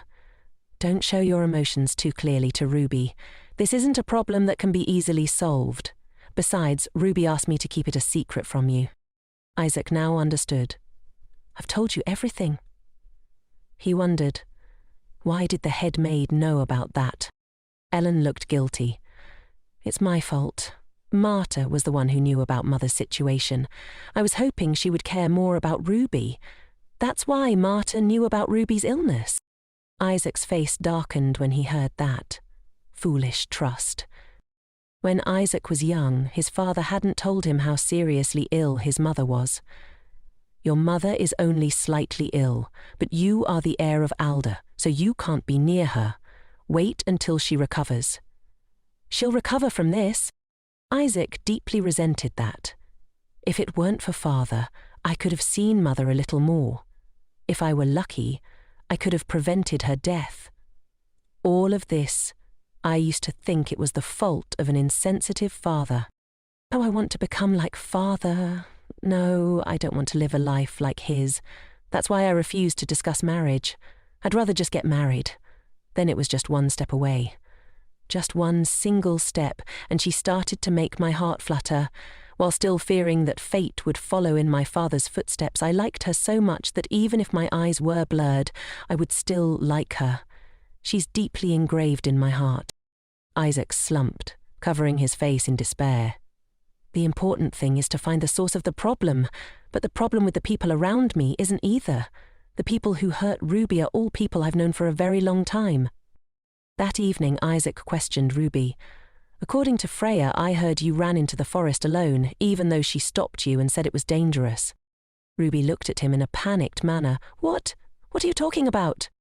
Isaac narrowed his eyes. So, according to what you say, Freya lied, right? Isaac didn't trust his wife and believed an outsider. It was too late to realize now. I shouldn't have said that to her. Why did you... Suddenly, he was beaten up. You don't usually fight, Ivan asked Camo, whose face was covered in wounds. He replied, No, it was that crazy Lorenzo. But when Isaac glared back, Camo didn't dare say anything more. No, nothing, Andy Mayen. Why did you fight with Lorenzo? If only I had realized before, everything would be better now, right? Isaac's voice was filled with regret. The more I think about it, the more I can't forgive myself for the past few days. Ellen looked at her dejected brother, but didn't know what else to say. Anyway, don't say anything to Ruby. If someone hurts her again, who knows what will happen? Isaac was in pain. If I just stay silent, do you think everything will be peaceful? Ellen was speechless when she heard that. Isaac continued, Since you've already said it, I'll ask you one question. At the tea party that day, what did Freya say? Ellen held her head tiredly. You should ask her directly. Freya is your friend. Hearing his sister say that, Isaac became furious. Friend? She's your friend to be exact, because you're her only friend. I treated her like a human being, but she couldn't even act like an animal. Ellen was surprised by his attitude. What? Isaac continued. I heard everything from Ruby. The one who spilled the tea on herself was Freya. Ellen was startled by this information. I also felt something was wrong with Freya, but I couldn't completely trust Ruby's words. Don't be like that. If the three of you meet and talk properly... Isaac interrupted her. Because she was so panicked, she deliberately hasn't woken up yet. Now you're suggesting that all three of you confront each other? Now? Even telling me everything is very difficult for Ruby. Are you telling her to confront the person who harmed her directly? It's all unnecessary. Tell Freya to take care of herself. I'll go to the marquee immediately and clean everything up. It's because of you and Ruby that I'm holding back. Ellen was sweating bullets from fear. Please don't do anything extreme. Isaac ignored his sister. You should too. Ruby is my wife, and she's also your new family. Compared to the words of others, isn't it natural to believe the words of your family? Ellen pursed her lips awkwardly. She nodded slightly. I understand. Isaac suppressed his emotions and said, Just understand that for now. He clenched his fists, his anger building up. He was truly furious, but his anger was directed at someone, and he didn't know where to start. His mind was in turmoil, and he even felt disgusted. His mistake was not being able to distinguish between right and wrong, not grasping the problem but going around in circles. Suddenly, Isaac's expression changed, and he snapped out of it. He then said to his sister, Ellen, I have something I want to ask you to do. Ellen was surprised. Ask me to help. Ellen hesitated in front of Rebecca's room as she recalled her brother's words. What kind of help had Isaac instructed her about? When the swordsmanship competition begins, the in-laws will visit Randall, but I'm participating in the competition, so I can't consider it. I want you to keep an eye on Ruby for me. Ellen looked up. You mean keep an eye on Ruby? Isaac wanted her to pay attention to everyone who approached Ruby, especially Carol Valentino. Ellen was surprised to hear that. Why? Isaac didn't explain. I'll explain later. As he was about to leave, Isaac added, And also, Ruby wants to apologize to you. She probably feels guilty about the wet nurse incident. It's clear that the head maid went too far.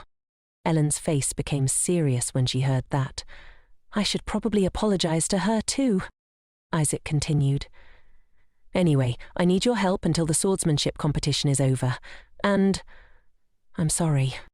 The apology made Ellen freeze completely. Ellen was a bit creeped out. Did you eat something wrong? Why are you apologizing to me? Isaac wasn't used to saying these words either, but he truly felt guilty. It's just that I feel guilty about many things. After saying that, he quickly walked out, leaving Ellen alone with those touching emotions. Standing in front of Rebecca's room, Ellen told herself she had to apologize. Because of me, Rebecca was affected. I'm the one who should apologize to her, but I've hurt her so much during this time. I don't even have the courage to face her. Moreover, there's no guarantee about Freya. Perhaps in a situation where I don't know for sure, but I'm the only one denying it. Can I really do it? She was lost in thought. Suddenly, a servant approached and interrupted her train of thought. Miss, do you want to see the madam? Ellen was taken aback by the question and froze. Embarrassment made her deny it outright. No, I was just passing by. After saying that, Ellen quickly left. The maid watched the young lady walk away, not understanding what was going on. Rona knocked on the door and introduced herself. Madam, it's Rona. Rhea was sitting next to large gift boxes and happily showed off her new hair ornament. How does it look? Rona became excited. Oh my God, I thought a fairy had descended. You're so lovely. Rhea laughed heartily. Thank you. You received so many gifts. How romantic, Rona admired. Rhea laughed shyly but was also very happy. It seems the Duke loves you very much. Rhea blushed at the maid's words, too embarrassed to reply. Rhea jumped up and ran out. It's not the time to talk about these things. I have to thank him for the gifts too. I'm going to see Isaac.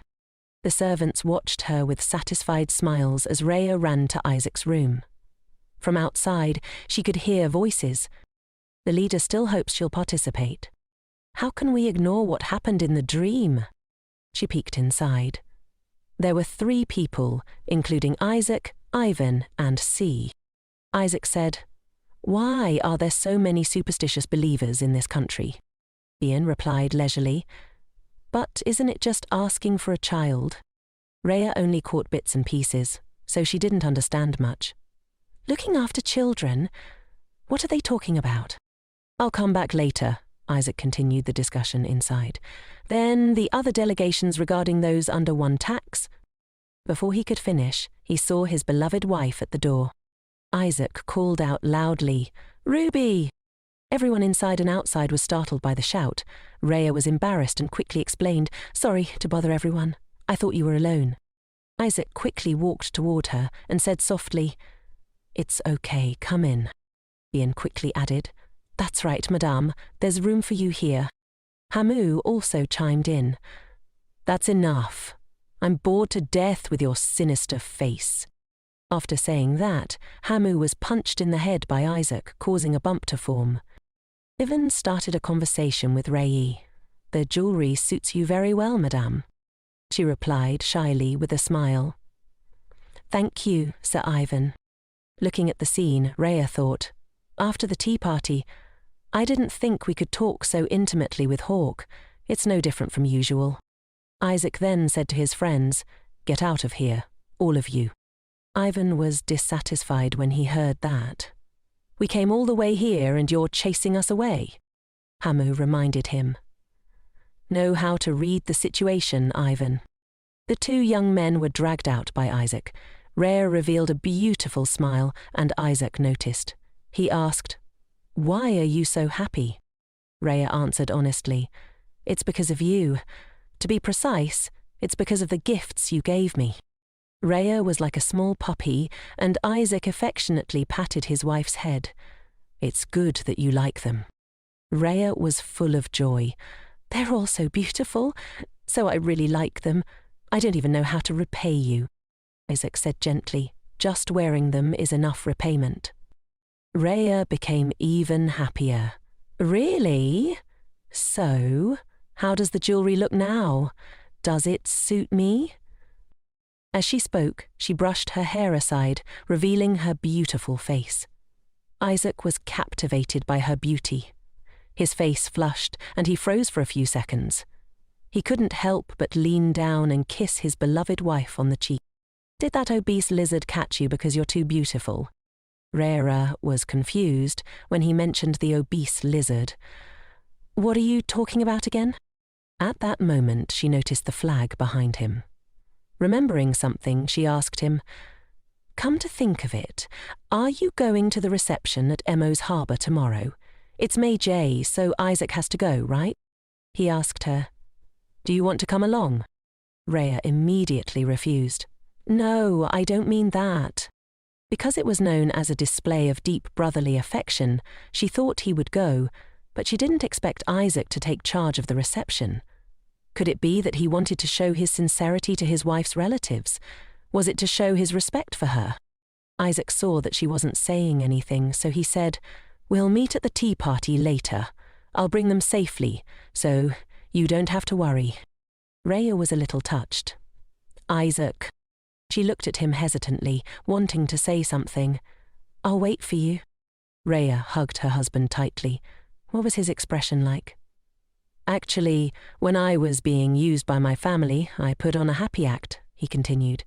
"It's so nice to be by my side. Even so, it's okay because he always said he wanted to be by my side." The harbour was very crowded, people bustling about, noisy and lively. "So, don't be swayed while he's fighting at the martial arts hall. I have to play my own game." Cesar de Ora had arrived. His eyes were cold and unfriendly. Cesar arrived at this moment, and the Archbishop spoke cordially. "You've had a long journey, Your Eminence." Cardinal, the Archbishop, and everyone bowed respectfully. Cesar approached the Archbishop, and the Archbishop kissed the ring on Cesar's hand. The wind blew, but his face didn't change its expression. The Archbishop spoke with great respect.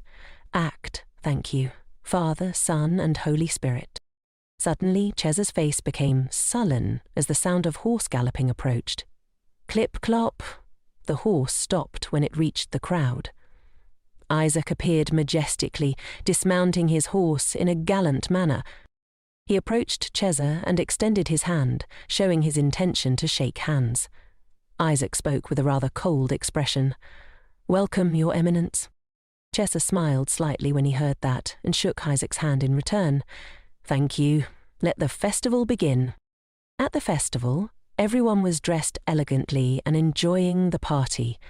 Everyone looked splendid, and the conversations were very noisy and lively. Rhea was also present at the ball. Suddenly, a voice called out, "So, you're here, madam." It turned out to be Andy. He approached her with 2 glasses of wine, looking flustered. Then he handed a glass to Ruby and said cheerfully, "You're thirst, right, madam? Try it. It has an excellent spicy flavour." Rhea smiled and replied, "Thank you, sir. I'll enjoy it." The 2 chatted happily, and Demian complimented her. "But you look especially dazzling today, madame." Rhea also replied cheerfully, "It seems you've gotten taller too." Being complimented, Demian blushed and replied, "Probably because I've been training diligently lately. Since I've been praised by Madame, I have to work even harder." But in reality, the reason Demian trained so diligently was that he couldn't protect Madame last time. This time, Andy would definitely protect her. Rhea remembered Andy's image when he was young. Although he was older, his face was still the same, so he was still cute. While they were laughing and having fun, someone suddenly called her name. "Lady Rhea." Rhea seemed to recognize the voice as soon as she heard it. This voice, could it be? It turned out to be Duke Chair Alfonso of the Rembrandt Kingdom, her 3rd fiancé, with whom she had broken off the engagement. The reason for the breakup was impotence. Rebecca's face suddenly stiffened when she saw him, and her heart pounded. She hadn't expected to meet this Duke here again. Before he could say anything, she quickly ran away. "You've mistaken me for someone else, Duke." Rebecca ran as fast as she could. Meeting an ex-fiancé was always uncomfortable, especially when the reason for breaking off the engagement was so embarrassing. To make matters worse, the Duke was one of the figures responsible for the eventual downfall of her family. The rumour about his impotence had been spread by Cesare, but that didn't make it any less painful. He clearly still held a grudge. Rebecca closed her eyes tightly as she ran. Who could understand her suffering? She held her head in her hands, tears threatening to spill. How could she possibly avoid him in this crowded party? Suddenly, Leah appeared out of nowhere, excitedly calling out, "Madam!" Rhea stopped when she saw the little girl. "Miss Epi." Leah immediately complimented her. "Madam, why are you so beautiful today?" Rebecca replied politely, "Thank you, Miss Epi. You're even more beautiful than me." Leah sighed and replied, "No way, you're lying. Do you want to come with me to see Princess Erin? The princess also wants to meet you, madam." Rebecca turned her face and pondered for a moment. "Well then, let me go to the restroom first." But before she could finish, Leah put on a pitiful expression, her eyes welling with tears. "Do you hate me, madam? Why do you keep avoiding my gaze? Is it because of my stupid brother? Do you hate me because you hate my brother?" Rhea was startled when she heard that and quickly soothed her. "That's not it. There's no reason for me to hate you or Sir Ivan." Rebecca guessed that because of the incident at the tea party, this child thought she had a conflict with Ivan. Suddenly, Leah said, "Then is the Mars young lady giving you a hard time again, madam?" Rhea looked at her seriously as Leah continued, "Miss Porana keeps giving you a hard time, madame." As they were talking, Alfonso suddenly appeared from behind and called her name. This voice always gave Rebecca goosebumps. Chow Chow had caught up. She was finally caught. Rhea turned around and put on a fake smile. "Long time no see, Duke Alfonso. I really didn't expect to see you here." Alfonso replied, "So that means you're happy to see me?" Rebecca stammered, Yes, that's right." "Are you planning to participate in the competition too, Duke?" Rhea asked. Alfonso replied, "No, my knight will participate instead. There are a lot of participants this time." Leah listened attentively and smugly said, "TSK. Madam said she would play with me." Alfonso looked at Rhea and smiled. "You're still the same as before, madam." Rhea exclaimed, "What?" Alfonso continued. Didn't you avoid me back then? In the end, we didn't have a chance to say our final goodbyes. Rhea painfully made an excuse. I had something to do at that time. Alfonso cheerfully replied. Of course I understand. You had unavoidable reasons, madame. Thinking back to that time, Rhea couldn't even apologize as she wanted. She shyly said, Duke Alfonso, I'm really sorry about what happened back then. He reassured her, it's all in the past. I'm really okay. On the contrary, I've been enjoying those pranks lately. Rebecca's face softened, but she still looked at him cautiously. He had the same warm demeanor as before, but soon he would become one of the people responsible for bringing down her family. Seeing that she didn't say anything, Alfonso said, Actually, I got engaged not long ago. She's a good person to me. Rhea clapped her hands and congratulated him. That's wonderful, congratulations. Alfonso smiled shyly. Thank you, madam. It seems you've also met a good person. That's great. Actually, I've thought about this from time to time, he continued. If I had a little more courage back then, I wonder what we would be like now. We were too young back then, so don't blame yourself. Rhea comforted him. Duke, don't blame yourself. It was my fault too. He replied. No, it was my carelessness for not being able to take responsibility for my promise. I'm no different from a criminal. But despite my humble ambition, I still want to see for myself if Madam is living well. Rebecca smiled brightly. I'm doing very well, thank you for your concern. At this moment, someone announced that the Romania delegation and Omerta had arrived. Everyone gathered together to greet them. Alfonso said, It's just the right time. The lucky man next to Madam has arrived. Rhea tensed, swallowed and clenched her hands. She looked toward the large door. Now it was time for the performance to begin. At today's banquet, Iske appeared with an incredibly handsome and cold expression. Standing next to him was Cesa, equally handsome. As soon as the two appeared, everyone was amazed. After all these years, Rhea and everyone else never thought they would see the two standing together. Standing before the Romania Pope, Cesa respectfully said, Please accept the blessings of King Fennel of Britannia. The Romanian Pope placed his hand on his chest. Thank you, Your Holiness. Everyone must be tired after the long journey. Come to think of it, I don't see the princess at the banquet today, the Pope continued. It's normal for the princess to attend banquets welcoming foreign delegations, but it's not just any delegation. It's the cardinal's delegation. It must be due to concerns about exposing the princess, who has a heretical background. No matter how much one loves the imperial consort, a diplomatic blunder won't be acceptable. The Romania Pope spoke. I heard some of you were seasick. You must be exhausted. A separate palace has been prepared for you. If you need anything, please let us know. The cardinal's delegation replied, Thank you for your hospitality, but we're not seasick. The Romanian Pope laughed. If so, that's fortunate. I was just needlessly worried. Rhea sighed. Honestly, it wasn't seasickness, more like drunkenness. Cesa approached and asked, This is the first time we've met face to face, isn't it, Duke Omerta? He cheerfully said, You've arrived, Your Eminence. Truly, we're grateful for such a warm welcome. Cesa immediately replied, It's nothing. It's an honor to meet you, Duke. Rhea frowned. That guy, she thought, he's trying to act polite. The Romania Pope stood up. We'll talk in more detail later. Please, enjoy the banquet. Everyone began conversing, and the atmosphere became increasingly lively. As Duke Alfonso walked by, he politely greeted Rhea. Madame, we meet again. Suddenly, someone called out, Ruby! Ruby turned to look, causing Iske and Cesa to blush. She tightened her grip on her evening gown and gently curtsied. I've been waiting for you, brother.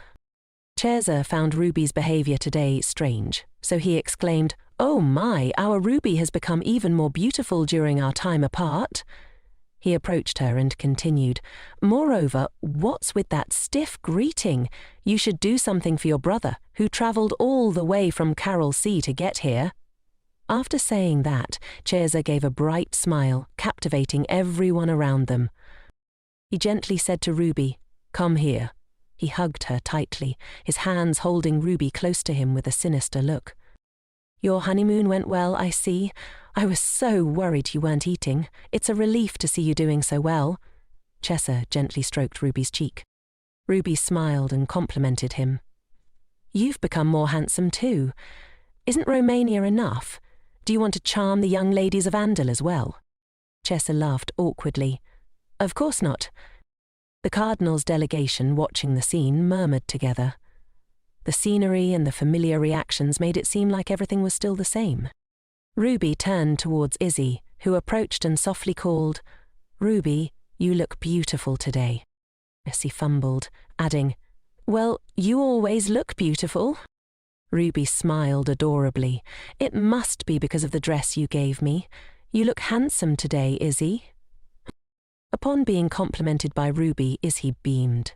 "I'm handsome? Is that a genuine compliment?" Ruby didn't hesitate. "Of course." Izzy gazed at Ruby lovingly, taking her hand and bringing it to his lips, kissing it gently. "It's my pleasure, Princess." At this moment, Ruby's heart suddenly raced. "Then I'll have to compliment you more often. Thank you for welcoming my brother today." Cesar overheard and retorted, "Anyone would think my brother was a captured criminal." Izzy looked at Cesar. "How could your eminence resemble a criminal?" Cesar laughed. "I was just joking. You're always like this, aren't you?" Ruby looked at the two of them and thought, a brother who loves his sister meeting the husband who loves his sister. A scene of joyful greetings, and I'm the character receiving everyone's love. If someone who didn't know looked at this, they would see a beautiful picture. But they wouldn't know that this was all just a play. To complete this ridiculous play, I have to swallow the role I've been given. The Archbishop brought his niece forward to meet the Cardinal. "My niece admires you greatly, so please forgive my rudeness in introducing her to you," he said briefly, excitedly introducing her. "Thank you, Your Holiness. I am Freya van Fuana. It is an honor to meet Your Eminence." Cesar burst out laughing. "Irandel is full of beauties. It's fortunate I separated from my brother to come here." Ruby continued. "If Enzo came here and behaved like he does in the south, he might have had to climb aboard a ship and return that very night."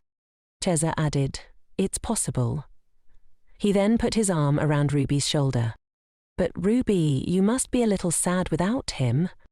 Ruby smiled and spoke. "A little. He would only add to the noise." Freya van Fuana looked at Ruby. "Now I understand why Madame loves her family so much." Ruby smiled. "The Cardinal is such a wonderful person."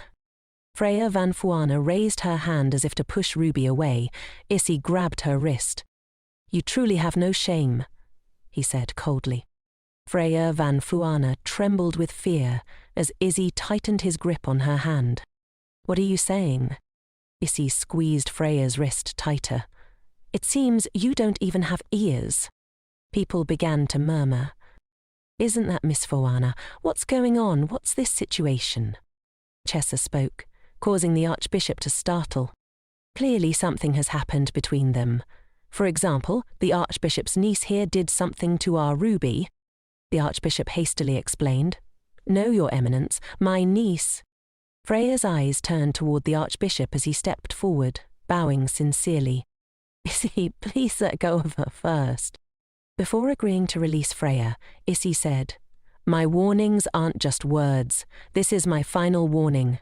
Don't appear before me again, and don't linger around Ruby either."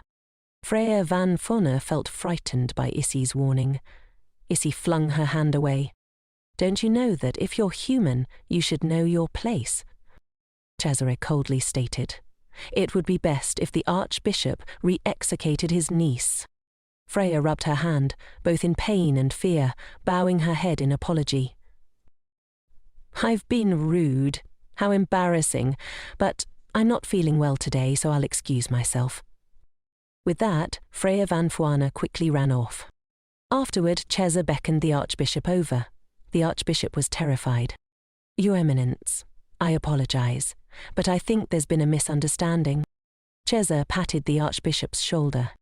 "Since when did your way of handling things become so troublesome? I thought you were still useful, or was I mistaken?" The Archbishop's heart pounded, his face pale, not daring to look up at Chesa. His voice trembled. "Your Eminence," Chesa interrupted. "I still have to go and share my feelings with my family, so I'd appreciate it if you'd excuse yourself." "Of course, you won't have another opportunity." Ruby looked at Chesa thoughtfully.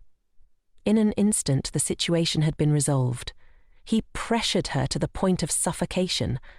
Furia, who had continuously provoked her, was swiftly dealt with. She should feel relieved, but it reminded her of the tiring and helpless past. Suddenly, Ruby's stomach felt uncomfortable. Seeing that she seemed unwell, Issy rushed over and hugged her tightly. "Are you all right? Why did your complexion suddenly worsen?" Ruby smiled weakly.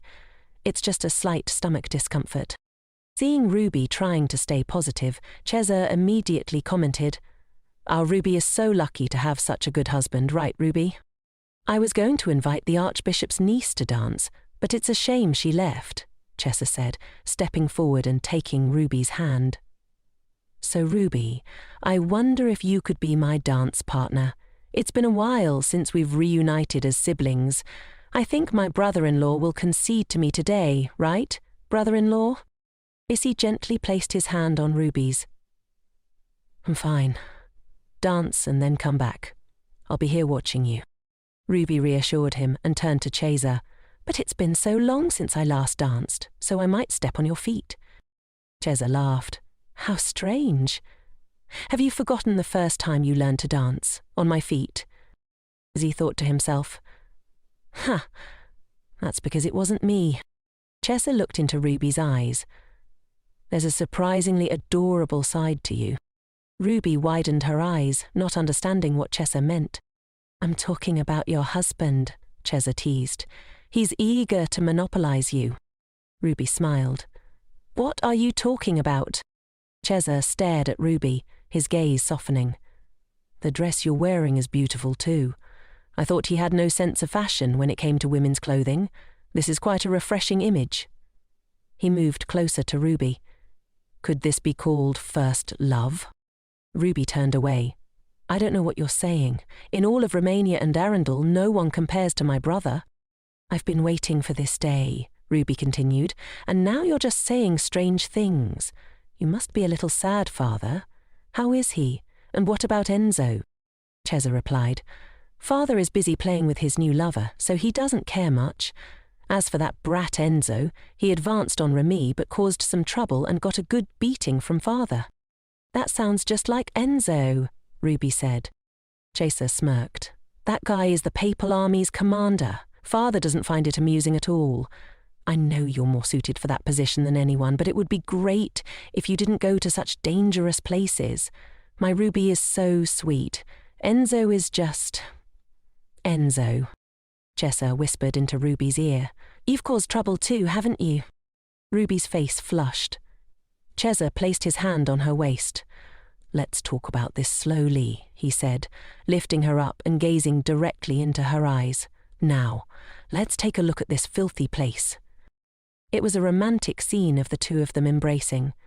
Issy could only sip his wine and watch. Ruby's cute, smiling face made Chesa gaze at her adoringly, while Issy felt very uncomfortable. Suddenly, Ivan appeared out of nowhere and said to Izzy, "Compared to the bad rumours, he seems like a generous person." Issy remained silent for a moment before replying, "It seems so." Seeing Ivan acting strangely, Issy asked, "But what are you so excited about?" Ivan replied, "I mean about dancing with a beautiful woman. I still don't know why you asked us to do this, but did someone say something strange to you?" Izzy said coldly. "Say what?" Ivan turned away. "If there's nothing, then forget it. Let's ignore that. Don't make that face right now. You look no different from a man trailing after his wife. If you cling to your wife like that, the Duchess will quickly grow tired of you. Izzy looked at Ruby. Am I being too sensitive? From the moment Ruby reunited with Arab until now, she's been genuinely happy. I wonder if Cheza knows, but that's also the reason why he can't be seen openly. It's only because of Ruby that he's observing. Although, I've told myself countless times that in Ruby's marriage the Pope's intentions are absolute. Sometimes her eyes hold fear and terror. If he's the culprit behind Ruby's state, he would naturally know. Assuming he carries the same pain as Ruby, their empathy is frightening. If it stems from the bond of sharing the same wound, perhaps I can understand. If Ruby showed even a slight discomfort towards Arab, I might have noticed. But I don't see anything unusual. Maybe these thoughts are just my own personal feelings. Izzy placed his glass on the table, paused for a moment and continued. However, her strange eating habits are thoroughly concealed, even the slightest emotion on her face. I used to think she wasn't good at hiding things, but in some ways she hides it so well that it's impossible to detect. The scars left on her soft skin are gradually wearing down my patience. I want to pull her aside and ask her directly, but if I force her to tell the truth like that, it will only create another wound for her. I'm afraid that this little bit of peace we have will disappear and she'll leave me, so I can't ask. Izzy picked up his glass and drank. I have to find out another way. Freya van Fuana stood on the balcony, recalling Izzy's words to her. Don't hover around Ruby. The image of Ruby looking at her at that moment made Freya burst into tears. She told herself, it's okay, Izzy will come back to me soon, so think long-term and act accordingly. Freya van Fuana remembered when Izzy gave her the necklace. She had only joked. You're giving it to me to get rid of it because you have no one to give it to, right? But Ruby stood up abruptly and said, then give it to me next time. Izzy glanced at Ruby. Let's do that. Ruby smiled brightly with delight. After remembering, Freya van Fuana thought with a pang of heartache. Indulging in a brief moment of joy. Izzy is only temporarily blinded. I don't need to feel upset. Freya wiped away the tears rolling down her cheeks. Ellen stood outside the door, observing Freya van Fuana's every move. Izzy was sitting, sipping his wine, when Cheza spoke. So, you're here? Izzy quickly stood up. Where did Ruby go? Cheza immediately said, I'm not one to particularly like or dislike anything, but it's a pity. She said she was going to get some fresh air. She'll be back soon. Cheza continued, so, our brother-in-law doesn't seem to like this place very much. If there's a chance, I'll invite you to a banquet in the south. He replied, If I'm invited, I'm always ready. Cheza laughed. You mean my sister would like that too, right? I have something to tell you, Cheza said. It's crowded here, let's change locations. While walking with Cheza, Izzy noticed something on the dining table and frowned in displeasure. He stood and surveyed the scene again, calling the waiter over. The waiter asked, You called, sir? Clean it all up and bring out another plate, Izzy commanded. The waiter hesitated. Do I have to say it twice for you to understand? Izzy's murderous aura made the waiter immediately apologize. I'm sorry. I'll clean it up right away. Cheza chuckled at Izzy's behavior. In the reception room, Cheza said seriously, I have a lot to be grateful for to my brother-in-law. I don't mean anything else. I just want to thank you for understanding my sister's condition and taking good care of her. Izzy asked, What do you mean? Cheza shook his glass of wine lightly. It's embarrassing for me to say this myself, but Ruby is a child who has suffered a lot. Izzy still didn't fully understand. What do you mean? Cheza continued. When she was young, there was a time when she wasn't recognized by our father, even though now she's grown up to be a beautiful woman. Izzy nodded. I know about Ruby's birth. At that time, Romania was very chaotic, but this is the first time I'm hearing that the Pope didn't acknowledge the existence of his daughter. Cheza sighed. My sister wasn't registered in the household register until she was 4 years old. Even though she was later registered, she was still treated like a freeloader for a long time. At that time, I was too young to have enough strength to protect her, and I regret it for the rest of my life. Izzy immediately asked, "What happened?" Cheza replied, "Before I answer, can I ask you a question? What did you do when you were about 13 years old?" As we recalled, "I knelt before my mother and cried, 'I was wrong, so please come down, Mum.'" Cheza nodded. "At that time, I had to follow my ambitious father to learn many things. Ruby had gone to the Borgia monastery. My sister lived like an orphan. One day when I suddenly came to visit, I was shocked to see her. I found out that she had been tortured with an axe." Isi was dumbfounded. "You're saying Ruby was tortured?" Cheza nodded. I couldn't imagine seeing Ruby's tears fall. I rushed over and punched that bastard. The monks in the countryside, who claimed to be men of faith. It was a shame. That day I persuaded my father to bring Ruby home. I took care of all of Ruby's necessary education. The child who had endured such things. It took a long time for her to look into another person's eyes and smile for the first time. Hearing Ruby's heartbreaking story, Izzy felt a surge of emotion. He burst into tears. Chaser turned to look at Izzy. She lived very well for a while, so I mistakenly thought she was at peace.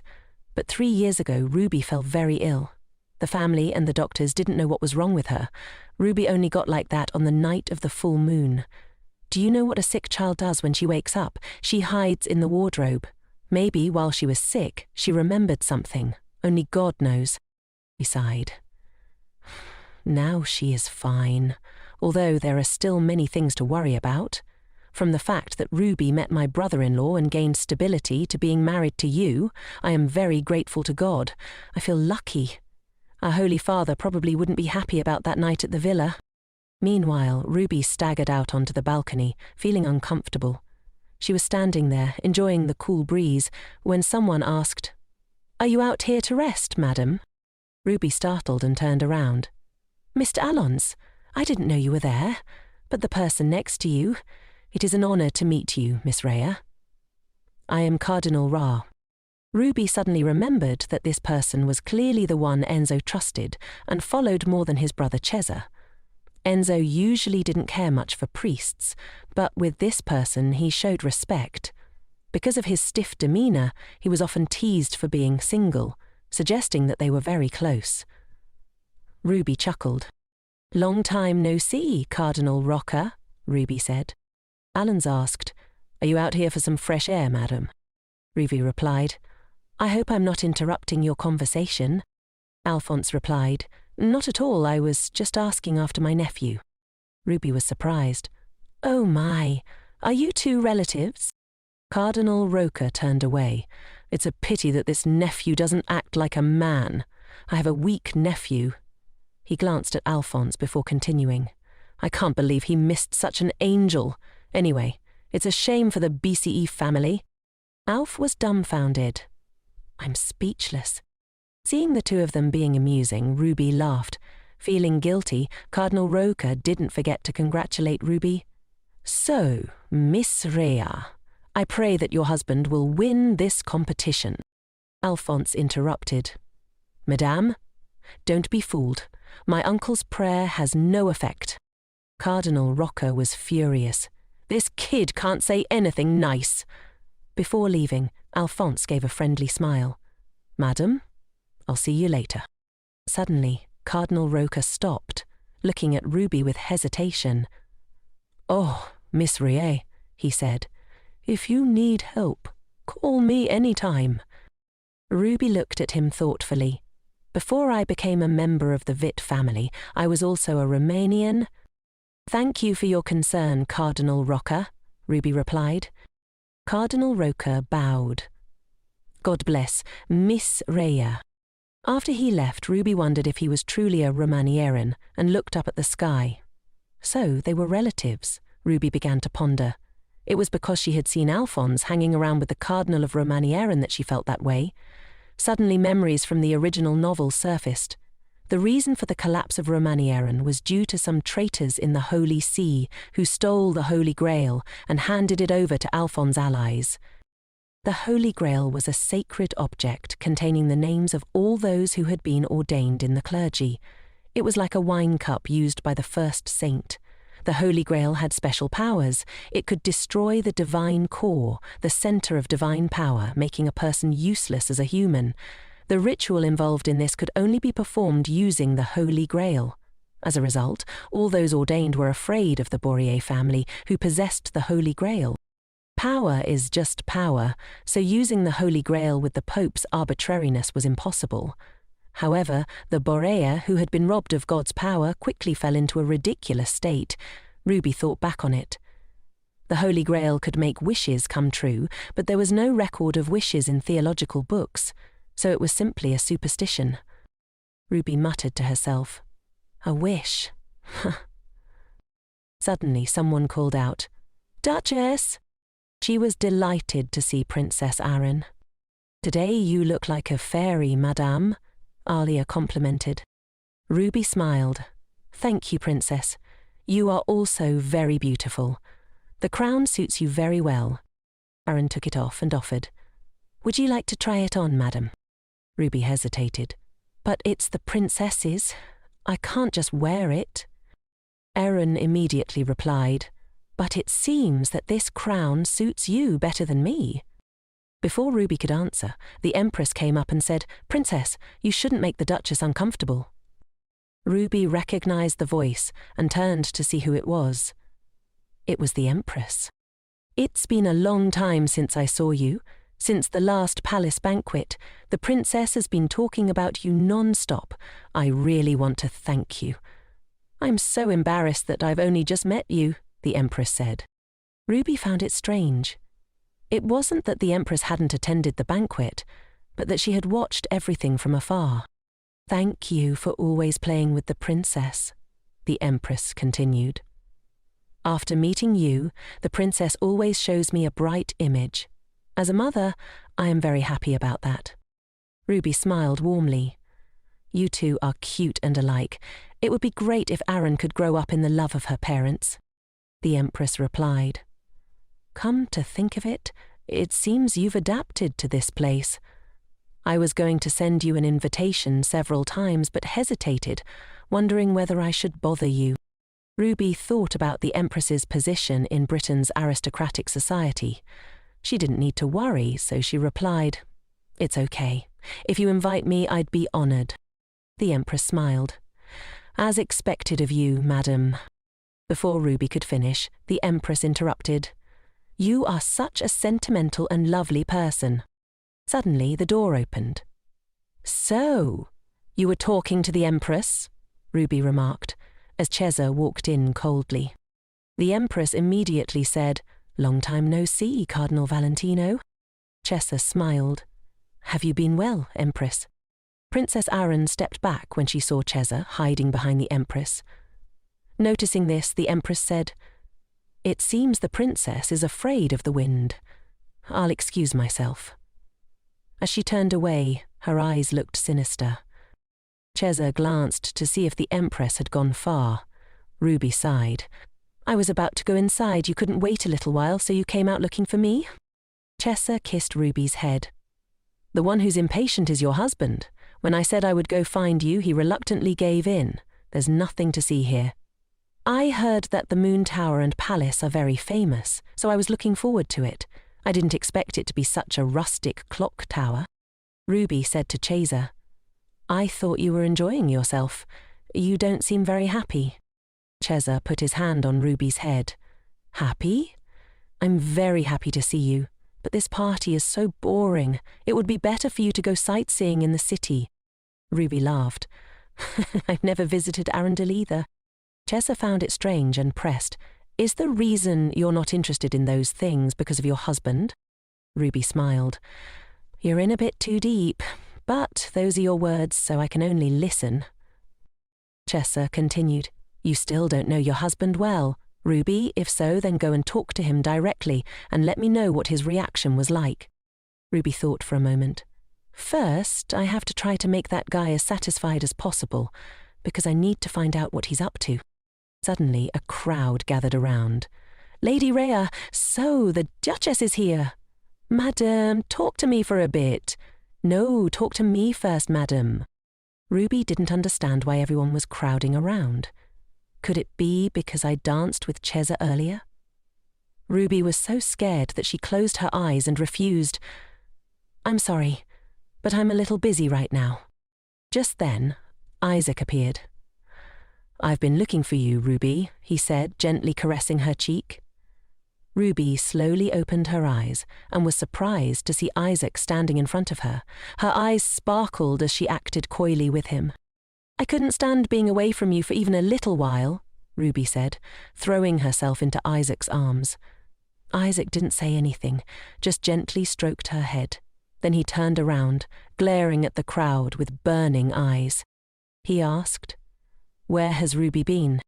Ruby replied that she had just gone out for some fresh air. When she asked Isaac in return, he replied that he had been running around looking for her. After that, the two began to enjoy the party. Ruby slowly ate each dish on her plate. Isaac sat next to her and asked if the food was delicious. Seeing that Isaac wasn't eating, Ruby turned to ask why.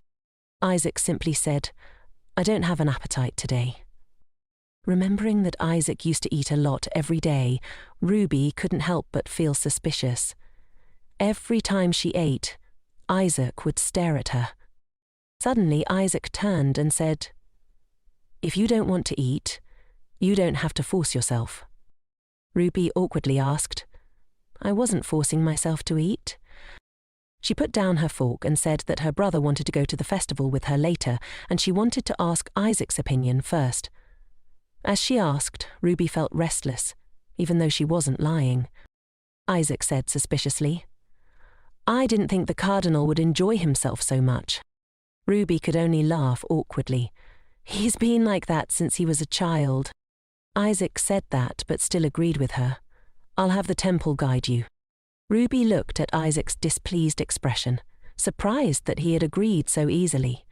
She offered for Isaac to come along, but he quickly refused. "I don't want to disturb them since they haven't seen each other for a long time." Ruby secretly observed Isaac's attitude, still hesitant to leave him alone and go out. Isaac suddenly pinched Ruby's cheek, smiling as he said, "You can go have fun. Anyway, it's not the first or second time you've wandered off."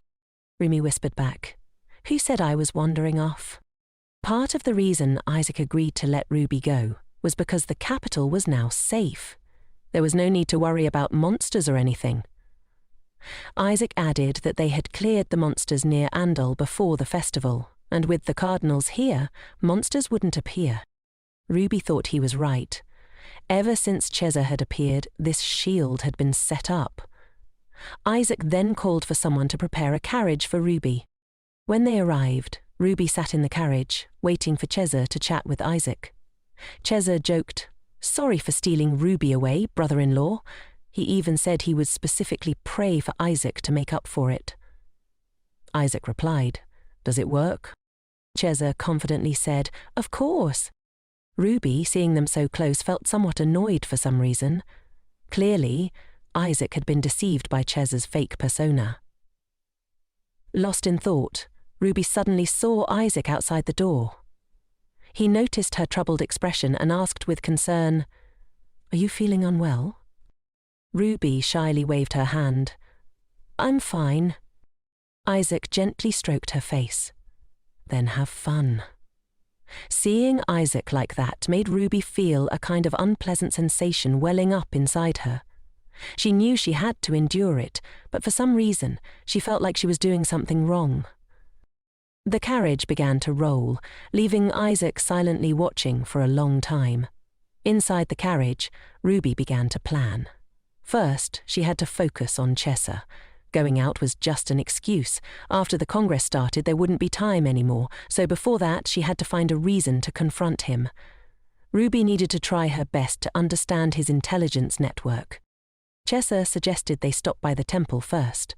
Ruby was dumbfounded and didn't understand why, but Chesa explained, "Your clothes are too splendid. If you want to peacefully enjoy the scenery, you have to disguise yourself." Ruby flushed with embarrassment, realizing he was right. She changed into a monk's outfit and even deliberately wore a hat to avoid being recognized. There was someone waiting for them ahead, someone who seemed to be in charge of guiding them. No matter how Ruby looked at it, that person didn't look like the usual Andal monks. She felt more like a spy planted by Chesa. Chesa suddenly took Ruby's hand and said meaningfully, "Not cute at all. I mean, your husband." He leaned close to her, deliberately implying that Isaac had sent someone to follow them. Ruby glanced around, but didn't see any spies. She retorted, "I don't see anyone. Are you mistaken? Who would follow us?" Before Ruby could finish, Chesa rudely interrupted. "Have you forgotten already? Everyone but us is an enemy." He squeezed Ruby's hand as he spoke. Ruby smiled reassuringly. "How could I forget? It was just a little misunderstanding." She tried to change the subject. "It's been a long time since I've seen you so happy." Chesa very naturally took Ruby's hand and replied, "That husband of yours makes me very happy." Ruby breathed a sigh of relief. She thought she was about to suffocate. She didn't know if it was really Isaac's order or if someone else found them an eyesore. Chesa then asked Ruby if she was always monitored like this. Ruby casually replied, "Always. That's why I'm just waiting for the day I can go home." Chesa suddenly locked Ruby from behind, lowering his voice. "Does someone who really intends to return home mess things up like this? Tell me, my lovely Ruby." Ruby's spine chilled at his terrifying smile. Chesa suddenly changed his attitude, turning around to hold her hand, gently saying, "Let's stop playing with those guys."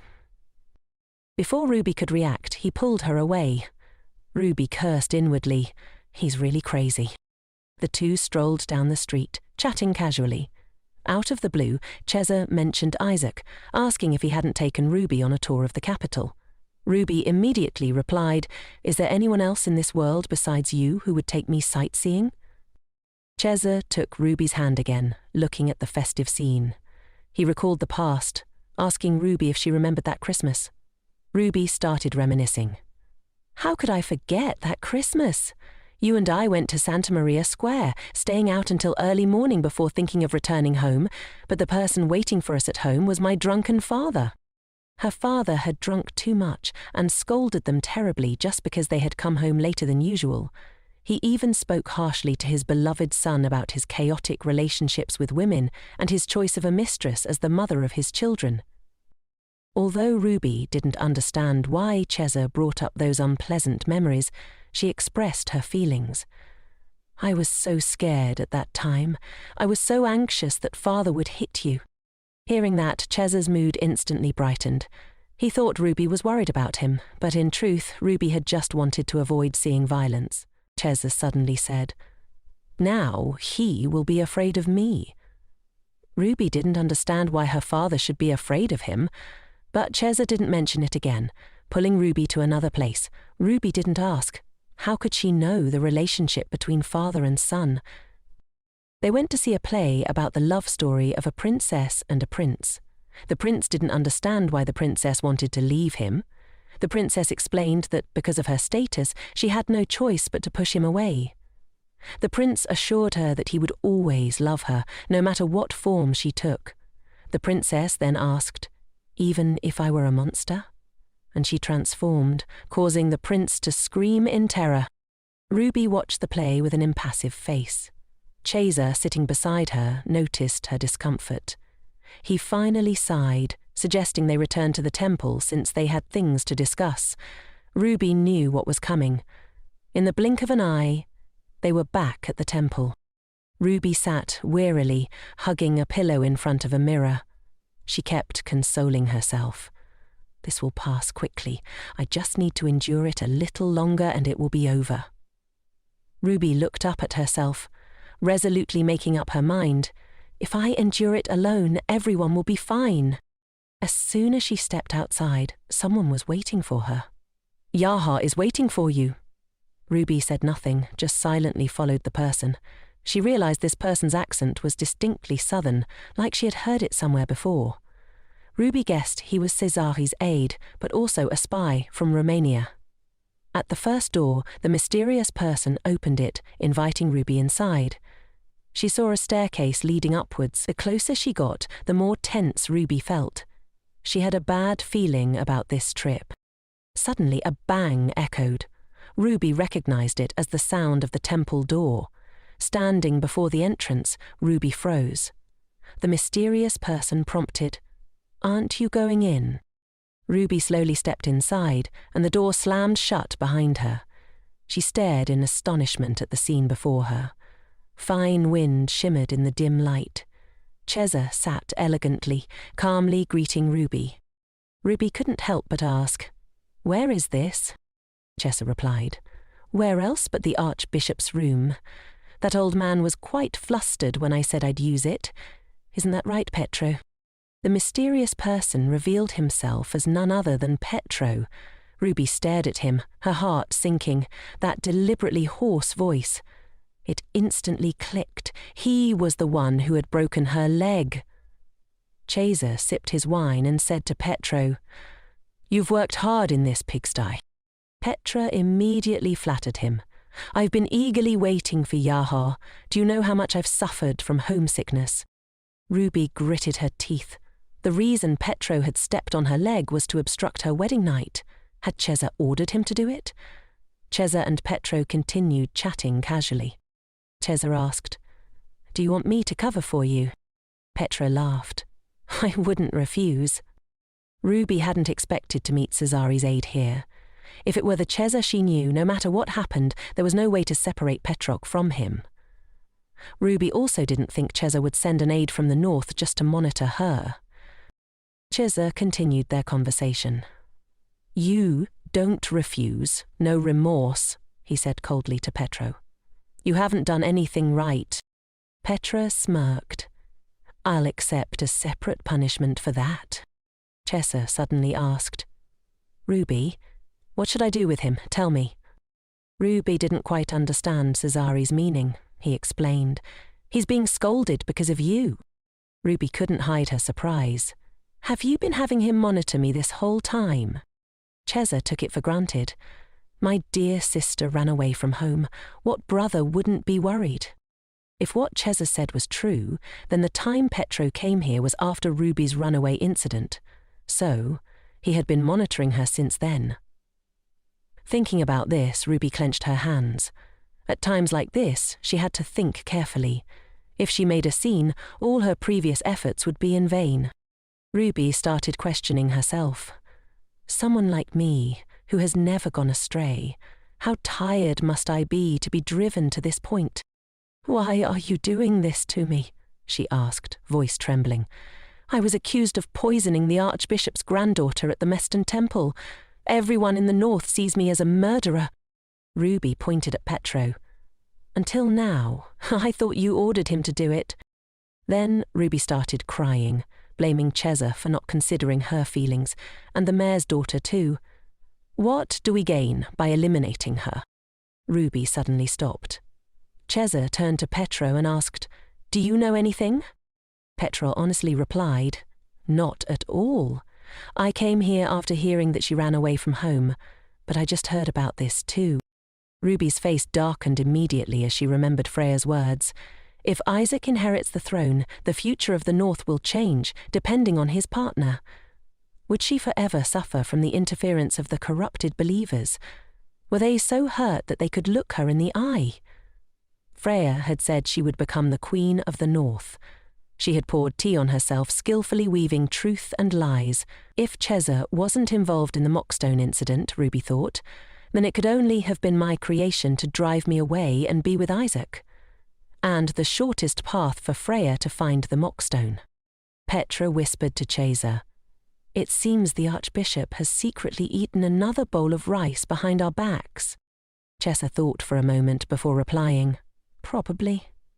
He slowly walked toward Ruby. "I understand your suspicion, but even if you go beyond the limit, this is a bit too much. If we really wanted to assassinate her, would we choose the temple and the mock stone? My poor sister, how scared were you that your judgment was so impaired? Chesa paused before continuing. But that doesn't excuse your impulsive actions. Ruby explained. I wasn't very clear-headed at the time, so I didn't think carefully. Chesa gripped Ruby's shoulders and asked, When your husband embraced you, were you not clear-headed either? He stared at Ruby as if he wanted to devour her alive. Ruby stammered. I've always been reflecting on myself. Chesa wouldn't let her go. Judging by your husband's appearance today, it seems this isn't a forced relationship, is it? His tone turned almost commanding. Tell me the truth. The force in his hands terrified Ruby. She didn't understand why Chesa was so furious, even if she had ruined his plans, but her top priority was to not let Chesa know her true feelings. Ruby began to act. My husband is completely different from anyone I've ever met. Although he's treating me kindly now, I was scared to death back then. That's why it was like that. Chesa pressed. What about searching for you as if he was catching a Randall? Ruby lost her composure and replied, Do you think you did that because you were worried about me? How many times do I have to say it? I was really scared. Ruby cried, Do you know I wanted to die because everyone was saying I was the same as that vicious Borgia girl? Chesa said coldly, Did he hit you? Ruby hadn't processed the question yet. She asked blankly, What? Chesa glared menacingly and repeated, Did that bastard dare to hit you? Ruby still hadn't recovered. After a moment, she hurriedly explained, I worked hard to please him, so he no longer treats me roughly. It was then that I realized the only thing I could do was survive. Survival was important to me at that time. If I could go back, I would do anything. Chesa clenched his fist, then released it. He gently took Ruby's hand and said softly, This place has been a burden to you from the beginning. I was afraid you would become like this, so I objected. This time, no matter what Father says, I won't care. But Cesari's tone suddenly changed and he scolded her, saying, Even so, Ruby's use of desire to achieve her wishes was an act of utter disrespect. Not just anyone, but Kay's angel doing this. I can't accept it. Chesa lifted Ruby's face, forcing her to look at him. He repeatedly asked, Aren't you the Pope's only daughter? Why have you changed so much? Ruby stammered, too frightened to retort. Without waiting for her answer, Chesa continued, Of course, I can't blame you alone. It seems this dirty and wicked cave has stained you into something useless. But why did you develop such bad habits in such a short time? We haven't seen each other in a while. He gently wiped away Ruby's tears, but his eyes were cruel as they stared at her. Finally, Chesa let go of her hand, turning to nod at Petro. Chesa believed that Ruby's self-reflection proved she could improve. A terrifying silence filled the air. Chesa didn't say anything more, turning to fetch a whip. Ruby suddenly spoke up. My husband will notice. Chesa chuckled. Don't you two have no time to see each other during the festival? Ruby replied. Isaac could come to me in the evening, even during the festival. Even if I lived in Angan Palace, if it were Isaac, he would definitely come. Chesa didn't seem to care. He approached Ruby, telling her to behave as usual. Did he really have to teach her those things again? Chesa ordered, Lie face down on the table and lift your skirt. I have to correct all your bad habits. Don't hate me, it's all because I care about you too much. Ruby trembled with fear. Chesa held the whip and began his cold words, brainwashing her. Your husband is blinded by lust. Since your wedding night, he's acted as if he'd give you all his affection. But don't forget, Ruby, feelings born from the body cannot last. Even with physical contact, feelings don't just sprout. After whipping Ruby thoroughly, Chesa gently caressed her face. Since you're so tired, I'll give you a solution. If your husband treats you so badly, then come back today and say you'll stay with your brother. Ruby felt nothing but extreme pain and exhaustion. She couldn't take it anymore. Instinctively she cried out and begged Chesa for forgiveness, but he didn't seem to have any intention of letting her go. Violently, he forced her to look him in the eye. Chesa cruelly announced, "Tonight will be a long night, sister." Afterward, only the sound of the whip repeatedly striking Ruby remained in the room. It snowed heavily that night. Isaac sat on the balcony when he heard his sister call. Ellen rushed to Isaac, asking about Ruby's whereabouts. He replied, "She's watching the festival street with Cardinal Valentino." Ellen couldn't hide her surprise. She questioned, "Why did you ask me to observe if you were letting them go so easily?" Isaac explained, "I need to find out something in return. I sent Camus and Gaia to the festival streets." Ellen still couldn't understand her brother, clearly anxious enough to shake her legs, but still letting them go together. "A blizzard is coming, and I don't know when Ruby will be back." As soon as she finished speaking, the sound of a carriage came from below. Both of them ran to look. It was the carriage that had carried Ruby and Chesa earlier that day. Isaac didn't dare delay, rushing down to greet Ruby. Chesa was helping Ruby out of the carriage. Seeing Isaac approach, he greeted him. Isaac said, displeased, "You're lucky you arrived before the snow started falling." Chesa lied without blinking. "Ruby fell while playing. I was busy treating her, so we were late." Isaac worriedly asked, "Is Ruby hurt?" Ruby smiled and replied, "Just minor scratches." Isaac whispered to her, "Be more careful." Ruby smiled as usual, explaining that she had been too excited watching the festival. Isaac placed his coat over her shoulders and reminded her to get treatment before going to bed. Ruby obediently listened, but despite her efforts to cover it with her hair, Isaac noticed her red eyes. He kept asking about her, making Chesa, standing beside them, uncomfortable. Chesa stepped forward, placing his hand on Ruby's shoulder. Using the excuse that Ruby was tired, he wanted to take her back, reminding Isaac about his match the next morning. Isaac looked at him coldly, expressing his intention to take Ruby back no matter what. Chesa readily agreed. Before leaving, he told Isaac to take good care of Ruby. Isaac took Ruby back in the carriage. Ruby didn't speak to Isaac, as usual, just silently looking at the scenery outside, her face expressionless. This worried Isaac even more. He spoke first. "You look tired." Ruby gave a tired smile. "Because I used all my energy playing." Isaac suddenly stood up and then sat next to Ruby. Ruby didn't understand what he meant. Isaac patted his thigh, telling Ruby she could lie down and rest for a while. His eyes held only infinite love and tenderness for her. Looking at Isaac like that, Ruby felt her heart stir again. Letting go of everything, she wearily laid down on Isaac's thigh. He didn't say anything, just gently brushed her hair aside to make her more comfortable. Although he had many questions in his mind, he couldn't bring himself to pressure her. The two of them remained like that until they arrived back at the castle. Isaac carefully carried Ruby all the way to her room. He wanted to call a maid to attend to her, but Ruby immediately refused, saying she wanted to bathe alone today. Isaac was still worried, concerned that if she bathed herself, she would aggravate her scratches. Ruby smiled reassuringly. "I'm really okay." Looking at her like that, Isaac froze for a moment, knowing she was lying. He asked directly, "Did something happen, Ruby?" But Ruby still didn't want to say. She replied wearily, "There are days like this. Today, I just want to be alone." At this point, Isaac couldn't do anything more. His hands, wanting to reach out, could only clench helplessly.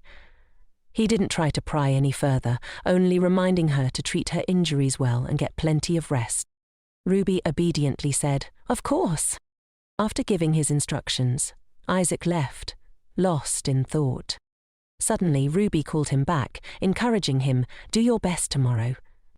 Isaac slightly bowed, a smile managing to break through his disappointment. He agreed with her, though only after he was out of sight did Ruby close the door. The last of her pretense crumbled. She sank to the floor, terrified. Cesari's voice echoed relentlessly in her mind. "Remember, Ruby, even with physical contact, feelings will develop. Compared to a scoundrel, this is something a human shouldn't do. Ruby only dared to express her feelings silently. She was so scared, trembling, that she couldn't even tell Isaac the truth, the one who loved her most in the world, because she feared that without her mask, she would lose the affection she had worked so hard to maintain. She gently clasped her hands together, as if praying to God, asking for forgiveness on Isaac's behalf. Meanwhile, Isaac was sitting in the carriage, already knowing Ruby had lied. He had realized it a long time ago, because every time she lied, she gave a small, nervous smile. Isaac blamed himself. If only I had asked one more question, maybe Ruby would have told me the truth. But I was afraid she would break down, so I kept my mouth shut.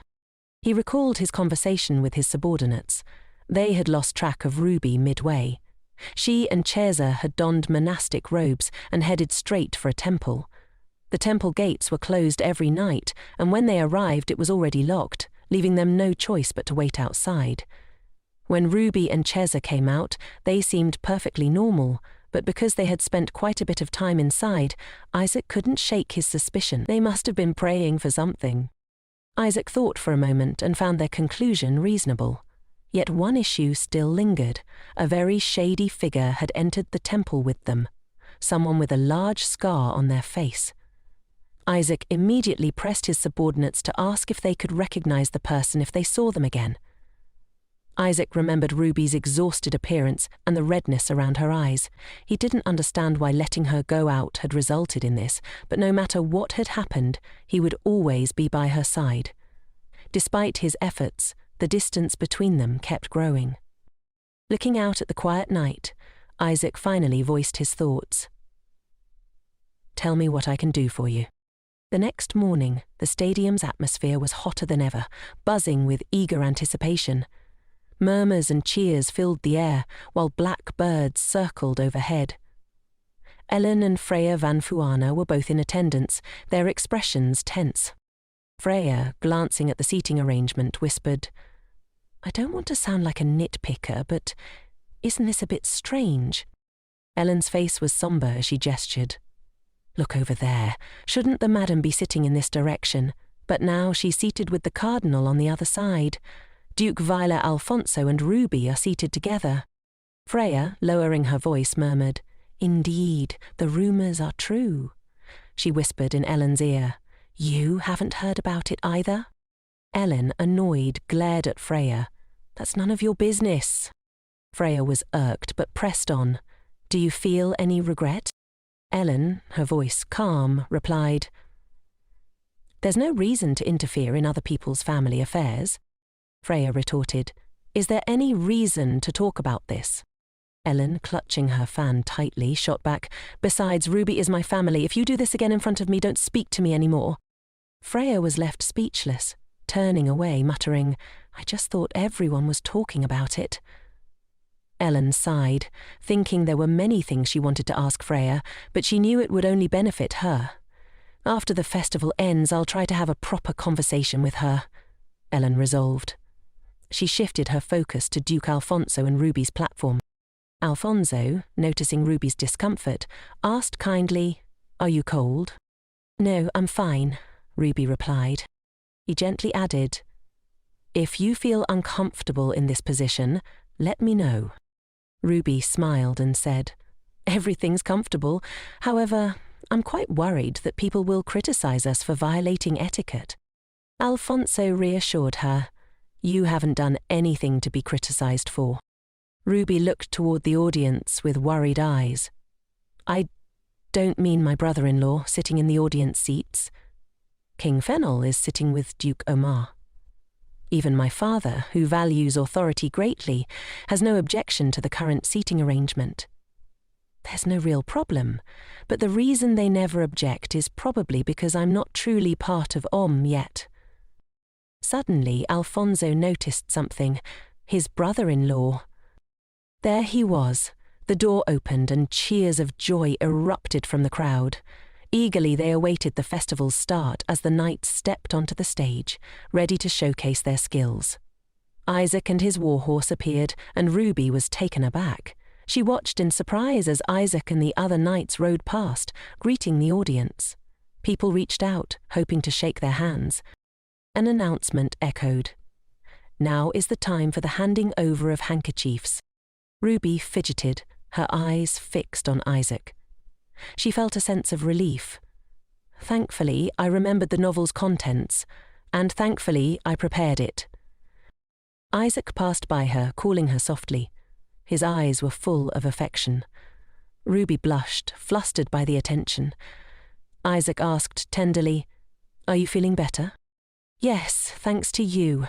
I slept very well," she replied, trying to hide her nervousness. Isaac looked at her expectantly, and Ruby handed him a beautifully embroidered handkerchief.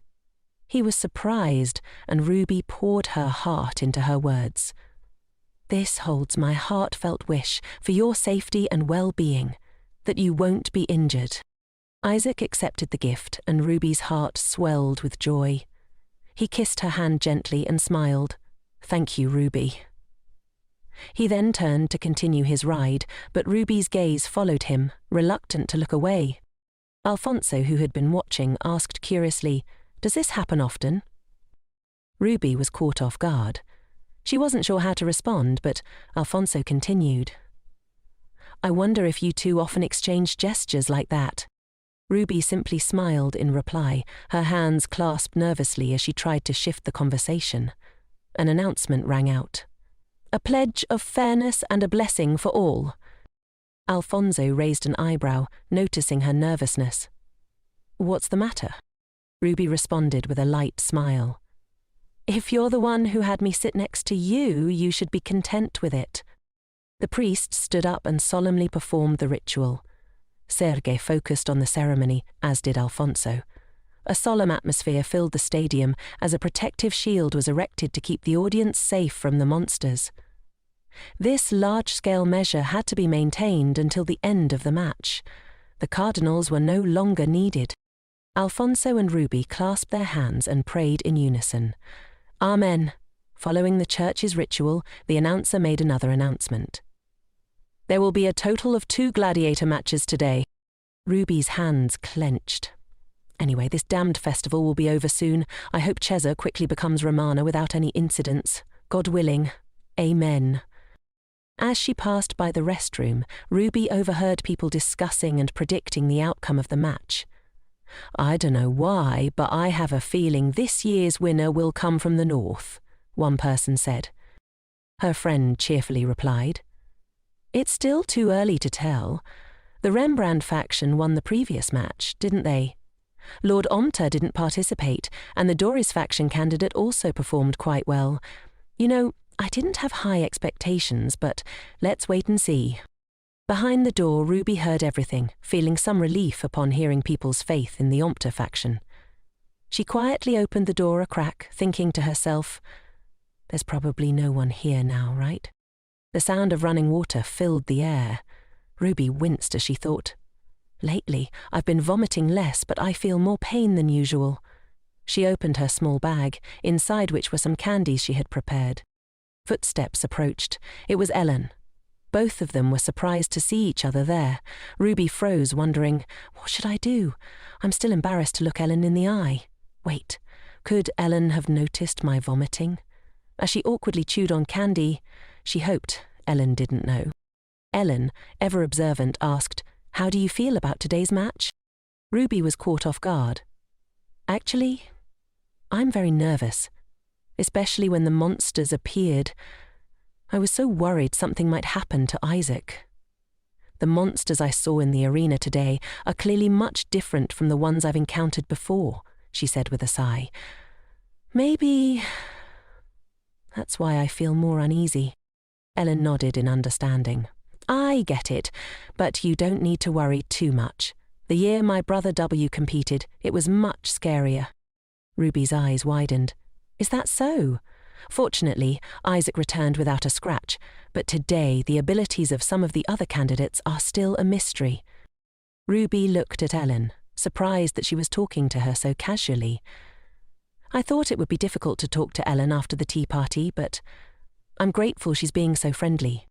Ellen's gaze shifted, and noticing Ruby's discomfort, she hurriedly said, "I'm done here. I'll excuse myself." Suddenly, Ellen called out to Ruby, "Is there anything else you wanted to say?" Ruby turned, surprised. "What do you mean?" Ellen clutched her bag tightly. "Oh, nothing. Then I'll excuse myself." Before Ruby could respond, she quickly slammed the door shut. Ellen paused for a moment, a wave of regret washing over her. The match ended and the luxurious banquet hosted by the Omerta family began. Ruby was present, but her mind was elsewhere. "There's someone I never want to see again in my life." She sat at the same table as Cesar d'Aurora, who smiled warmly when he recognized her. Ruby returned a faint smile, but inside she was uneasy. "Is it because Isaac isn't here? I keep feeling violated." The tournament for the swordsman had lasted 2 consecutive days. Leaving the palace now would be considered cheating and could result in disqualification, so the swordsman had to remain there. Ruby stood up and bowed politely, then sat down at the table, still feeling anxious. If only Isaac were here. As the banquet continued, Ruby was startled by Duke's voice. "We welcome Lady Rhea." She politely responded, respectful outwardly but uncomfortable inwardly. "What kind of monstrous combination is this? The man I haven't married yet, who's become a eunuch, my current father-in-law, and Cesar, the cause of all this?" Alfonso whispered to her. "Right, I have something to discuss with Duke Omas, so I stayed." Ruby was taken aback, embarrassed. "It seems like I'm the only one who feels uncomfortable here." Omerta turned to Ruby and asked, "Madam, I heard this is your first time watching the tournament. What do you think?" Ruby answered readily, trying to mask her discomfort. "All the participants were even more amazing than I imagined. But I'm scared." Omerta nodded understandingly.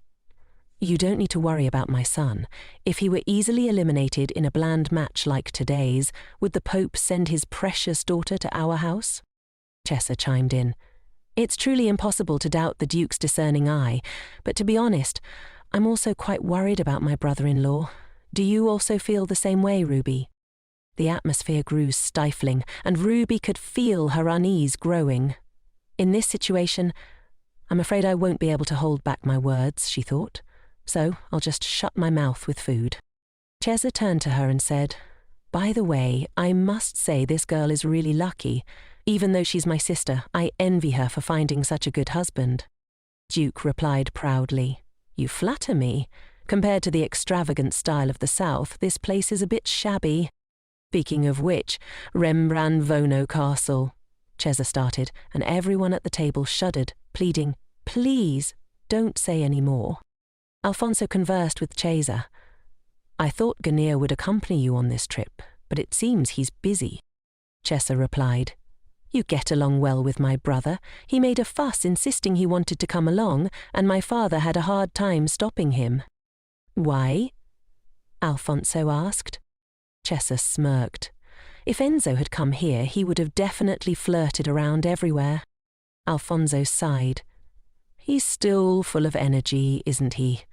Anyway, it would have been better if he had come." He hesitated for a moment before pausing again. He noticed Ruby, who was eating heartily amidst the banquet's conversation, her mouth full as she continued to eat.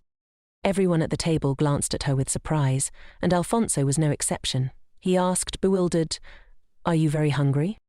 Ruby, with a full mouth, answered with a choked voice, "I was a little stressed today."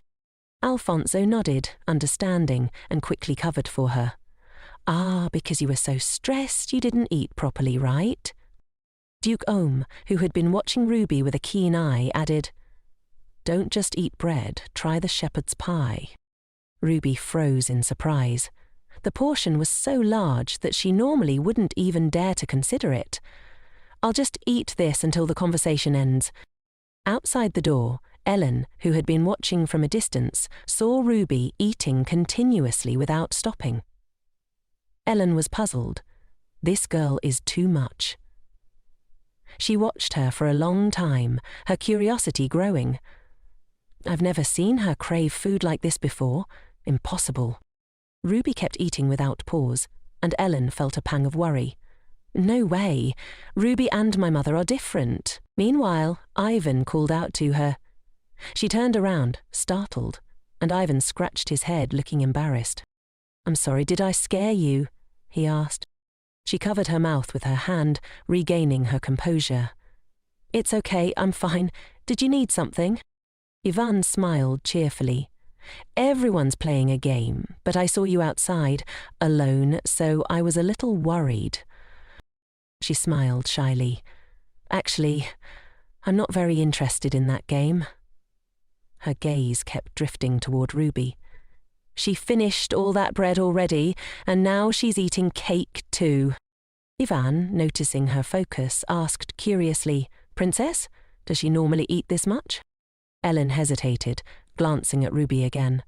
I think she's eating too much. When she dines with the knights, she only eats a little. Ivan raised an eyebrow, surprised. You've noticed that too? Ellen quickly replied. You notice too, Sir Ivan. Don't you think she seems to be overdoing it?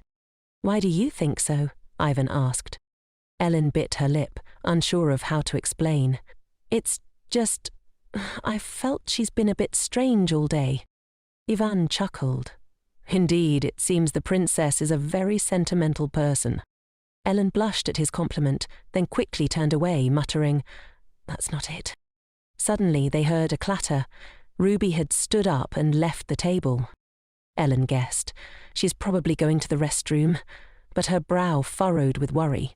Could she be going to throw up again? She bit her lip. I should go after her, but would it change anything? What if Ruby isn't going to the restroom? If I follow her, it'll seem like I'm monitoring her. Ivan, noticing her concern, asked, Princess, are you all right? Ellen nodded quickly. Yes, let's go back to our seats. Her heart was pounding with anxiety. Why did I make such a request from the beginning? It only made things uncomfortable, but she seems to get along well with Cardinal Valentino. Whose wishes should I follow? Ivan entered the banquet hall with her. The atmosphere was still lively, but some of the knights had already started nodding off, and many of the guests appeared tired and uncomfortable. Freya sat with her chin resting on her hand, looking sullen after being scolded, very unlike her usual self. Ellen sighed with worry. I can't help but care about her. Suddenly, Ellen stopped as they passed the dining table. She noticed Duke Om and Alfonso still talking, but she was surprised not to see Cardinal Valentino anywhere. Scene changes to the restroom. Ruby was struggling inside, feeling awful. She couldn't believe she had eaten all that food so quickly. I'm such a fool. My stomach hurts so much. She walked out, her steps heavy. Anyway, just a little longer and I won't have to see Cesar again.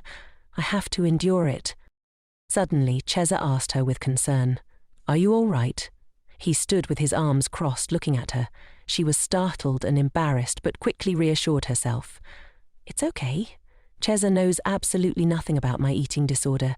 I just need to not show fear and pretend nothing happened. I ate too many sweets, so my mouth feels a little uncomfortable, she said, trying to cover up. He nodded. That makes sense. It's been a long time since I've seen you like this. She looked at him in surprise. Seen me like what? Seeing you eat so much. This is the first time I've seen you eat this much since you were little. Ruby muttered under her breath. What? Is he really drunk? She quickly said, I always eat properly. No, after your serious illness 3 years ago, you've always eaten very little, Cesar replied, recalling her past. He occasionally brought up memories from their childhood, and Ruby realized he seemed to remember everything about that time. She cheerfully responded, I'm just trying to eat less. It's a trend. Cesar felt confused. Did I say something wrong? He reached out and touched her hand gently. No, he continued, caressing her hand. That ring, that guy, doesn't wear it. Why are you wearing it? Ruby froze. When I wear this ring, I feel like I don't have to go back to Romania. She couldn't bring herself to say it, even if her life depended on it. Instead, she muttered, I just like the design of the ring, that's all. Cesare shrugged. It's not even that pretty. He paused, his expression darkening. As I thought. He definitely doesn't love you, otherwise he would never let his wife wear a wedding ring alone. Ruby's face grew gloomy, and she quickly tried to change the subject. Forget it. I just heard something interesting. What's interesting? Chesser asked, his curiosity piqued. Ruby's face tensed. I heard this villa has an interesting place, right? Since I'm here, I want to see it too. Ruby, can you take me there? The garden your husband made for you. She led him into the garden. He was happy and excited, strolling beside her hand in hand, looking very intimate from afar. Ellen, hiding in the bushes, watched them. She thought, I don't know what I'm doing here. Ellen had been following them ever since Cardinal Valentino left his seat. She had unconsciously trailed after him, and now she was watching Ruby and Cesare walk together like this. Am I doing this because of Isaac's request, or was it because Ruby's actions have been strange from the beginning? Maybe I'm confused. Otherwise, why am I doing this at my age? At that moment, Ivan arrived behind her, calling her name. She was startled to see him there. If I didn't know who you were, I'd think you were following me, Ivan remarked casually. Ellen quickly shook her head. How could that be? She confessed. I have another target to pay attention to today. Ivan raised an eyebrow. Did my brother ask you for a favor too? Ellen nodded. Yes, it seems the content of the request you received is similar to mine, but if so, why did he even participate in the competition in the first place? I don't understand. If he just stayed by Ruby's side, everything would be fine. Ivan rested his chin on his hand. I'm guessing it's for the glory. There are so many fame-seekers, and Isaac probably thought that if he had that title, no one would dare treat his wife casually. Ellen slowly nodded, understanding. Ivan continued. Who in the world would go that far for their wife? He always overdoes it. Ellen said softly, if Ruby knew I was doing this, she would be very upset. Ivan smiled gently. You feel that way too, huh? Ellen sighed. Isaac is the source of everything, so don't worry too much. She shook her head. But my brother didn't tell me to follow her like this. Ivan stood up and offered her his hand. Then we have to confirm it ourselves, right? From now on, pretend to stroll with me. Chesser, meanwhile, was marvelling at the garden. What's over there, Ruby? Do you play there? Ruby quickly refused. Princess Aran and her friend often come here to play, so I left it here. She felt anxious and worried. It seems like she's quite close to you, Ruby thought. He calls the princess that. Maybe she likes coming here because it's her relative's house. Cesare said. A noble like Lord Ompto acknowledging a half-blooded bastard as a relative. Scene changes to Ellen. Ellen felt uneasy, as if someone had intruded on her precious secret place. Cesare's words about the princess lingered in her mind. Cesare continued. Even a dog on the street would laugh, right? Freya had said something similar to her before. Maybe it's not just Cesare's thoughts, Ellen reflected. She recalled Freya's words. This means Isaac will have a higher chance of becoming the heir to the throne compared to the young princess with mixed blood, Ruby thought. Before becoming close to me, Aran had no personal connection with the Ompto family. She didn't even exist in the original story. Chesser went on. If Father hadn't gotten his current position, maybe we would be in a similar situation, but at least we'd be treated better than those half-blooded people. That's why Father wants to pass on the position of Pope to me. Ruby looked at him. He continued, I know that's obvious, but... He suddenly lowered his head. Looking worried, Ruby said, even if Father wasn't the Pope, you would definitely do great things in a high position. Cesare asked, do you really think so? She smiled brightly. Of course. But in her mind she thought, just humour him. If Father hadn't become Pope, would we be happier now? Ruby sometimes imagined it. I'd leave everything behind. Then you and I would run away to a remote island and live there. A place where no one knows our identity and no one interferes with our lives. She stared at the waterfall, her thoughts distant. "Are you happy here?" Cheza asked. "I don't understand. Why are you asking me that?" she replied. "I've always wanted to be the bride of God, but the one who sent me here was none other than you. And now you ask me if I'm happy." Cheza hesitated. "The bride of God?" Ruby glanced at him. He seemed to struggle to find the right words. "Perhaps you can't imagine what happened behind the grey walls of the monastery, the corrupt and greedy nuns there, and the Romanian Pope too. Everyone was disgusting." Cheza felt helpless saying such words. He placed his hand on her shoulder, trying to lighten the mood. "My Ruby, you seem to blame me a lot, right?" She sighed. "I wouldn't dare blame you." Then she added, "I can't be a nun anymore. I only said that because you asked such a strange question." He looked at her, puzzled. Was the question strange? "Yes," Ruby replied with a small sigh. "What you said earlier was strange too." He frowned. "What did I say?" "You said you wanted to give up everything and run away with me," she answered, her voice soft. The scene shifts to Ellen and Ivan in the garden. Ellen gently took out a handkerchief and wiped his hand. "I didn't even notice when the wine got on my hand." He stared at her for a moment, then scratched his head, embarrassed. "Seeing you wipe my hand like this reminds me of that time." She raised an eyebrow, surprised. "What time?" "When I fell down those stairs. I rushed to give you my handkerchief when you were crying, and you wiped the blood from my forehead," he said with a nostalgic smile.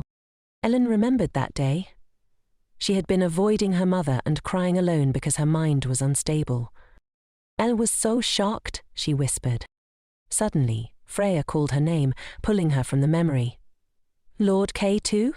Why are you two here?" Kimu, standing next to Freya, said, "We came to find you. You weren't coming." Ellen turned to them. "I was about to go back." Freya looked surprised. "Is that Ruby and Cheza?" Ruby, still with Cheza, seemed to be in deep conversation. Cheza spoke up, his voice low. "Earlier, Father told me, since we're at it, why not take the entire north? I heard you made an unexpected move. If you surpass even the Duchess and become Queen of Britannia, even the arrogant north will have to bow down." Ruby looked bewildered. What? Only Father would come up with such ideas. She lowered her head, unsure of what to say.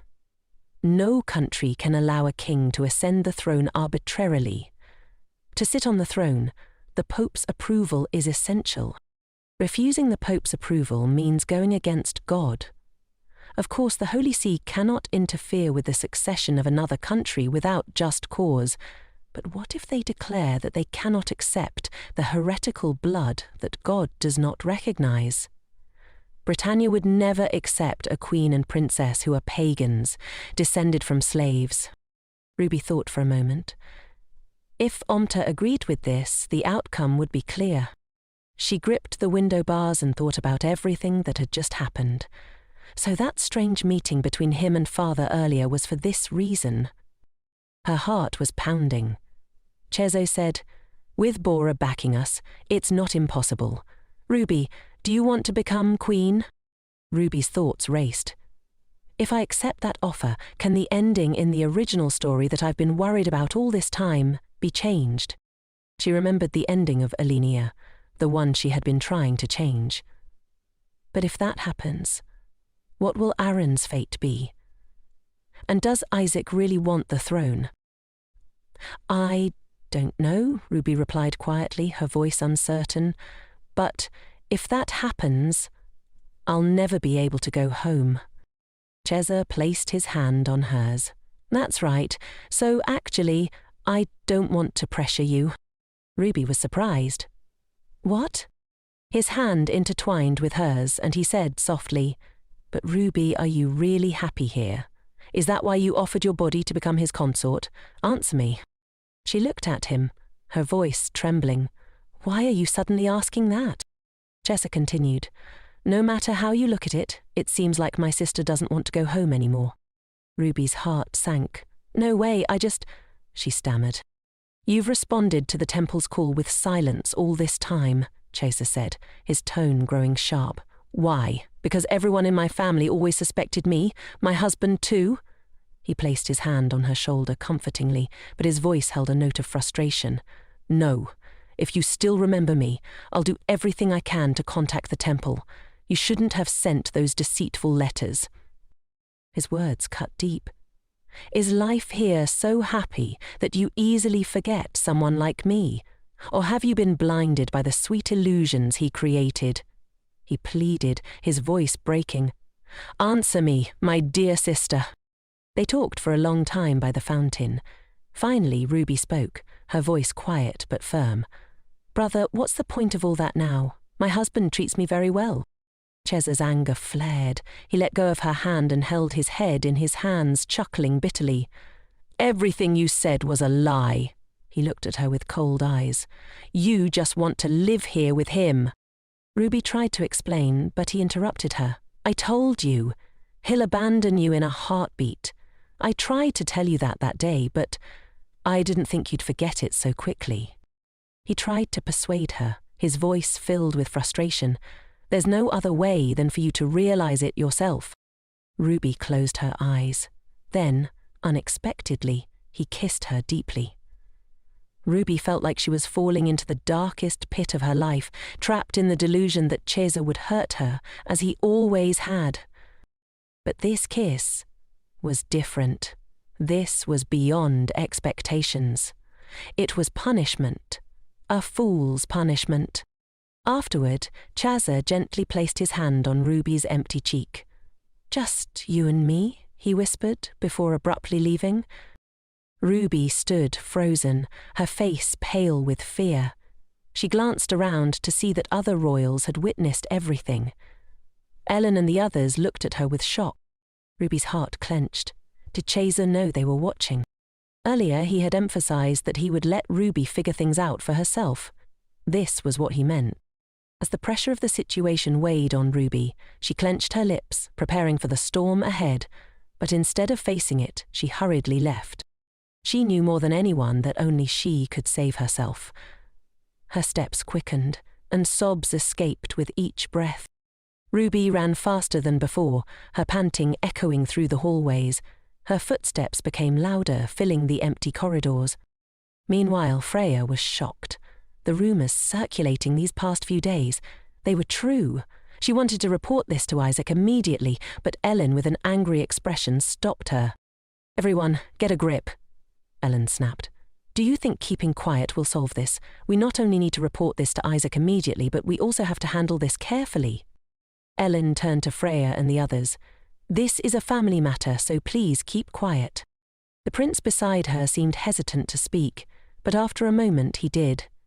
Your Grace, we agree to keep it a secret until Isaac finishes the match, but after that the festival won't end tomorrow. We also have to consider the possibility of leaks during the festival. Ellen fell silent, her mind racing with thoughts of what to do next. She suddenly thought that if Isaac knew even a little bit about what had just happened, she couldn't imagine how he would react during the festival. Cardinal Valentino would stay in A.R. Randall, and if Isaac were to get angry, that alone would be enough to cause chaos in this place. But not only were officials of the Holy See present, but also distinguished guests from all over the world gathered here for the match. If there was a slip-up, not only would Al's honour be damaged, but Britannia's situation would become chaotic as well. The prince spoke up.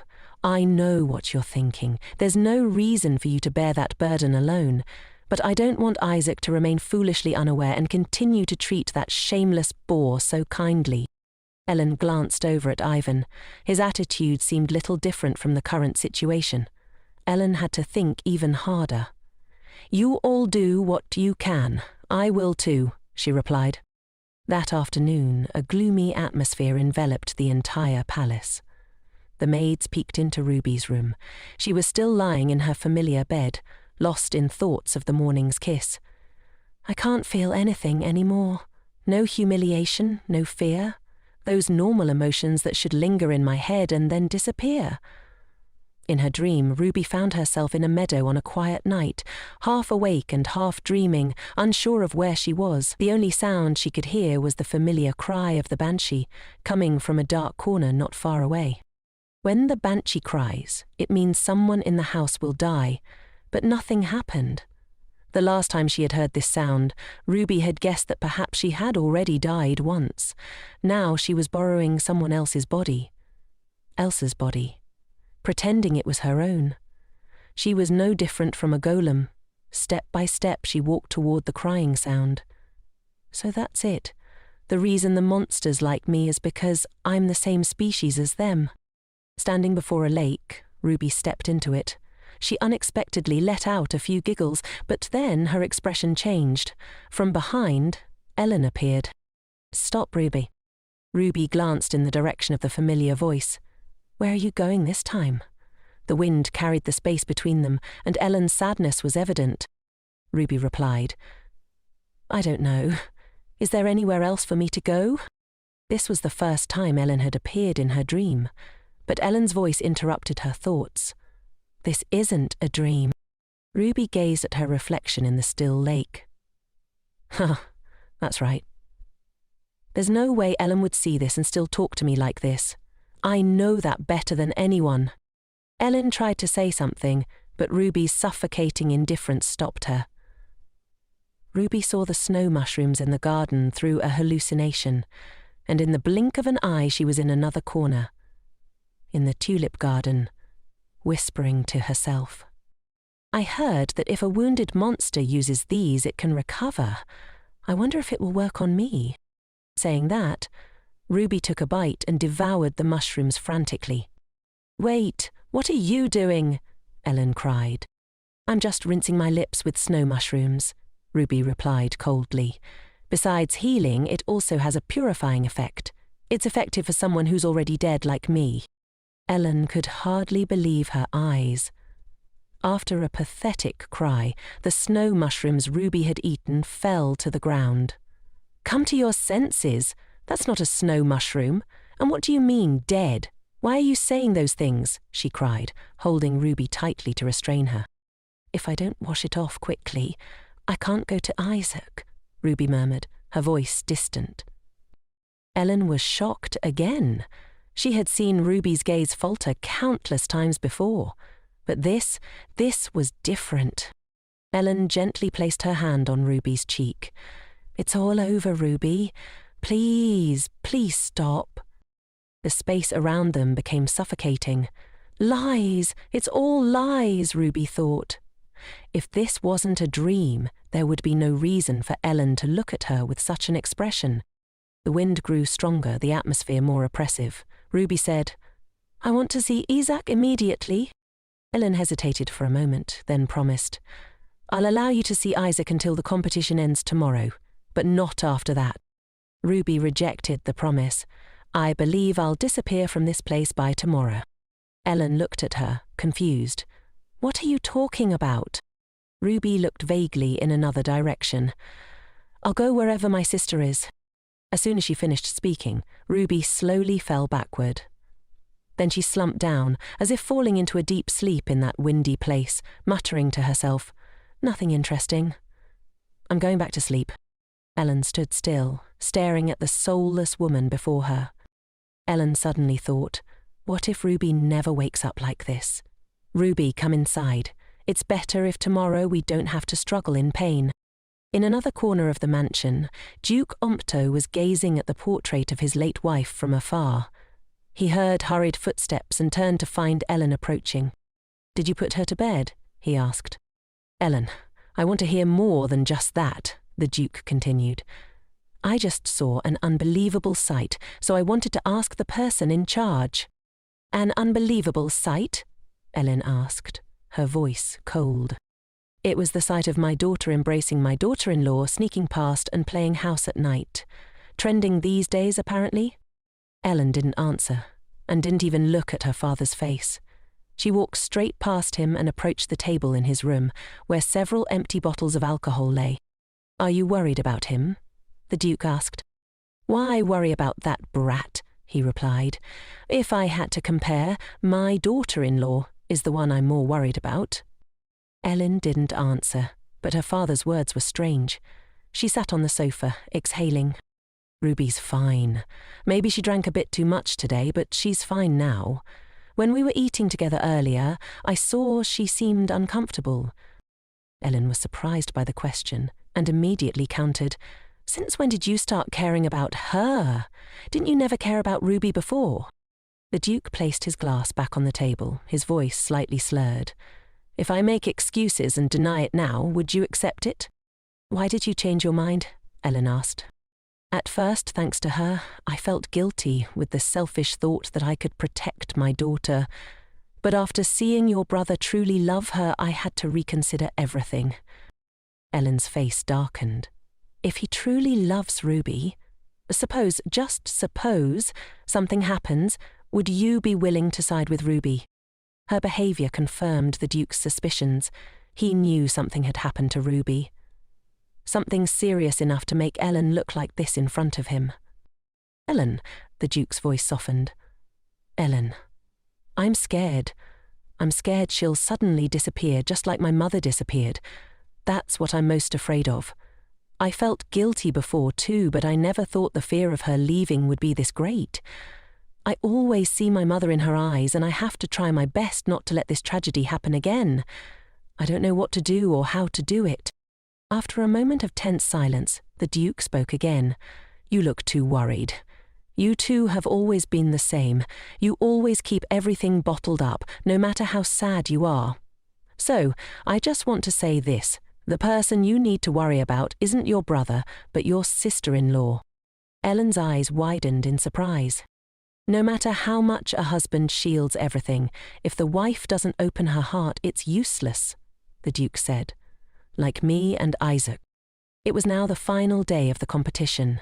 Ruby, trapped in her tangled thoughts, would rather have been blinded by the sun than face the reality of the situation. Beside her, Chesa glanced at her. He seemed indifferent, pretending that nothing had happened the previous day. "I guess I don't need to look at that shameless face anymore." The man she once thought she understood better than anyone else now felt completely alien to her. Everything seemed like a joke, and the fear inside her had vanished. Even the ending she would face after this chaos didn't seem as important. Isaac must have heard about what happened yesterday. After all, there were so many witnesses. Even if Ruby didn't say a word, they would interpret everything and tell others as always. Perhaps that suits them well. Ruby had been silent for a while, still unsure of what she needed to do. She was simply too exhausted. The stands began to buzz. Ivan called Georg and asked him something. "What do you think the chances are of the young master breaking the sacred barrier and jumping into the match?" Georg just listened and assumed Ivan was still drunk. "I think you're more likely to jump in there. Useless. You're no help at all." However, when he glanced at Karas, Georg noted, "This guy is acting strangely today." Karas was flustered. What? What are you talking about? We're not hiding anything." Georg raised an eyebrow. You mean if Isaac gets hurt in the match, you're worried that the young madam will lose her composure and do something reckless?" "Right," Karas admitted, his voice softer. "More than anyone, that reason sounds good enough. So what are you worried about? As far as I can see, she's completely normal. She's even calmer than yesterday." Georg didn't know that this was precisely the current problem. Compared to Georg, Ivan was facing bigger issues. He had been thinking with Karas all night. Early in the morning, before the match began, Ivan had planned to talk to the young madam but couldn't meet her. Instead, Ian had heard from the princess about Ruby's distraught state. She didn't want to experience the tragedy of losing someone again, just like her mother. Ian discovered many unusual things that day. He realized Ruby's behavior today was stranger than anything he had seen before. What is happening to her? Ruby had suddenly transformed into a completely different person. The atmosphere around her had changed dramatically. Ivan had intended to approach Ruby for a conversation at the arena, but when he spoke, he was met with a deadly glare from her. Ruby now appeared as though she could leave this place at any moment, her face showing no attachment to this life. From that moment on, Ivan's group couldn't figure out which was more concerning, Ivok or the young madam. A question constantly lingered in Ivan's mind. Should he worry about Isaac or the young madam? He knew he could only do what he could, and for now he could only stand on the sidelines, restless and worried. At the highest point of the arena, something happened between Ruby and Cheza. She suddenly stood up, making Cheza worry. "Ruby, where are you going?" he asked. "The restroom," Ruby replied indifferently, leaving Cheza standing alone with a look of concern. The sound of running water echoed from the restroom. Ruby used her hands to wash away all the stains on herself. She scrubbed harder and harder, the sounds growing louder in the distance until they suddenly stopped. Then, the ring she had been wearing fell into the sink. Ruby paused, her lifeless eyes staring at the gold ring resting below. Since when did this ring become so loose? Just then, the door to the restroom opened. "Who is it?" Ruby asked, her voice flat. "Isn't this the main character in the recent rumours? I guess because everyone's paying so much attention to you, you had to run into the restroom in such a fluster." Freya entered with a smirk. "Are you looking down on me?" Ruby responded lightly. "Are you talking to me? I don't even know who else would be here." Freya's arrogance only grew. "Seriously, if you're speechless, just hiccup, it'll help you speak again." Ignoring her, Ruby focused back on her ring. "You finally revealed your true colours when your brother is here, haven't you? The lovely young madam has deceived everyone. You act like you don't know anything, but you clearly know my identity. Last time you put on quite the show, a play that you wrote and directed yourself." Freya's silence spoke volumes. Ruby continued, "You poured tea on yourself and pretended to be the victim. Not only did you aim for the position of Grand Duchess, but you even said you'd become the Empress of Alendi. It was bland, but entertaining." Ruby's tone hardened. "But a mere marquis's daughter like you, daring to say such rebellious words in front of the young madam. Who do you think I'll tell about these things?" Freya burst into laughter, masking the unease she felt. "My poor Isaac. I'm really curious what Isaac will do when he learns your true nature." Ruby's gaze turned cold. "That's probably not something you should be curious about. It seems you still don't understand the situation." "You're the one who doesn't understand. Your actions yesterday offended the entire North." Ruby stepped closer to Freya, her voice growing sharper. "Miss, please be aware of the situation here and behave appropriately. You're just a marquis's daughter, nothing more. Yet you're acting like this. Did your parents teach you to speak such rebellious words so easily?" Freya recoiled, unable to respond, her mouth twisted in frustration, her earlier bravado gone. "You've said enough," Freya muttered, gritting her teeth. "I'll tell Isaac everything." But before Freya could leave, a third person intervened. It was Ellen, her presence commanding. "What are you doing here?"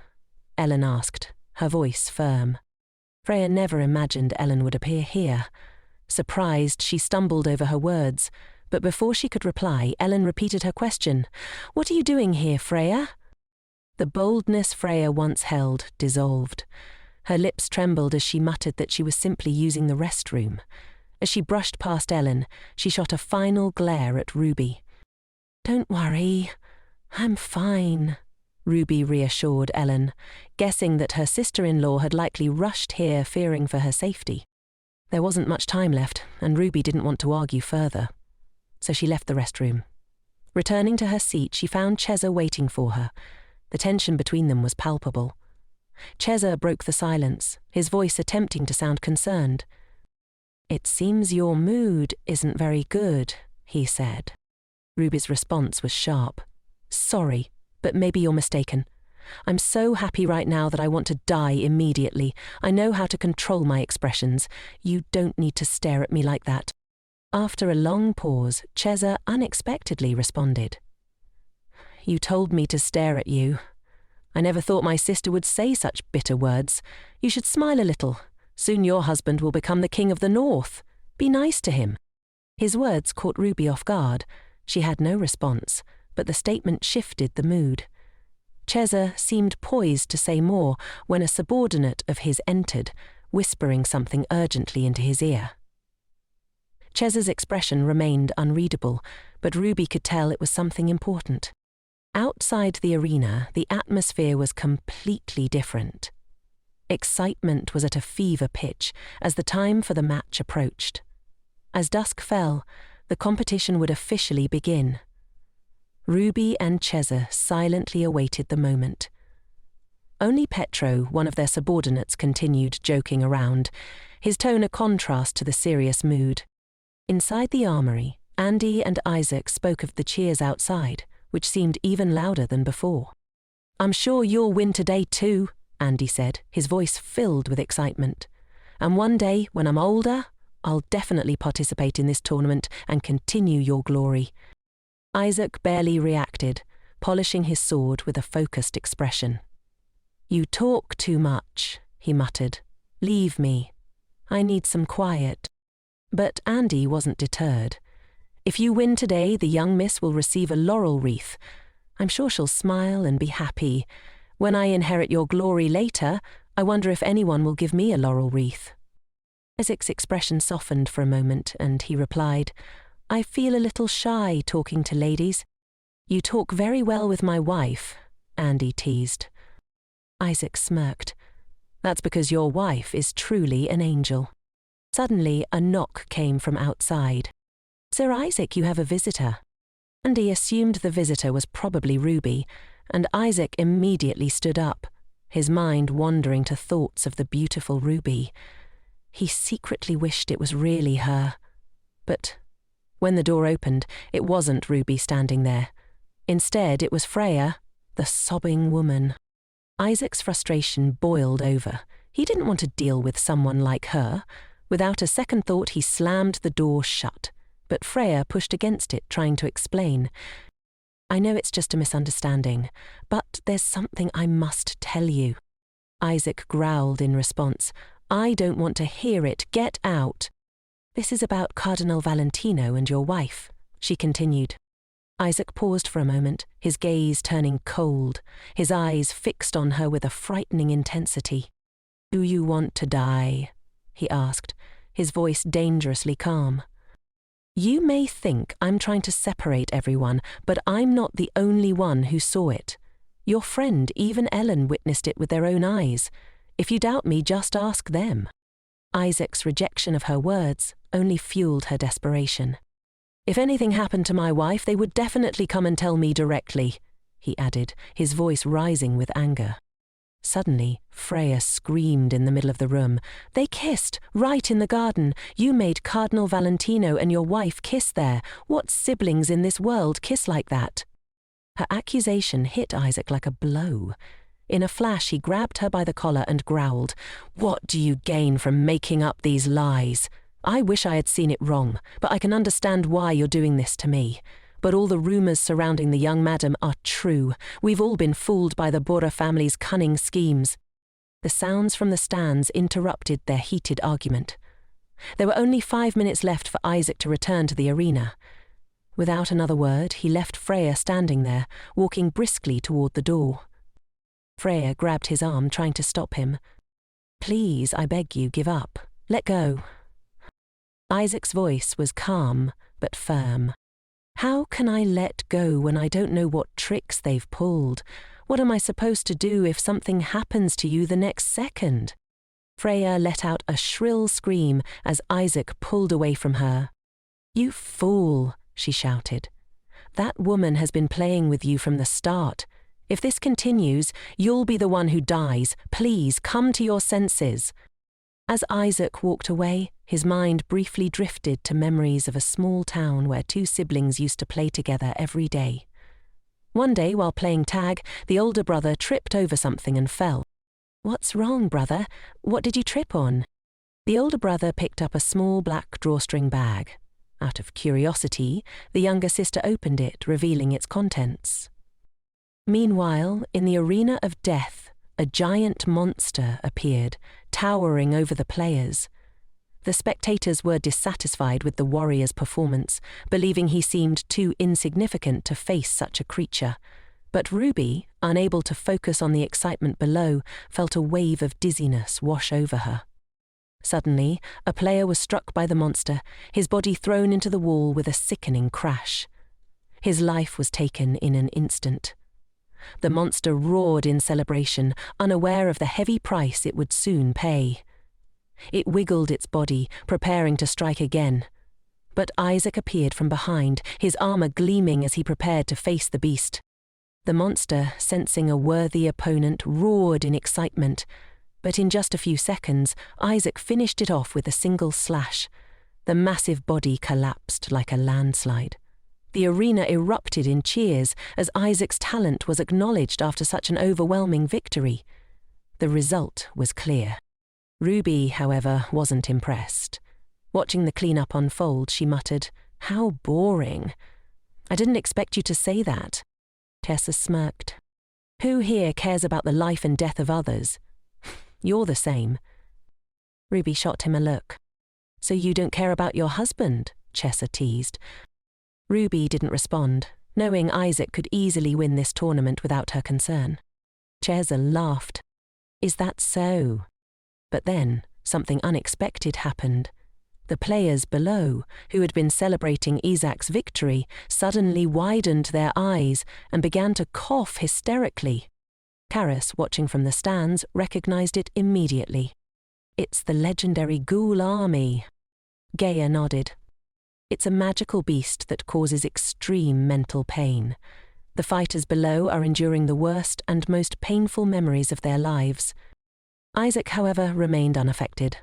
His resolve was unwavering, and his power unmatched. As the other participants began to deform under the pressure, Isaac stood tall, suppressing the pain with sheer strength. He infused energy into his blade, enveloping it in a spectrum of light. Then, with a single step forward, he struck at the ghoul, wreaking havoc. In one swift blow, the monster was defeated. "Seems the final winner has been determined," Chessa remarked, impressed. Ruby continued to complain, though. "I'm going to sleep. Don't wake me up. I'm very tired." Chessa chuckled. "Interesting reason." Ruby didn't care to elaborate, only wanting to escape his chatter. She lay back, trying to fall asleep, but just then a strange sensation awoke her. Had she really fallen asleep? What was that noise? Looking closely at the arena, Ruby saw the entire audience holding their breath. A massive figure emerged from the smoke, a monstrous beast resembling the Grim Reaper. It was 3 times the size of the ghoul. This was the first time Ruby had seen something so grotesque. It was a lich, an immortal, magical creature created by humans using the body of a suicidal priest. Ruby realized at once this had to be her father's doing. Bringing out a lich required the special permission of the Pope. Moreover, it needed the approval of most members of the Cardinal 8. She turned instinctively to Chessa, her thoughts racing. A sinister smile crept onto his face, and Ruby understood everything. Desperately, Ruby searched the arena for Isaac. What she saw made her blood run cold. Isaac was lying motionless, blood pooling around him. She could see his body covered in scraps of metal, crimson stains flowing from his feet. Isaac was gasping for his last breath. The horrifying scene left Ruby frozen, her heart pounding relentlessly. She could hardly breathe, her emotions a whirlwind of confusion and dread. Why is it so quiet? Shouldn't he be able to escape? "Isaac, you're not like the others. You're the main character." Then, those blood-red eyes stared at her. "Why are you looking at me like that?" Ruby thought she heard him ask. "Are you blaming me? Do you think the time we spent together was just a trick created by a witch?" Ruby's heart clenched painfully. He continued, his voice soft, almost regretful. "Sometimes I thought, if I were to die by your hand, it wouldn't be so bad." Suddenly, Ruby screamed, "No!" Her screams grew louder and louder as she rushed toward him, but Chessa stopped her. "Ruby, stay away from the shield." At that moment, The Grim Reaper loomed before them, its monstrous form regarding them as prey, sniffing the air intently. Isaac, however, was finally freed from the weight of the beast's crushing feet. His legs began to move slowly, despite his injuries. The mages felt a deep, growing fear. "Is it coming this way?" one whispered. They realized that attacking it with magic was useless. It had no effect. Ruby could only collapse helplessly, her heart sinking. Facing something so gigantic felt like a nightmare. Beside her, Cheza was filled with rage, preparing to strike back. "This is bad. The plan is ruined," he muttered. But what shocked him even more was Isaac, who had once seemed resigned to death. Now the warrior charged forward, filled only with hatred. Isaac didn't hesitate. With one swift motion he delivered a fatal blow to the Grim Reaper. The wound was so deep it seemed to tear the monster apart. The beast's body erupted in a massive explosion, sending Isaac flying out of the arena. The light from the explosion illuminated everything around them. The entire arena seemed on the brink of collapse. The audience gasped, some in surprise, others in panic. Ruby, too, was in shock. Despite the explosion, Isaac hadn't fallen. His body, pushed beyond its limits, was proof of his unyielding strength. And Ellen, like the others, stood in stunned silence, some on the verge of tears. The applause and cheers filled the air, but Isaac paid no attention to it. He was severely injured, but all that mattered to him was the battle. Ruby stamped her feet in frustration, watching the obvious outcome unfold. Cheza turned to her, concerned. "Ruby, are you okay? You look like you were about to faint." Ruby mumbled, her voice barely audible. "You did it, didn't you? You allowed the Lich to appear in the match." Cheza, however, seemed unfazed, his tone casual. "The one who will be my beloved sister's husband can't withstand this. It can't be helped, Ruby. You don't need to worry about anything. Even after this match ends, your husband won't be able to do anything to you, even if he hears about what happened yesterday." His words pierced Ruby's heart. Not only had he pushed an innocent person to their death, but he spoke of it as if it were nothing, casually dismissing the horror of what had happened. Did he really have no sense of guilt? The horse's hooves clopped against the ground, heading in only one direction. Isaac's eyes looked sad as he glanced at Ruby, but he didn't speak. Ruby couldn't understand what she looked like to him now, no longer the noble princess, but the witch who had led him into the abyss. "If you were to behead me here and now and say, 'Let us end our relationship,' would I still be selfish enough to ask you to stop?" A wreath, golden like her hair, was suddenly presented to Ruby. She couldn't believe it. Her eyes widened, unable to look away. Isaac still looked at her the same way, that affectionate smile always meant for Ruby. Now, Ruby couldn't smile back. The weight of everything hit her all at once. Isaac had given her something she never dared to expect, something she couldn't have imagined, something that had been right in front of her eyes all along. It was love. The very thing some people spend their entire lives searching for, the thing some sing about, wishing it would never change, the thing others doubt because those around them deny its existence. And now Ruby could know for sure. It had always been Isaac. He had always been the one protecting her, acknowledging her existence, and comforting her from the first moment they met. He was the one who pulled the dark curtain over her soul into the light. Why had she doubted him so many times? She had thought about it too many times to count. Yet he always gently reached out to catch her, despite her foolishly pushing him away. Even now, after receiving such a great gift, she still only thought about using it for her own safety, with a wicked heart. If she could be with him, even just for a while, her heart would beat again. Even if she had to fall into hell, she would willingly do so, because this was the first time in her life she had yearned for something. But why was she being pulled away now? Her panicked expression was clear. Wait a minute, why? Suddenly, Cheza stopped caring about what Ruby said. His mind was consumed by the moment he had witnessed with Isaac and Ruby.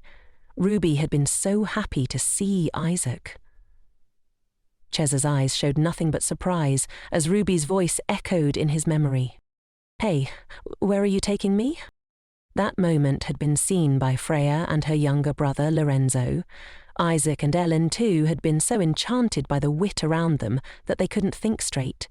They needed help, and it was clear that Lorenzo didn't know what to say in response. Meanwhile, at the banquet, a commotion was rising.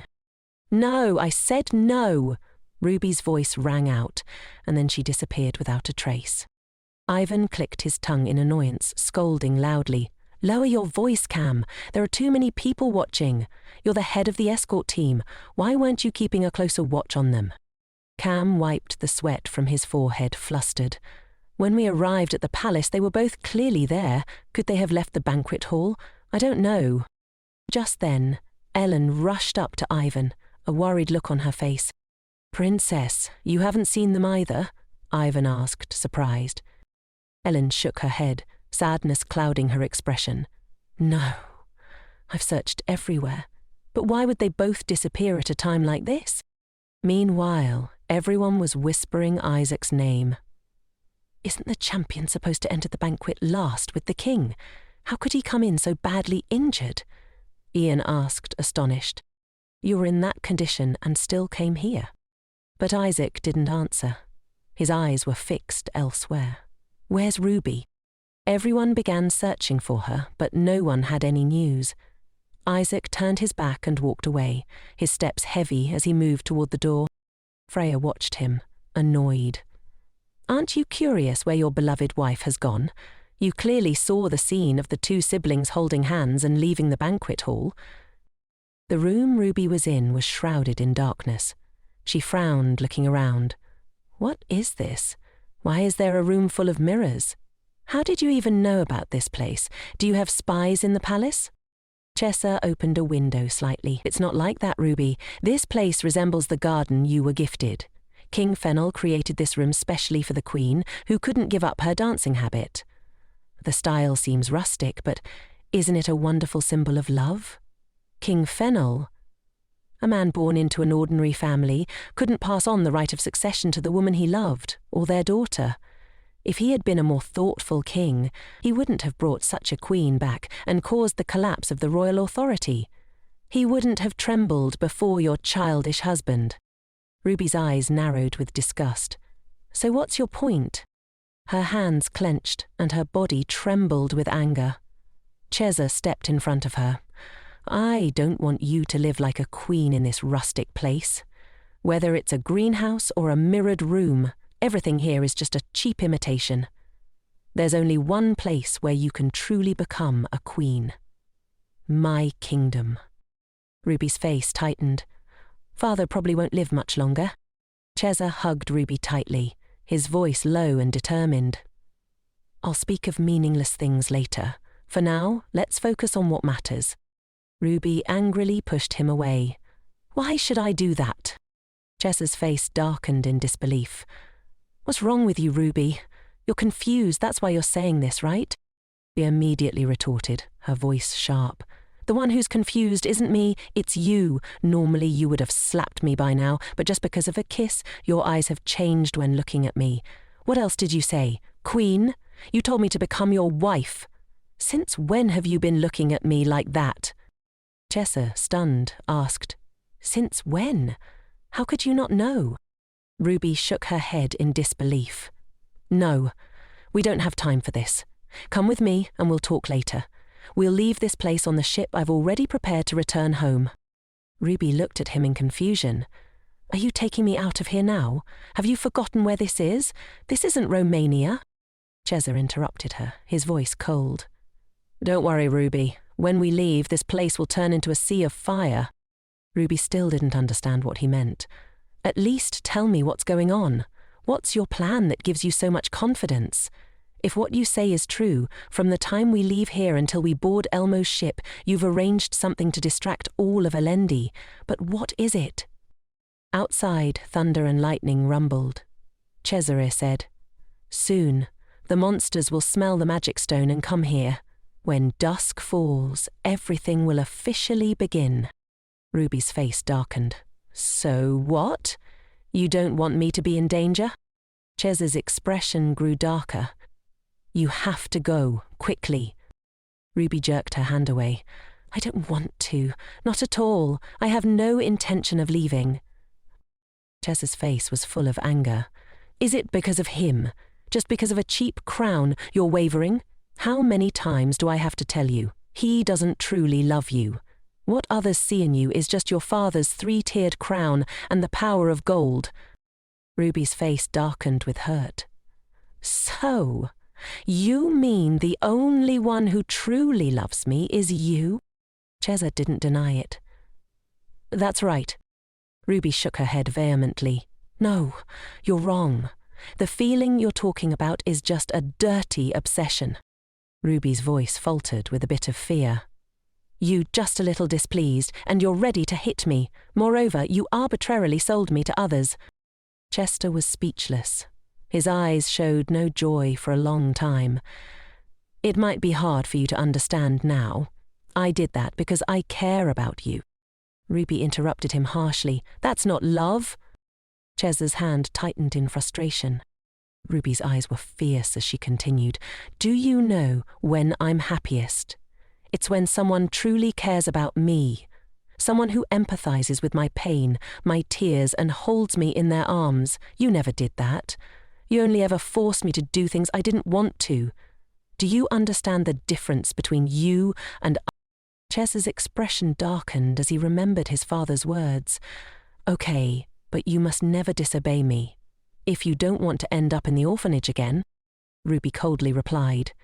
The only reason I want to stay here is that I want to live happily beside a husband who loves and cherishes me sincerely. Chez's hand tightened again. Stop it now! Ruby didn't give him a chance. Do you think I still have naive thoughts? No. I know for sure that I truly love Isaac. Please stop interfering with us. Leave on your own. I'll never let go of Isaac, and I'll never come to you, no matter what, even if I have to die. A sharp cracking sound echoed through the room. Cheza smashed something angrily. I told you to shut up. The tension was unbearable. Suddenly, the door burst open, and Isaac charged in like a predatory tiger. Madame, Ruby, are you awake? Ruby's body was weak.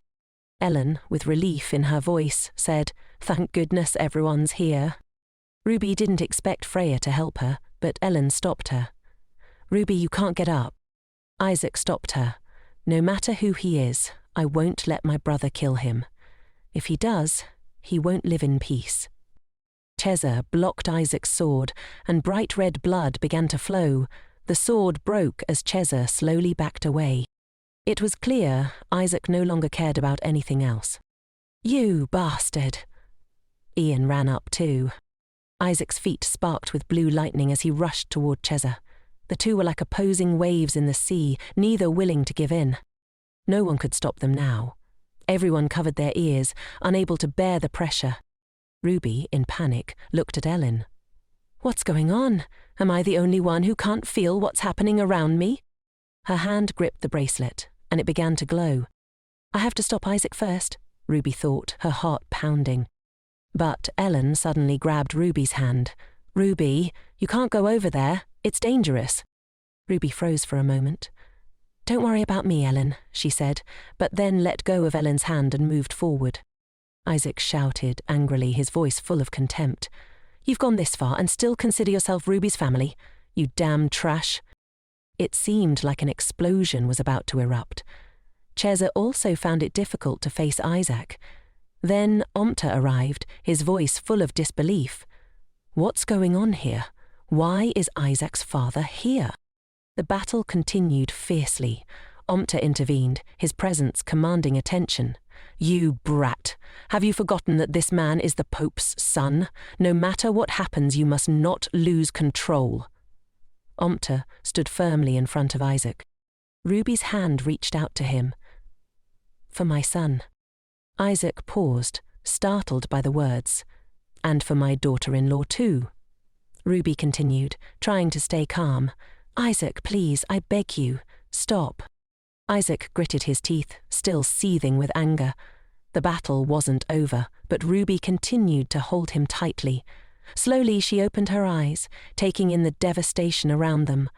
The scene was one of complete ruin. The rain was still pouring down, but Ruby was surprised to see that Isaac had disappeared.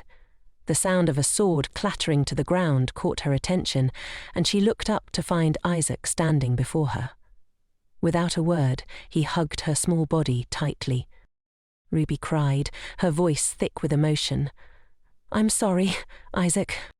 Isaac said nothing in response, but the weight of his silence spoke volumes. "I'm sorry for letting you see this. I'm really sorry," she whispered, her tears soaking his shirt. After the fierce battle, the downpour seemed to soothe the tension. Time seemed to freeze in that moment, just Ruby and Isaac in the midst of the storm.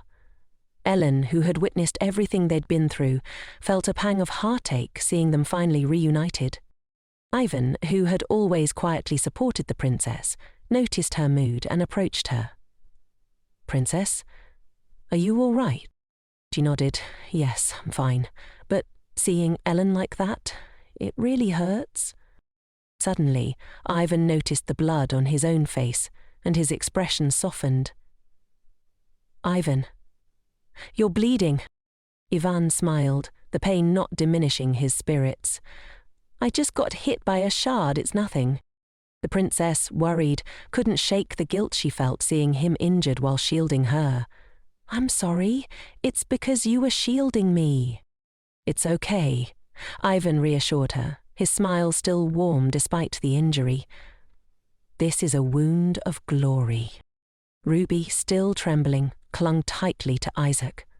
The sight of them together made Ivan and Ellen feel a deep sense of sympathy. They both knew that Isaac and Ruby's love had been tested more than anyone should endure.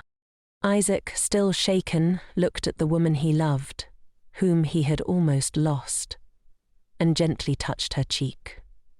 "Ruby, let's get you treated first." Ruby hesitated. "But, Isaac, if we stay like this, the monsters will come soon." Isaac froze at her words, his mind racing. He didn't know how Ruby knew about the monsters, but the mention of them was enough to stop him in his tracks. Ruby realized she had made a mistake by mentioning the monsters, inadvertently foreshadowing the events to come. She quickly tried to calm herself, reminding herself not to reveal too much. "Calm down, don't say too much," she thought to herself. "Just distract him." She quickly made up an excuse. "Chesa told me he scattered magic stones all over Alendi. He mentioned it when he tried to kidnap me. Now we need to quickly clean up those stones before they attract the monsters." Isaac's eyes widened. He had not expected such a revelation. He knew Chesa was dangerous, but this was something entirely different. He couldn't believe it. Chesa had been so deceitful, using Ruby in such a despicable way. That bastard. Isaac's voice was full of fury, causing Ruby to flinch at his strong reaction. She felt guilty, as if this whole incident was partly her fault. Bowing her head, she said softly, I didn't know Chesa had such a plan." She placed her hand gently on Isaac's face, hoping to soothe him somehow. "It sounds unbelievable, but can you believe me?" That was all Ruby could wish for now. Isaac's trust. Isaac's gaze softened as he looked at the woman he loved. "Silly. Of course I'll believe you. I always believe you," he replied. There was no need for flowery words. Just looking into his eyes, Ruby could understand the depth of his feelings for her. Isaac pulled Ruby into a tight embrace. This woman he wanted to protect and care for from now until forever, was his heart's desire. He would find a way not to lose her again. Ruby's feelings mirrored his, the love and devotion equally matched. "Isaac, I'll go with you too. If the monsters attack, maybe I can help somehow." Ruby's voice was filled with determination. But Isaac couldn't allow his beloved to join such a dangerous battle. "Ruby, about that." Just then, a soldier hurriedly burst into the room shouting, Emergency! Monsters are appearing everywhere in Arendelle. There's even an ice dragon flying toward the moon tower. The news sent shockwaves through everyone. Commander Linus has ordered an immediate assembly. Everyone must hurry. Ruby's heart raced. Is it Yongyong? She thought. But Isaac quickly reassured her. It's one of your runaway friends, right? He said softly. Don't worry, I won't kill it. I'll just knock it unconscious until it's near death. Ruby's worry deepened. Isaac, no, you can't. Isaac, of course, wouldn't allow her to go. If your abilities are discovered by others, it could be dangerous for you. Ruby, however, wasn't concerned about herself. She only worried for Isaac. But you're injured. Before she could finish, Isaac decisively pushed Ruby toward Ellen. Ellen, take Ruby out of here and find shelter. He turned to the other warriors. Karas, completely block off the area around the moon tower to ensure no one else can attack the ice dragon. Karas hesitated. But Commander Linus has already ordered an assembly. Isaac's expression remained unchanged. Gaia, along with the others, split up and searched throughout the town. Gather all the mockstones you can find. Demian, protect Ruby with everything you've got. Isaac's decision was reckless. The attack on the ice dragon would be carried out only by Ivan and him. Having given his orders, he immediately left, blood-soaked sword in hand. Ruby couldn't hold back her emotions. No, you're seriously injured. Her voice cracked as she shouted after him. But Isaac didn't turn back, offering only a smile, a silent promise that she should trust him. In the pouring rain, the warriors prepared for battle. Ellen, though understanding Ruby's heartache, knew that staying would make Isaac's sacrifice meaningless. Ruby, we have to go now. Time's running out. Ruby's mind was clouded with worry, her only thoughts of Isaac. His words kept echoing in her mind. Where your friends are, you want to be by my side forever. The more she thought about it, the more guilty she felt. I shouldn't have done that, she thought. After all, Yongyong will try to kill Isaac. Just thinking of Isaac, covered in blood with his breath weak, made Ruby's chest tighten. She couldn't bear it. In the chaos of evacuating people, Ruby stopped. Ellen and Demian rushed to her. My lady, there's no more time. We have to hurry, Demian urged, panic in his voice. But Ruby had made up her mind. I have to go to Isaac. Only I can do this. Ellen and Demian were confused. What do you mean, only you? Demian asked, his expression troubled. The monsters are bewitched by mockstones. They've lost all reason. It's too dangerous right now. Even the ice dragon is no exception. Ruby took a deep breath. And you know, Sir Demian, I'm the only one who can resolve this situation. Demian's eyes widened. You? Ellen, still in the dark, turned to Demian. I don't understand. What are you talking about? Demian hesitated, not knowing whether to speak, but Ruby interrupted. I'll explain everything later. Right now, you two evacuate everyone first. Ellen, reluctant to let Ruby go into such danger, tried to reason with her. Ruby, in this situation, where are you going? Ruby couldn't stay behind when Isaac was in danger. She had made up her mind. When this is over, I'll explain everything, I promise, but right now, I have to help Isaac. Ellen, her eyes filled with concern, reluctantly agreed. Okay, but you have to trust me too. You're right. Isaac only allowed Ivan to go with him. He probably plans to deal with the ice dragon himself. I don't know what you're planning to do, or why someone in a bad situation with my brother would make that choice, Ellen said, her voice tinged with concern. She knew that Isaac and Ruby always thought of each other, and they were also the two people she loved most. Perhaps her decision to let them go would help them both get through this battle, but Ellen couldn't shake her worry. I don't want my brother to get hurt, and I don't want Ruby to face the same thing. So, I'll go with you too. Ruby was surprised by Ellen's decision, but was incredibly grateful. Thank you so much, Ellen. Ellen could only sigh in response. How could I stop Ruby? But even as she spoke, she knew their intentions were too risky. And Demian, we're going into danger, Ellen added, her voice filled with concern. If we encounter monsters, the princess could also be at risk. And? Demian glanced at her with a worried expression. How could I forget? Absolutely not. But what is the princess thinking? She hasn't been trained like me.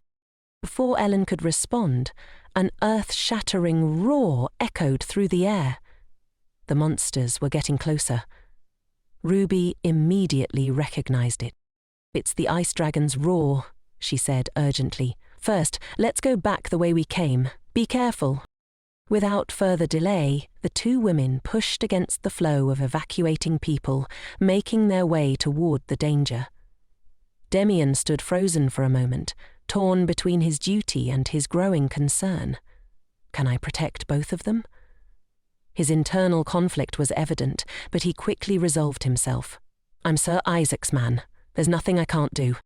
Meanwhile, Freya was hurriedly evacuating with the crowd, her mind racing with questions. What did I just see? She wondered. Could all of this be a dream? Why was she so miserable, so different from the woman I knew? Just then, Ruby's group of 3 passed by.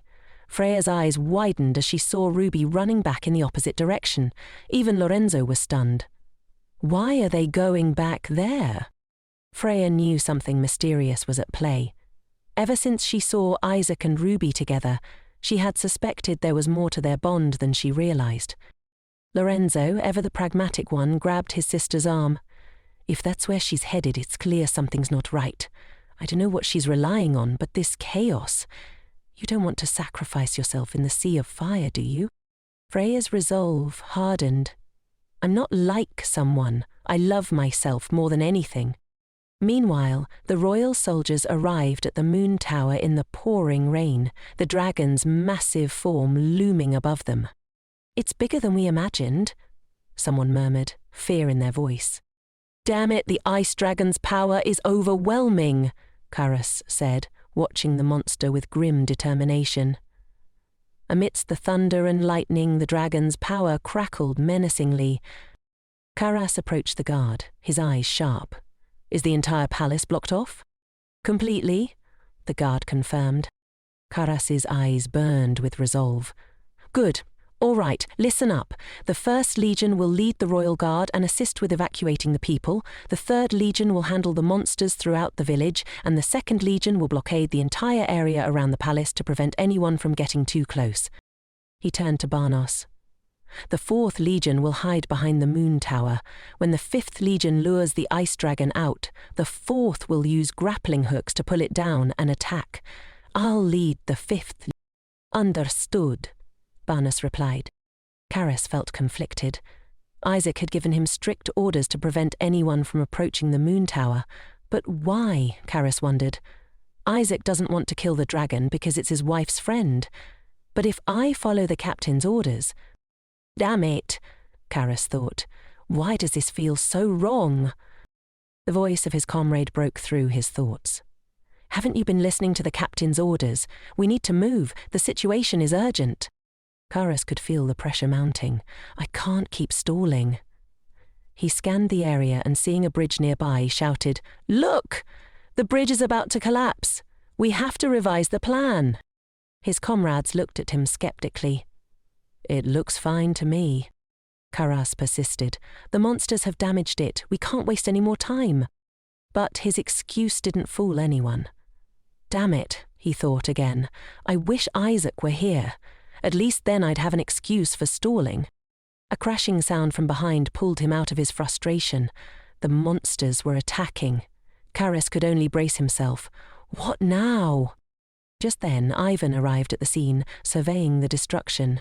This place is a mess. I see mock stones scattered everywhere. The minions have been dealt with? Isaac nodded grimly. Yes, Cardinal Valentin admitted to hiding mock stones everywhere. Ilan scowled. That royal bastard. He really is crazy. Isaac's expression was cold. Yes, but he almost killed the Pope's son. The situation could still end in our favor. Ivan raised an eyebrow. So, just the 2 of us are going to handle this? Isaac's response was as reckless as ever. Yes, I'm going to take it down myself. You'll stop anyone who tries to attack the ice dragon from the outside. Ivan stared at him, stunned. In your condition, you're really going to do this alone? Isaac's answer was simple. I'm counting on you, Ivan. Ivan, understanding Isaac's unwavering resolve, handed him his sword. Take it. You can't defeat it with that broken sword. Isaac accepted it with gratitude. Thank you. Ivan smiled. No need for thanks. I heard that dragon's one of your lady's friends. I guess I'm doing this for her too. Isaac, taking full responsibility, nodded. I'll carry the burden. Just keep the others away. I only made my own choices. Isaac muttered, his voice strained. Yet Ivan understood his best friend well enough. I know you, brat, Ivan replied, shaking his head. But honestly, I'm not confident. I've only ever killed monsters. Now I have to spare their lives. After this, the captain will definitely have us killed. Your father, too, and even His Highness. Just as he finished speaking, Barnos appeared above them, shouting in frustration. Iske van Omerta, where are you going in that state? Stop! Ivan looked back at Barnos and answered bravely, Commander, how can I do that? Even Duke Omerta has nothing left to say to his son. Earlier, that brat almost killed the Pope's eldest son. I had to intervene. My daughter-in-law was injured for no reason. Before we could even rest, monsters attacked, fighting like madmen. Then I had to watch my son run around, covered in blood, and now the ice dragon's attacking unexpectedly. The Duke couldn't understand why everything seemed to spiral out of control. How can I handle this? As if on cue, the commander shouted, Duke, look, the ice dragon is moving. Both the Duke and the captain knew immediately who the dragon's target was. Damn it, the Duke muttered. Isaac stopped. The ice dragon had landed directly in front of Isaac, and the battle between man and beast was officially underway. The elite troops were ready, arrows aimed at the dragon. But just as they were about to fire, they froze. Stop! Someone shouted. Commander, Ivan is blocking the way. Barnes's fury was palpable. Ivan, what the hell are you doing? But Ivan had made his choice. He stood firm. Commander, please wait just a moment. It'll be over soon. Trust our elite troops. Barnos hesitated, his fury mixing with confusion. What are they doing? Is Isaac really planning to face the ice dragon alone? Does he realize how powerful that creature is? Isaac never underestimated the dragon's power. But for his wife Ruby, he was willing to sacrifice everything. He would face this savage beast for her. His strength was waning. Isaac's condition was deteriorating, and the magic to stop his bleeding had worn off. He could feel himself growing weaker by the second. I need to defeat it quickly, Isaac thought, gritting his teeth. Only then can I return to Ruby, the woman I would give my life to protect. We'll have a life together, away from all this, in a peaceful place with our friends by our side. That's why I'm doing this. Meanwhile, Ruby's group of 3 was nearing the moon tower, where the battle raged. Ruby's face was full of worry as she ran. She prayed she wouldn't end up serving her master until death. The battle between Isaac and the ice dragon was reaching its peak.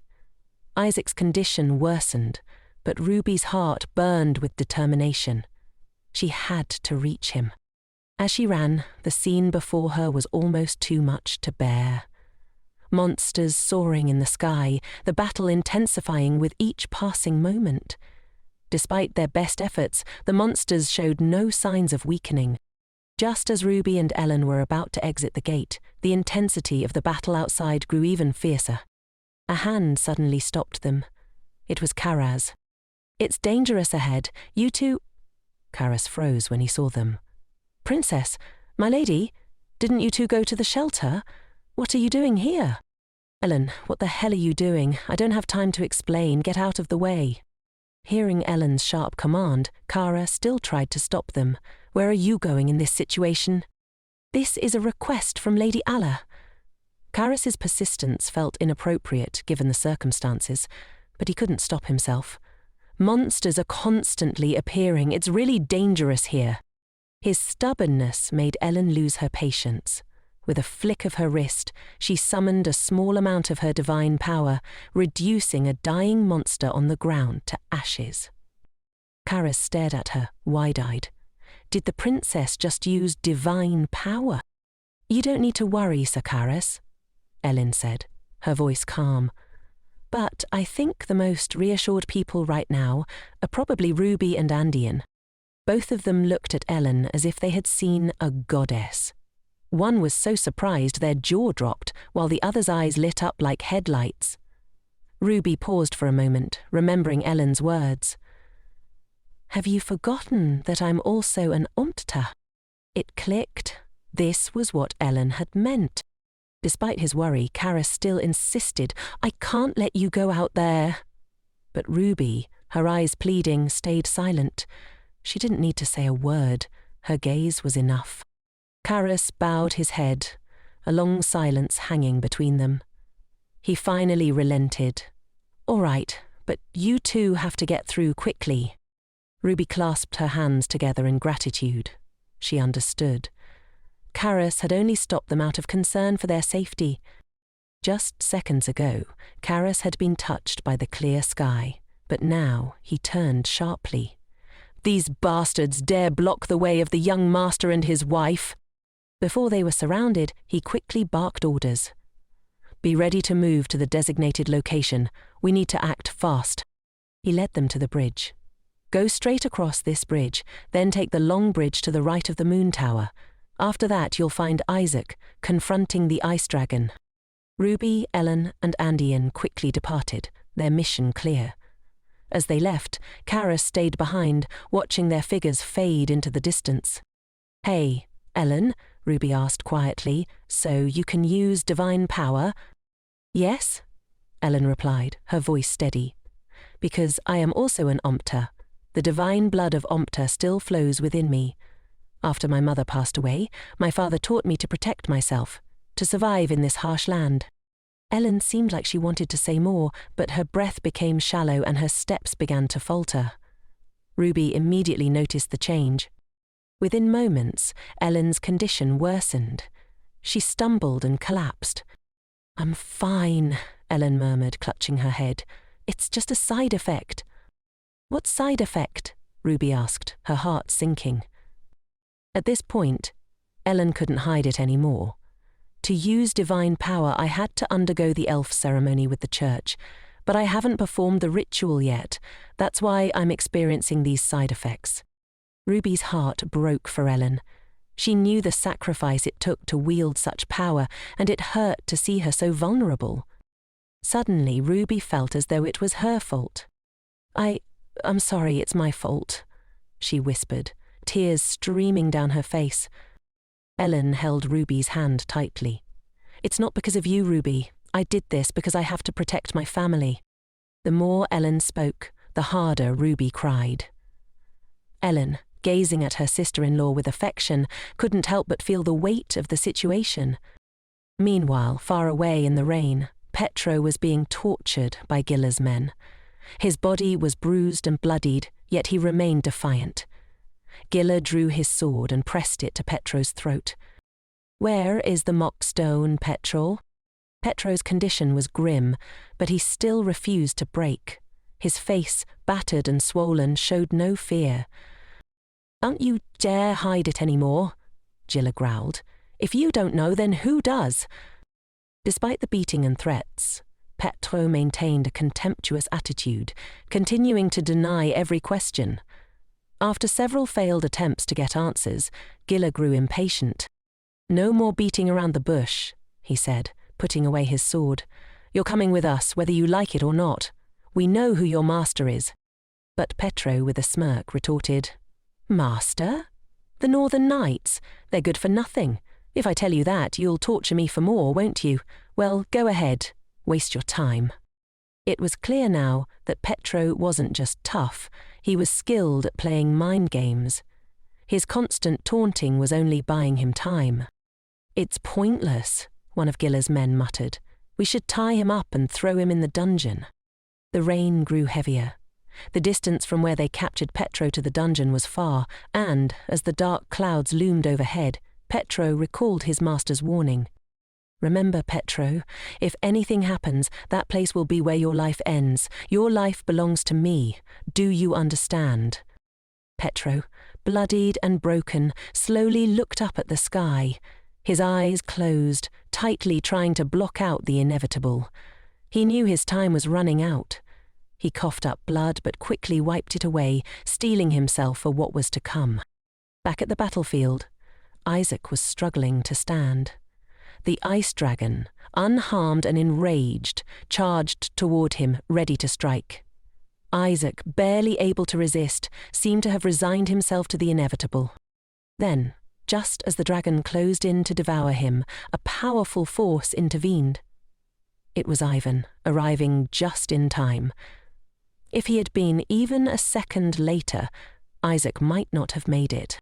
Isaac's childhood friend watched in confusion as Isaac continued to fight recklessly.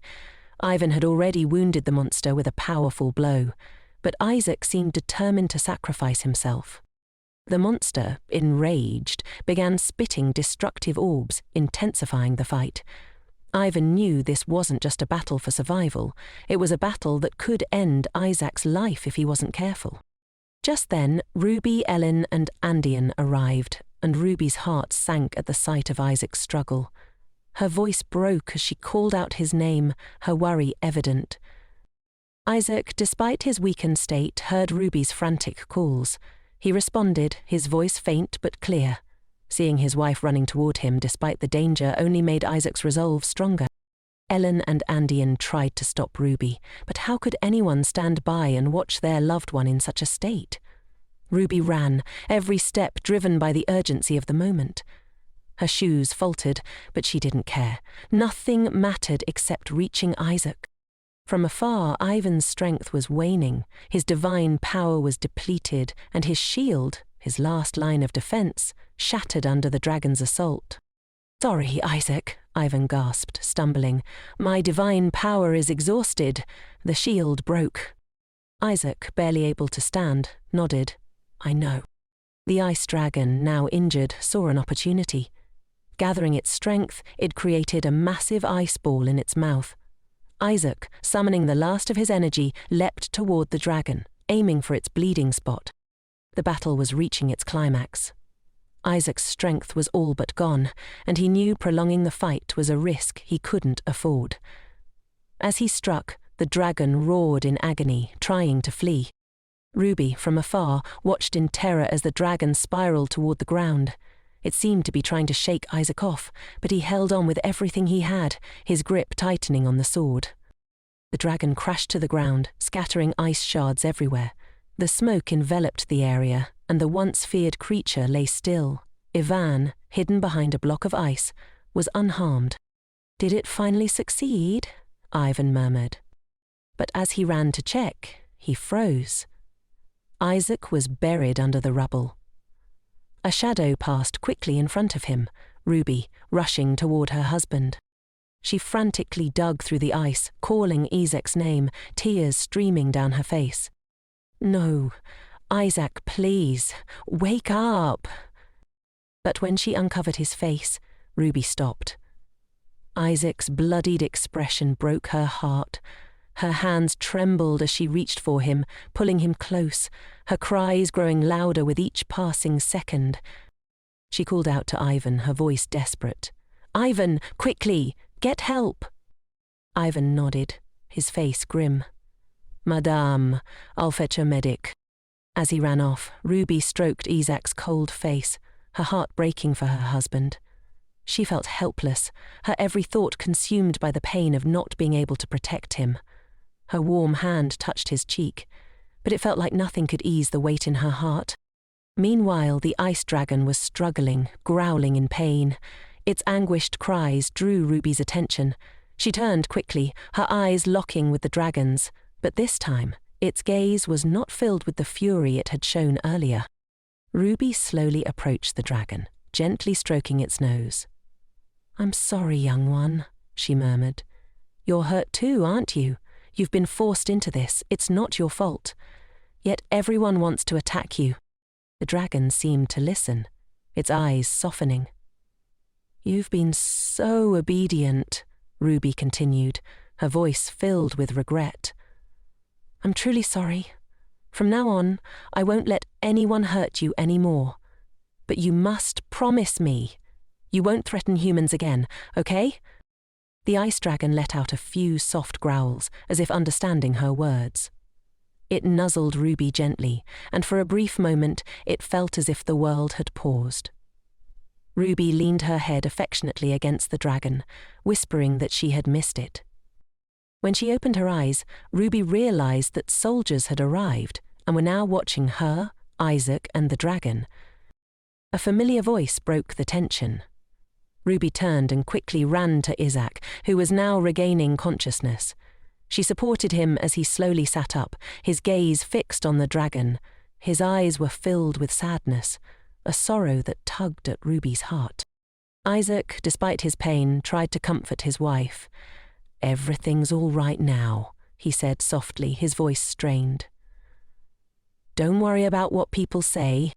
Ruby's heart ached as she watched him, the tears in her eyes threatening to spill over.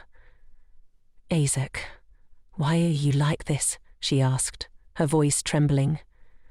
"Why do you risk your life for me?" Isaac struggled to raise his hand, brushing his fingers against her face. "I told you, Ruby, I'm always on your side." With each word Isaac spoke, Ruby's tears flowed more freely. She took his hand in both of hers, holding it tightly before pulling him into an embrace. "You're such a fool," she whispered, her voice breaking. Far away, Duke Omer had witnessed everything, his heart heavy with sympathy. Seeing the couple in such pain made him feel helpless, but there was nothing he could do. In an illusion, Isaac stood barefoot in front of a grave. A sword was lodged in the earth, marking the spot. As he approached, the figure in the grave became clearer. The woman lying there looked strangely familiar, and as Isaac looked into her eyes, he realized they were still open, as though calling his name. It was a nightmare. Isaac's breath hitched as he rubbed his forehead, trying to shake off the feeling. This wasn't the first time he had dreamed of this woman. The face was eerily similar to Ruby's, yet there was something subtly different about her. Something Isaac couldn't quite place. Shaken, Isaac placed his hand on the bed, taking a moment to collect himself. Just then, Butler Rattler approached his room, reaching the door, but Isaac didn't notice. His mind was still lost in the haunting dream. Isaac suddenly flinched as he woke, disoriented. "Young master, you've finally woken up. We're so happy for you." The butler's voice was filled with relief. Isaac looked around, his eyes searching until they landed on the person he most wanted to see. He turned to the butler, his voice hoarse. "Where's Ruby?" His gaze never wavered, focusing only on her. Before he could receive an answer, a familiar voice called out, "Isaac, you're awake." Ruby, in simple pajamas and a bandage wrapped around her head, hurried over to him. Isaac watched her struggle to support him, amazed that despite her injuries she had come all this way. "You're hurt, yet you came all the way here." Seeing Ruby standing before him, Isaac let go of his cane, instinctively pulling her into a tight hug. "Ruby, I was afraid you'd disappear." Ruby rested her head against his chest, speaking softly.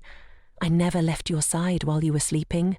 I went to the bathroom for a moment, but I didn't expect you to wake up so soon." Isaac, still weak, glanced up at her with a question. "What day is it?" he asked, trying to orient himself. It had been 3 days since he lost consciousness, as Sergi had explained. He had exhausted too much divine power and lost too much blood, needing time to recover.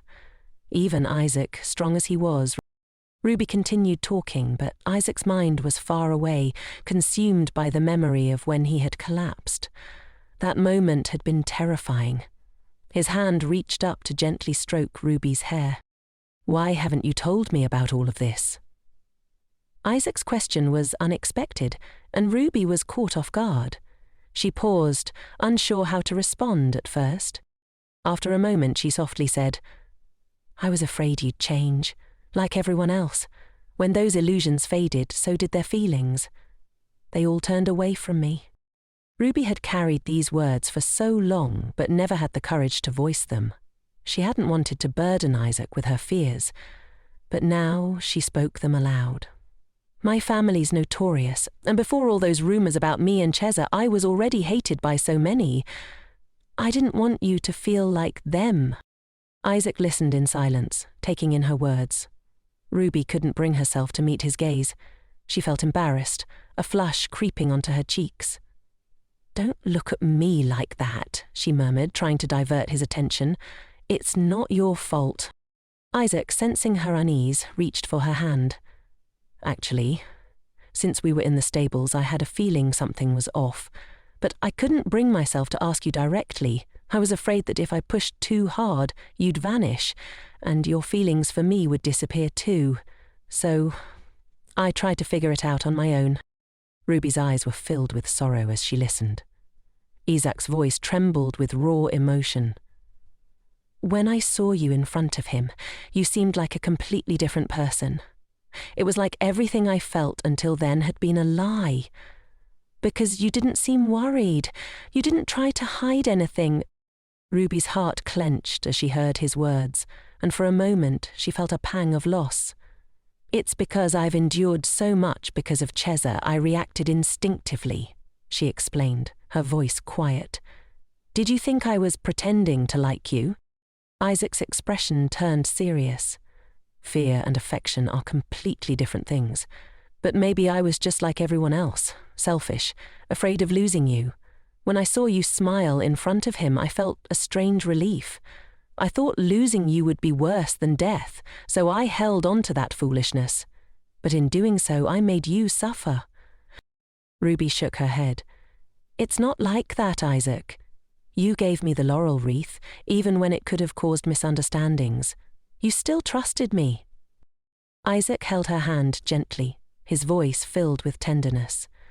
"You were just protecting yourself, Ruby. You didn't know how to trust. But none of this was your fault. I chose to love you. Everything I did because I wanted to give you the best I could." The warmth of Isaac's love overwhelmed Ruby, and she couldn't hold back her tears. They embraced each other tightly, both lost in the depth of their emotions. After a long moment, Ruby spoke again, her voice soft but resolute.